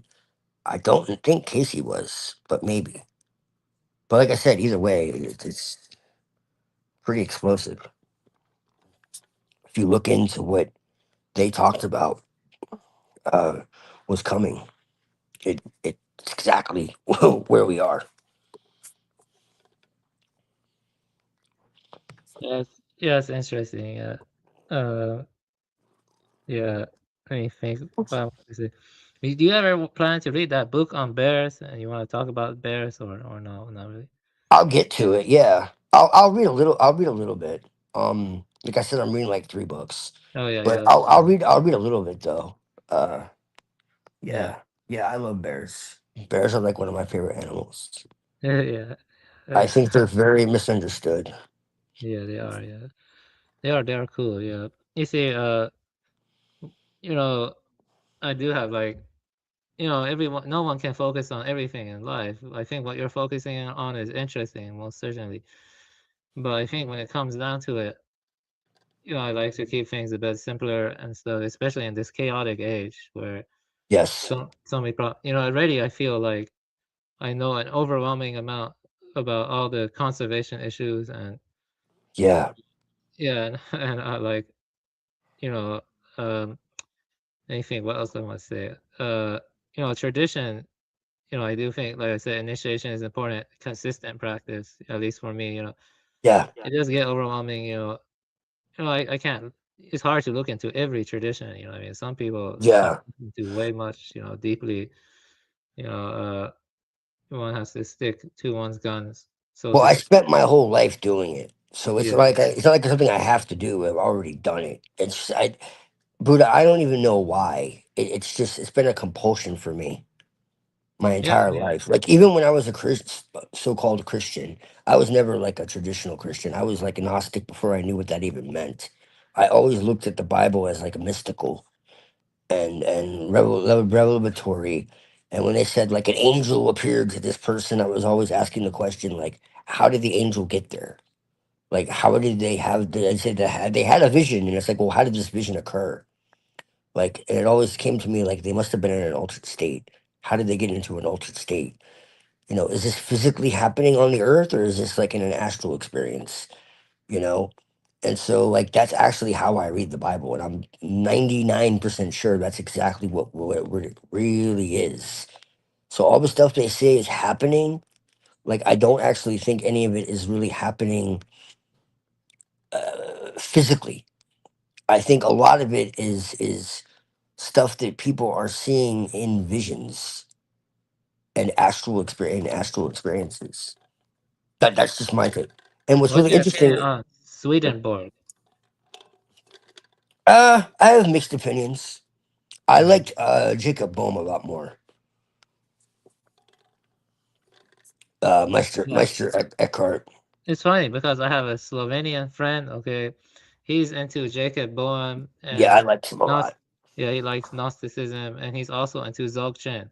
But get Yeah. this, he's a transhumanist. He's a transhumanist. What the hell? How does Yeah. that work? He's kind of Hegelian, I think. Yeah, I've been arguing with him for years and stuff. How on earth do you?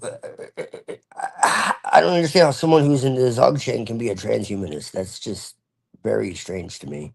Yeah, I've been trying to get him to come on this channel, but he did share one video, and TML shared that video before.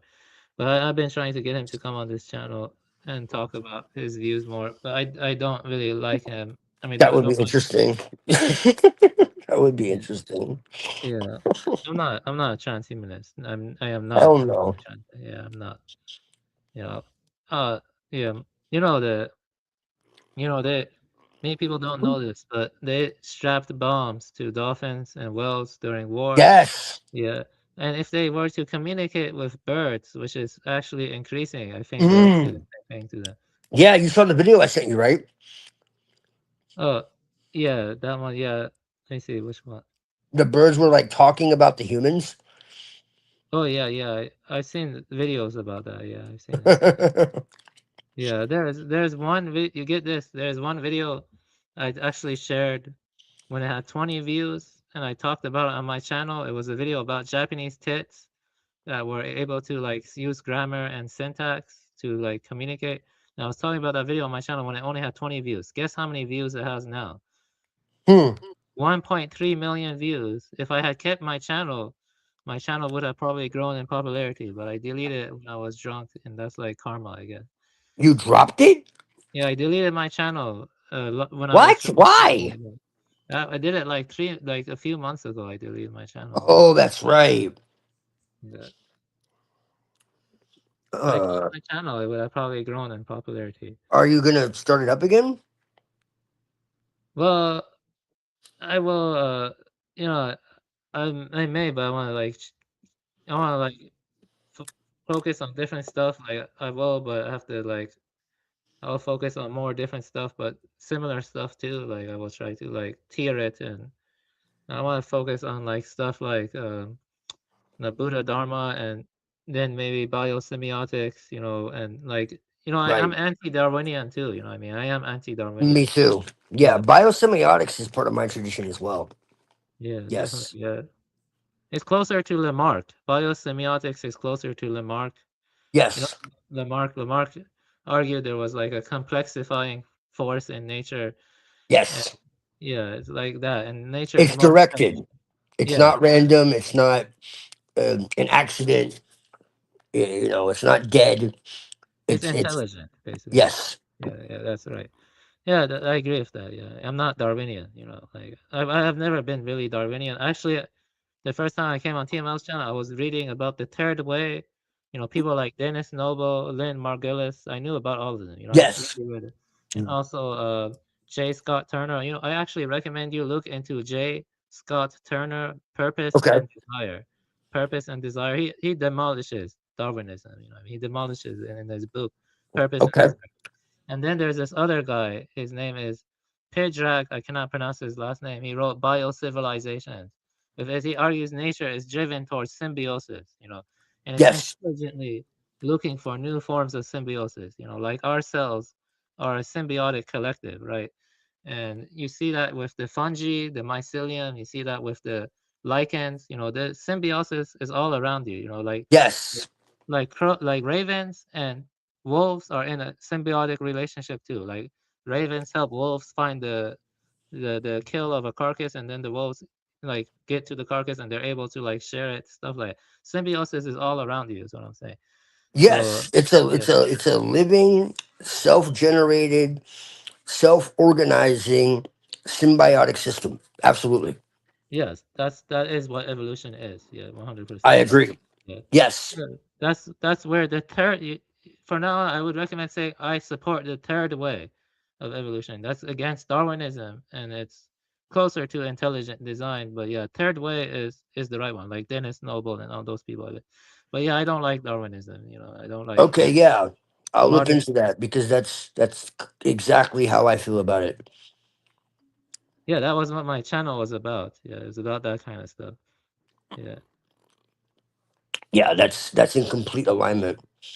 That it's anything but random. Exactly. Yeah. Yeah. It's not random. It has a kind of, yeah, like we just said, it's like autopoietic, and it has a Yes. self-direction, and it has a kind of intelligence, yeah, to it. Yeah. Yeah.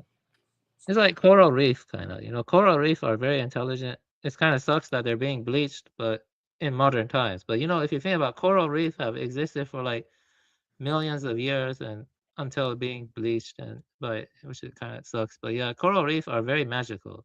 Yeah, I've gone scuba diving, and it's very magical to go scuba diving. And Mm. yeah, yeah, definitely. Mhm.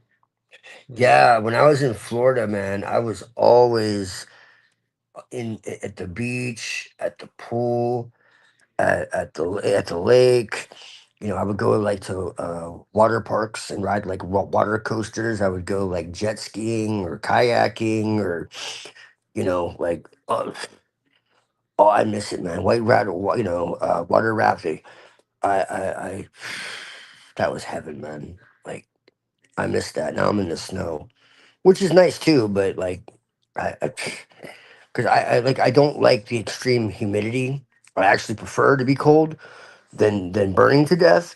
But I do miss being in the water. I think water is very like water is my favorite element. I really like fire too, but water is so purifying and just there's something very magical about it. When I was on shrooms, like I just was like just like staring into the water, like it was crazy. I was like taking a shower and I was watching the water come down from the shower, and I saw like each individual molecule in like slow motion. It was fucking wild. And I went to like this creek and went like swimming, and everything felt like I was in like fucking Fern Gully or Avatar or some shit. It just felt so mystical and otherworldly, but not like in an uh any kind of like foreign or like abstract way. It just felt like hyper real. Like I was literally like I was with nature. I was with mama, you know. Not to be a simp, but like literally. Like she and I were in communion.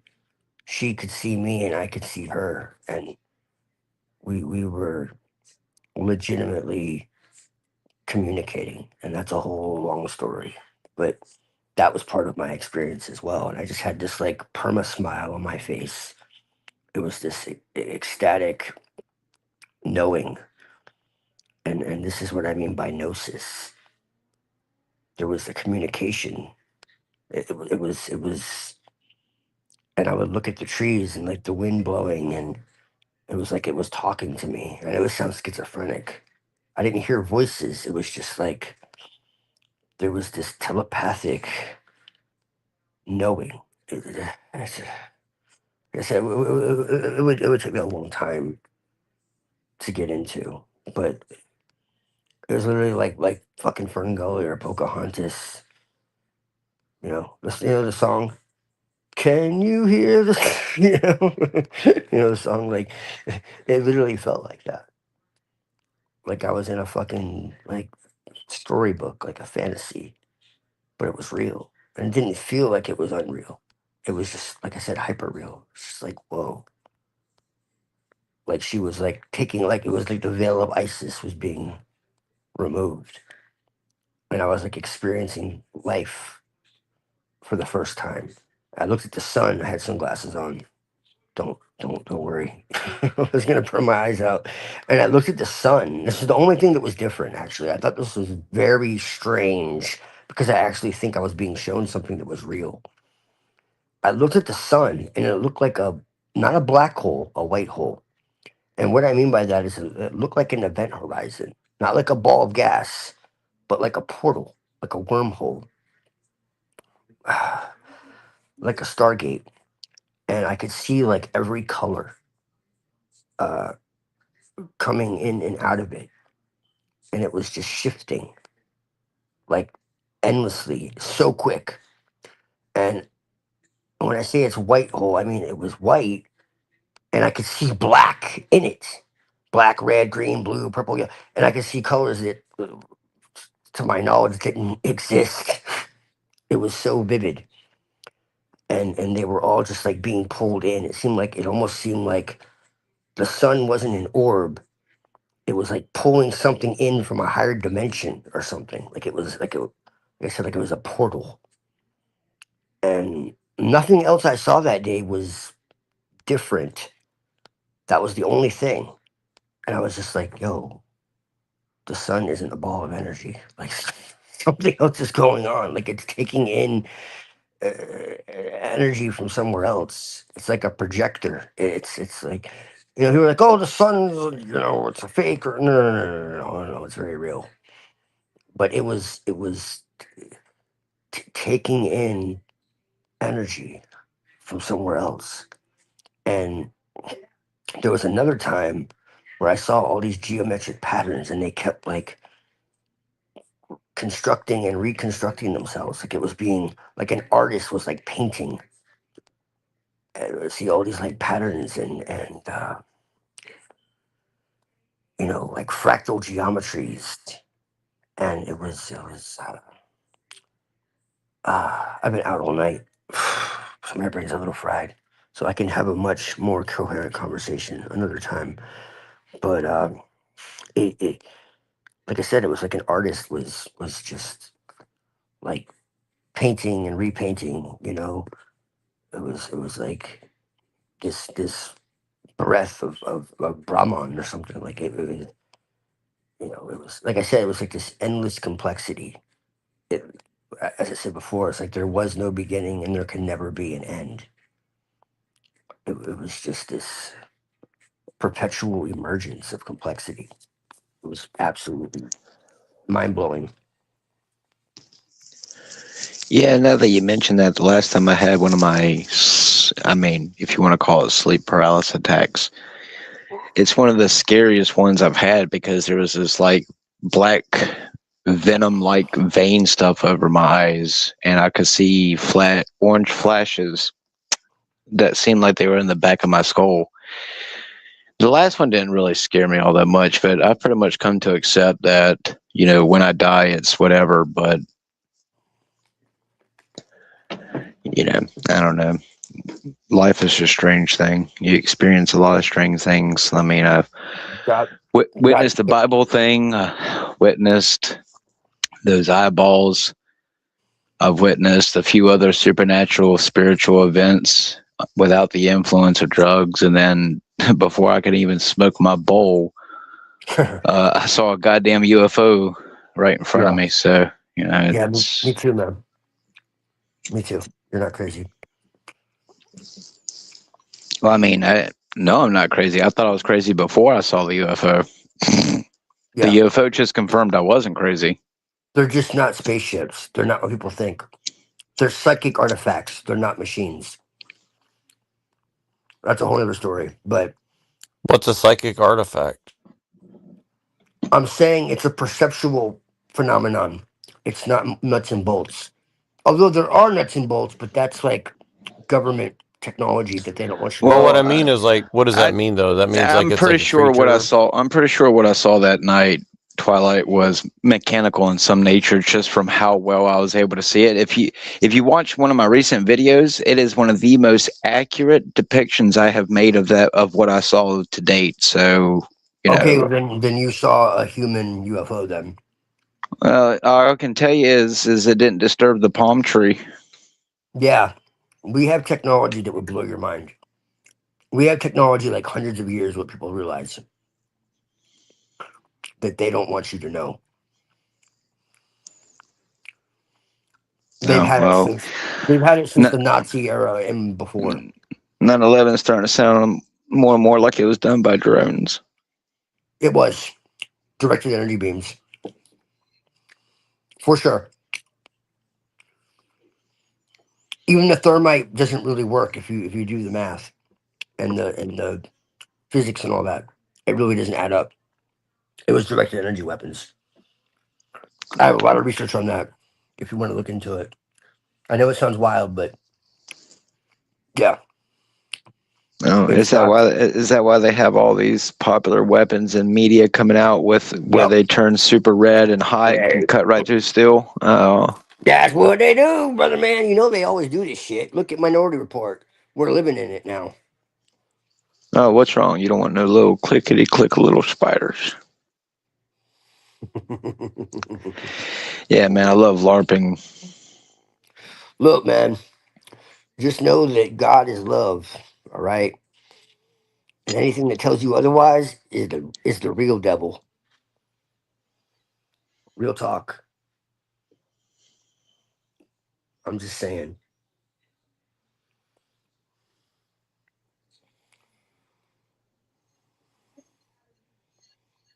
So Neurojack asked me a question and then he disappears. Maybe he's coming back. I don't know. Everybody else fell asleep. Oh, I guess they dropped too. No, I'm here. No, I know you are. Someone was snoring hardcore. I ain't gonna lie, that was me.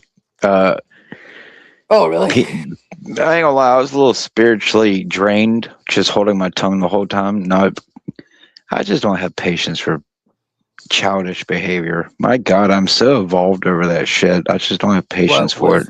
What? Because Pino was giving you shit? It's not just him. Oh.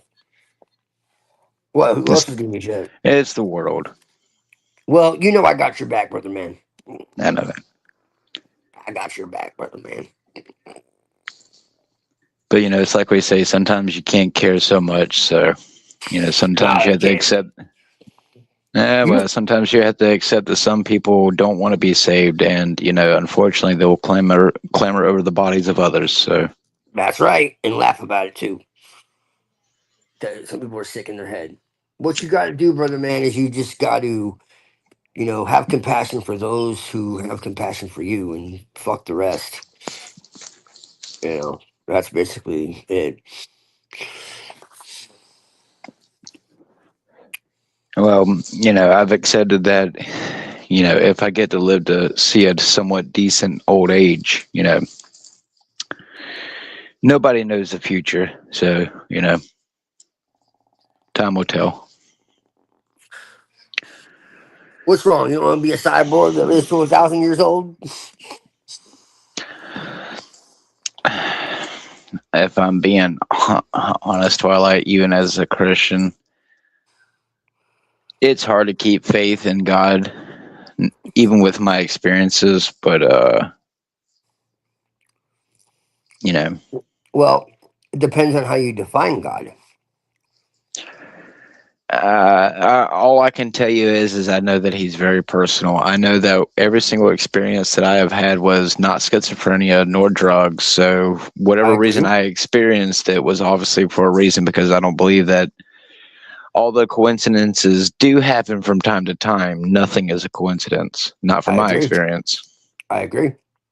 even if it's mundane and stupid. But don't let man tell you what God is. God is far more than any religion. That's all I'm saying. That doesn't mean that Jesus wasn't true.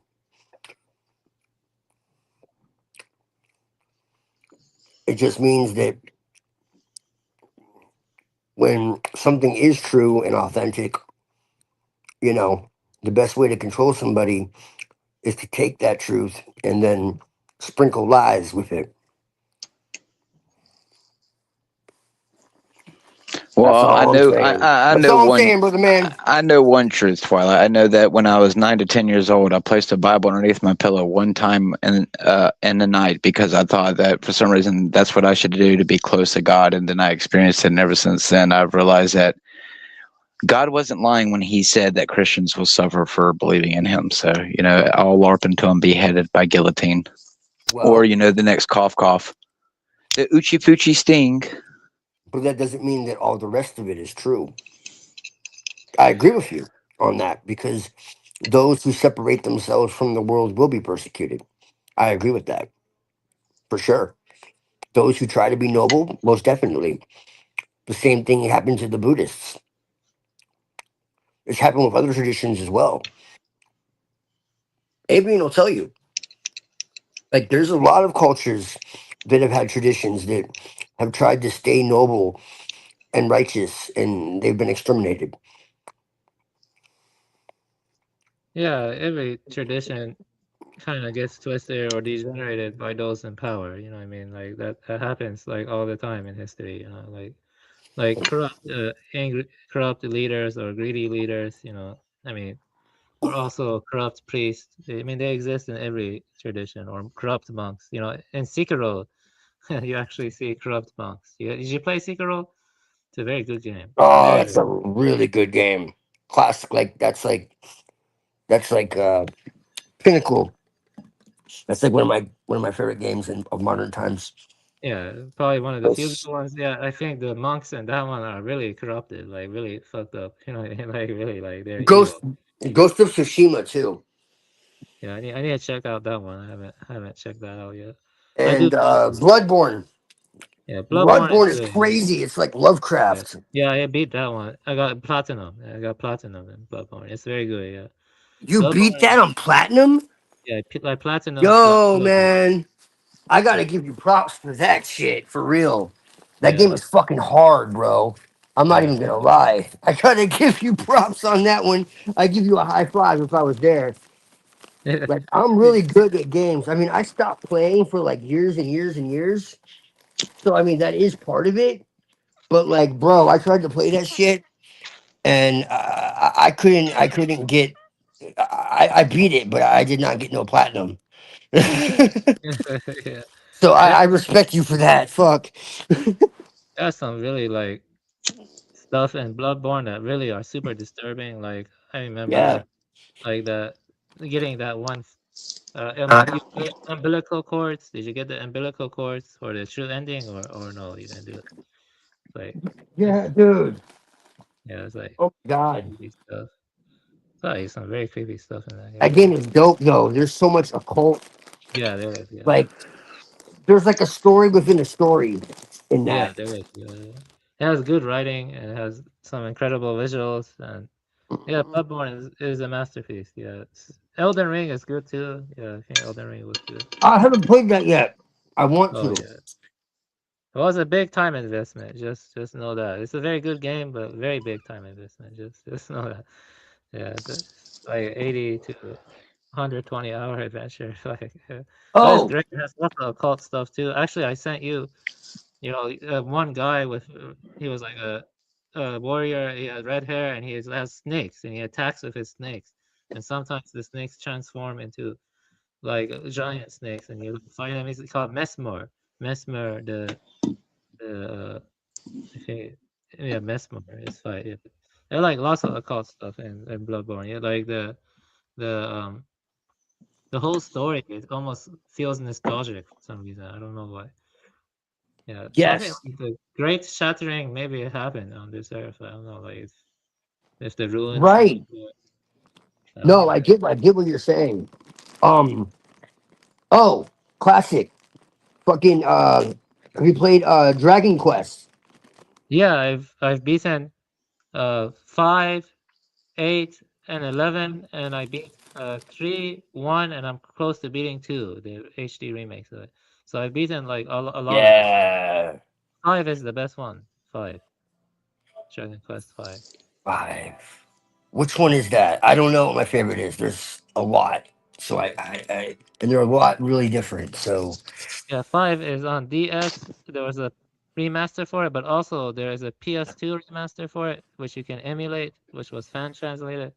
I think the PS2 fan translation is probably better, but the DS one isn't bad either.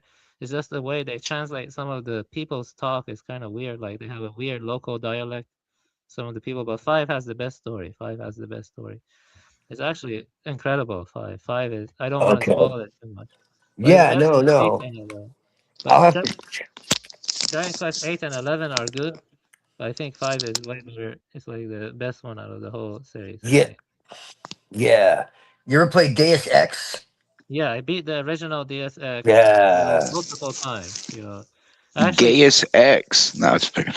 I actually shared several clips from DSX on TNL show, like at least 2, 3, or 4 of them. Hellblade, No, no, I haven't played. Yakuza, Yeah, I beat Yakuza 0 and uh the Kibami 2. Yeah, but I beat 0 was Nier. You play Nier? Yeah, I beat Nier Automata and Nier Yeah. Gestalt. I beat the original too. I beat both of them. Nier Nier's really Gestalt. good. Yeah, it's okay. It's okay. Let me think. No, It's better than I really original. like Nier. Nier's like Gnostic too. Yeah, it's Um, Gnostic, but it's just Japan is so Gnostic. It's strange, man. it's Gnostic. And There's no they're like anti-Edomite too. It's yeah. fucking weird. In their media, they are, yeah, definitely. I swear they must have like an ancient history with them or something. They even have like the Tengu. Yeah. They're Maybe, like, yeah. It wouldn't surprise me, yeah. But I think Tango were originally like crows or ravens, but I don't know. Maybe I don't know. I saw a documentary where they're actually talking about it, and it's not like a Western or that created it. Like it's actually a Japanese documentary where they compare them to the Tengu. Well, the Jews fear the samurai. They say I saw that clip. The Jew fears the samurai. Have you seen that? Well, I just find it very revealing that of all the supposed enemies we've had throughout time, you know, um, they decided to drop a bomb on Japan. Why? They did it What did twice. They did it twice. Japan right? What did Yeah. Japan really do to us? Nothing. Yeah, Because nothing. Pearl Harbor was a false flag. Yeah, it was. It So was like why 9/11. attack Japan? It was Like like 9/11. It was like 9/11. False flag. Yeah. there's there's there's gotta be a really good reason why they did that they don't want us to know. Yeah, I And this agree. is why I've always had like a fascination. I would go so far as to say a fascination with Japan. Yeah. Like just in Japan. general. Like Yeah, I Japan. really respect Japanese culture. Yeah, it's very it's strange. Yeah, there's a lot of strange stuff about Japan. Yeah, I can agree with that. Like Uh interesting history and stuff. you played Horizon? No, no, that one does not look interesting to me. You mean Oh no, Horizon it's Dawn? Or yeah, no, it's really good. There's a sequel too. oh yeah, yeah, that one doesn't look that great to me. No, but yeah, No, Horizon is really good, man. uh, The main character is basically like a shaman warrior. It's really cool. Uh, let me think. There's so many games. I need to like set my PS4 back up. I yeah. miss Wait it. 30 seconds. I need to turn off. Wait 1 minute. I'll be right back. Okay, Yeah. I need to get my everything set up again because I need to play Mortal Kombat with Brother Man. You have Mortal Kombat 11, right? Oh yeah. Yeah, we need to get into that.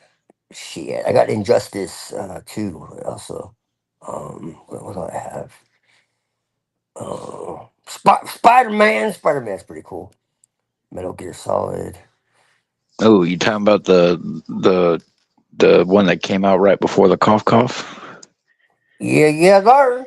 Oh yeah, that's a great little psyop in and of itself. They have a lot of Illuminati triangles, as above, so below. Yes, sir. Got the gay trans flags. Got everyone catching the devil's breath, and Aunt May dying of the That's right. COVID-19. That's right. Put it That's in your my face right favorite. before it happens. That's my favorite. I love it. Hail Satan. Yeah.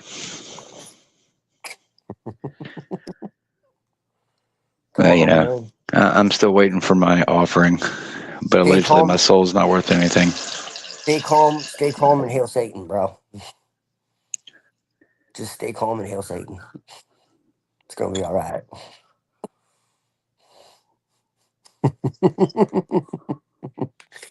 Eat the bugs.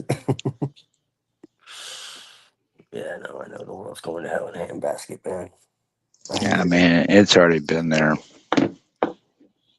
They want to crush every ounce of, the Christic force in people that's left. It's horrible. Well, I know Twilight. Peanut can call me stupid all he wants, but I can tell you He's fucking stupid. these songs I've been making, these satanic like songs. You should check them out, like the ones I just made about 28 days later and 28 years later. People can sit here and say what they want, but Satanism is definitely taken over. Oh yeah. Like people really do like the Satanism, even though technically I could be, calling out into the void saying if there's any, satanic people that want to, give me shekels to switch sides. I might be open to it because, Technically, I would be considered satanic by, fundamentalists, but yeah, well, we both know that I we don't both consider you satanic. So. right. Well, because I do you not consider you either. Yeah. I'm because not you God, understand so because you understand my spirit. I just use I just use those archetypes for self mastery and confronting my shadow and all that shit. I definitely align with God. So yeah, but what I'm saying is yes, they've twisted this and turned it into, because believe it or not, like as crazy as it sounds, like Satanism really wasn't about all of this shit. These Sabbateans are fucking like they're not like okay, like Anton LaVey and all that. That's theater. That's a clown show. Okay, the real Satanism are these Sabbateans because they do exactly what the Bible says. Satan, what Satan would do, what evil is, and that's to turn the Torah upside down, to take everything and invert it, to cross every boundary, to profane everything that's sacred, because they believe that in order to bring the Messiah into the world, they need to act as God does, to cross every boundary, you know, and to mix the sacred and the profane, and so to turn uh, every what do you call it fast day into a feast day, you know, to make every sin holy.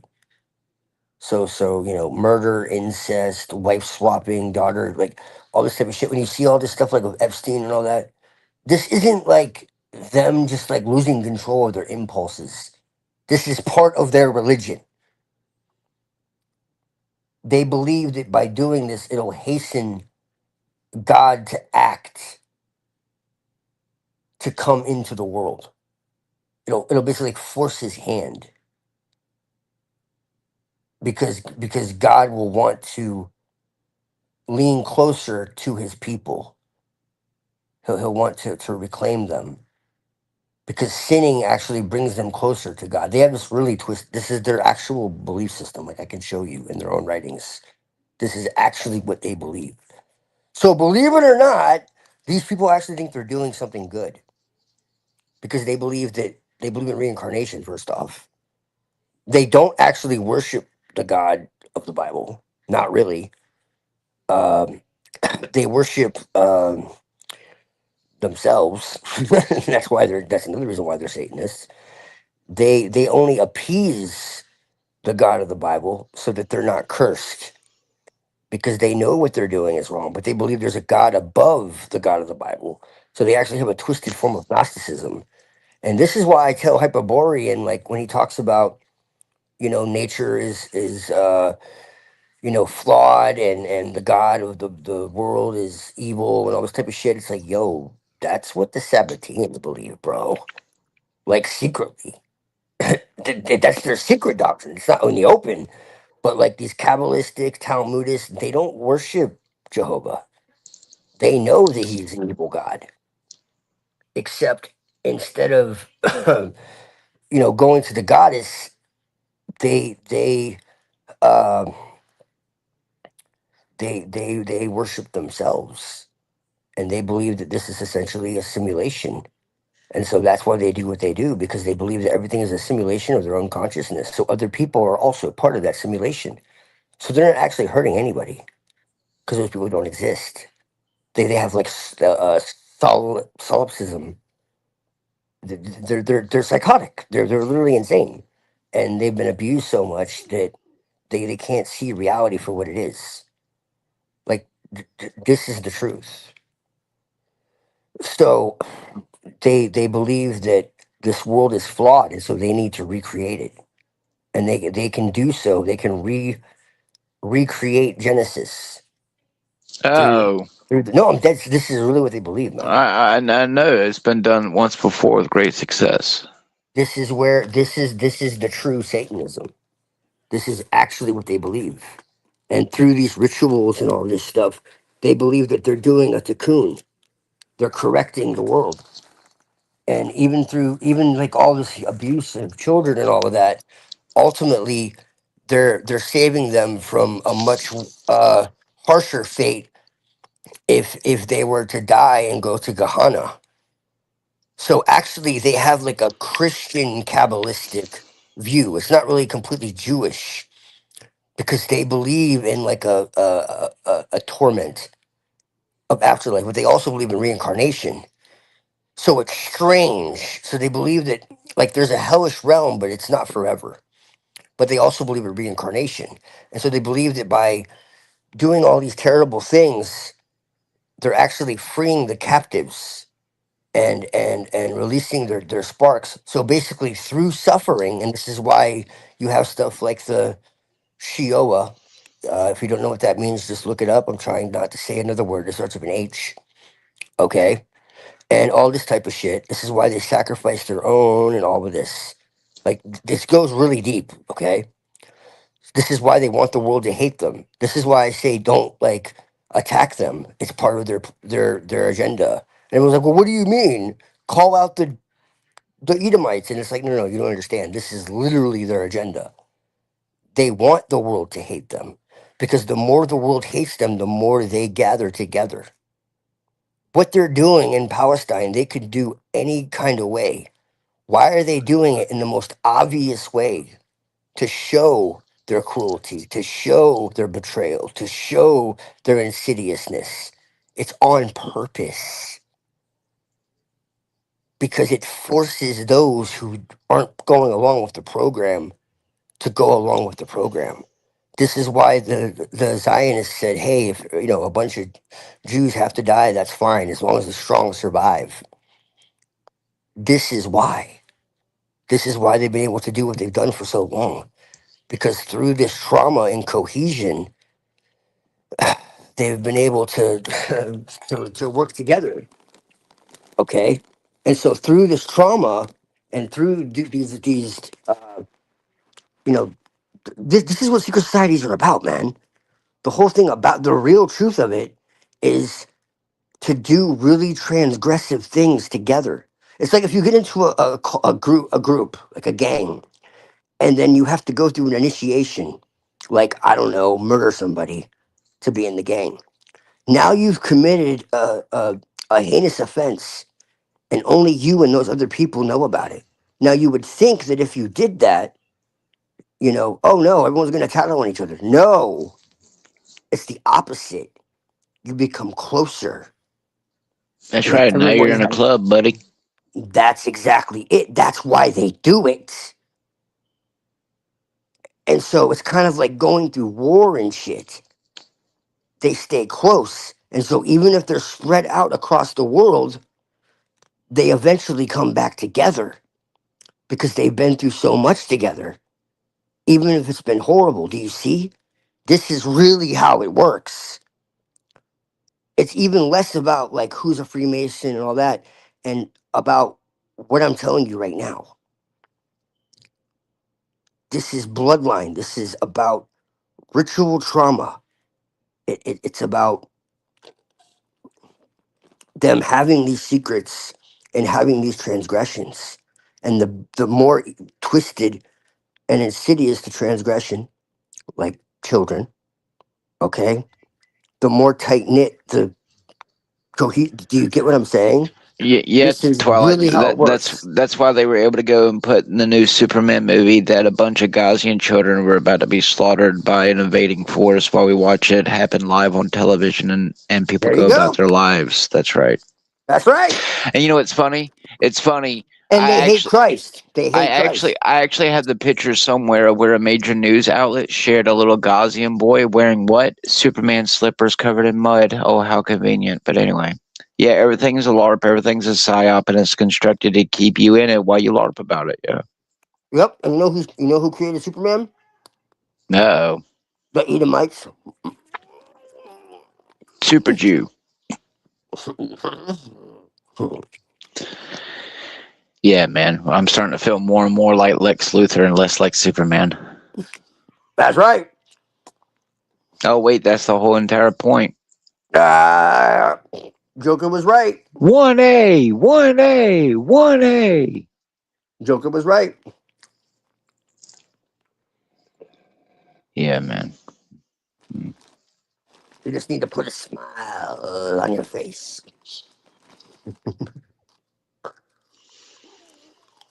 Yeah, well, unlike the Joker, I don't think I would have burned the pile of money. But yeah. Pretty soon, little here, Gambit here won't be able to get a nickel for his grandma.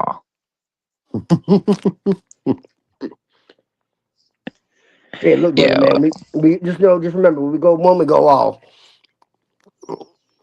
Well, you see, I would have loved to went to Hollywood, but I wouldn't want to end up like Me too. Ellen Page, and claim I want to cut off my titties and become a man and be like Heath Ledger and get killed by the Olsen twins. So.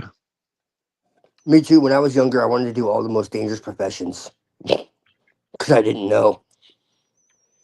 I wanted to go into military intelligence. I wanted to be. Oh, I agree. Like a actor. Like I had all. I wanted to get into music. Like, and then I realized I can't do any of this shit without selling my soul. Oh, no. Unfortunately, John Wick was, my LARP come true, but unfortunately, I have a soul, so.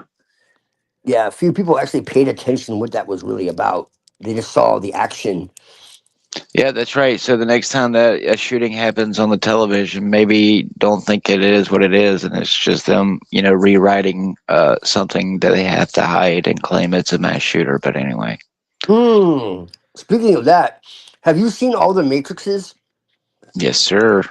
Did you pay attention to the last one? Because a lot of people didn't get it. Of course, everything I've ever consumed is a psyop. Yeah. They're making a new one. So I hear. Yep. Can't wait for that. Well, because in effect, in the last one, they put right in your face that they can produce anything they want and you'll consume it, What do you expect? Yeah, but there's like a story within a story in that one. Oh, no, I was just giving for the not well versed if they haven't seen the movie. The generalness is most people focus on, oh, that's not the same Morpheus. Oh, that's not Agent Smith. Oh, Neo's not doing this. But in reality, you need to be paying attention to like what Agent Smith is telling him in the office about Warner Brothers. I mean, they're literally fourth breaking the wall putting in your face that Warner Brothers is doing this and other things are doing that, while you just sit here and you can go to the movies and watch the movies. So keep complaining, that's the point where I'm at, Twilight. I'm just tired of it, whether it's God destroying the world or Satan himself. I wish things would get over with. I'm tired of living in the loop of not knowing. I hear you, brother, man. Well, just know that people use me for content. Just know, for whatever it's worth, man, at the end of the day, I'm with you, brother, man. Yeah, I know. We go one, we go all. Goddamn it. I think the eternalness that comes with the afterlife and God is much more than even I can comprehend. So I have a lot of faith that I'll see you and people who I love and care about, including my friends, in a beautiful field next to beautiful mountains, next to a beautiful tree. And I get to walk up to you and give you a hug and say, well, bro, we made it. Hey. Yes, sir. It may be childish or foolish to hold out for such things, but it's much better than believing some of the other things. So I'll take my pick with what I've experienced. If I'm schizophrenic, it makes me schizophrenic. Either put me in a straitjacket or a guillotine, motherfucker. Can you imagine being able to sit like cross-legged in a garden and just like ask God questions? Like, hey, what's going on? What was this all about? You ever thought about that? Like, it's a really trippy thought. I'll put it this way, whether or not it's my brain making those type of scenes, I have had not like real out of body experiences, but I'll put it this way, like there's been a few moments where like my brain has created they're only for a split second, but like I'll see my wife and my son, like if we're at the park and they're walking ahead of me, it's like the real world falls away for a split second and it's like heaven takes over, and it's like I can see them, and it's like I'm there already experiencing it. Then it's like I'm back in my body. But I think in reality, that's just like me reaching out to God with that type of hope. Because in reality, I've only had 4 God-related experiences, like with that bug from Resident Evil 4. That when I went into the dream, I was in the darkness, and it was one of the bugs from Resident Evil 4 that, the Novastavadors or whatever. And it turned its head at me and it looked at me and it said, Jesus Christ isn't his name. And I woke myself up out of my dream. So other than the Bible part, and then other than one time that I know for a fact in one of my sleep paralysis attacks, I called on Jesus, even though it didn't save me like it did the first time.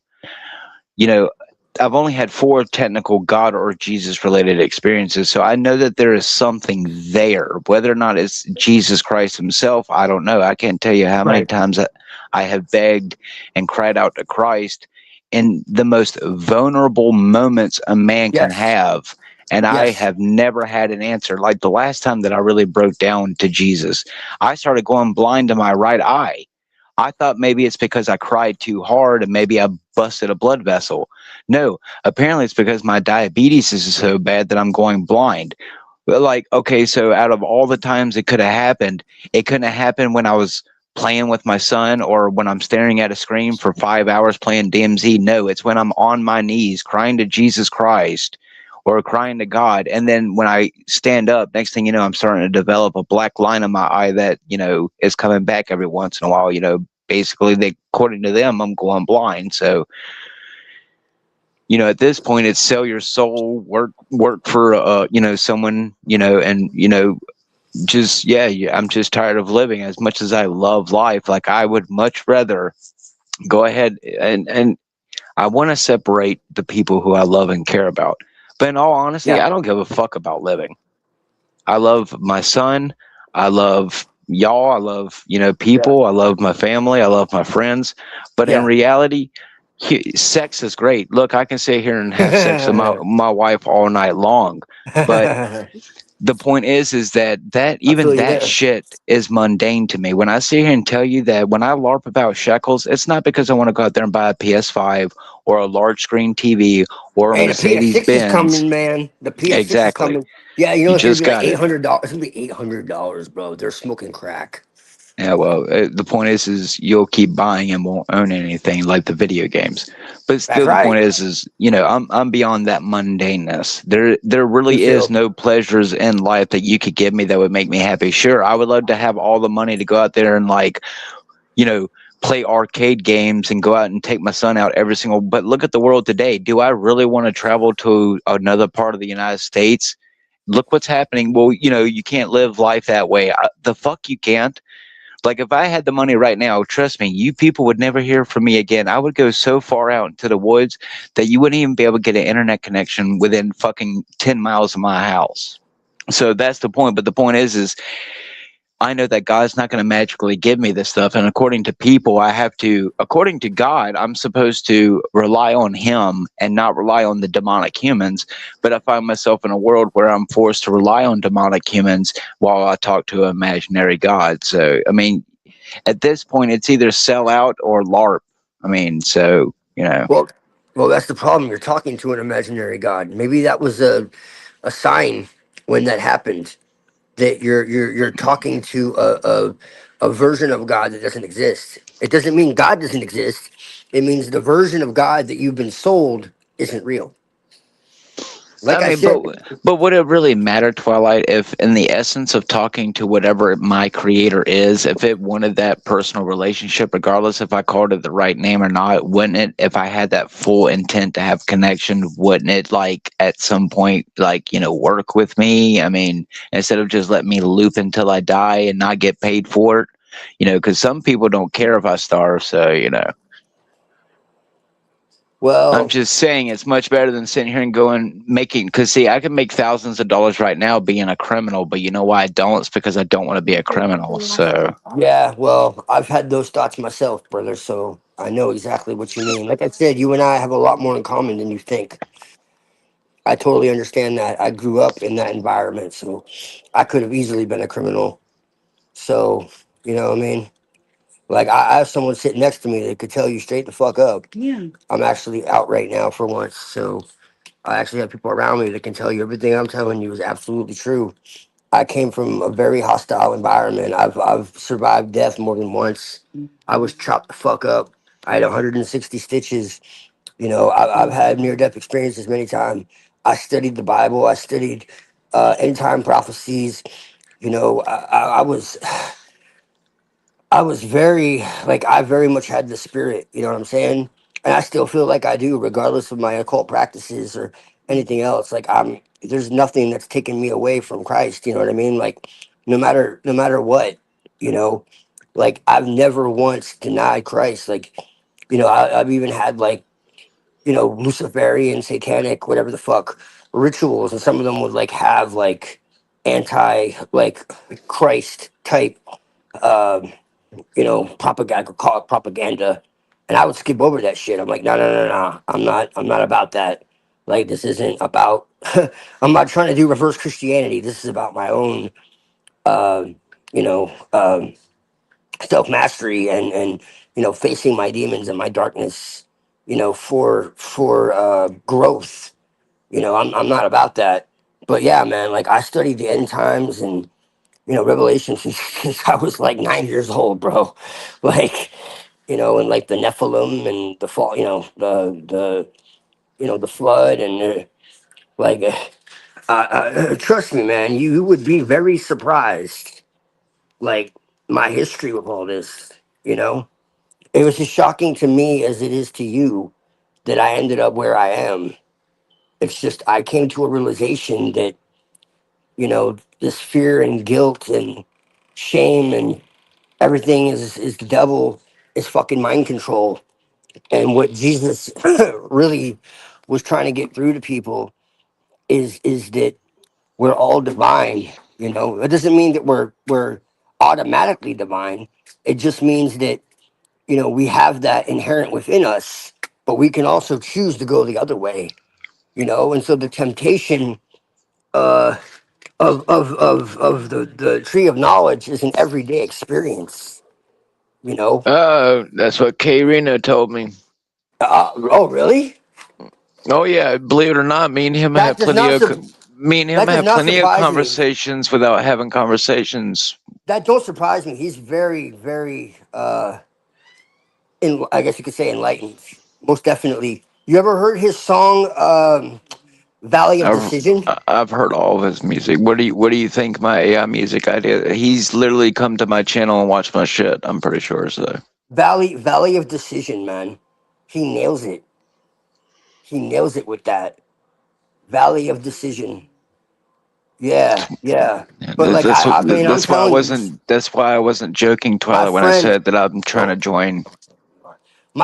my friend's sitting right next to me, and she's known me like since I was a kid, and she'll tell you like I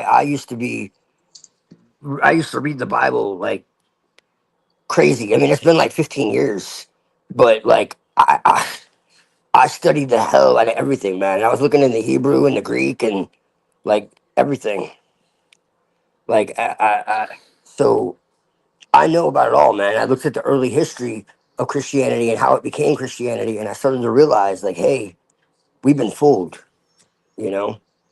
Like, Well, I'll just put it this way. I know that I can't stand before Jesus, if he does exist, or God, and say that I could not go without telling anyone that Jesus does exist, just because of the fact that I know for a fact that I've met him at least 3 times. So, well, because Jesus does exist.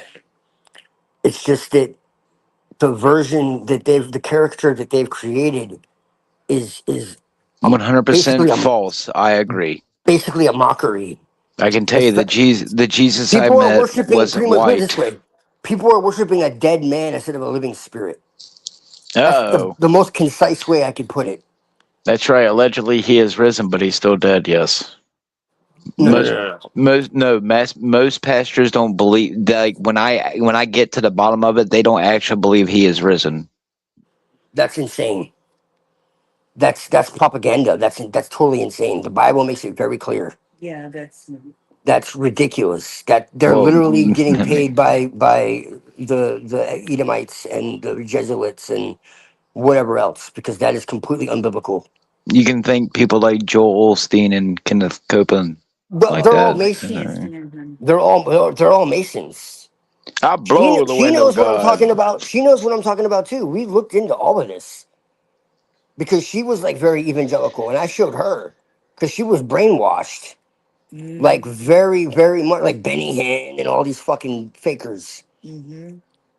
You know, like Like, Kenneth Copeland and I wasn't joking, Twilight, when I said I didn't find Jesus in a church. you can't, bro. And that's why I get so frustrated with Unseen, because we have pretty long and that hair. yeah, and Creflo Dollar and TD Snakes. What was the other guy? He's a Zionist. Well, actually liked in the beginning. Um, uh, what the fuck is his name? Oh my god, I can't remember his name right now. But anyways, yeah, I knew all of them, man. Yeah, Like I studied. I have a, a website I found like 20 years ago, man. When I still had like somewhat of a, I won't say Christian because I was never like Christian in that sense. I always, even when I was a kid, had a very mystical view of the Bible. But when I still had a God versus Satan worldview, I'll put it like that. I found this website. It's incredible. Even today, even though I don't completely agree with what it's saying, it's still very good information. I can send it to you on Discord.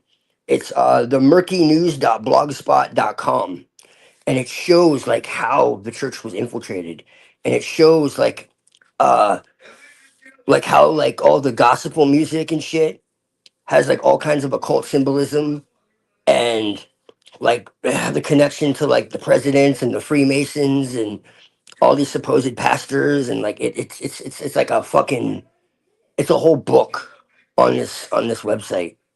It's very extensive. It's like 13 sections.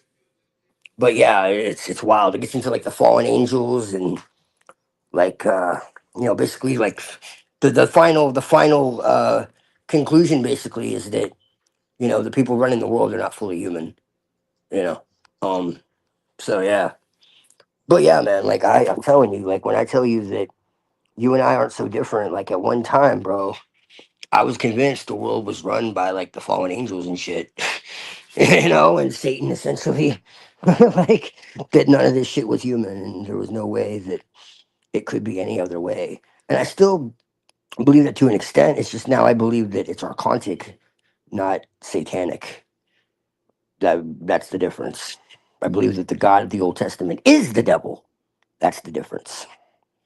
But yeah, I mean, that's just how I feel about it. And like I said, you look into the early Christians, not just the Gnostics, and they said exactly that the God of the Old Testament was the devil. Full stop. So when he talks about Satan, that's who he's talking about. It's not some other being. That wasn't until Dante's Inferno and all this other shit. And the idea of like this perpetual torment in hellfire was later on. It's not biblical. So that's just my 2 cents, brother man. I wish you peace and I mean, love. And I get that, but I mean, I still would say the world's pretty satanic. But yeah, no, well, it is. There's no question about that. I would say archontic, but I mean, either fucking way. These people are definitely Satanists because, like I said, they invert everything. They well, I can legitimately tell you, violate Avian, every as a single. man who doesn't do drugs, and as a man who doesn't have to do drugs to experience things, whatever was staring at me in the woods that night did not have good intent for my soul or yours. So I don't know what you're talking about, but it seems pretty demonic to me. Yeah, I would say that the highest truth is ultimately pathless in the sense it cannot be grasped. You know what I mean? Like when we try to grasp or strive for something and even better the world or even see it's all impermanent. I'm not saying that you should be nihilistic Right. and give up and not do what's good, because karma is real. Karma is Like real. woo wee. Yeah, will we Yeah. Hmm. undoing. Go ahead though. Yeah, like will we I would say that basically when we try to grasp phenomenon, that's like the origin of the ripples in the ocean, but the ocean itself or the water itself doesn't change, and like you see what I'm trying to say is that it does, it's a kind of paradoxical. And I mean let me find what I was, let me see what I'm saying. Just like allow things to unfold naturally and spontaneously without contrived effort. That's Unforced what I've always tried to do. unforced spontaneity and perfectly embodies Buddhism's heart, liberating us from compulsive, goal-oriented thinking. So there's the goal-oriented thinking, and when you reify or you hypostatize, what is the truth or what is not the truth. When you true understanding is neither understanding nor not understanding. It's what I'm saying is in a local sense, without being contrived, one can have compassion, like leaving out water for the raccoon or like helping someone you see or something. But you do that without expectation of reward or even without a concept of like the Diamond Sister said, when you give a gift to the person the giver of the gift, the receiver of the gift, and the gift itself are not attached. You don't attach to that, and you don't have an expectation of a reward. And it's all skillful teachings. It's all upaya. They call it upaya to reach the one vehicle which brings you to the unborn, the immaculate, imperishable original nature. And You know, I think, you know, different belief systems can serve as upaya. You know, everyone has their own life circumstances. It's not my place to tell you you should do this or you should do that. You know, but at the same time, you know, a belief system is like a raft. You know what I mean? You know, you use it and then you disregard it. You know, it's all provisional. You know, if it Yes, really speaks to you, then that's what you do. But exactly. That's yeah, what I was but trying to say earlier, Buddha. Go ahead. I just wanted to say that because that's like the core of what I was saying earlier. yeah, but if yeah, ultimately, but it's just personally to me, you know, because I looked at different traditions. You know, my ancestral tradition is Zoroastrianism, but I think it's wrong. You know, what I mean, it's wrong personally, and I think Christianity and Islam are wrong too. They're in the wrong direction, personally. Maybe the Gnostics were a bit better, you know, but see, that's what I went. I went the Buddhist path because the Buddhist path is ultimately about inner liberation, and you know, the Buddha is within you. You will become a Buddha. We will all become Buddhas eventually, and the Buddha is also both within this world and beyond it. You know, what I mean, it's you know, it's not two. You know, what I mean, the samsara and nirvana are not two. You know, but trying to grasp it Yes. with the intellectualizing mind doesn't work. You know, what I mean, the ratio satiate. You know, there. Yes, I agree with non-duality 110%. And I agree that Buddhism is one of the purest traditions that we have. It, uh, because Yeah, but it's on a deeper level, though, calling it non-duality works as provisional language, but when you try to grasp it, it go away. Like it's like when you meditate and you're trying to aim for a special state, it doesn't come. But if you just sit and meditate and let the wu wei, you know, the wu wei, yes, yeah, then it kind of unfolds. It kind of manifests. You know, and it's like non-abiding awareness, yes, non-abiding awareness, like a pure awareness. Yeah. Yeah, but karma is real, you know, like definitely. So yeah, yes. like the elites who do like satanic abuse and other stuff, they have bad karma. They, you know, they cannot escape. That's why They even believe they can. They've deluded themselves that they can, because they believe that because they're psychopathic and because they're sociopathic, that because they're not attached to the guilt of the karma, it won't affect them.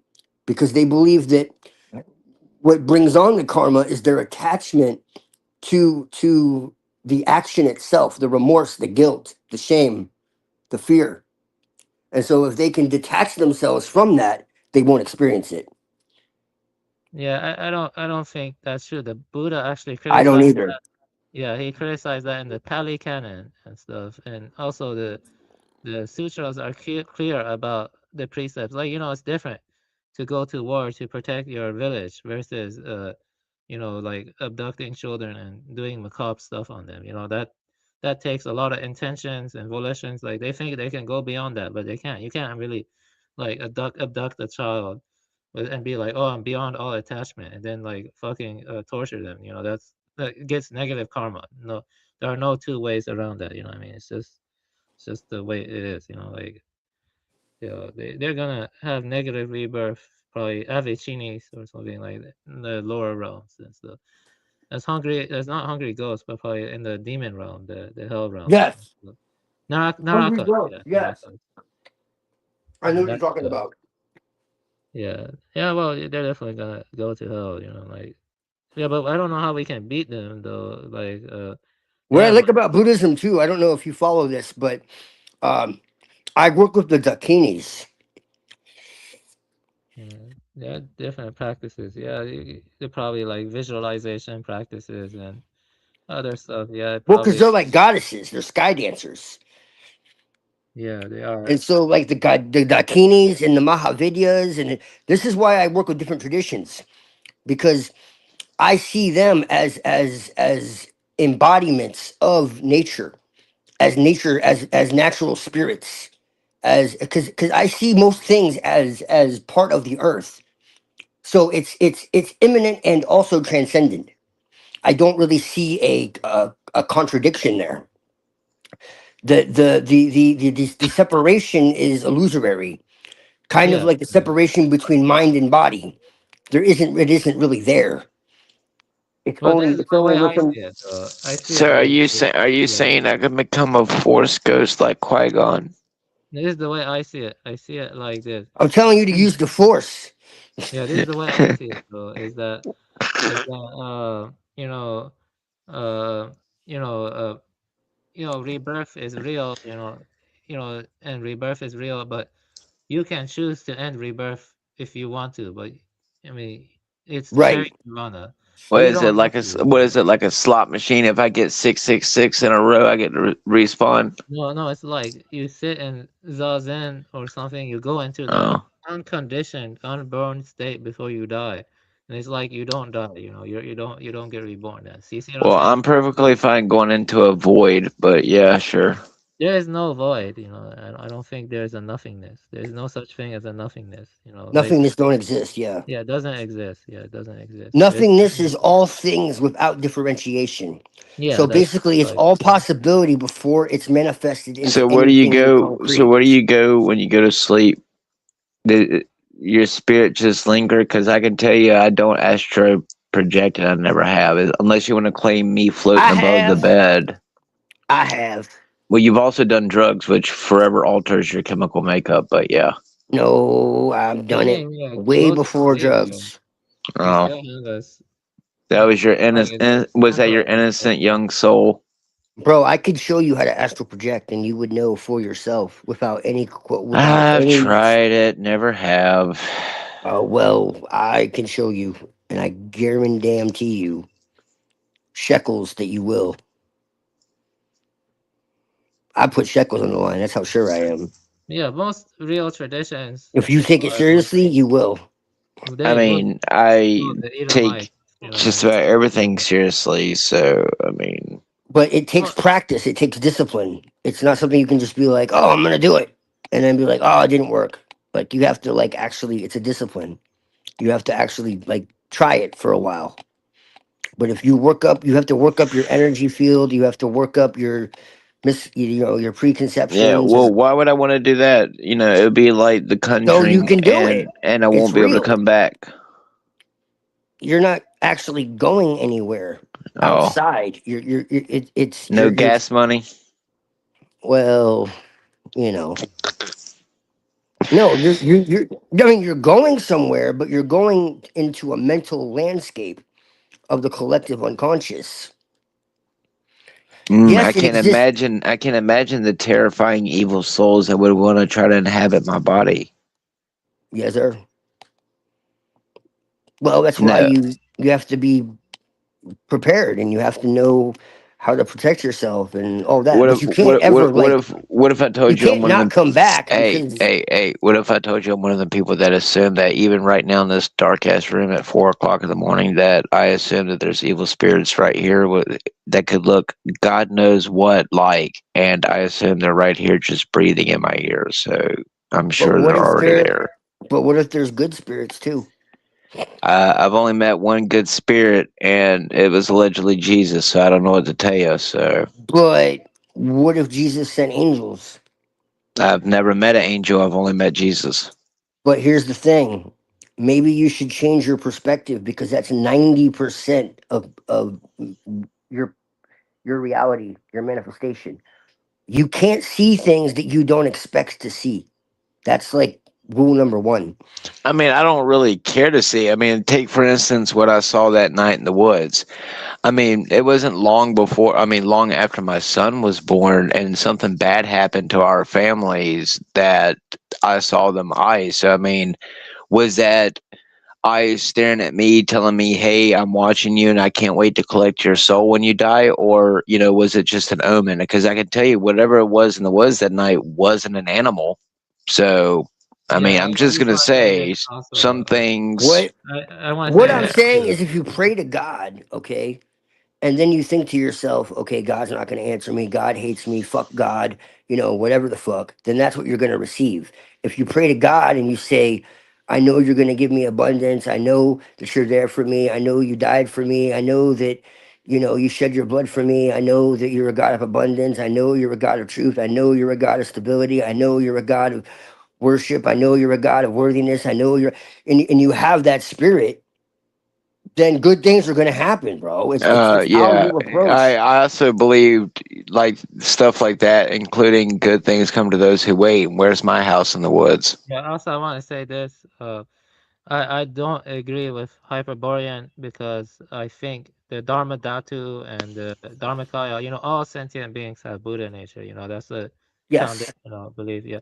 And the problem with Hyperborean worldview, I mean, I do respect his perspective, but is that he denies that the Buddha nature and sentient beings. Like you see, yeah, that's the problem. Yeah. Well, he denies the divinity of pretty much everything.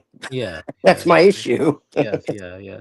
I agree. He has a lot of good points, Yeah, he but does. Yeah. but when he gets into the denial of like the fact that the world was essentially created by a demonic god, Yeah. and that nature is evil and matter is evil, and it's just like no. That sounds like Talmudic shit. Like Yeah, it is. Yeah, I don't agree with that. It's also adharmic. See, the Buddhists promote compassion towards all sentient beings. That's foundational. You see, yeah. But the goal though is to end rebirth. Though, but that is for the Buddhists. But that doesn't mean you have to destroy the fucking material universe. You know what I mean? Like, right. Yeah, like he wants to destroy the entire cosmos. Like I don't know what the hell is up with that. Well, they want to end rebirth too. Yeah, but that's not the way you end it. That's not that actually gets more negative karma. I mean, that's your desire to destroy the universe accrues negative karma. You know what I mean? That's the way to. Yeah, yeah. First off, I don't think it's going to happen. Number one, I don't think it's actually possible. To what? Kill the universe? I mean, that's what Hyperborean argues. I don't think so. I think that's a little. I mean, I would agree. I don't think God would allow the universe to melt away unless He said turn up the heat Himself. So. Right.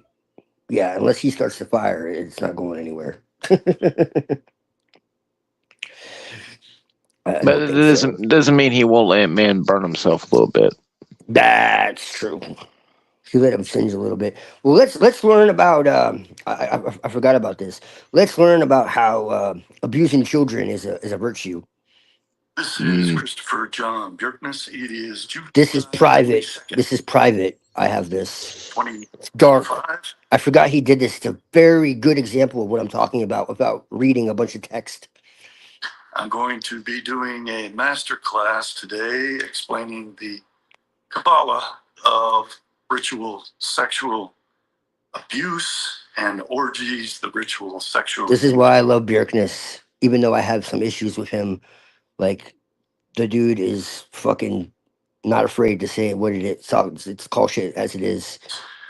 Children, I've been putting this off because I really don't like doing it. It damages my soul to think about. Who can blame you? These horrific things, but here we go. So the purpose of ritual sexual abuse in Judaism is to obtain redemption for both the abusers and the abused, as well as for the Jewish people as a whole. And there are three. Note that. What I tell you, this is Satanism. Listen close. Ways that this redemption is obtained in this horrific process of sexually abusing children and others. One is the suffering of the child, of the victim. Suffering causes redemption. That's why they forced themselves to have the Holocaust, so that they could obtain redemption for their sins through the suffering of the Holocaust. An individual who suffers in life is upset to obtain tikkun, rectification, correction for whatever sins that they committed in a previous life that need rectification in this life. They are forced to suffering, and the nature of that suffering reveals what it is that has to be corrected, so the holy sparks are released from the Kelly pot of this sin and of the evil inclination and of the deviancy that has to be corrected. And they see this suffering as a blessing because it frees them from receiving the infinitely worse suffering that they would otherwise get by being cast into the Jewish hell of Gehenna, the lake of fire, where they would suffer infinitely worse. And they also perceive it to be a correction because in their next Gilgul, in their next reincarnation, they will have been perfected through their suffering. So they perceive that suffering as a form of redemption and as a form of return to God, to Shuva, redemption and return. The Messiah himself is obliged to suffer. That is spelled out in Isaiah 53. And the Shabbataians and the Frankists perceive that as suffering not only of Messiah, son of Joseph, but also of Messiah, son of David. So Messiah, son of David. There's actually 4 messiahs, but that's another Let day. me give a comment. During my trip, I actually do think stuff like rakshas could exist, and the Yeah.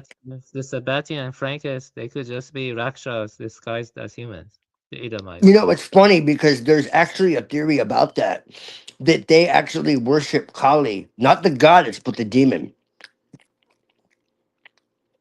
No, I I'm saying saw a like Hindu documentary about that, so it's they interesting could you say that. literally be those malevolent entities disguising themselves as humans, like literally. Like some of them don't look. Yes, Yeah.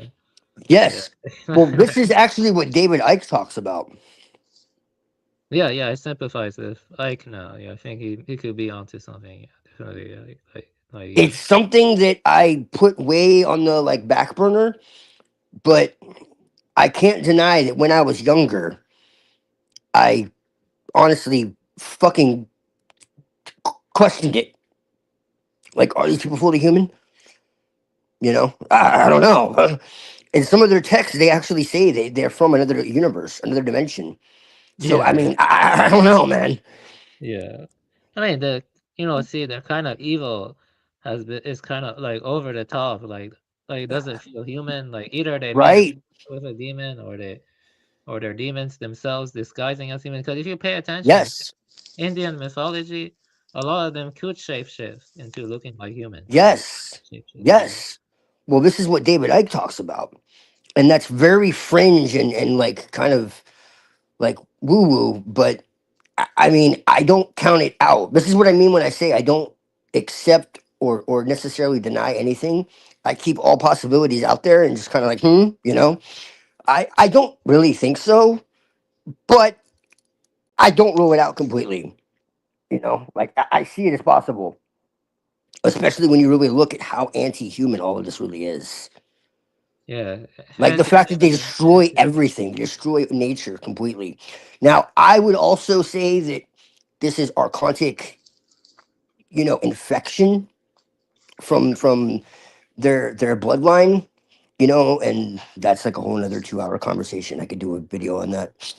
I'm gonna start doing videos again eventually. Not yet, but eventually. And get into that. How, when they do all this ritual abuse, there's also that factor is they program them with archontic um just intrude. I don't even know how to explain it. Like they stop being. I mean, either way, whether it's genetic or ideologically, they do become less human. When you've been traumatized that much and injected with this type of programming, when you're forced to kill other humans or be killed yourself. I don't know if you know how far this shit goes, but I mean, it's like some of these horror movies where you see people like Saw or something, or Hostel. This stuff really happens. They're showing you the truth of what really happens. Or what was that really good show? I fucking hate gore, but I really loved that show. I have to admit, like I hadn't watched gore in a really long time, but my eyes were like glued to Squid Game. Like they really do that stuff to these people.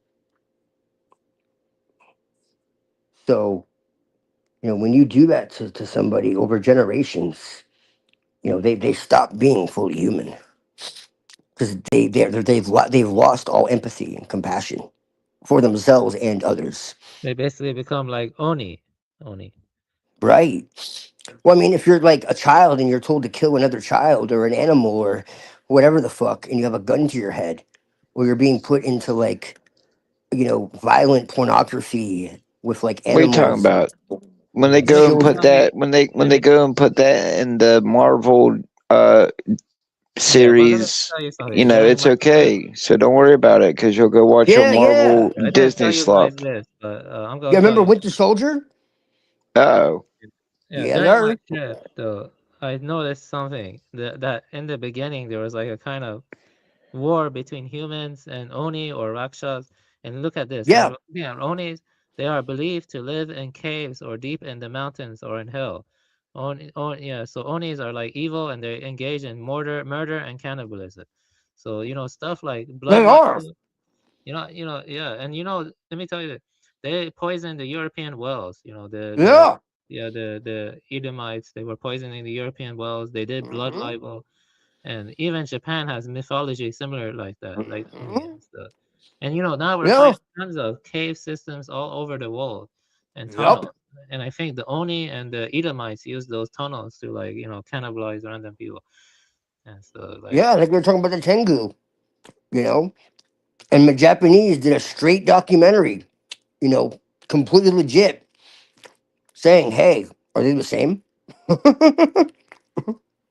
You know, so it's questionable, man. I mean, if history was Sabotage hidden, Seven, that could be true. Like, Gianna yeah, sorry. No, it's okay. Russo, Jacob Frank all had to suffer by entering into the prison of the material Gentile world, the Citra. See, and this is even more. They consider our world a different world entirely. So this is another thing that's very bizarre. Is they literally see us as a different species themselves. Asra, the evil other side of the Yetzer Hara, the evil inclination. This is one of the reasons why I think Jesus is important. Because I think he was sounding the whistle on this. No one else did. I don't care about the fucking state sanctioned Roman religion that came afterwards. But I think there's something much deeper.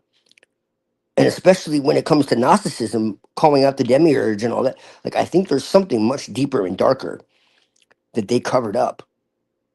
That's one of the biggest reasons why I can't completely let go of Jesus, even though a part of me like really despises it with every fiber of my being. At the same time, I feel like I'm throwing the baby out with the bathwater because what did Jesus really do wrong? I mean, besides what they uh, put in his mouth and the stories they created about him. It's just very interesting, especially when you take into account what we're talking about right now.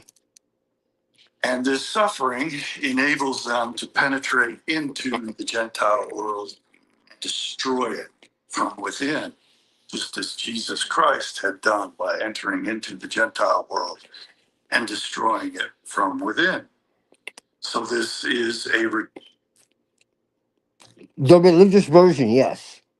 redemptive process of suffering. Jesus had to suffer by entering into the prison of the Gentiles. Shabbatai Zevi suffered by converting to Islam and entering into the world of the Muslims to subvert them from within as a Trojan horse, as a crypto Jew, the way that Esther subverted the Persians to kill the Amalekites by marrying King Ahasuerus and hanging Hamalot hanging Haman and his 10 sons on the gallows that they had constructed to hang the Jews, and then slaying, I think, 74,000 Amalekites in this way. So, though they had to suffer by entering the prison of the Gentiles, Sitra, it obtains redemption and salvation and atonement for the Jews. And even their messiahs have to undergo this process. Jacob Frank entered the Catholic Church in order to subvert and destroy it. A second aspect of how they obtain redemption is redemption through sin, the holiness of sin. They believe that they are obliged to destroy the Torah, the Holy of Holies of the world of creation, of Bria, and that the Torah should be is an evil product of the world of creation, and that it forms the map of creation, and that creation itself, the creation of the 6 days, is a malformed creation, and that the Jews should create their own creation and become their own gods. So they have. Sound familiar? Now do you see why I say that Hyperborean is similar to this Talmudic conception? They believe that the Torah of Moses is a malformed demonic Torah, because the original Torah, if you actually read the Old Testament, the original Torah was broken, because when he went up to the mountain to talk to God, he got pissed off because they were worshiping the golden calf, and he broke the tablets, so he lost that. And that's what's called the Torah of Atziluth. And Atziluth represents the abstract realm, the realm of emanation. And the Torah that Moses got is just words. But the Torah of Atziluth is beyond words and beyond beyond materiality and conception. And so the Torah of Bria, of creation, is based in materiality and of form, and it's a curse that they are under. But they had to go through it in order to learn uh, how it is that they could overcome it, and it's really involved. But when you start to really understand all this, you'll start to see why I say that I feel like Hyperborean has a lot of good information, but ultimately it's a psyop. To destroy the Torah, the Holy of Holies of the world of creation, which is the world of Berea. And they should substitute in its place the world of He left. Berea. Yeah, I really listened to a lot of him. Yeah, what's his name? Dark Priest left. Yeah, and Neuro Jack isn't here, so he can't come back. But I've listened to a lot of what's his name? Christopher John Bjorknes. Yeah, He knows his shit, man. He sources it. Even if you disagree with him, he uses their sources. He uses yeah, I know. I from their like mouth. him. Yeah.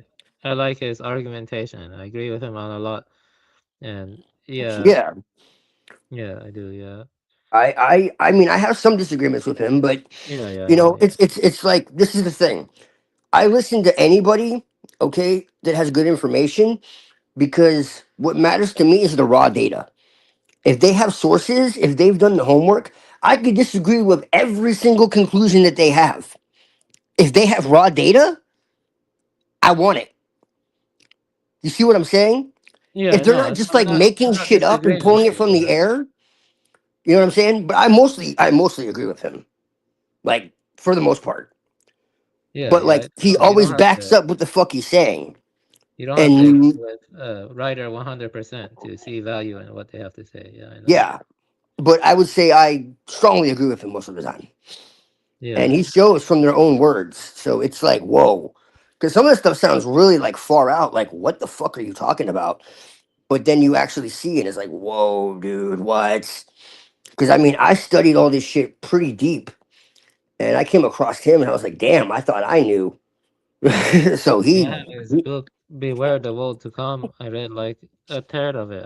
I didn't finish it, but I need to finish it. But yeah, I listened to a lot of his stuff. He's pretty smart. Yeah, he sources himself well and stuff. Yeah, he knows a lot about it, and so he gets good citations, sources, stuff. But yeah, A lot yeah, of the stuff he was talking about like 20 years ago is happening now, man. So I mean, yeah. he, and they suppressed him, and a lot of people stole shit from him. And at first, like when he would always bitch about everyone steals from me and blah blah blah blah, I'm like, dude, shut the fuck up.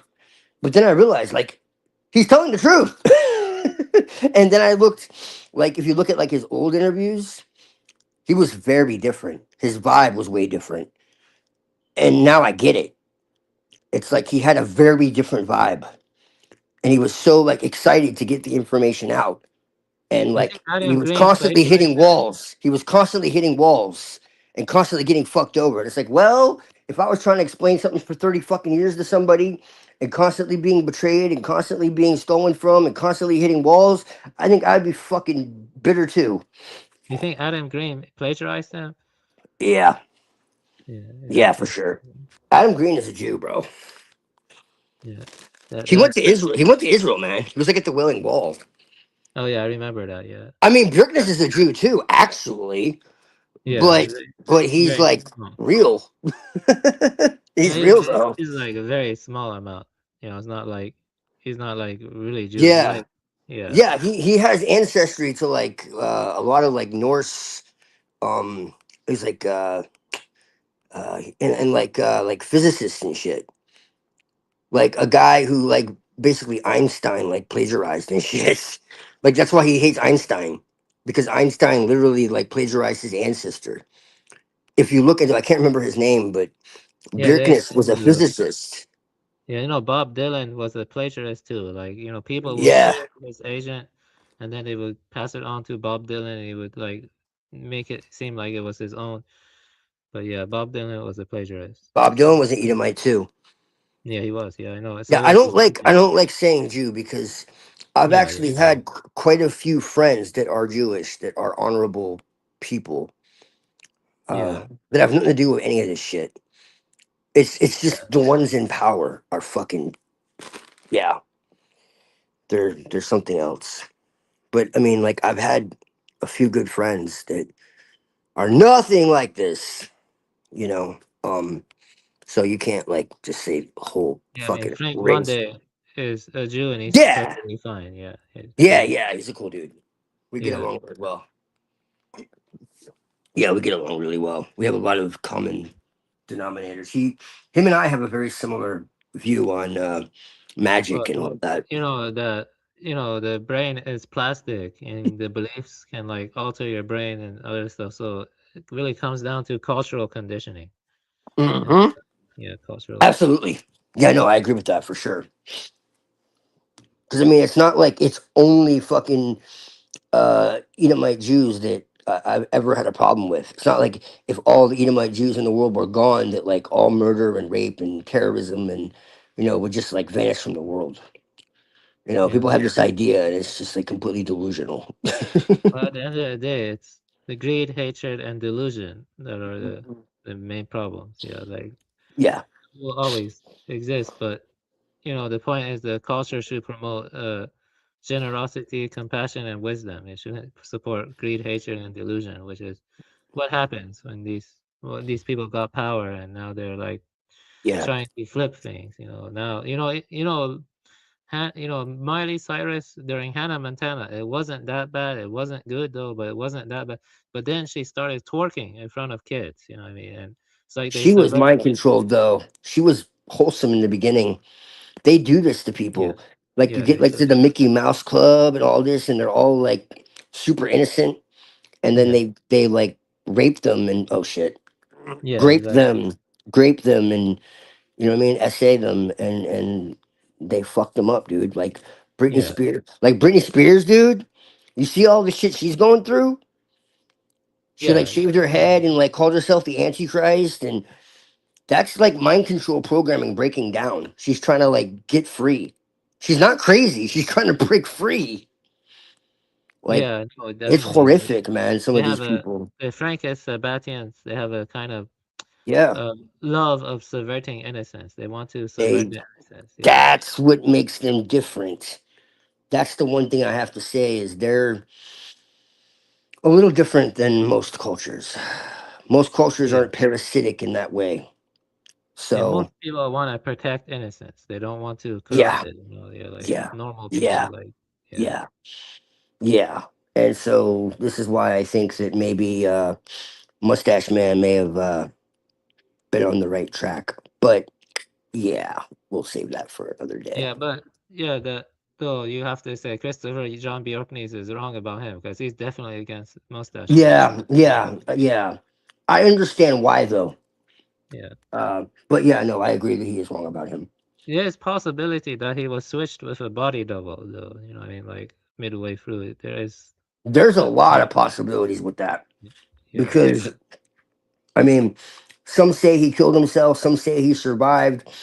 It's really confusing. Yeah, it's There's a confusing. lot of mythology. Uh, and because of that, I don't make any declarative statements. What I do know is what he said, what the actual documents that we have say, you know, what the speeches were of his, you know, core circle, you know, and you look into the claims of what they supposedly did, you know, without getting into too much detail, and you realize there's not a shred of evidence for any of it. Master race didn't happen. You know, genociding Edomites didn't Ultimately, they happen. were the lesser evil compared to the Anglos and the Russians and the Edomites. They were the lesser evil. I'll Yes. agree with that. I'll agree with that. Yeah, definitely. I'll agree with that. Yeah. The British actually caused like freaking famine Yes. in India and even Iran. You know, they were like killing a Yes. lot of people. Like the British. Not many people talk about that. You know, they caused. Nope. It wasn't only Ireland they fucked with. They fucked with like pretty much everyone. You know what I mean? Like they're crazy. They genocided Ireland. That's not even in They did, history. yeah. Yeah, they did.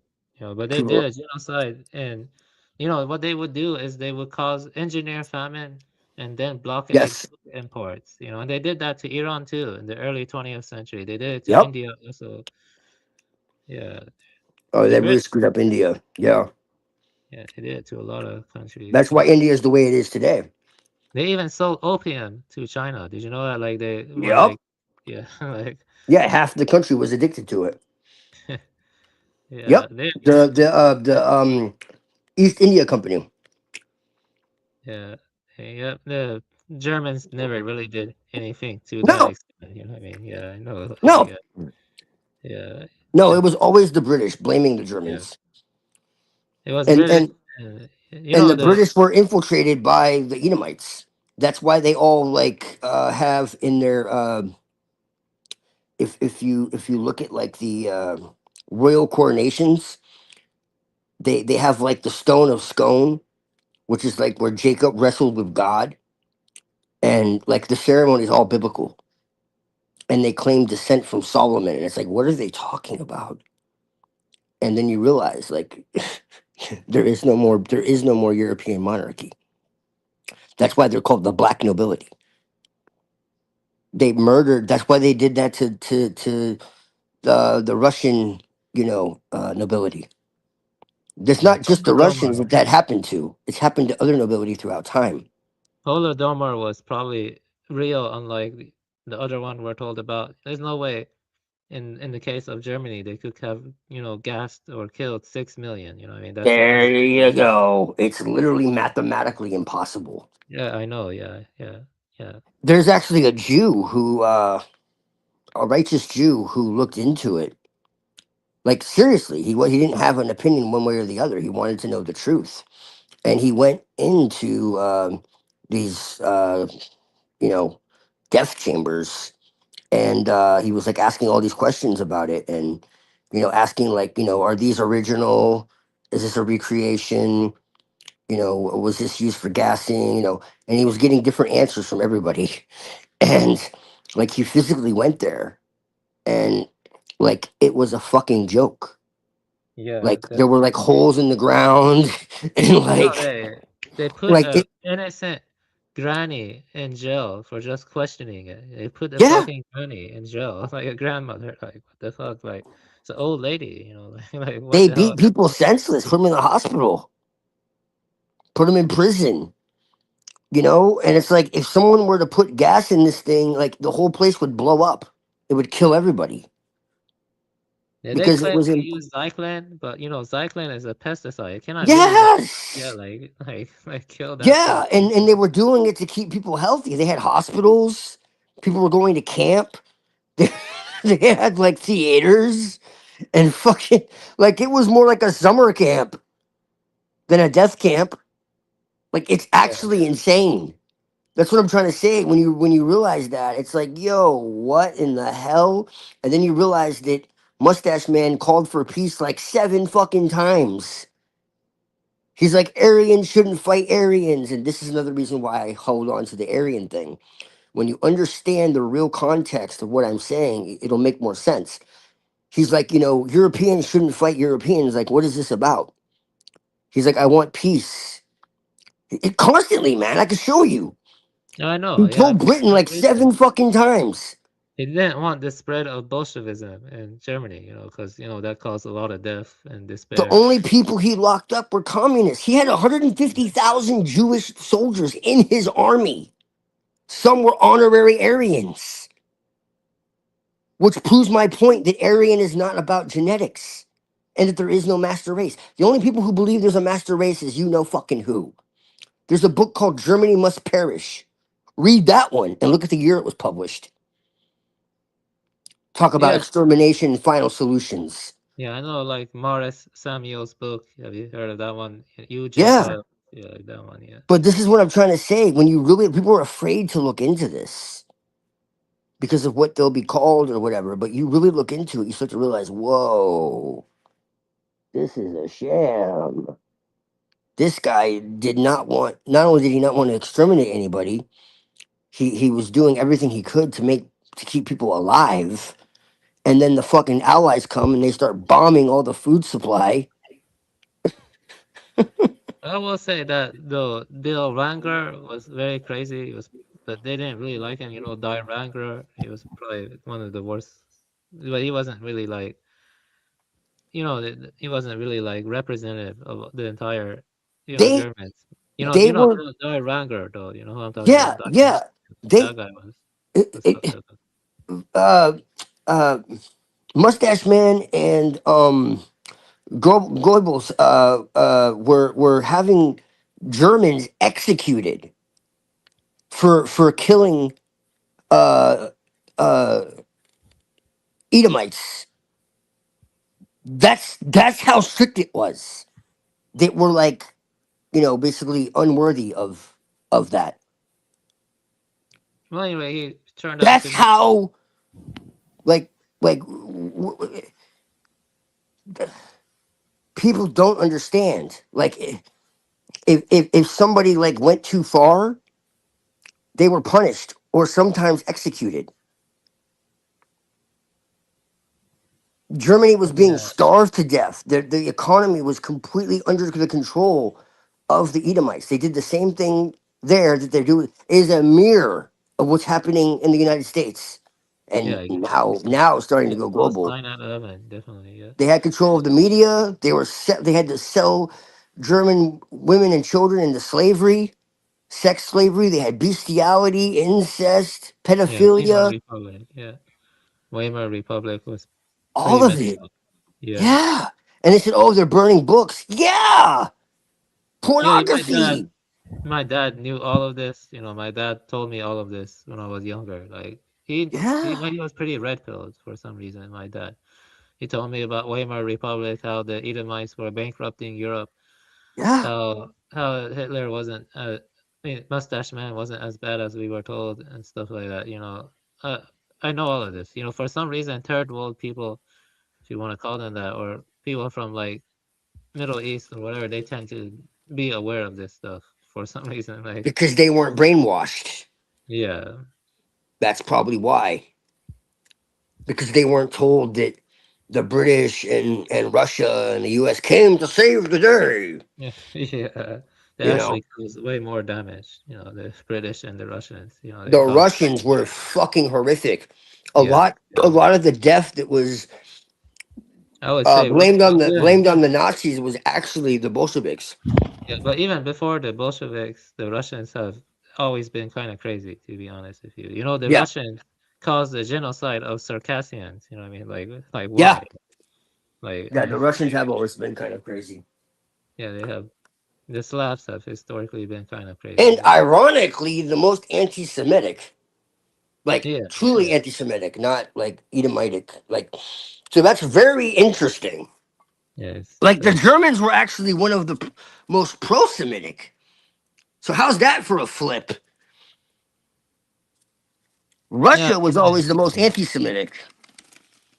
Germany was one of the more most of a pro-Semitic. That's why there were so many Jews in Germany. yeah. It's a So this is very interesting point that a lot of people don't know about. You well, know?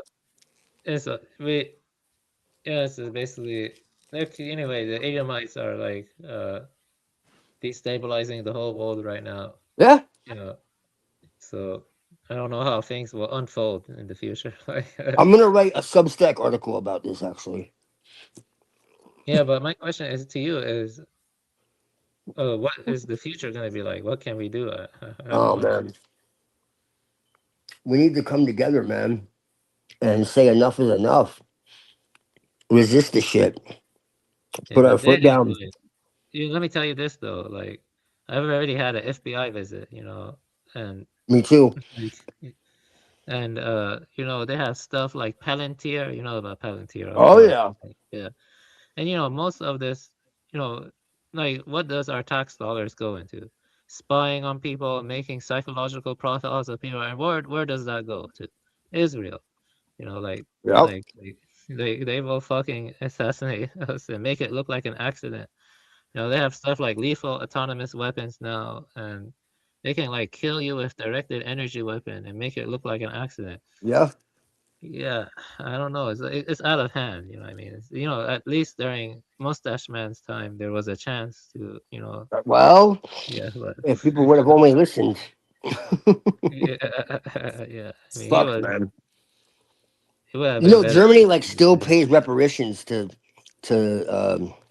the Edomites for what they've done, and they're like giving like propaganda like of how horrible they are. Yeah, It's German guilt fucking is a real thing. You know, it's I have a horrific. German friend. He was a German friend. He told me that they are constantly guilted and emasculated and other things like that. And, you know, it's a sad thing, you know, like, you know, you see like Germans being told you can't have pride or any sense of, Mm, you know, being pride in your culture or your legacy. And they're told to accept all the immigrants because of your privilege and other stuff like that, to the point where they're becoming a demographic minority now. oops, sorry. Yeah, I know Um, about this. Yeah, it's kind of sad. It's sad, you know. It is sad, but yeah, well, this is yet another reason why I mentioned the Aryan, because it's controversial, and because I mean, being German, you can't even be white. yeah, Like people literally talk about, if you're white, you're a demon. If you're white, you're guilty. If you're white, you should kill yourself. Like there's literally people saying shit like this. yeah. That's a And so I'm like, white fuck that. fragility, like white fragility kind of stuff. You know what I mean? That black Mm, fragility. Yeah, yeah. Well, you know what? We're not the fragile ones. That's all I'm gonna say. yeah. It's the Edomites. You know, the books that Amazon tends to ban. It's good to get those. Like, for Mm-hmm. example, one of them is this Central Banking and the Enslavement of Mankind. Have you read Yes. Yes. that one? Mm-hmm. I think that's the kind of stuff that Mustache Man was trying to fight against. You know what I mean? Yes. Most America definitely. started declining after the Federal Reserve. You know what I mean? It's unconstitutional, and also it's just fuck over the people, the Federal Reserve and the private banks, you know, and you know who controls them, you know. Well, look when the Federal Reserve came into being. Look at the time frame. Look when the CIA and all Israel and all of that came into being. Yeah, I got right something for after you the guys. war. All of it. The CIA, Israel, Roswell, like all that shit happened at once. Yeah, let's check this out. This is from the, chapter, Protocols of Zion. Here. That was their, that war was like the last step for them to tighten control. The Can you guys hear me? UN, all of it. I don't know if you guys can hear me at all. That wasn't a coincidence. That wasn't like, oh, everyone just had these ideas Do you all hear at once. No. TMO? They were planning on doing it for a long time, and they just needed one more push. Yeah, yeah. I have a quick question. Do you Yeah, I hear think perhaps TMO not. hosted recently?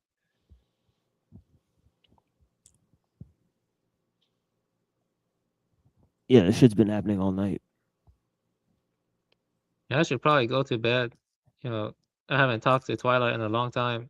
It was interesting to catch up with him. And Yeah, that's why I'm here, man. I fell asleep really early, and that's why I'm here. Otherwise, I would be sleeping too. But I fell asleep really early, and I woke up and I saw him live, and I was like, "Damn, I guess it's been a minute." it was nice talking It's to you. like 5 degrees outside, so I'm not really doing too much today.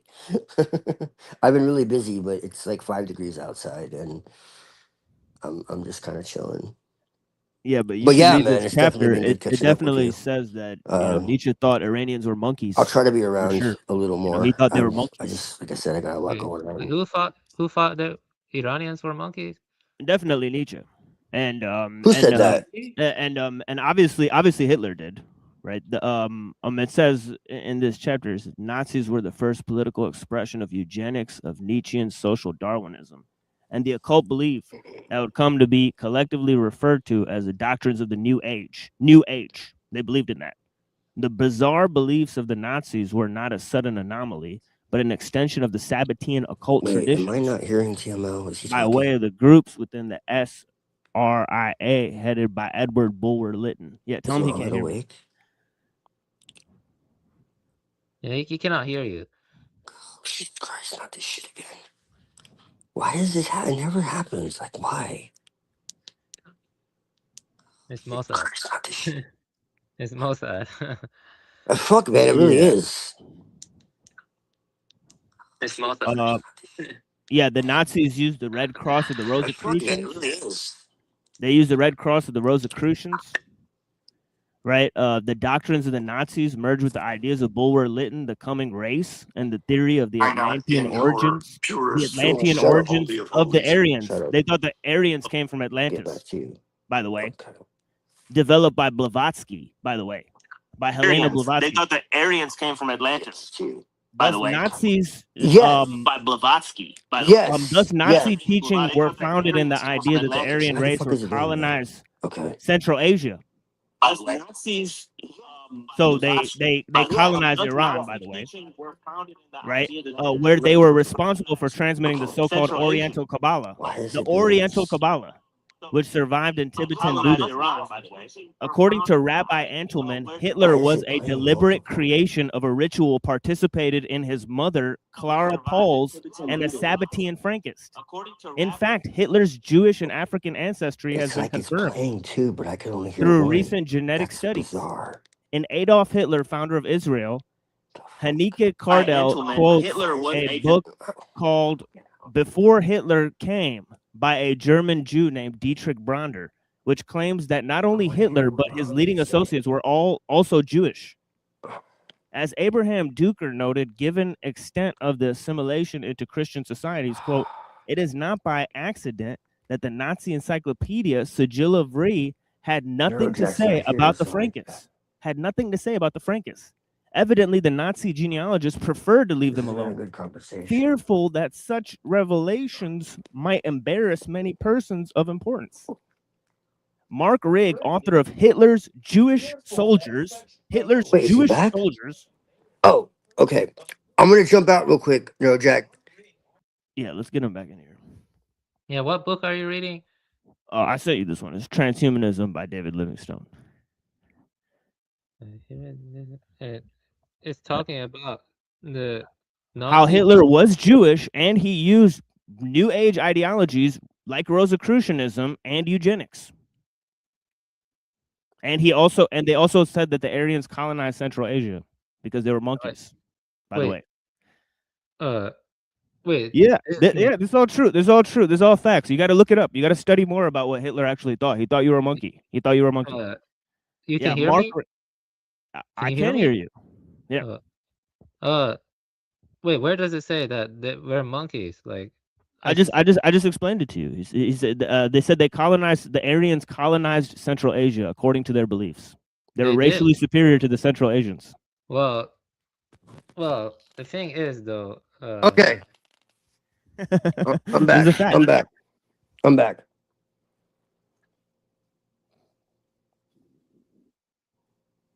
So I guess you gotta read it again. Okay. I'm back now. I think. You didn't hear what you were reading. I can hear you, Avian. Well, Bjerknes had a whole debate about this. Okay, now I can hear what you. Yeah, he debated if Hitler was Jewish. Hitler was not Jewish. By the Rothschilds. No, he wasn't. Well, that's why Rabbi Entelman says. That's what Rabbi Entelman says. Well, he's wrong. Well, Bjerknes is wrong. Rabbi Entelman is wrong. Everybody has pieces. David Livingstone's wrong. Everyone's wrong except for David Icke is wrong. Yeah. I mean, see, this is the problem. See, I can't even doubt all Michael these. Tsarian, my favorite, is wrong. Yeah, I mean, he's a lot of people don't. He's wrong tons of times. A that lot guy's of wrong people tons of don't times. want to go into that That topic. guy hates Islam. He just thinks he thinks Jews are the saviors and Muslims are the problem. A lot of it is Michael people Tsarian. taking other. Michael Tsarian loves the Basically, Jews. they're taking secondhand information. He's a fucking Jew-loving and Nazi. They're not really going to the source. What the fuck? So it's like somebody told somebody, and they're taking it as the truth because it sounds authoritative. But when you actually trace the source, it doesn't exist. That's what happens. Can you read that quote again? Trust me, I've dug deep. Because he hasn't. I have like an 11-hour documentary, and that's just one. He can't hear me again. That can show you all the stuff that actually happened from sources straight from Germany. Some translated from German. There's a few more like paragraphs of this. It didn't happen. Hitler was never racist. That's for damn sure. He didn't maybe I'll want share war. this with you when we have a That's private for sure. conversation. There was no master race ideology. Yeah, I think there are people that have studied this in massive detail. And Yeah, most it's not of them too were good to support beaten, half to ideologies that death, you don't know what imprisoned, they suggest, or right? killed. That's a fact.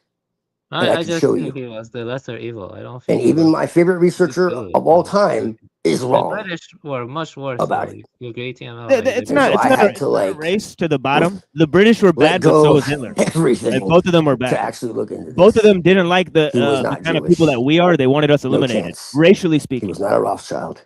It's Nope. a sum-zero game when you have No. conflict. What like was that. he? It's a Superman? sum-zero No. game, you know. Yeah, it's a sub-zero But game, but you don't he support did the not lesser of want two evils in that game.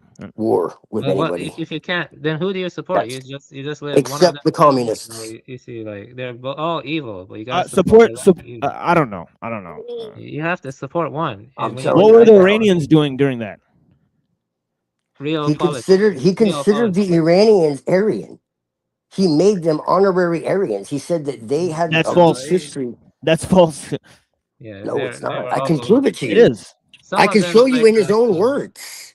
Well, I just read right here. And here, let me Okay, read what's it the again. source? What's the source? Okay, I can show you in his own I just words. told you the source. I just told you the source, right? Okay, and It where'd says they here, get it from? the Nazis were the first political expression. Where of did they get it eugenics. from? The Nazis Where- didn't believe in eugenics. You think the Nazis didn't believe in eugenics? The Nazis believed in eugenics, yes, but what's the source? 100%. You think eugenics is What's a the legitimate idea? source? Do you think eugenics is a legitimate idea, man? It's a totally fake, false idea based on their theories of race, which were totally false. Their theories of race had nothing to do with a master race. They were though. false. They did. No, They did. Yes. No, Have the you only ever ones read who believe- anything from? No. Have you ever read anything from Lance von Lebensfeld? yes. Okay, so how did he not believe in eugenics and the master race? What the fuck are you talking about? He believed in. Lord. Okay, look.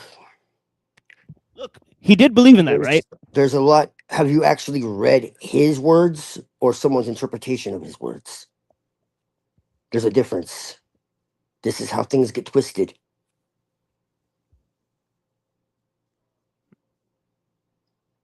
I mean, what is the Theozoologica about, man? What's the topic? Is it how human beings evolved? And he believed in Darwin and eugenics, man. You know, this is the fact. He believed in those Darwin, are yes. false theories. Those are false theories that they Well, believe. you had what was called scientific. Okay, it wasn't about an inferior. Absolutely, it was. Race. There They was a thought the mystic. Atlanteans. They thought Yes, the Aryans yes, came from Atlantis and they yes, colonized yes. Central That's Asia true. because they were Yes, monkeys. yes. Okay, He said so no. He didn't say they were monkeys. He said that the Aryans were different. they were not the Iranians that were already in Iran before the Aryans came over there, man. What are you talking about? Those are not the same people. Those are you have to distinguish those two people from his theory, because he literally said the Atlanteans came in from Atlantis and conquered Central Asia. Yes, yes. Okay, Liebenfels is pre-Nazi, pre Hitler. Okay, and Hitler didn't take in all of his ideas. Number one.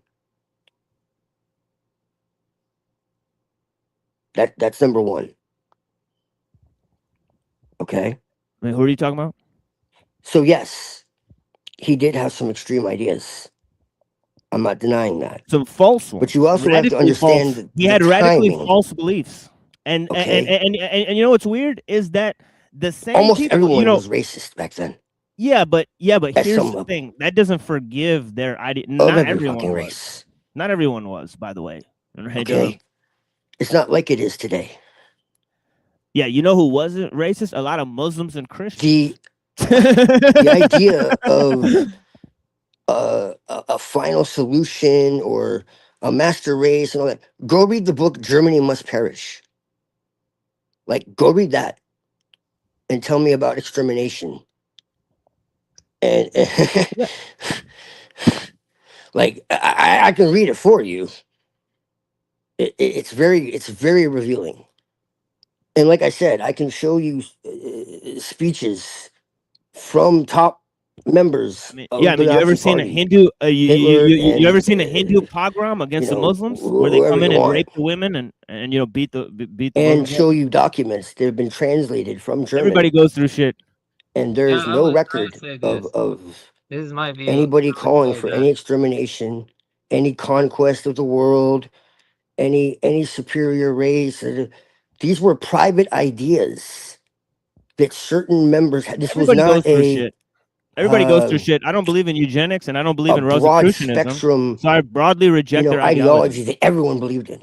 I broadly reject Hitler's These were ideology. individuals that had certain ideas.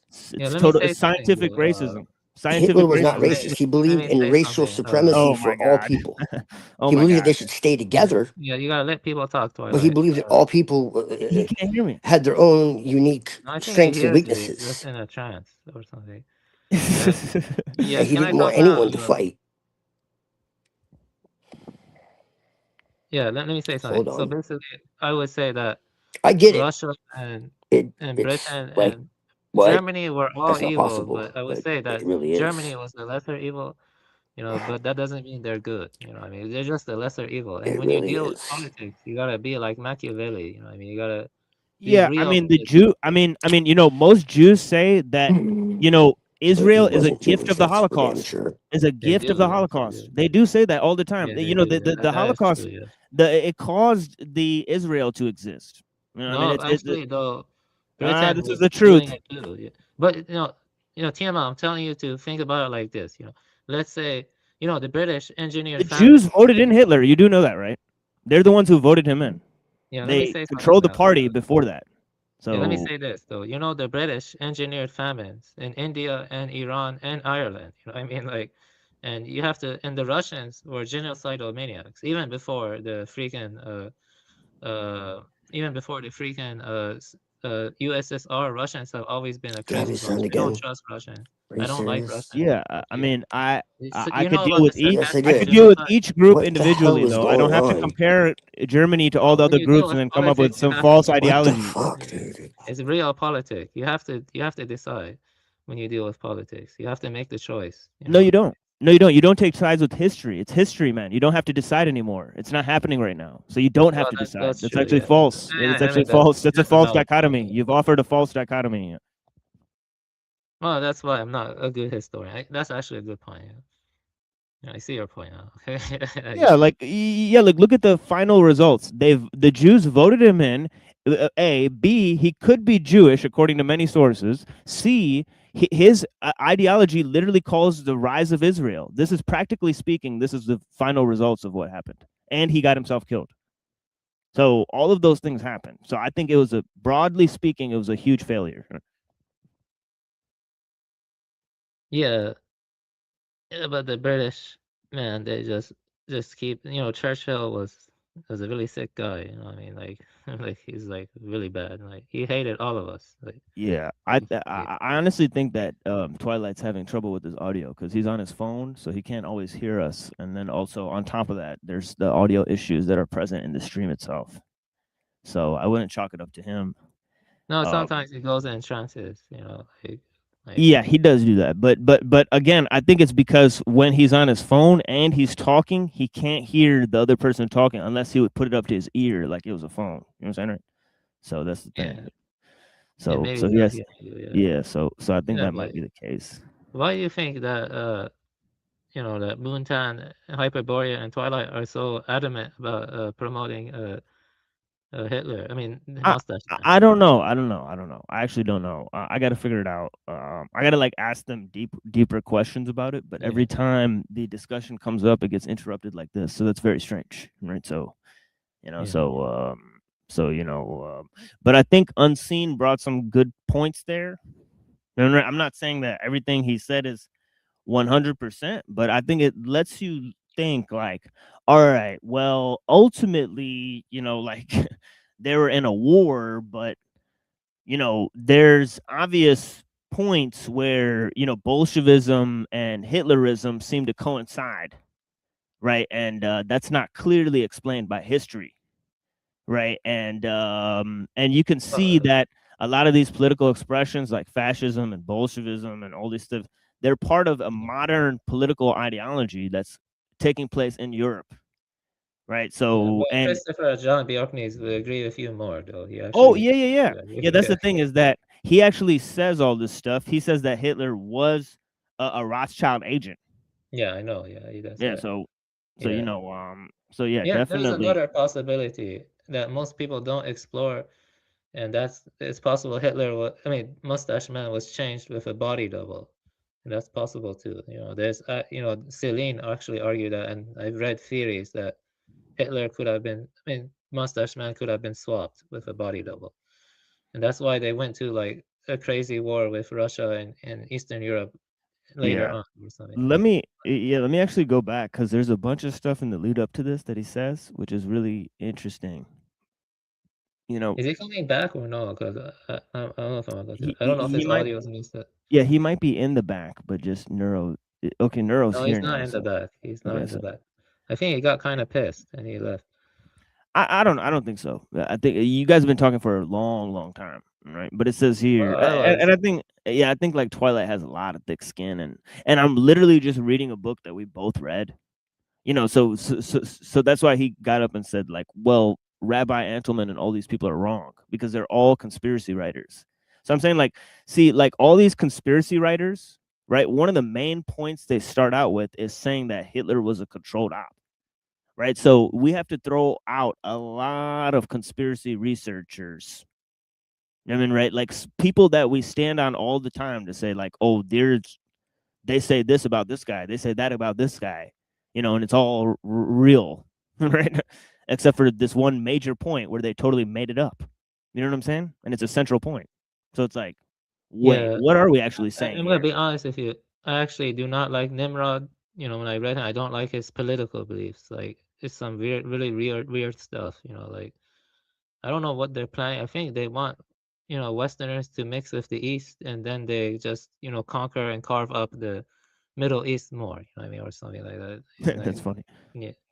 But that's the kind of stuff he was arguing in his book. That's the way I interpret it. That kind of sounds like Eurasian futurism. Yeah, he does support some kind of Eurasian futurism. That's funny. He's not an anti-techno. He's not anti-technology. Hyperborean and Nimrod are not. If you read Nimrod deeply, he actually does support the modern industrial world in a more controlled sense. You see what I mean? He's not anti-industrialist. That's the. Yeah, I don't care for it. I'd like to stick to tradition, after my experience and meditating more. I don't really like this occult bullshit personally. I just want to stick to one tradition.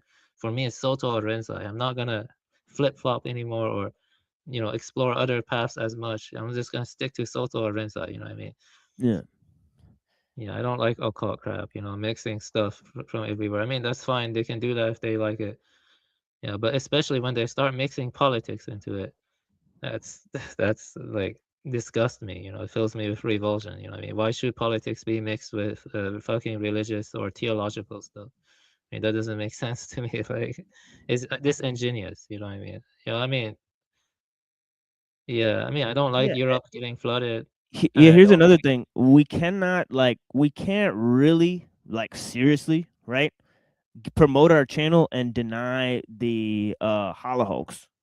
Right, that's not allowed on YouTube. So you just can't say that on YouTube. So next time you're doing a YouTube video, try to not say that on a YouTube video.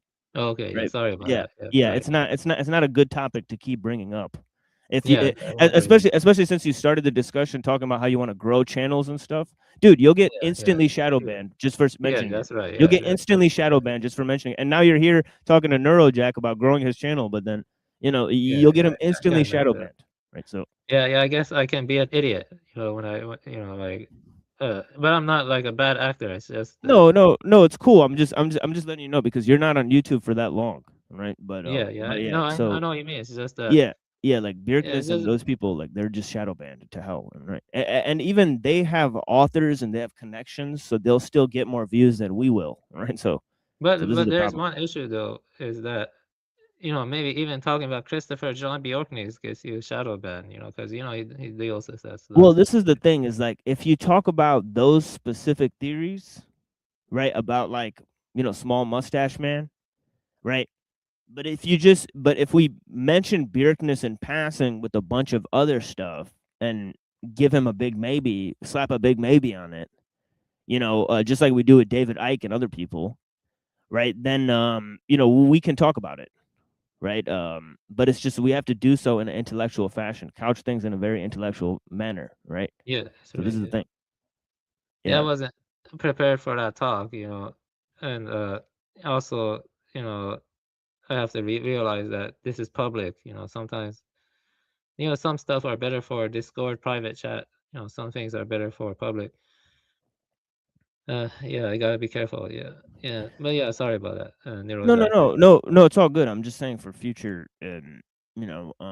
reference, and I think I have mentioned it earlier, right? But I mentioned it kind of on my show, right? Because I was like, let's just steer away from this topic, so we don't get shadow banned, even though we already mentioned it, because the problem is, that will then continuously bring the numbers down. And ever since I've been like, trying to watch like people saying bad stuff or like stuff that could get the channel flagged, the numbers have improved. Right, the numbers have improved. So yeah, maybe it's just better to focus on technique and ILO and the nature of industrialization. Well, that's the thing, is like that is stuff. Maybe. Oh yeah, that would help a lot. But the thing is that I actually don't like talking about human history that much. Even that stuff, if you couch it in like, see, this is the thing, is like when I talk about technology, I leave most of the questions open, but I ask the harder questions. Right, so I go to the end, the end part about nature and technology and all that stuff. So we deal in a philosophical manner with those things, so that I don't have to keep on, bringing up Uncle Teddy. That's why I started using Elul. You know, because we Yeah. kept getting like we got two like strikes and stuff, right? Because we kept talking about Uncle Teddy, right? So Okay. then I was like, okay, let me just slow down and let me open up Technological Society for a while and start reading that and start showing how some of the same points are in there. Was right? it my fault? Though, be honest, it was my fault, right? It was before you showed up. Oh, okay. Yeah, this is before you showed up. Yeah, so Yeah, this is I'll way be before. more careful. No, But ever since you you know, it showed up, wasn't entirely my we've fault not either. gotten a You know, strike. Twilight. Yeah, brought we've up not the gotten a topic. strike since you showed up.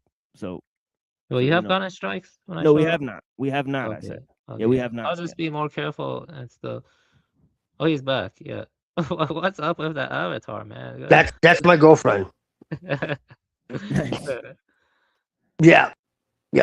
So I sent a link we can watch on my channel or offline or whatever, and just to give you another perspective. Yeah, I'm not okay, asking anyone to accept it, but I'm just saying this is a lot more nuanced than you can ever imagine. No, I think it's better to discuss this topic on private Discord. I just got done talking to TML, you know, talking about this topic. No, I'll put it on my channel. I don't give a fuck. Only the hollow hoax. No, only the hollow hoax. That's the only part I'm talking about. Is get your shadow banned. Yeah. Oh, well, I'm not talking about that. I'm not talking about that. No. Right. I don't even use that word. I just say that thing that they tell you happened that, you know. Yeah. No, I know. You guys were. No, I'm very careful with my words. Yeah. I'm very careful. Yeah, but like immediately after that, if you start bringing up Hitler and stuff, it's pretty clear what we're talking Well, about. I was saying Mustache Man like for a while, and then Avian started saying, yeah. So it was kind of too late. I was like, well, fuck, okay. It just slowly started becoming more explicit. But yeah. Yeah, can I ask you something, TML? Yeah. Yeah. Do you see you know, Pakistanis and Iranians as closely related people, or Yes. or you Yes, see I think you yourself? said your friend was is a Punjabi, right? He's from Yeah, he Iran, is. right? Yes. Yeah, Okay, he is. so we are very closely related. Yeah. Well, he is a good friend, but he's a bit strange though. But we are Yeah, friends. I have green eyes and red hairs. Yeah, in of my course. beard. You're Aryan. See? This is what I'm trying to say. You can be Aryan and be of a different culture. Like, yeah, of course. Let me tell you This is a this. fact. Let me say This something. I this is a actually fact. read Rosenberg's myth of the 20th century. See, I He believe in viewed us as multicultural. inferior, though. You see, I mean, I believe. Rosenberg viewed us as inferior. See, I believe in multicultural. I believe in multicultural. Yeah, the I believe Jews. in. I mean, yeah, they say goyim. You know, they call people goyim. So it is what it is. All right. Yeah. You know, so they do. So the superior race stuff comes from the Jews, but through Rosicrucianism and the Kabbalah, they transformed it to saying it's pro white people. They're using British Israelism partly to explain how white people are the chosen race. They're the real Jews. Me, but I just want to say this though. You know, see the thing about the Germany at that time is that their organization was not completely like hierarchical. They had like a Mustache Man was like the center, and the generals could do their own thing. But the thing is, Rosenberg did hate us. You know, Rosenberg viewed us as inferior. I read the myth of 20th century. He did view like Punjabis or Persians or as inferior. You know, misogynated. Yeah. And savages. Yeah. So did Hitler. It's okay. Yeah, but I don't know about Mustache Man. Mustache Man was more. I don't know. I think eugenics means something very specific, and the way they look at the races and the hierarchy of the races, you got to look at it, break it down. Right? The whiter ones are the better ones. The white people are closer to angels, and the brown people are closer to monkeys. This is how it works. All right. So this is for the brown people around the world. This is Darwin's theory, not even Hitler's, but Hitler was using his theory. Right? So this is the fact. He was using British science. You know, they all were, and they were also using British occultism. And they were. You know, they definitely were.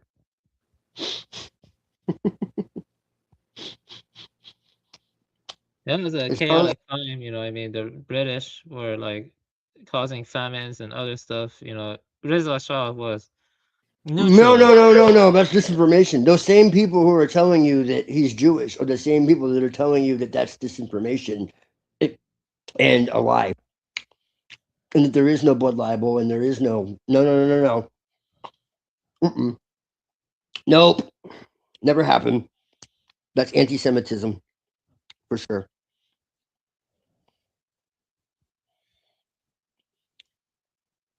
Well, he You got loans from Bank of England. Did you know that he got loans from the Bank of England? No, he didn't. Well, he got loans from Hajal Marshkocht. Who's Hajal Marshkocht? Maybe. He like disowned him, Yeah, but he is a Jewish Freemason who funded Hitler. That is a fact. and he betrayed him. Yeah, eventually, all this thing happened, but this is the fact. Hitler took sides with people who would later betray him. He was politically an idiot. He was naive, yes. But that doesn't mean that he was evil. Not evil, He but was stupid, yes. And he was effective, actually no. he was actually too nice. That's the ironic part. He wanted peace, man. I could show you. It's clear as day. Oh yeah. But peace between like all those European people that wanted us all dead. Is that what you're saying? Yeah, of course. That is what you're saying. He didn't want anybody dead. Yeah, but he wanted peace with Winston Churchill, who you're saying is doing all this evil shit. Yes, but he wanted peace with Winston Churchill because he didn't fact. want a war at all. So we see who he is. No, he didn't want. No, he wanted peace with Winston Churchill because he wanted didn't peace with want the there to Jews. be. That means he wants peace with the Jews if he wants peace with Churchill. Well, yeah, he wanted peace with everybody. He didn't want there to be unnecessary conflict between anybody. Do you know what he did for Germany? Do you know where Germany was before him? Do you know that history? Or are you just swallowing what they tell you? I mean, I know the Jews that do you funded know that Hitler history? and gave rise to him. I just pointed it out. Do you know the history of Germany before he became into power? And why I know what you guys are talking about. Yeah, I know what you guys are talking about. But I'm not. But here's what I'm saying. Here's what I'm saying. I'm not supporting something just because I'm denying something else. We got to keep on track here. A support for something is not a denial of something. A denial of something is not a support for something else. You got to stay logically consistent. It is consistent. He pulled Germany out of hell, literally. They were being sold into slavery, sex slavery, men, women, and children. There was bestiality. Right. They were being bankrupt. Right. Nobody says they I supported him. don't understand what's difficult to understand about that. The only people that were being thrown into camps were communists. He put retards in the camps because he believed in eugenics. Is that fact or is that a lie? Show me where that is in his words. Show me where that is in his words. Oh my God. Show me where that is in his words. Not what someone said about him, in his words. Where? In audio or written format? Where is it? You find that, then we can talk. Until then, I don't want to hear any more because it's all hearsay. Until someone has a direct source, it's hearsay. People don't know what real research is. They listen to what someone said about something that they overheard from someone else. Just like all the survivors. Yeah. Action T4 is a name given to campaigns of mass murder by involuntary euthanasia, which targeted people with disabilities and the mentally ill in Nazi Germany. The term was first used in post-war trials against doctors who had been involved in the killings. The name T4 and its abbreviation Tiergartenstamp. Right? Anyways, let me go down here. Right? It says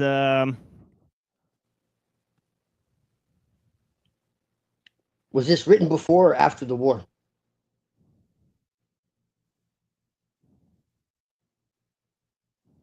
That's what I'm trying to find out. Because the Soviets, created all kinds of. Well, how about this? How about this? Like in they 1924, how about this? They murdered millions of people. They murdered millions of people and then blamed it on the Germans. And then it came out later. It came out later that it came out later that it was the Soviets. Will appear as a deed greater than most victorious wars. TML, relax. You see how? Yeah, but I just read you the source. Too bad. Yeah. It's from Hitler's own words. I deny the source. That's from Mein Kampf. Deny it. Hitler wrote one day that racial hygiene will appear as a deed greater than most victorious wars of our present bourgeois era. And he also used the term bourgeois, signifying his intrigue with socialism.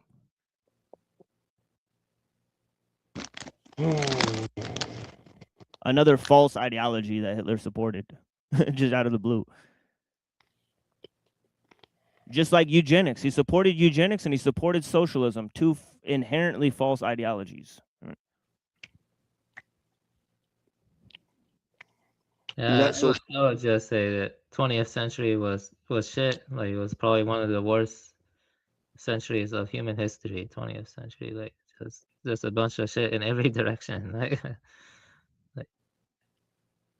yeah. Well, you know, the U.S. did the same thing. They put retards into the camps because of the Rockefellers. So this is a policy that was across the nations. It was across Germany, across Britain, across the United States. Yes, yes, yes, yes, yes. So nobody's supporting anybody just because they're denying that somebody did this shit. You know, or saying that somebody did this shit and it's wrong to just euthanize the retards, which it is.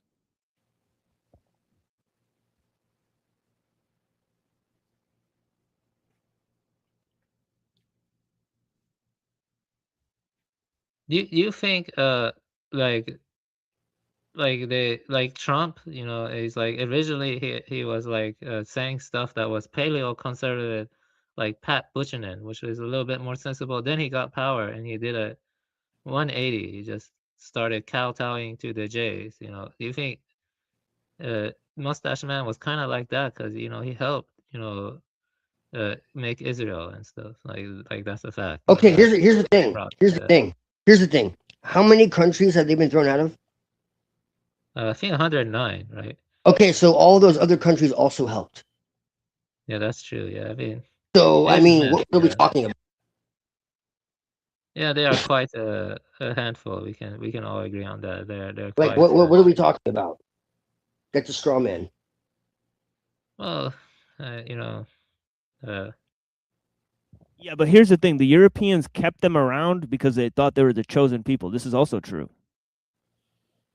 There's no Jews in the Muslim countries. They didn't survive there. They're just not there. You know, they don't live there.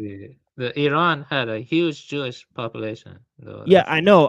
But what happened to them after the revolution? Oh, they went to Israel. No shit, buddy. You know, right? So this is the fact, right? So this is the thing, buddy, right? So Islam can get rid of the Jays too. We don't need some false ideology that thinks that we're monkeys in order to do it.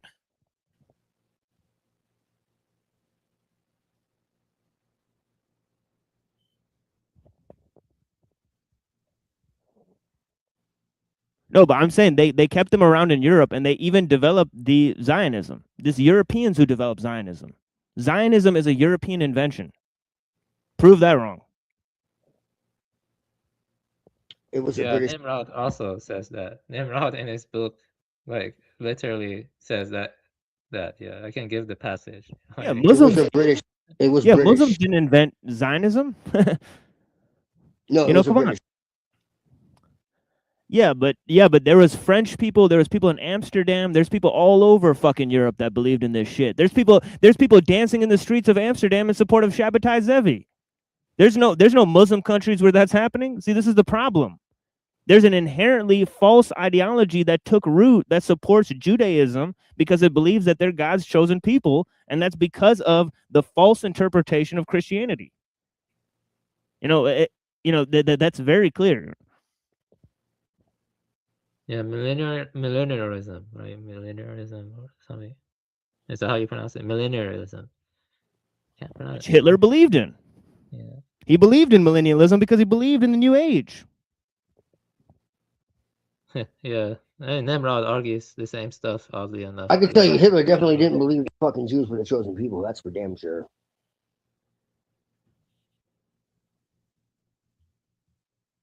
I don't think there are any chosen people, to be honest. And he definitely wasn't an Abrahamist.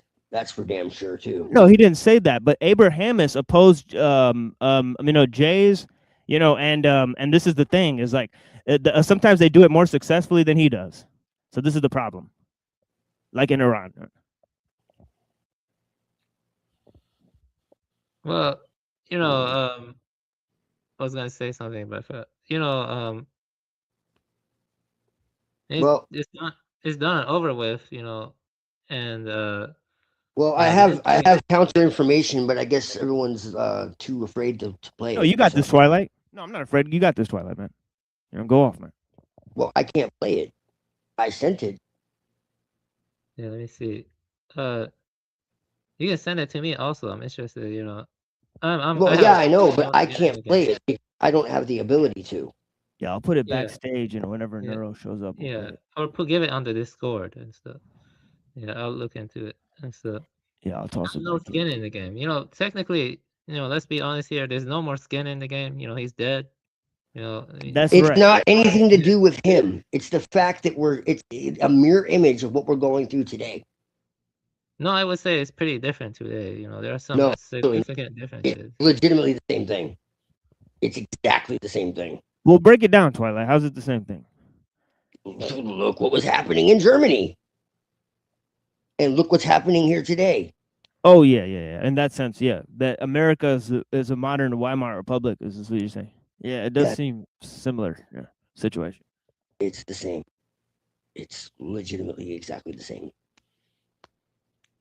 Well, I would say it's very similar. He was so busy worrying about inferior races and. Yeah, but you know what they can do then? They can create a false H-man. He was so worried about that. He was so worried about that he was giving people cars and summer breaks and theater and like, are you fucking kidding me right now? Yeah, but let me say that. Let me say something to you. Like what? I think what TML is arguing is actually closer to Christopher John Bjorknes. He's claiming that Daddy Mustache Man was always controlled opposition, and that yeah, and so does David Icke, and so do a lot of researchers that I respect. You remember what? Yeah, you remember Bjorknes and the Dennis Miller debate where he goes, "Can I finish, sir?" Yo, I started laughing my balls off, bro. No, I love Bjorknes, but I just think he's wrong in that. Even Michael Tessarian says it. Although his older work, he was more like, I'm not.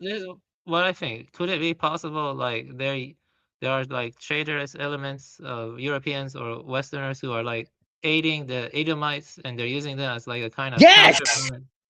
Oh, no. I'm not saying it was all good. That's a very nuanced part of it. I'm saying that most definitely he was betrayed. And there were people within the regime who were taken over. No. This is beyond a shadow of a doubt true.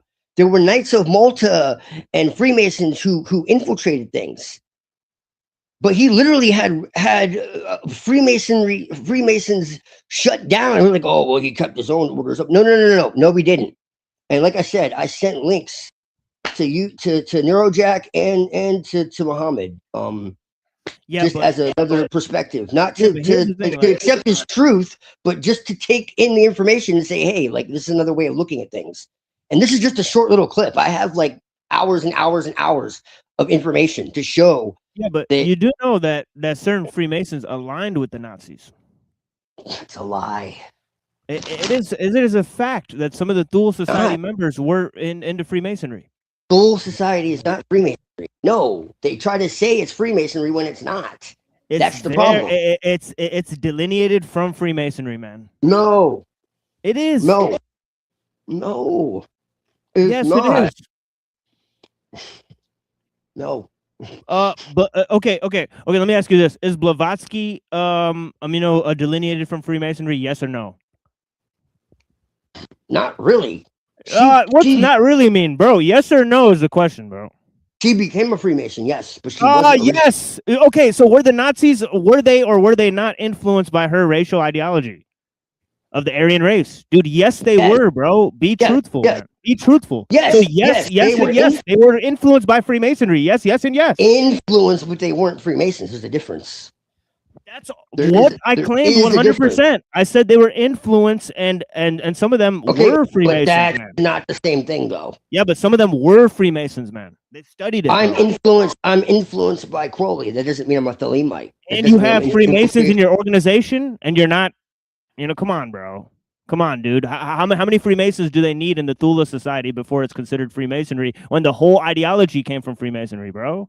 Like what? No, it's older than Freemasonry. It was a recovery. You have to understand that Freemasonry originally was pagan, Muhammad. Well, I don't know what you're then talking about. Then. If you're saying the Thule Society is older than Freemasonry, I have no idea what you're talking about. That's a highly nuanced view and opinion that I have no explanation for. What do you mean the Thule Society was an offshoot of Freemasonry? So what are you talking about? No, you got that backwards. Okay. How? Look, how? Where's the Thule Society before Freemasonry? Where are they before Freemasonry? Just like Theosophy is older. Because where is Theosophy before Freemasonry? Where are they? Where are they before Freemasonry? It wasn't called that. Because you have to understand. Because it's a recovery. It's a recovery of something. What was it called? It comes from the mystery traditions. That's what I'm trying to tell you. I know, but what mystery tradition? The bunch. What do you think Theosophy is? Mainly? Come on, man. I'm saying it's not one tradition. That's what Theosophy was. It was a conglomeration. I know, but it was heavily influenced by Freemasonry. But it wasn't. Yes, it was. Yes, it was. Became no. Look, this is what I'm trying to tell you. Freemasonry originally was not Kabbalistic. To make it very simple, okay? Well, then what was it? It didn't become Kabbalistic until later on. It was originally a reservoir of the pagan mysteries. Right. And I can show you that. Freemasons? Who are the first Freemasons? Well, the first Freemasons weren't called Freemasons. That's the problem. I'm talking about when they started calling themselves Freemasons, and then when they started calling themselves Theosophical, and then when they started calling themselves the Thule Society. All these things are linked, man. Yeah. Yes. But the tradition goes back further, is what I'm saying. Sure thing. So what I'm saying is there's a what I'm saying is there's a pre-Judaic Freemasonry that really isn't. It's called Freemasonry, but it's really not, because what we have today in Freemasonry is corrupted. Okay, what is pre-Judaic Freemasonry called? What is it called? It was the reservoir of the mysteries, and I can show you from old Masonic authors that'll tell you exactly that. Right, the Masons are the ones that are telling you this. Oh my gosh. You just said it. Yes, but they're also pagans that were not anything to do with Kabbalah or So let me get this straight. The Freemasons are actually pagans, so they're the good guys. Originally, it was pagan. I'm not saying they're all good guys. No. Let me get this straight. I'm saying that Freemasonry was infiltrated by Judaism and Kabbalah. Originally, it was pagan. That's what I'm saying. Right. And that's what Bjerknes says too. Bjerknes says that too. He says it's Canaanite religion. There you go. Basically, Kabbalah is a Canaanite religion. There you go. That's absolutely 1000% true. I agree. Yes. I agree. I know that, and I agree with that. But that's also why I agree with him when he says that, you know, all these things with Freemasonry and Small Mustache Man, right? There's a direct link between all that. Well, what I'm saying, Muhammad, is most of the Nazis were fucking scumbags. I'm not debating that, okay? But what they did and what he intended was something very different. He had harsh rules against people that even harmed a Jew. He had people executed. No, so I agree. I agree with that. Yeah, I agree with all that, for sure. You know, he's not. So if he was so hateful and eugenic, and yes, there were people within his party. Well, they're all eugenic. They're all eugenic. But he didn't act upon those views. He was not that into all that stuff. He browsed it, but he was not really like that. If you actually look at his actions and you look at what his beliefs were, and the way he spoke, and the way, look, it's the way he applied Nietzsche and Darwin. That's the problem. He applied Nietzsche and Darwin in a false way.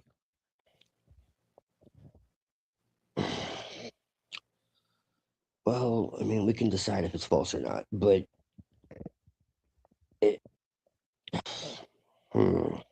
yeah, I mean, you know. Yeah, I mean, why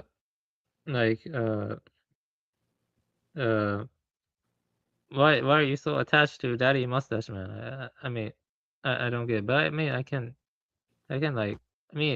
Like, yeah, like, I mean, he's I dead. got a question. I got a question for you. Sure, go ahead. Why is it so hard for you to be neutral? I'm not asking you to choose one way or the other. I'm saying, why is it so hard for you to be neutral? Sorry, ask yourself that question. No, sorry, and then we'll see who really should ask the question. No, sorry, I didn't get your question. Why are you so emotionally invested? Because you think because you think he's evil? I don't know. I have to put in the time and energy. You know, TML knows Right. more than me about this. But if that's the case, then why can't you just be like, I don't know. No, I'm totally neutral when it comes to Britain and Germany. You know, during the war, like there's no like I don't take sides.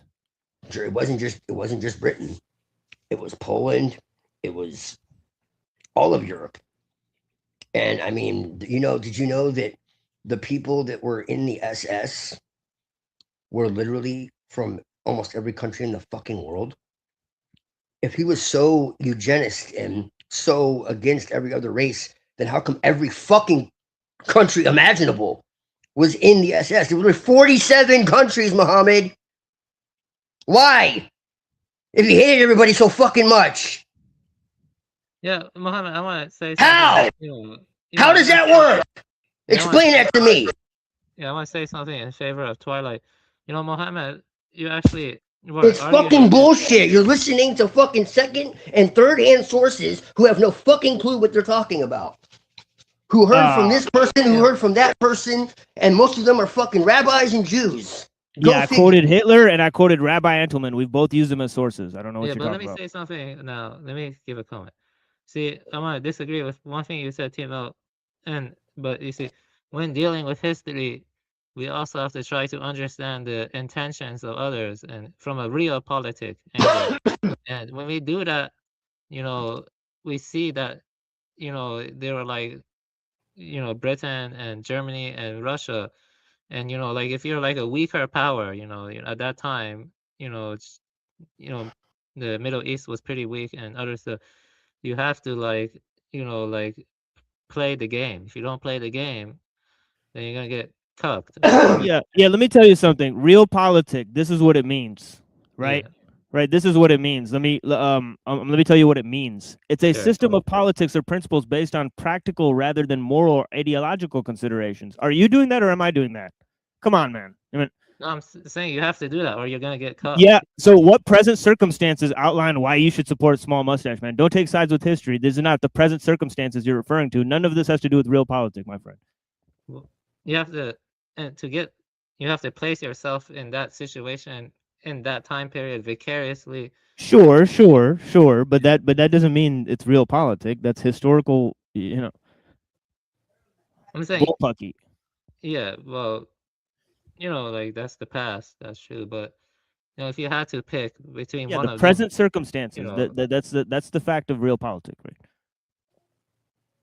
Well, and in the present circumstances, you know, Israel is a gift of the Holocaust. This is the fact.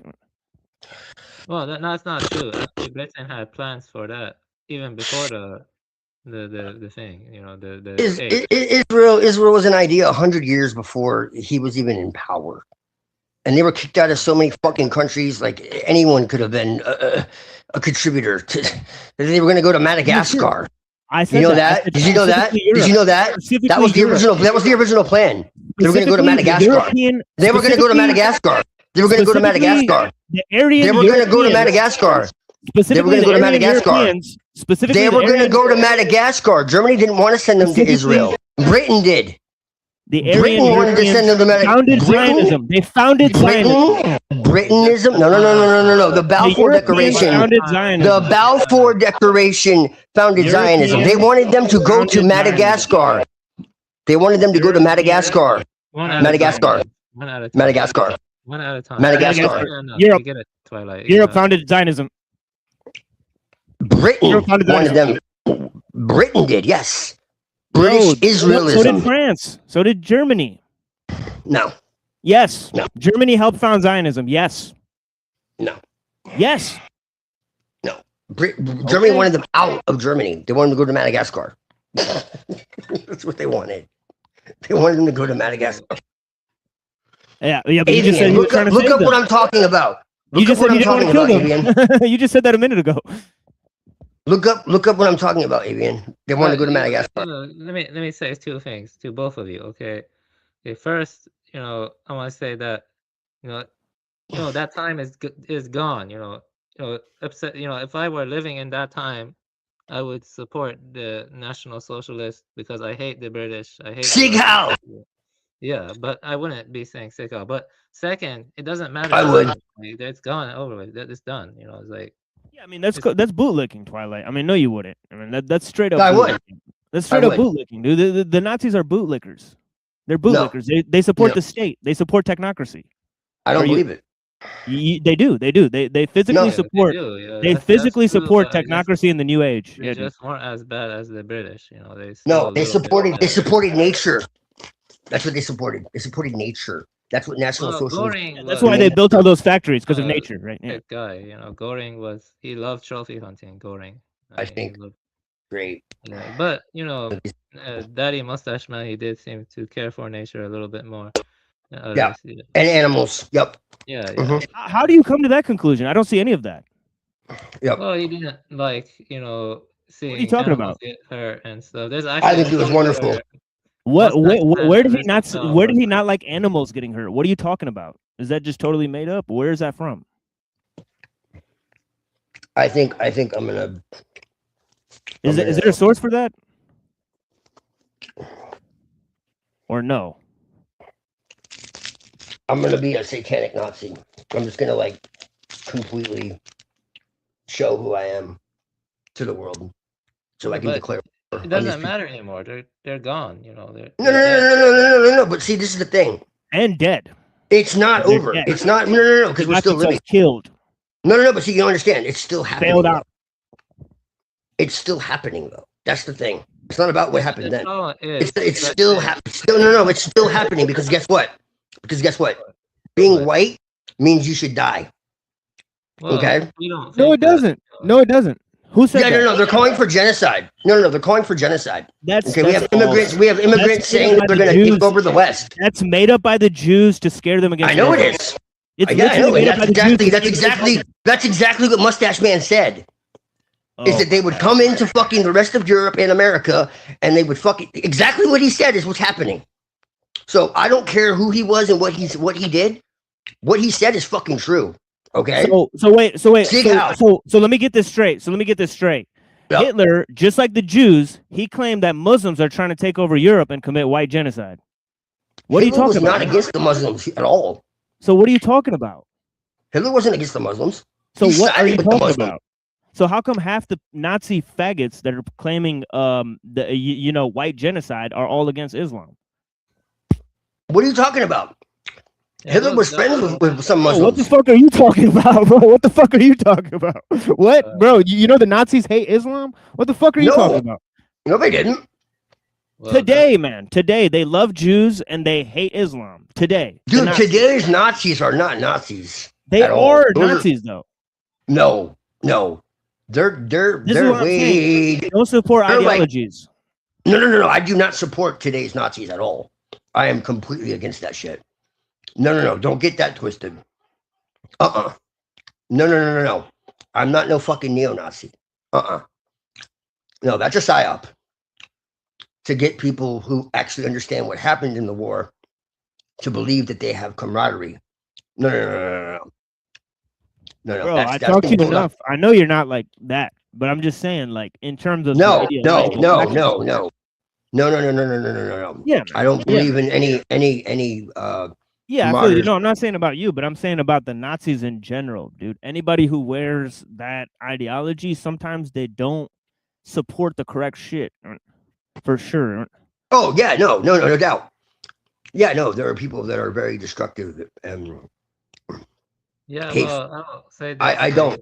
The whole I'm still the same person. I support nature. I support, compassion for animals. I support, I'm the same person, man. I just really don't believe. I just really don't believe it. The fact that we've been lied to about that event that didn't happen, man. It just makes me believe that everything's a fucking lie. I just don't buy it anymore. You know, maybe I'm wrong, but from what I've seen, I see a lot more evidence that we've been lied to about what happened than that we're being told the truth. Just plain and simple. The fact that there's got to be movies every fucking year about how fucking terrible. Okay, so that's what I'm saying. So I think he was a great man, and I think I disagree with that part. I disagree with that part. Well, you know, so would it be, man. Well, he was better than just like I think Lucifer was Lucifer was great. You know who I think are great, man. You know who I think are great, man. Lao Tzu, Machiavelli, Nietzsche. You know what I mean? I think these guys are great, man. I think the Prophet Muhammad, Jesus. I think they were great, man. Right. I like them too, but I like to have some adversarial. I like the dark with the light, though. Yeah, I like the dark with the light, though, man. Yeah, Jesus and the Prophet Muhammad, they successfully opposed Jews way more than Hitler did. It's a fact. I like Jesus and Muhammad and Lao Tzu, and I can agree with that, and Plato and Buddha. But Buddha, of course, obviously. Well, I'm down with all that. Like I'm cool with that. Yeah, Buddha's one of the greatest people in history. But you need Machiavelli and Mustache Man and I Lucifer. Like I think I think they misunderstood. Let me just say this though. I would say that Mustache Man was relatively better than Churchill and Stalin, but I wouldn't say Don't forget Roosevelt. Well, yeah, that too. Roosevelt was Yeah. But that doesn't mean he was a great man, but he's just relatively better. No, probably not. Yeah. But it's like this, man. It's not really like I'm trolling a little bit, but only a little bit. It's because, dude, it's because the fact that people get so up in arms about it, and like the fact that we really don't know what happened, and we probably never will, one way or the other. Like if I'm going to stop joking around, okay? If I'm really to be 100% serious, like we'll probably really never know, because we don't know what was destroyed, we don't know what was fabricated, we don't really know much of anything, okay? And so it's just the fact that it's such a fucking contentious topic, just like the imaginary easy bake, that shit's fake as hell, bro. I follow you there. Right.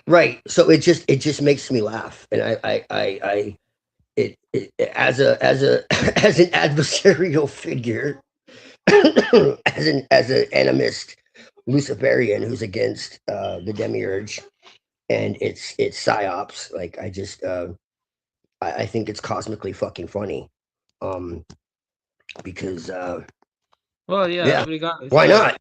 I just think it's probably more likely that we've been lied to. Like I agree with you. If I were to bet that we're being told the truth or we're being lied to, I would bet that we're being told the truth. It's the ideology, dude. It's too similar to Freemasonry and to what the British believe, right? It's just too fucking similar. I mean, there probably were, but anyway, I would say that, like I said that, I would agree he was relatively better than the leaders at that time, but it's unfortunately done and over with. Like we can't really know. That's the real truth. We can't really know. That really is the truth. Yeah, I'll give you that one, but there's a lot of facts on both sides that suggest that you can't make a quick decision about the final. Do you know why it's easy for me too? Because I'm not anti-Semitic. Not only am I not anti-Semitic, I have quite a few close friends that are Jewish. Yeah, same here, man. I don't believe in hatred of any kind, Dude, my wife's from Poland, basically. She's like basically Ashkenazi. It is what it is. Right, and mine too, bro. My girlfriend, soon to be fiance, if things work out, is Polish too. Yeah, we'll smuggle our kids into Israel. It is what it is. Yeah, man, we can go to the Holy Land if we want to. I told her that. She's like, "Fuck that. I'm a Luciferian." She's Luciferian like me. I'm like, that's hot, babe. But yeah. So we're in the same boat, man. And so I have love for everybody, man. Like I don't discriminate against anybody. Yeah, And I don't really hate the religion even. Yeah, it's cool. It's cool with me, you know. You can believe you're a superior person. I don't give a fuck as long as you stay in your corner, motherfucker. Right, It is what it is. right. Well, see, the thing is this. I actually like. I talked to Frank Monday about this. You know, like he's a really cool dude. We get along really well. Like the original understanding of what that actually is, and I actually make the argument that it's actually quite similar, ironically. And I guess you could make some kind of argument about this. Maybe there's like a shared history or something. That maybe this was what it meant originally, and it got twisted. In fact, I would make the argument this is exactly what happened when it talks about like the Gentile soul and the Jewish soul and all this type of Yeah, shit. dude, 100%. Yeah, it Like, was saying what I similarly think- to what Hitler is saying about the Aryans. You know that But there's what I'm Aryan soul. what I'm saying is, I think what it actually meant, like if you really like get into like Jewish studies, which I did when I was younger because I was into like white magic and all this type of stuff. So I like studied Hebrew and everything. Surprise.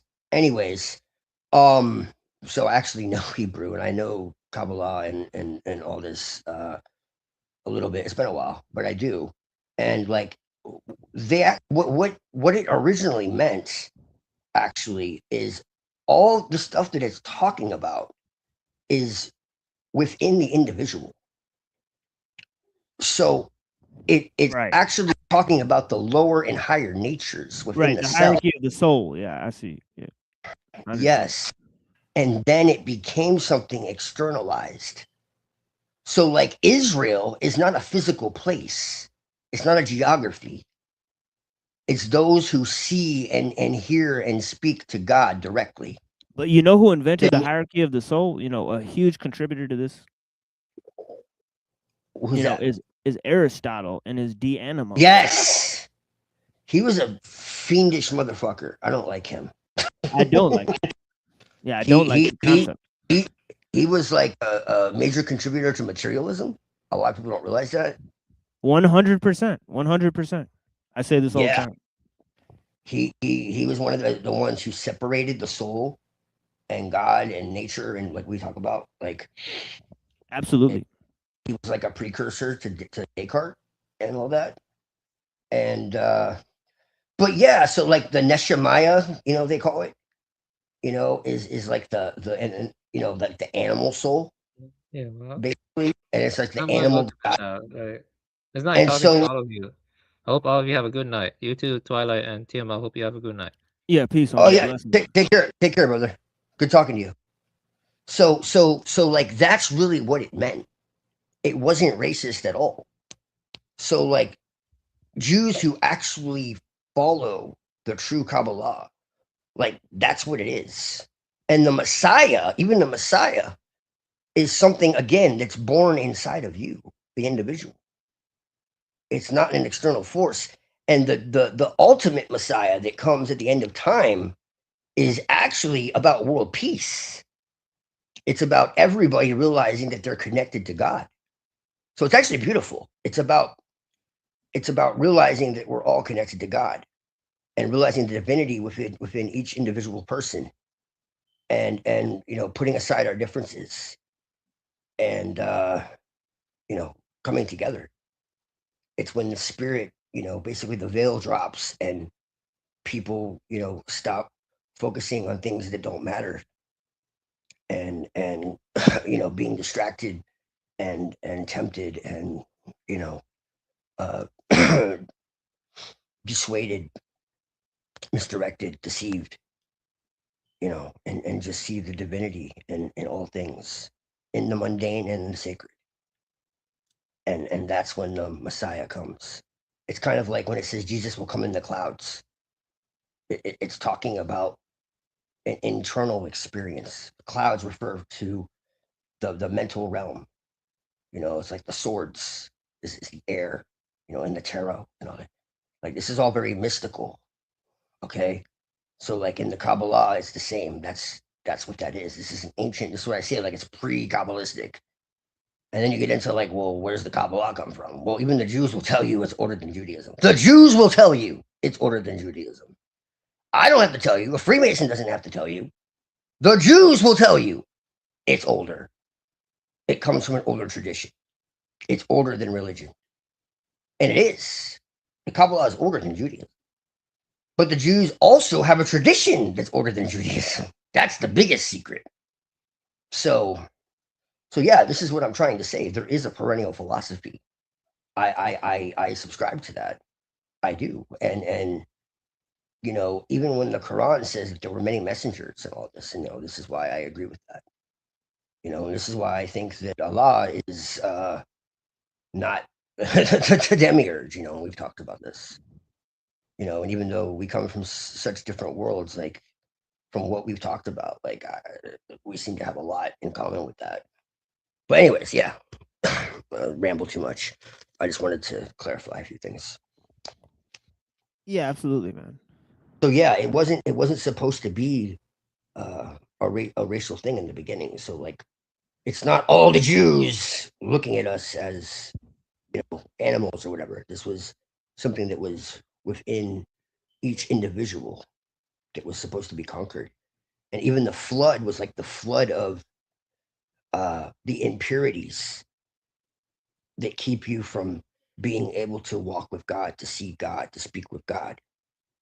Like every punishment that occurred was something that was a lesson for you to realize. I have videos from like 7 years ago getting into this because I was really into it at one point. And I'm not completely against it. It's just that I would focusing more on other things. But I come back around because I utilize the light and the dark, you know. I'm not fully fucking just darkness. You know, and everyone's like, well, you have to have one tradition. I disagree. You know, I respect his belief, but I disagree. I think that God is everywhere and it shouldn't be limited. And, you know, I find inspiration in Buddhism. I find it in Sufism. I find it in Shinto. I find it in esoteric Christianity. Yeah, he really likes Guanan and Avola. You know, that's his main squeeze. You know, so yeah, I like that. I like Evola as a magician, but his philosophy not so much. I mean, I appreciate like the traditionalism, but like the rest of it is kind of. He was also kind of fascist, although he kind of like let go of that afterwards. And it really kind of wasn't his fault. It was more like the times, but it's just more like my own personal beliefs. You know, like I just, what? Because he was like, I thought you liked Evola, and he talks about this and he talks about that, and like he was like against nature and shit. And I'm just like, yeah, no, I don't like. He's like, I thought you really liked Evola. I said, yeah, he was a very accomplished magician. And he's like, but he was really against nature, and that was a big part of his work. And I'm like, so? Like he couldn't like grasp the fact that like I appreciated him as a magician, but like totally disagreed with that aspect. You know.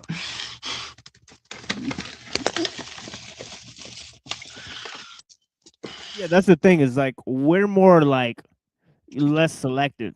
You know, and that's part of being brown. You know, you're more of a loyalist to certain ideologies. You get what I'm saying, right? So it's like you gotta follow it all the way through. You know what I'm saying, right? Are you? So it is. Are you saying I'm brown? No, because you said you're a perennial. You know, but I'm saying like, yeah, you know, like brown people would, you know, more than likely, you know, there'd be less brown perennialists, more white perennialists. You know, obviously white people founded perennialism. You know, it is what it is.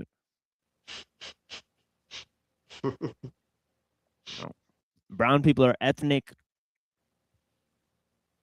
you know, weirdos, right? They're ethnic supremacists, you know, whatever, right?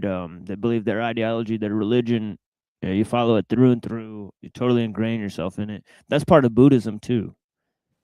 You know, you have to totally devote yourself to the patriarch and all this stuff. You know, and like, you know, in some of the Zen traditions, You know, it's like, you know, like the Lotus Sutra, right? Or or no, the one that he's always quoting. Oh yeah, the Platform Sutra. Yeah, in the Platform Sutra, there's a lot of devotion to the saint of Buddhism.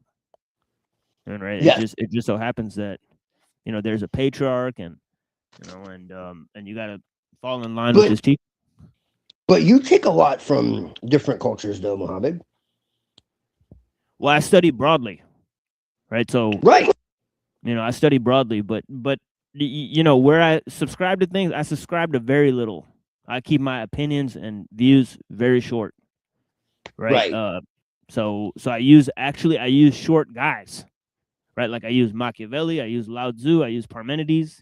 They didn't write that much other than Machiavelli. He wrote tons, right? But I mean, like in terms of what he did write, it's totally bereft of an ideological approach. He's just like, you know, what are your thoughts? What are your thoughts on Ibn Arabi? I like him a lot. Yeah, I like him a lot. Yeah, me too. I'm in line with them. I'm in line with them a lot. I feel that Islam is basically pantheism. I think it's true. I would agree. Yeah, I think see, that's if that's your view of it, then I agree totally. Oh yeah, dude. I vibe with that. Yeah, like all is full of gods. Like there's God everywhere. Like everything is a god. Like there's no such thing other than God. Yeah. Right. Like it's legitimately like a pagan monotheism. Like it's like a monotheistic pantheism. Well, I don't know if you've seen, like, Islam has you know, in North Africa, right, and in Indonesia, there's lots of animistic Islamic offshoots. Right. And I didn't know this. And they're perfectly in line with Sunni Islam. Like they just follow Sunni Islam and then they do their cultural rituals, which is fine. All right. There's nothing wrong with that, in my opinion. Yeah, see, I didn't know this before. And I started looking into it and I was just like, whoa, this is kind of far out. Yeah, like Islam is way general. Like Islam, like what Islam demands is very simple. It's not complex. It's not like a whole, like, so it's not like the Talmud and shit. Like there's all this complicated, like, you know, there's all these like loopholes and shit. Dude, no. Right? It's like, it's literally like, right, like the shit is in the Quran. The Quran's not that long. If the Sunnah disagrees with the Quran, you don't follow it. That's just it. It's very simple. And it's very fucking simple. Simple, clear, and practical. Yep. You know, you don't have to do a lot. Like there's 5 pillars. Like, you know, you just don't have to do that much. And one of them's ruled by Saudi Arabia, so I think it's totally illegitimate. You give money to you know, Saudi Arabia to perform your you know, religious rites. That's false. You know what I mean? Well, I mean, like, we know who runs Saudi Arabia. Yeah, man. So this is the thing, is like, so, you know, I take a very, you know, different approach, I think, than most Muslims, and that's because you definitely do. You definitely do. Yeah. And it's a blessing to meet someone like you, because you really opened my eyes to that, because I think it's really beautiful. Oh yeah, 90% of Muslims are more in line with me, you know, than the leadership. And I mean, you know, so this is the thing, is like, you talk to 90% of Muslims, they understand what I'm saying way more clearly than any of those, you know, Saudi Arabian cats, or, you know, or even the Iranian cats. I think they're all pretty much misled in terms of religion. And the media never represents that at all. Well, that's what's crazy. Well, this is the thing, is like, obviously, right? Yeah, well, Islam is the new H-man. Right. I mean, this is the fact. You know, who, like, the Jays say somebody wants to eliminate them today, and they don't claim it's Europeans. They claim it's Muslims. So this is the fact. Like, just how I mean, the dude Netanyahu got up on the speech and he said, "Look, there's only one religion in the world that's a global menace, and that's Islam." Straight up.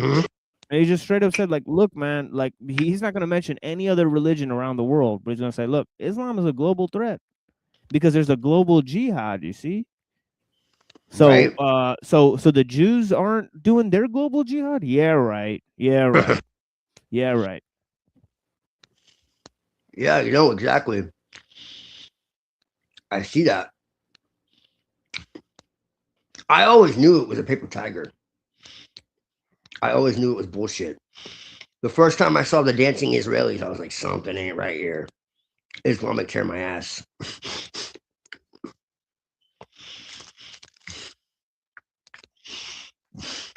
Yeah, Menachem Begin. He said, we're the founders of terrorism. Straight up. Yep. I said, we're the founders of the ideology. Straight up. Even though he's not. It was Robespierre, but he still took credit for it because he's a scumbag. Oh, yeah. Robespierre was part of the French Revolution and all that.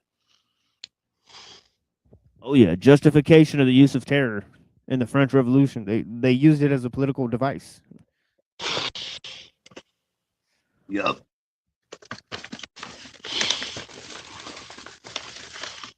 So you don't think that Mustache Man wanted to make Germany great again?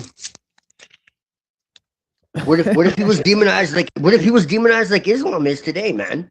How do you know?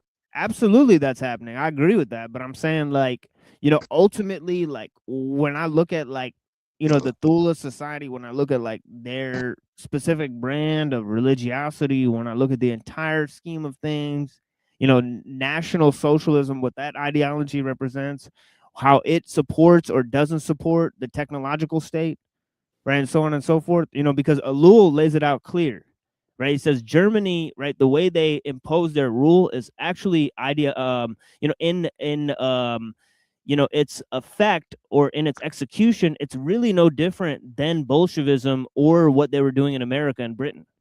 It's just a different style of European politics, that's applied on a massive scale, right? And it's grown from those ideologies like millenarianism, right? And all that type of stuff, right? Where we're going to have this new technological age, this technological utopia that's going to be ushered in by a strong, powerful government, right? So they wanted to align technology and the state. This is the main reason why I oppose them, right? Because they did not look at, and right. Alul said that? Yeah, Alul said that, yeah. Oh, that's interesting. Well, Alul, I don't know if you know this, but when the Nazis invaded in France, he sheltered Jews. Right. By the way, so this is Alul. So Alul did not appreciate Nazis invading France. He was opposed to it. Right. Okay. So, yeah, I'm for more sensible views. Like I'm an academic. I'm not into politics. I'm not into making concentration camps and bootlickers and the government and wearing this uniform and all that gay shit, dude. Well, no, I'm not for any of that either. I just think that these conversations need to be had because I think that it's a lot less black and white than old. But no, I mean, you know me, dude. Obviously, I'm not for any of that. It's kind of too late for me to choose the path of a warrior. I can respect it, but ultimately, I'm a scholar, and right, or a writer, and I'm just gonna have to accept that, right? That I then have to say, is it people like me or people like them that make the changes in history? And I think it's people like me. The pen is mightier than the sword. Edward Bulwer Lytton. Yeah. Right. It all comes back. I mean, I also just kind of wanted people to hear the discussion, and I wanted to share that video because I do think it has some good points at the very least. Like I said, at the end of the day, I don't think we could really know. But more than anything, I just think it's good to look back at history and be like, damn, this is a mirror image, because it really is. And when you see what was actually going on with these camps, and realize that people literally had vacation time and fucking theaters and bowling and it's crazy, man. It's like a fucking resort, and everyone's being exterminated, but yet there's hospitals, and it's well, for wanting to kill everybody sure is being taken care of well. It's just fucking weird. But yeah, I mean, it's less about who's right or wrong and more about this whole thing is a sham. You know, that's it's more that than anything.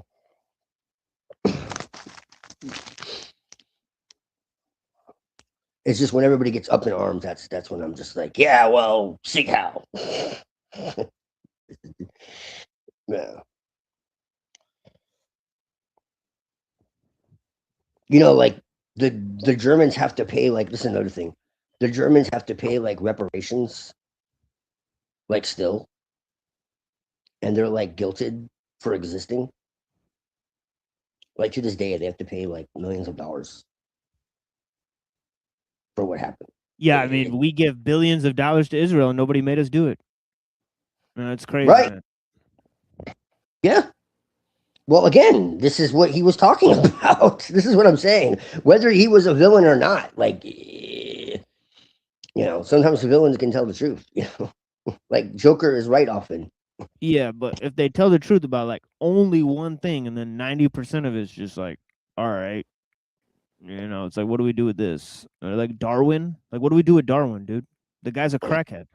We flush him down the toilet. We flush it down the toilet, dude. That's exactly right. It's total trash. And so Lons von Lebensfels is like, part of his shit is based on trash, bro. Yeah, he was a POS for sure. Yeah, he definitely was. Because it's like monkeys. See, this is the thing. Is like, you know, and I appreciate avian, you know, the scientific approach and all that stuff. But the thing is like, you know, ultimately, you know, when I look at the world, I gotta go team human. Yeah. You know, like, yeah, I know. He talks about like the end of humanity and shit. He goes off and fucking crazy shit, man. You should hear some of the conversations we've had. Oh yeah. He's like, Yeah, I well, think that humanity should he thinks be they're toast. annihilated. Yeah, he and thinks we're animals toast. can take over. And fucking... Oh yeah. He thinks it's eventual that animals take over this planet. But yeah. Yeah. And he wants to like reincarnate as an animal. Oh yeah. I mean, it's not so bad if you believe in reincarnation. That's actually pretty dope. You know? No, I do. I'm not making fun of him because of that. It's just like he's like so like I'm laughing because he's like so straight faced about it. He's so determined and so like serious. He's just like, yeah, like fuck humanity. They don't deserve to exist. It's kind of like when Bjerknes is like, we have to get weapons and we have to get stronger weapons and we have to destroy them. And could you imagine like could you imagine if we all like went to heaven or whatever, and then they were like a group of people that were like, nah, let's just go back to Earth. You know, and then they like went back to Earth and they created the Earth as we see it today, and they forgot they came from heaven. It'd be funny as hell. Well, I mean, according to the Cathars, we're all fallen angels, and this is like our imprisonment.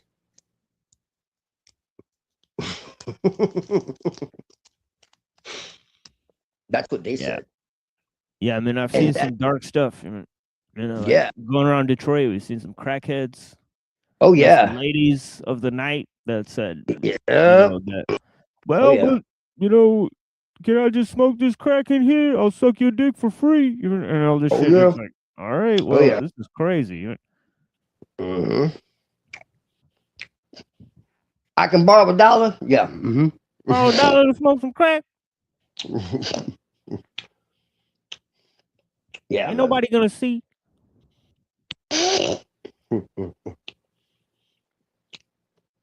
No, but they said that we were fallen angels who forgot who we were. So we were the ones who rebelled. It was us. And we were cast down to earth, which is like a purgatory of sorts. And that Satan literally is the god of the earth. And Jesus came down to remind us of that, but that we had a divine spark in us. But that this world was like part divine, but part demonic. and we had to return to the source. This is like an extreme Christian Gnosticism.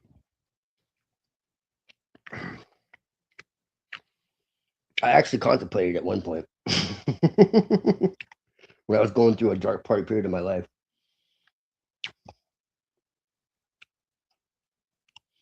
It's kind of trippy to think about, especially when you look at all the crazy shit that happens in the world. Yeah, I'm about to get some of this okra. Give me 1 minute. I'll be right back because it appears I'll have to hit the restream here. All right, because Neuro is not coming back. So so yeah, give me like 1 minute. I'll be right back. Okay.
Alrighty, I'm here. Oh, whoops. Dude left. Man.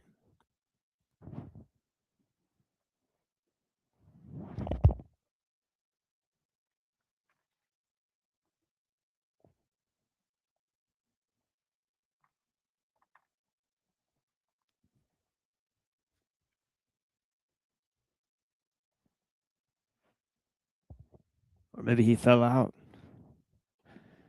We don't know. Well, it was a great conversation. Shit, man.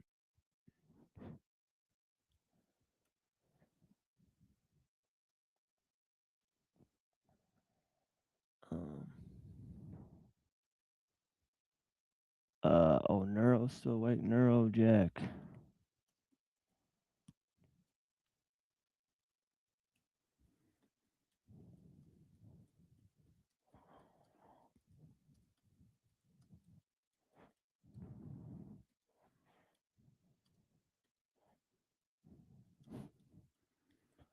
Yeah, let me know backstage. Let me know if you're there backstage, bro.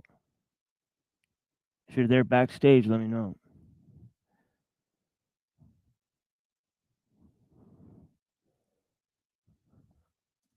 Don't know if Twilight backstage.